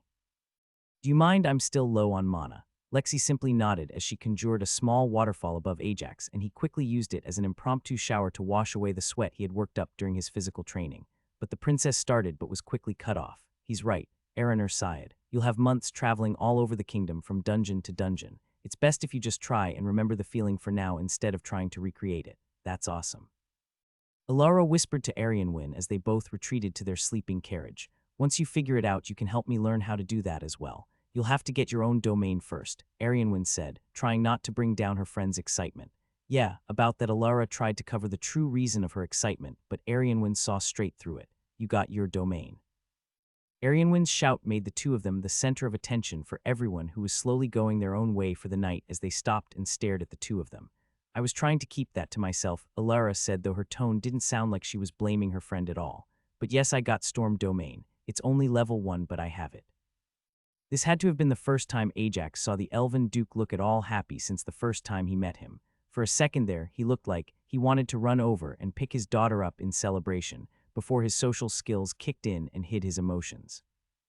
Ajax found it a little awkward how serious Benedict was being. As far as he was concerned, this was just a favor he was doing to the royal family. It wasn't even anything all that significant for him, and he would have done it anyway had only Benedict asked. There was no reason for his friend to feel so indebted. I wouldn't be that thankful if I were you, Ajax said, trying to lighten the mood. You have a long way to go if you're going to catch up with her now. Seeing that this wasn't enough to dissuade Benedict, he also added, plus, it's not like it was a great effort on my part. It's just what friends do. Benedict took a moment to internalize what Ajax said before giving him an understanding nod, while at the same time promising himself to return Ajax's friendship if he was ever in the position to. The first thing Ajax noticed as they passed by the town on their way to the dungeon the next morning was that this town was a lot bigger than Lessus. This was strange, as outside of the capitals, almost all towns near dungeons were specifically smaller, so that there wouldn't be that big a loss should a higher floor be released, by mistake or deliberately.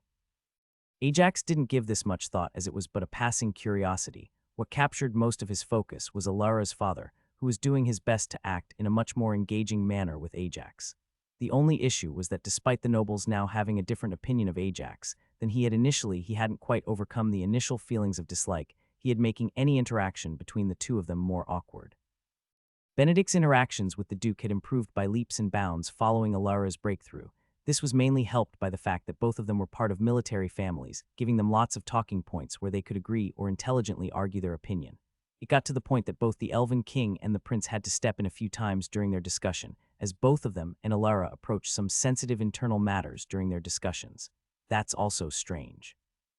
Ajax thought as they arrived at the dungeon arch. Unlike the small circle of trees that surrounded the dungeon in Lessus and all other non-capital arches Ajax had seen, this dungeon had a well-maintained road leading straight back to the city. More than that, some basic defenses were set up around the dungeon, and some more permanent stalls instead of the usual tents. Nobody gave them any issues as the group quickly made its way to the dungeon. Their delve had been scheduled in advance, and while some of the adventurers waiting for their turn did throw them a few jealous and displeased looks, nobody did anything as they all got ready to enter the arch. "You're coming as well." Ajax was surprised to see Alara and Arianwin getting ready to enter. "Why wouldn't we be?" Alara asked. "Because you already gained the bonus from this dungeon." Lexi supported Ajax's question. "We want to see what the delves would be like with you before we get to Deepwood." Arianwin said, and she brought out her staff. Nobody could argue that point, and it wasn't like they would lose anything by allowing them to tag along. Araner was already joining them as a representative of Sylvanthal to ensure they weren't creating a massive dungeon break. "Let's go already," the prince said as he simply walked straight into the dungeon, not waiting to see if anyone had anything to say. It barely took a few seconds after he arrived on the dungeon's first floor for Ajax to quickly put together why the area outside the dungeon, as well as the city, were so different from what he had previously seen.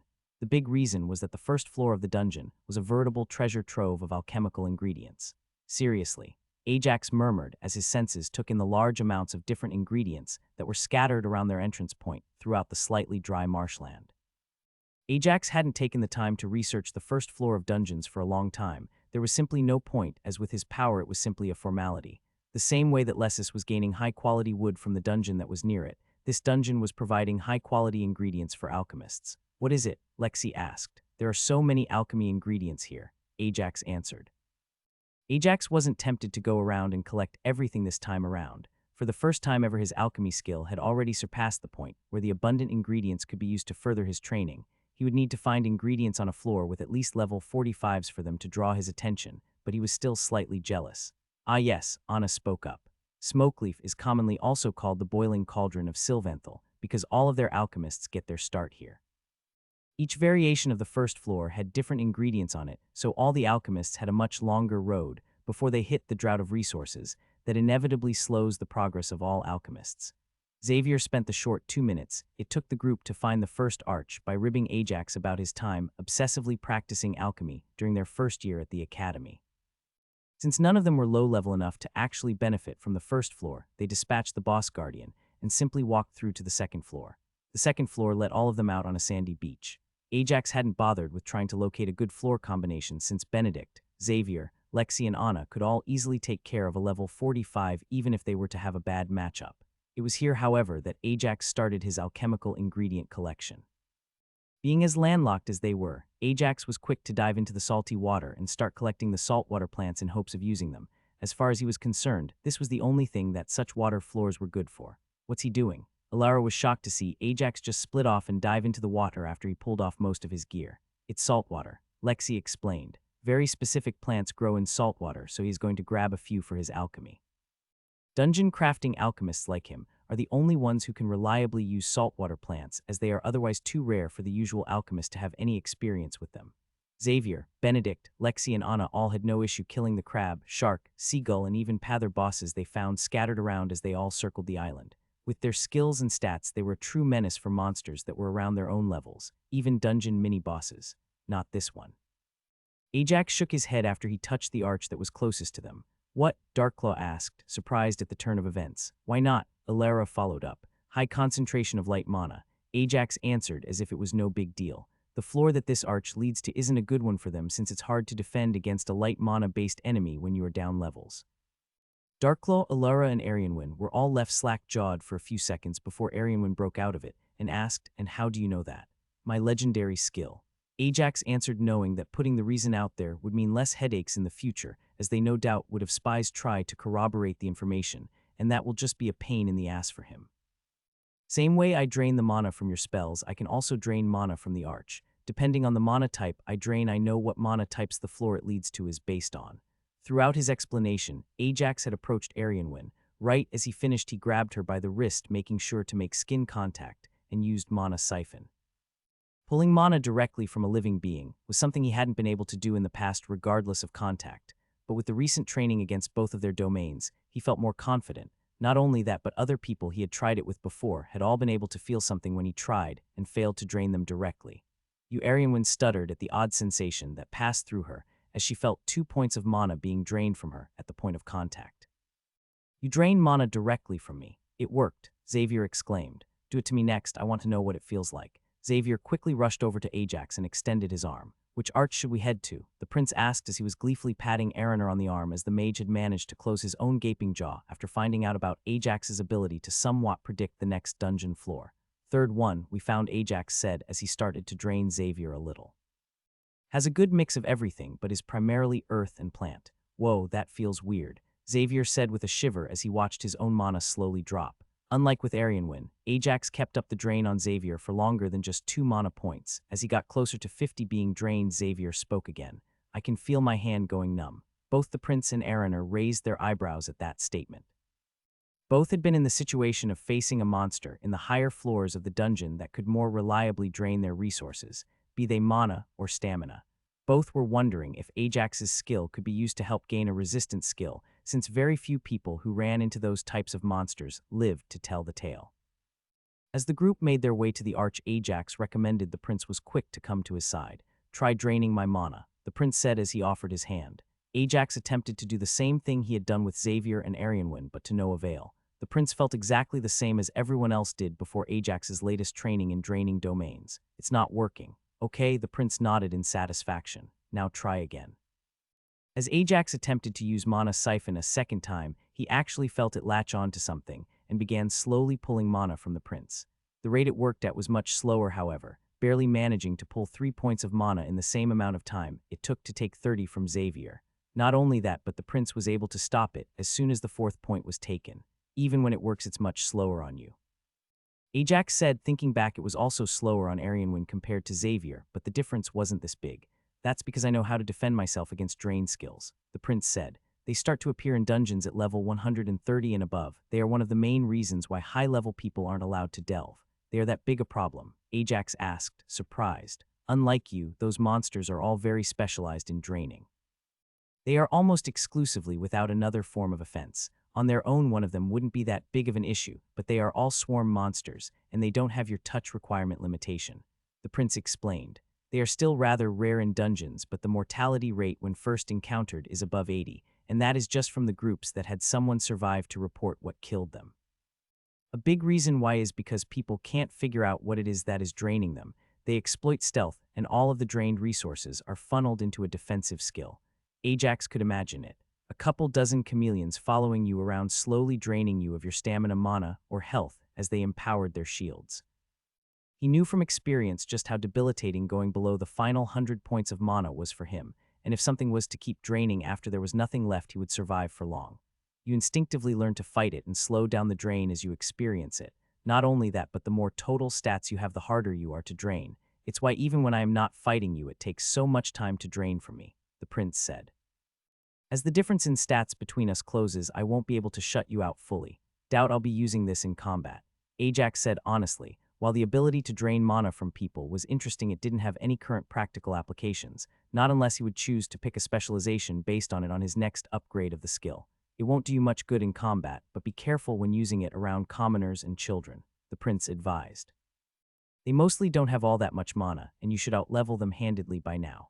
Draining them can be a really elegant way of subduing them, but it can also be very harmful if you drain too much, and it's not easy to know how much mana someone has left.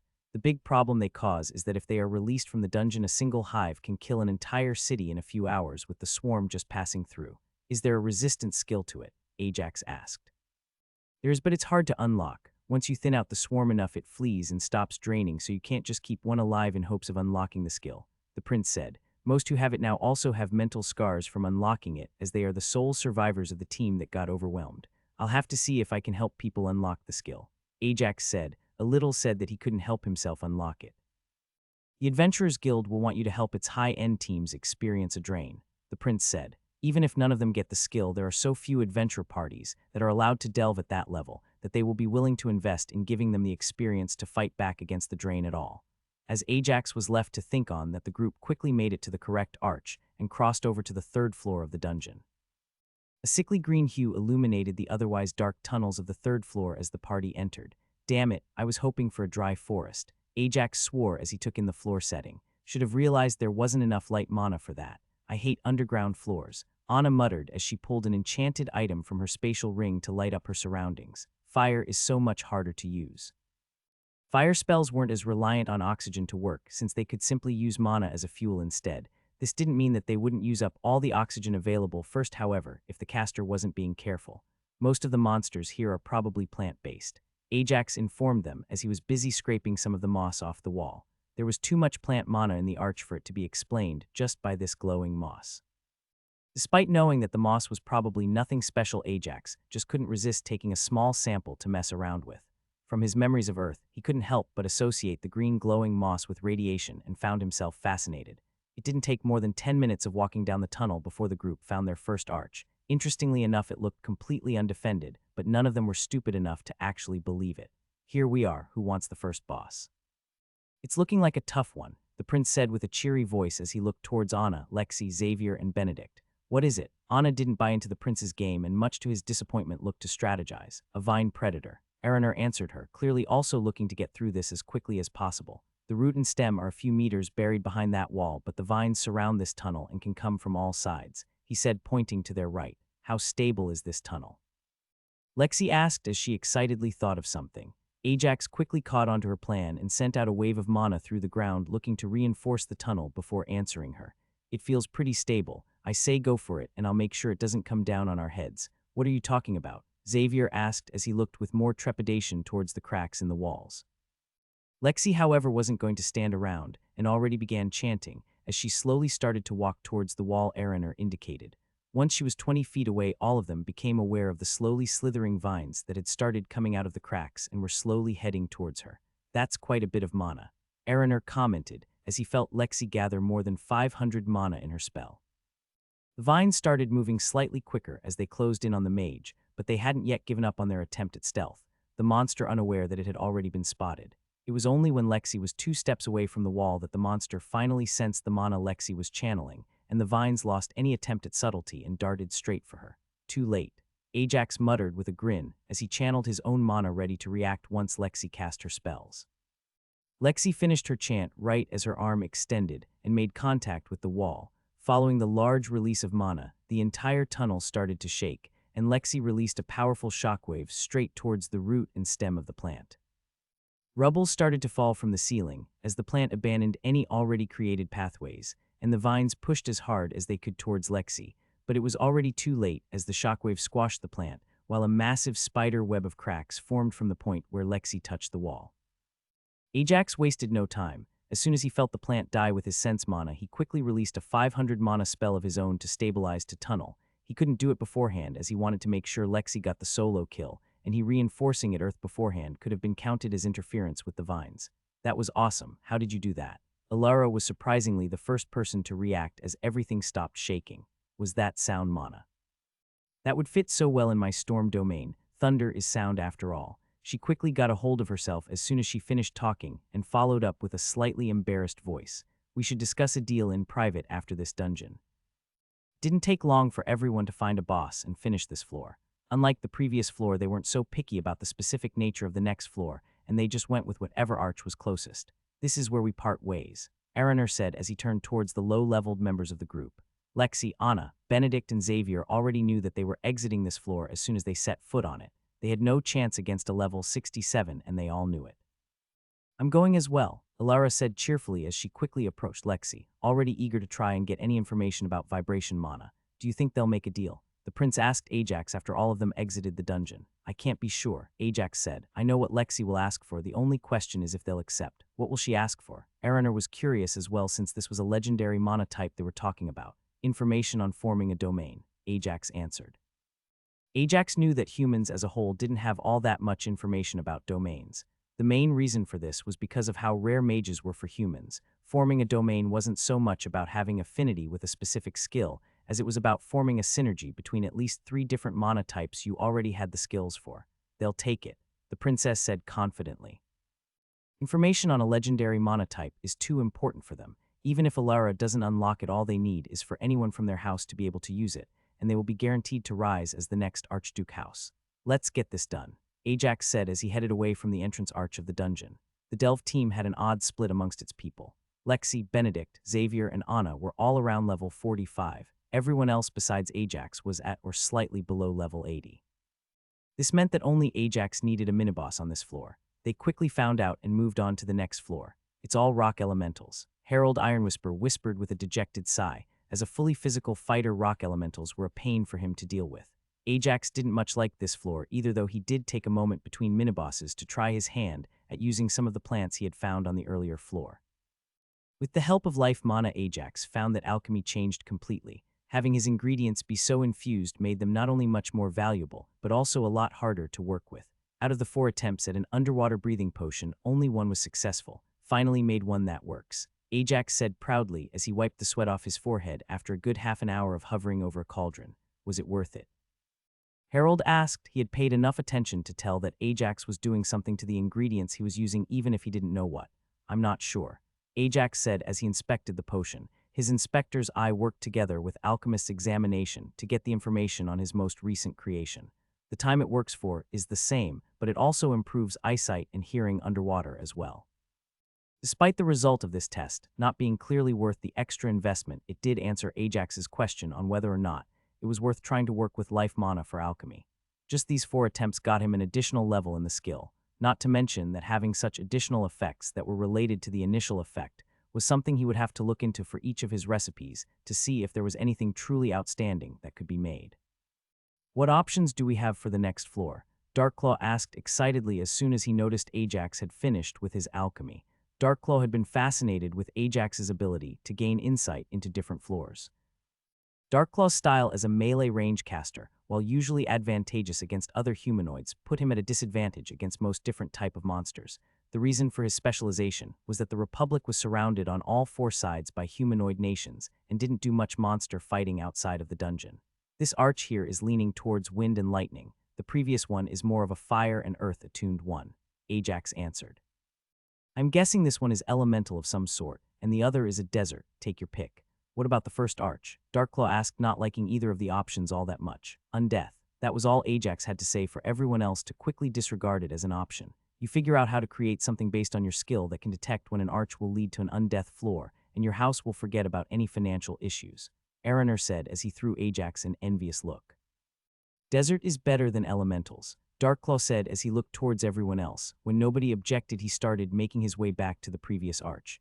Ajax's guess was spot on this time around, as the floor ended up actually being a desert floor. How accurate is he? Araner asked the prince when they entered the floor. The elf's question was understandable. He had only seen Ajax predict floors 2 times, and while he had been right both times when it came to the dominant monotype, he had only guessed the correct theme to the floor once. He's pretty good, the prince replied. It depends a lot on which monotypes are present. Ajax chose to explain. There are only so many choices when you have fire and earth but no magma. Plant, water, and earth can be any type of forest or swamp. What Ajax didn't mention was that the higher the level of the monsters on the next floor, the more resistant the arch became, and the more limited the information he had to work with became. Ajax wasted no time on the desert floor. He had nothing to gain here, so as soon as he found the first miniboss on the floor, he went straight for it. The monster in question was a rather large rattlesnake. Ajax pulled out his hammer, and using a combination of a quickly lightning bolt to paralyze, and void to enhance his hammer, turned the snake's brain into mush. Noticing that the miniboss was one whose body he could actually take outside, Ajax went to work using his skinning and dismantle skills to break the monster down into useful components for the first time in the last few months. HHHHSSSS, Regalia hissed at Ajax as he started skinning the snake. Now, Regalia. The princess cooed towards her bond. I'm sure he won't do that to you. I dunno, Ajax said as he threw Regalia a pondering look. I think boots in that color would look pretty good. No, the princess jumped defensively between Ajax and her bond. The snake's emotions coming through the bond made it so she didn't realize it was only a joke until she noticed everyone else laughing. That's not funny, the princess said with a pout. It's a little funny, Darkclaw followed up. As they moved on, the heat started to be a more serious issue. While all of them were used with high temperature, a desert floor always had an environmental component as part of its difficulty, and since they were all below the level of the mana present in the environment, despite their high combat power, it was taking its toll on them. Arianwen quickly became the center of the group as her ice magic, while less effective in terms of combat power, was ideal for combating the environment. The next miniboss they came upon was based on an animal only Ajax recognized, a camel. That one doesn't look all that dangerous, Harold said as he drew his sword. The legs aren't all that muscular, and the skin doesn't look all that armored. Ajax wanted to warn the man about his suspicion on the animal's abilities, but he had no way to explain his guesses. Camels were known for their strong bites, and despite their slim-looking legs, they still packed a serious punch. Both of those were things that Ajax expected Harold to be on the lookout for. Nonetheless, it was something else that he was wary about. As soon as Harold moved to engage, Ajax's fears came true as the camel wasted no time spitting straight at Harold. Fuck, they spit acid. Harold swore as he heard the slight sizzle as the spit started to eat through his shield.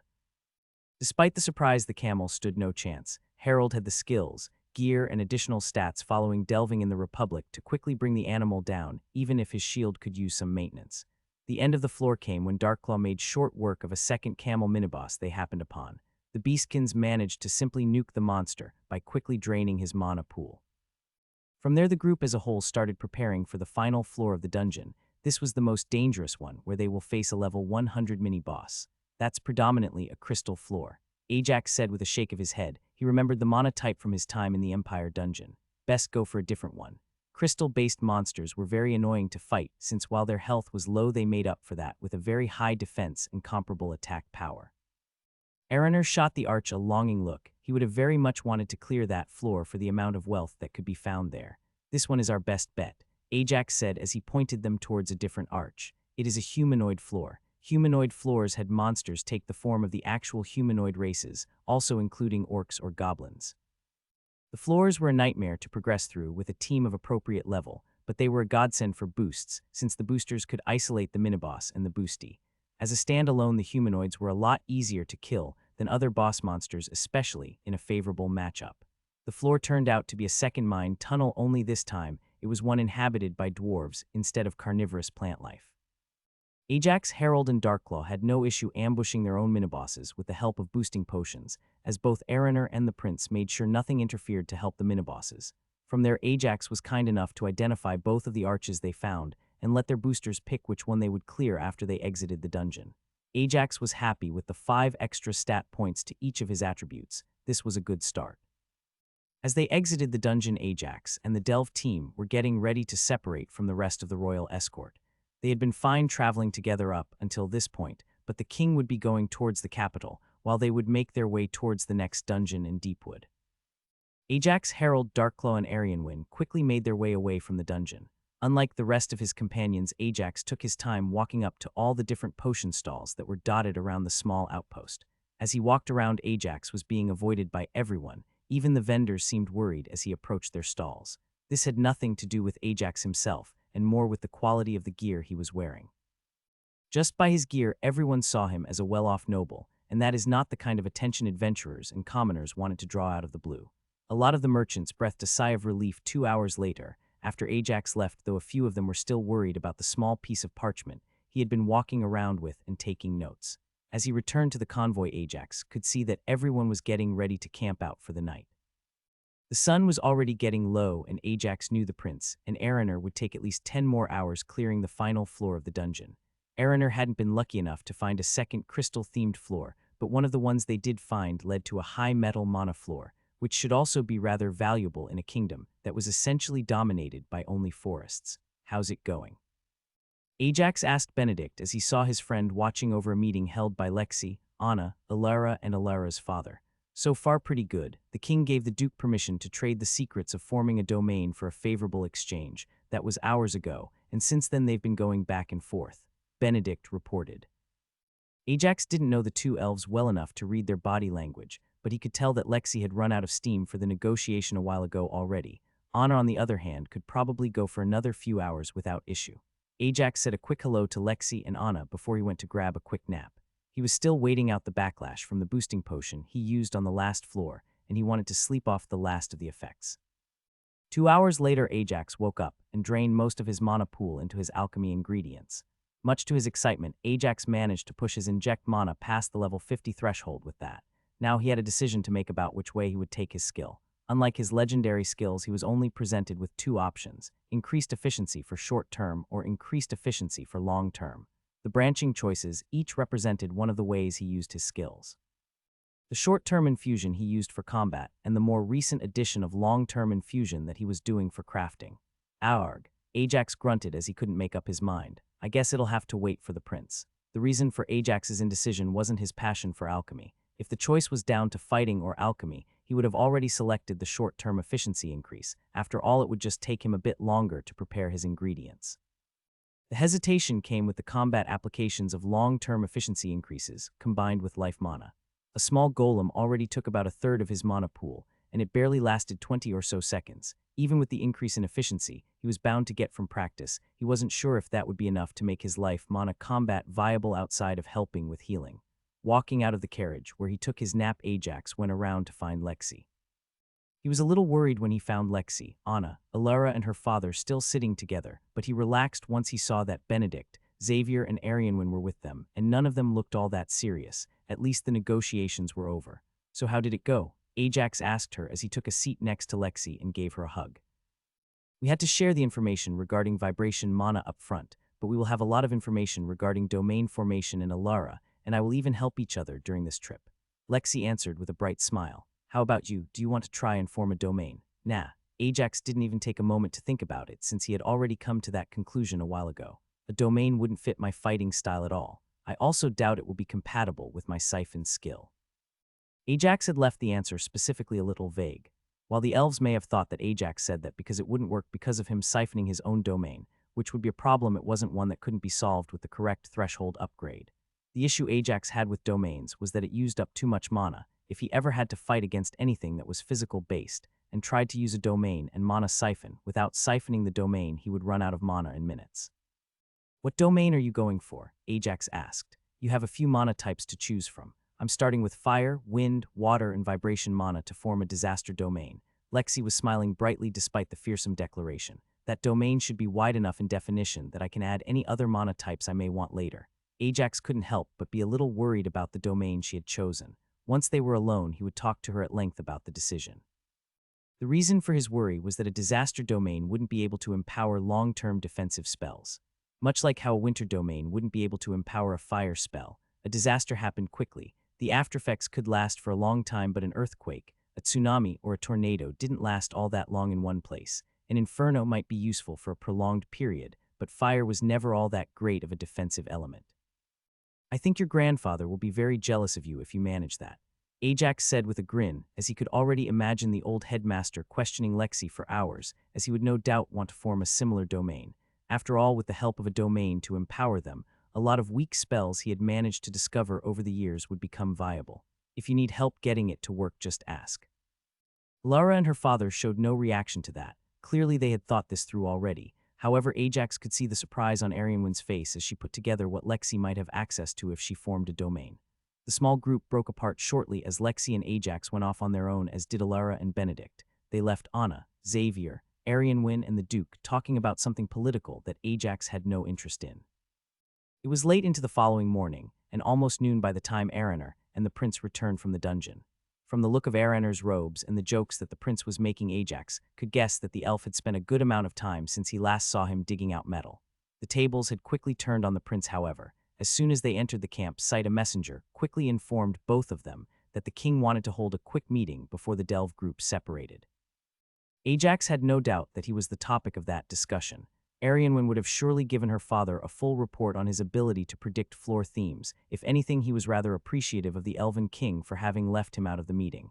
He's waiting until you visit the capital for your delves, Anna said from beside him. What? Ajax asked, confused at what she meant.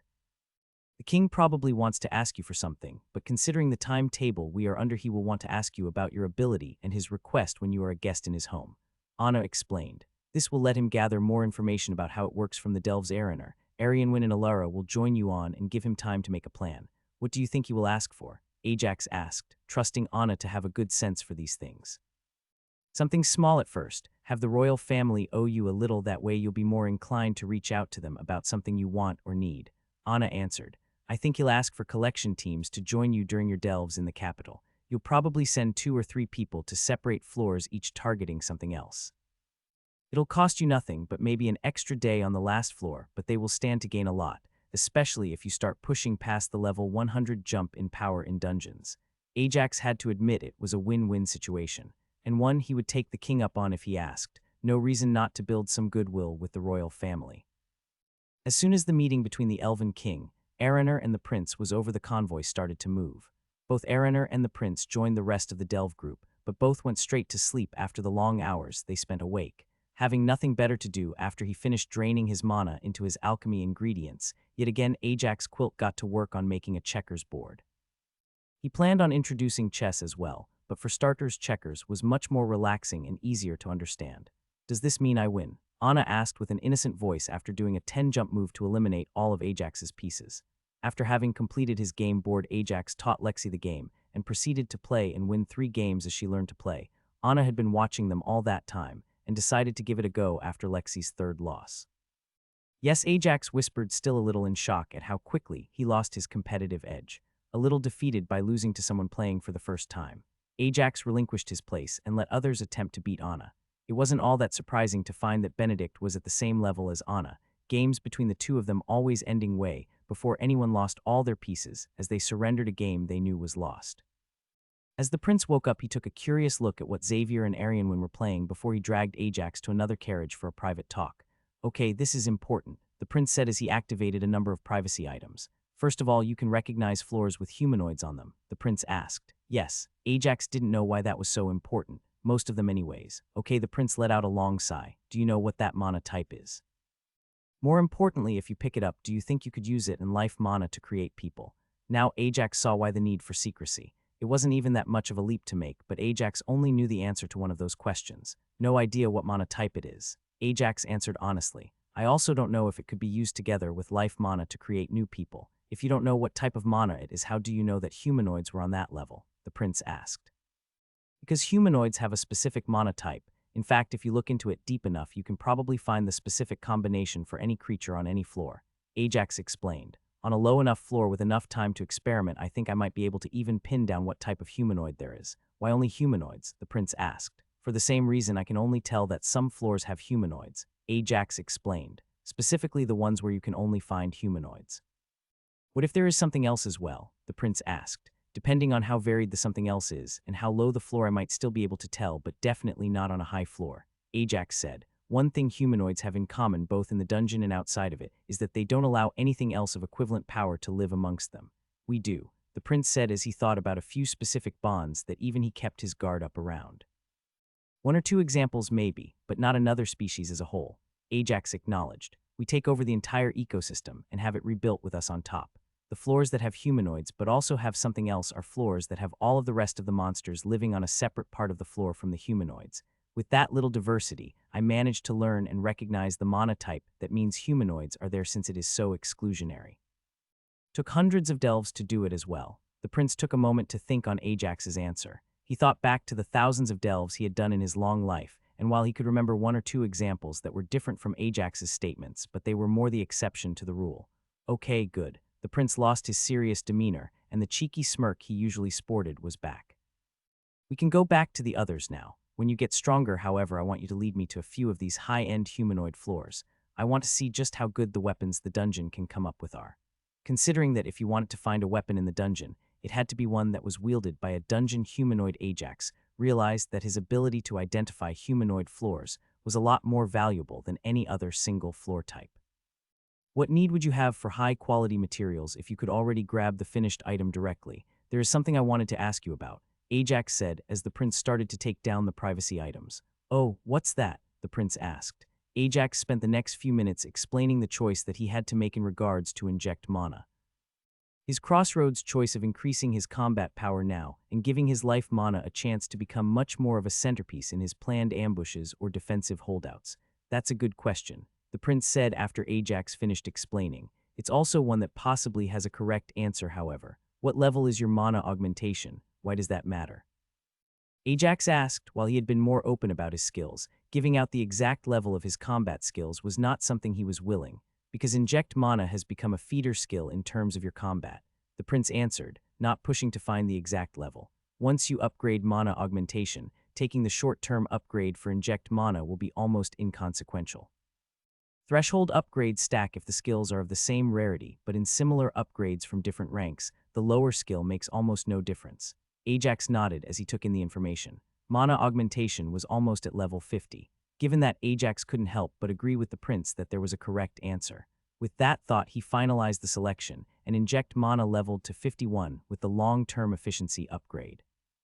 Not for nothing, but I think you should definitely go with the long-term upgrade. The prince continued, not knowing Ajax had just done that. Why's that? Ajax asked. Because after you get back from running the Empire's dungeon, you will be named a duke. The prince said. Even with the help you will receive early on, you will still need to stand on your own 2 feet eventually, with your spreading reputation that will be sooner than later.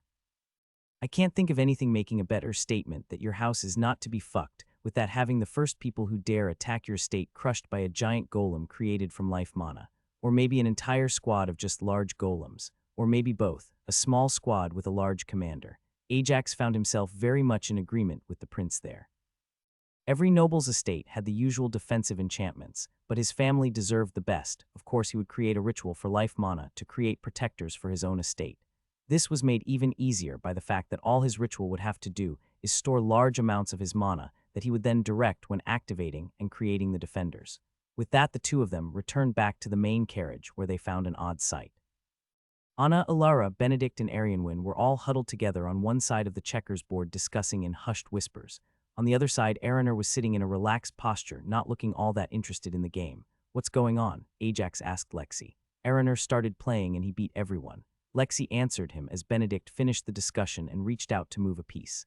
As soon as the move was finished, Araner instantly made his own move. It's always like that, he takes almost no time to answer any move. Ajax looked at the old elf in a new light. He knew that the game of checkers had technically been proven as solved back on Earth, but it had taken a team of people working with AI computers 16 years to prove it. Was it possible that the elven champion could do something similar regarding the board state? Could he possibly think that many moves in advance? Ajax wasn't sure if that was the case, but he was suddenly a lot more wary of ever taking part in a war where the elven champion would be on the other side.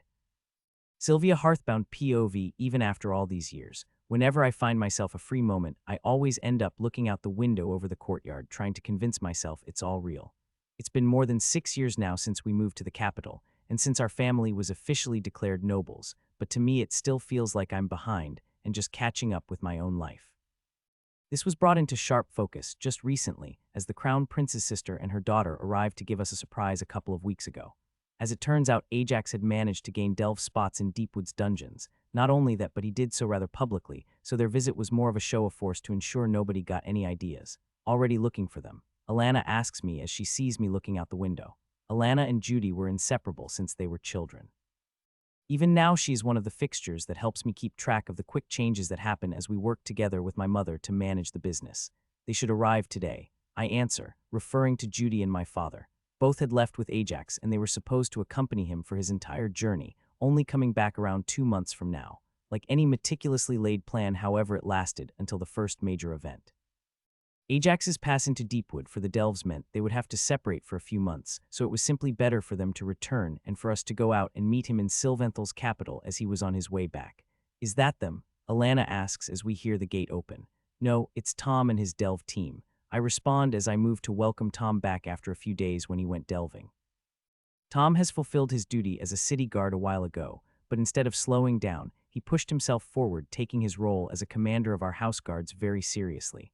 2 years ago, he even managed to have his level surpass his age as he and the rest of our retinue delved into the dungeons as often as possible. How was it? I do my best not to let worry and anxiety I feel looking at his roughed-up clothes and the few dents in his armor that weren't there a few days ago when he left for the delve creep into my voice. Even with Tom's surge in levels, he has only barely begun to put a dent in the gap that opened up between him and Fluffy, the large shadow cat still being more than enough to handle almost anything that might show up on the floor Tom delves. Daddy, you're back. We are quickly interrupted as the one thing Tom puts more effort into than being a commander dashes straight at him. Hey there, kiddo, he said as he picks up his child. Have you been good while I was gone? Of course I was. Despite the conviction the answer was given with, it didn't last long. Are you sure about that? Kate asked as she walked up, her hands already glowing with a spell ready to make sure that her husband wasn't just pushing through any injuries he sustained.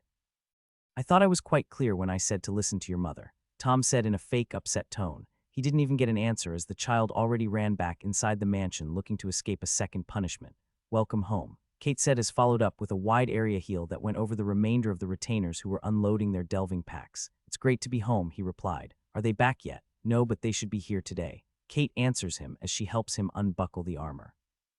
As if called by the words at that exact moment, I see the head of one of our 2 large transport worms start to push its way past the open gates. Seems they were waiting for you to welcome them yourself. I teased Tom. The rest of the afternoon until dinner is spent welcoming them back and just letting Judy and Elijah settle back in after being away for so long. All of us do our best to give them some time before we set upon them with questions about everything that happened. The letters we got simply weren't enough. You wouldn't believe how different their cities look. Judy gushed as she described the Republic's capital, the dwarven tunnels and the elven tree houses, not to mention the more basic beastkin huts and tents, all seamlessly interwoven. As the story moves on to the tournament, I can't help but praise Sam's idea of reinforcing the chairs in our dining room. The incredibly detailed recount of Ajax's fight in the final has my knuckles turning white as they clench onto the armrest. That was when he showed a new monotype. All of us were drawn into Judy's retelling. He threw his hammer only for it to bounce stop dead into the ice. A moment later, however, the princess was tossed like a rag doll across the rocky arena. Despite the pride I feel in Ajax, I can't help a small part of myself from wishing that he would just slow down and not take so many risks. For a small moment, there I daydream of what it would be if Ajax would just focus on his alchemy going forward. The daydream is broken, however, by a large wave of laughter. That's when the golem pulled on his leg, a second time dragging Darklaw's face through the mud right as he was talking. Judy finished regaling us with Ajax's post-tournament spar. Speaking of his life mana, Father said in a sobering tone, there are a few things that he has asked us to get started on once we return home, things that wouldn't have been safe to entrust via letter. For the next 10 minutes or so, Elijah explained how Ajax had passed a message through the royal family to have them bring back home in preparation for his return. So he wants us to start decorating, Tom said with a hint of amusement. This will be a lot of work. Mother said as she rubbed her forehead in thought, we'll have to throw a celebratory party, one where the royal family is invited. What, why? Judy asked, taken aback, considering how much the high-quality statues Ajax requested would cost. I can see why she would be worried about an extravagant party on top. We need a justifiable reason as to why we are getting the statues, Alana explained to her friend. Otherwise, every nosy merchant and gossipy noble will be looking into why we are getting statues made from mana-rich stone. Ugh, fine, Judy relented, but in that case all of them have to be cute. That might not play out the way you want. I will try to point out. You do remember they will be killing machines. Do you really want to be cute? My question brings Judy's enthusiasm to a complete stop, now that I think about it. We should have Kate go and place the order, Tom suggests. Why Kate? I can't help but ask, because it would be best if the statues were of beastkin or monsters, Tom explains. Sharp claws and fags would work much better than a dull stone edge on a sword. Mario W. Of course we'll have a statue made in dedication to you. Kate quickly pacified the large shadow cat while scratching him behind his ears. We can always attach metal to the claws and fangs later, Sam says. Sam's work as a blacksmith has seen a similar increase in progress, as Tom's level has ever since he started working with higher quality materials that Ajax and our retainers were pulling out of the dungeon. His work could now comfortably be used by a level 70 adventurer. It's nice to at least see that Ajax is at least consistent. We only need to worry about his absurd skills. I laugh as I shake my head thinking of this. I'm not so sure about that, Father says with a bit of an awkward smile. Oh, what's he done now? Tom said with an overly dramatic sigh. It's not so much something he did, Father, has me a little worried with how much he is beating around the bush. It's just that a certain elven princess seemed to have taken a strong liking to him. My thoughts grind to a halt. What do you mean an elven princess? Kate sounds a little aggressive as she and Lexi had been getting along very well. It seems to be entirely one-sided. Father quickly backpedals. I doubt he is even aware of her intentions. At least he wasn't during the meeting where we sold his tournament winnings. And he better keep it that way, Kate said with a small huff. Lexi is such a nice girl. He could always have two, Sam says, could he now? His eyes instantly widen at my tone as he begins his own backpedaling. I can't wait until my little boy comes back. Without a large caravan, the group's travel speed increased considerably. Not only that, but with them not making stops at every city and taking a much more direct route, it also meant that their usual training time was cut down and adapted to be practiced inside the carriage as much as possible. While Ajax wasn't glad about the loss of his physical training, he had no issues dumping his mana into his alchemy ingredients twice a day. Lexi was also in the same boat, as she had no issues dumping out her own mana in repeated attempts of forming her domain. Come with me, the prince told Ajax in a commanding voice the first time they stopped to renew their provisions. What are we doing? Ajax asked curiously. Starting your training, the prince said, a small smile on his otherwise serious face. Originally, this was supposed to have waited until you accepted your position as duke and had a much deeper tie with Grindor. Considering the amount of goodwill you managed to create in the last few months, however, it's been accepted that you can begin earlier. What training? Ajax was confused as he was already training for multiple things. I was informed that a few years ago you showed a high level of interest in learning empowering restriction, the prince explained. As one of my most used skills, I can see why a hybrid fighter would be interested in that. Ajax was a little conflicted at the news. On the one hand, he was extremely eager to learn the skill. On the other, he couldn't help but question if they really needed to wait this long. The first thing I need to tell you about this skill is that it will also be detrimental to you. The prince's words brought Ajax out of his internal debate. Unlike most other skills, empowering restriction actively slows the progress your skills will make. This is another reason it isn't taught too early. The only reason why you are even a candidate at your current age is that you have an abnormal number of different skills already. That was a reason Ajax agreed with a lot more, but there was one thing he wanted to clarify first, considering the possible downsides. Does it also make it harder for me to gain new skills? Ajax was aiming for things like vibration mana and most likely a number of additional mana types. He wasn't ready to sacrifice all that just yet.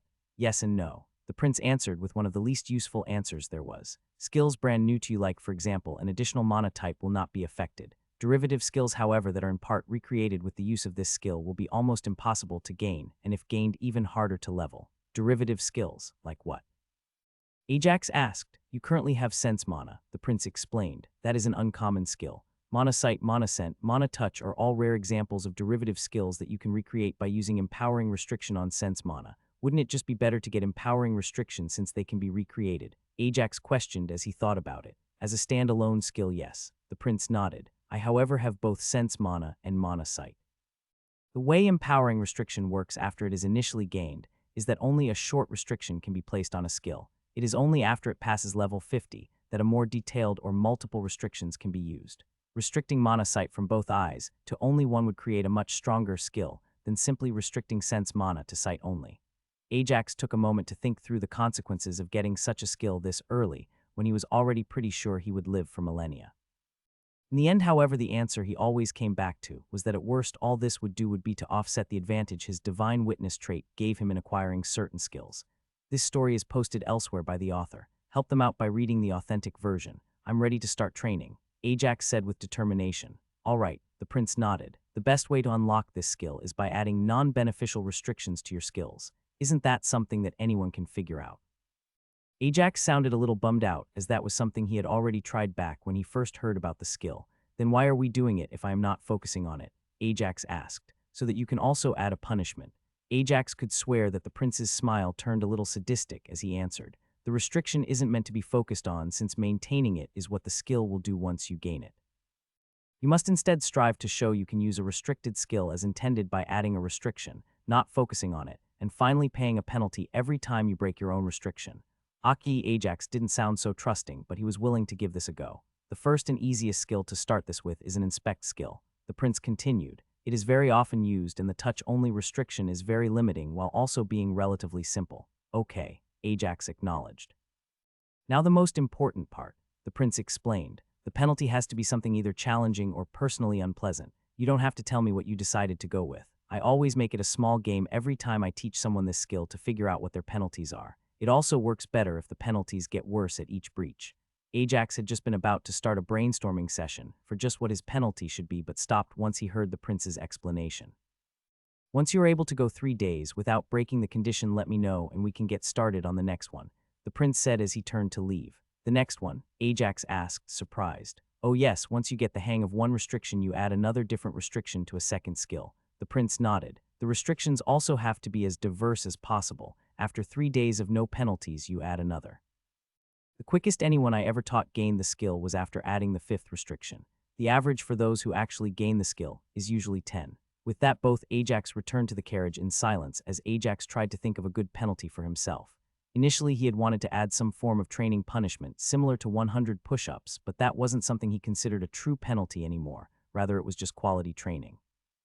By the time they returned to the carriage, Ajax finally settled on a comfort penalty. Every time he broke the restriction, he would have to go 1 night without sleep. Considering how all of his stats were already past 300, going a few days without sleep in a row wouldn't be dangerous for him, but it would place additional mental pressure on him. He could only hope that, since the penalty would also make it harder for him to remember the restriction, it would help in unlocking the skill. With that settled, Ajax tried his best to put his restriction out of his mind, as he focused on interacting with the others as they each returned and got ready to leave. Their next stop wouldn't be until they reached the next dungeon. The first day back on the road, it hadn't been all that hard for Ajax to stick to his restriction. On the second day, however, he had caught sight of an odd movement through the trees on the side of the road, and he had activated Inspector's eye more by reflex than anything else.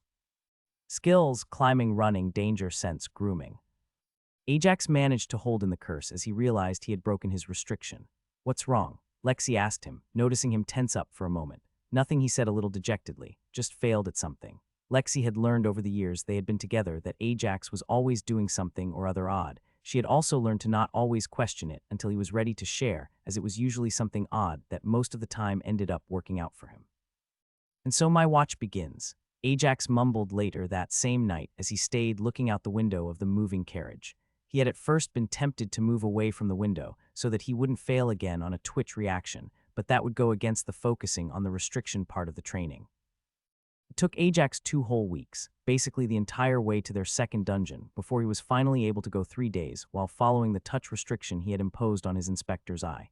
"It's not as easy as you think, is it?" the prince asked as Ajax notified him of his success. "I didn't expect it to be that hard," Ajax admitted. He had almost always found himself failing towards the end of the third day, just as he was about to finish. "That's the whole point of starting with an inspect skill," the prince nodded. "You need to get used to breaking ingrained habits when using this skill. The second skill we are going to be working with is your mana siphon, right as we are about to go into a delve." Ajax was surprised and a little worried at that. "Yes," the prince confirmed. "The added pressure should help you unlock the skill faster. So you don't want me to use the skill on anything I'm not touching?" Ajax was more than a little skeptical of that. "The exact opposite, actually." The prince shook his head. "You can use the skill on anything except something or someone that is making contact with you." Ajax was surprised at that. He had expected the limitation to go towards his tactile since it mirrored his first restriction, and it was something he just learned he could use on people. "The point of this restriction is to teach you that more niche restrictions can also be a source of power for you when you are sure you will not need them," the prince explained. "A similar example for me is by limiting my own runic casting skill to now work with certain elements when fighting certain opponents. At my level, you can know who you'll be facing and give yourself an edge this way." Ajax found that to be a really good tip. There were many times when using certain elements wouldn't make sense almost at all. Limiting himself would actually make a lot of sense. "Remember, your first restriction hasn't gone away," the prince reminded him. "I hope you'll be able to get some sleep in the next few days." Ajax couldn't help but laugh a little at the obvious nudge, the prince having figured out his self-imposed punishment. With a simple shake of the head, he headed towards the next dungeon. The starting range for this one was 33 to 37 with a 14-level floor jump, and he was looking forward to the 4 extra stat points in each of his stats. "Are you ready?" Ajax asked Lexi. Lexi was feeling much better about this dungeon. While she would only be able to gain stats from 2 floors as long as she had a good matchup, that second floor wouldn't be that much of a challenge compared to the previous dungeon. 2 levels may not seem like that much, but it was quite a bit. "I am," Lexi confirmed. "You're not going to try for it yet, are you?" Lexi had been getting progressively more worried about Ajax. She knew that he wanted to push past the level 100 barrier that he had been stuck at for a while now, especially after all of the stats he gained back in the Republic. She knew, however, just how big a jump in difficulty this was. "Not just yet," Ajax reassured her. "I'll wait until Deepwood's capital dungeon." The capital dungeon in Deepwood would be the second dungeon they would reach after this one. This gave Ajax about another month and a half or 2 until they would get there in which to get stronger. As the team made it close to the dungeon entrance, they found this dungeon to be a lot more in line with the others that weren't close to their kingdom's capital. The dungeon was out of the way, well removed from nearby settlements, and with a wall of trees forming a physical barrier to discourage any monsters that leaked out from going towards the village. "What do you think is happening?" Xavier asked as they saw elves coming running out through the trees from the direction of the dungeon. Araner wasted no time as he quickly approached one of the people in uniform that were running away. "Soldier, report what happened. We each have to run." The soldier babbled as he tried to work his way free from Araner's grasp. This wasn't the first time Araner had dealt with a panicked person evacuating, so he moved slightly away from the group before he fully released his aura and directed all of it at the guard. Ajax had been in the presence of auras for a while now, but everyone who had passed level 100 and a bit had started to learn how to control them. The full pressure of someone who had passed level 200 was enough to make all of them, except the prince, hold their breath as their bodies momentarily froze.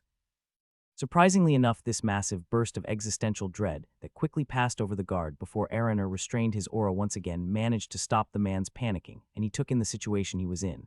"SS Soria ob about that, sir." The man did his best to give Araner a proper salute as while his mind was playing catch-up the fear hadn't yet cleared his system. "Report." Araner simply asked again. A visiting team just got doubly wiped, sir." The guard answered, starting to calm down the more he talked. They were going up to the third floor, and their scout just came out, the self-proclaimed lone survivor. He had to go up a floor to escape. Ajax just put together why everyone was so worried as he heard the hissing coming from the direction of the dungeon. That was the issue with out-of-the-way dungeons like this, just the same as the one near Lessus where he first started as an adventurer, mid to high 70s. Arianwen mumbled as she took out her combat robe from her spatial ring. Once the level jump between floors rose over 10, most people who were consistently delving the dungeon didn't delve higher than the actual second floor of the dungeon. The collectors back in Lessus were the same. Once they managed to surpass the second floor, the jump to the third would be too large, and they were good enough to move to the capital. The second floor here was level 51. The guards on duty weren't going to be able to handle a full floor worth of level 70s. Running was actually a good response. "I'll make sure none of them get too far away if you take care of them," the prince offered. "I want to help," Arianwen said as she got ready to fight. "Your Highness, are you certain?" Araner didn't even get to finish his question as he was interrupted. "So do I." Alara also followed up, ready to join her friend. Seeing that he would only be wasting time trying to take them out of it, Araner could only give up and accept it. "Stay close to me. They might just be in the mid to low 70s, but there will be a lot of them. I'll help as well," Darkclaw offered as he cracked his neck, pulling his battle robe out of his own spatial ring. "I'll guard the rest of them, just in case anything slips through." As much as Ajax would have also wanted to help, his melee combat style would have hindered as much as helped with such a powerful mage already doing the main cleanup. He knew his biggest contribution would be making sure Lexi, Anna, Xavier, and Benedict were safe, as the escaped monsters posed a serious threat to them. Araner was pleasantly surprised by Ajax's cool and collected response. He had honestly expected the young human to have jumped headfirst into the fight, but instead he calmly analyzed the situation and assigned himself in the best position, even if it was the least glamorous one. The whole interaction took a grand total of 20 seconds. The guard was still gathering himself following Araner's aura blast when the entire group got moving. Aranro had already dashed ahead, and Ajax could feel the largest amount of mana he had felt from one person gathering. "Stand back a little," Arianwen said as they were approaching the trees and following in Araner's footsteps. "What spell is that?" Xavier asked, what they were all thinking as all of them could feel the massive amount of mana gathering. "Chill breath," Arianwen said quietly. "What now?" Everyone except Alara looked at her with shock.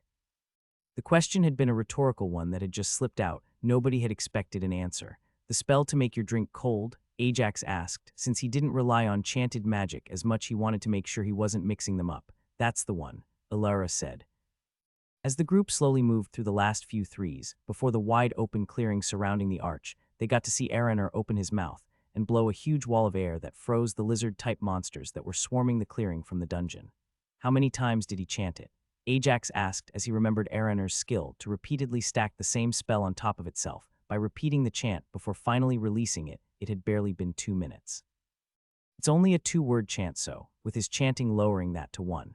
Alara took a moment to think. "About 200, maybe a bit more." The opening cast had easily taken care of at least half the monsters that were loose, but there were still plenty more left as the 3 fighters joined the mage on the offensive, while Ajax started creating a defensive position around his friends just in case something sneaked up on them.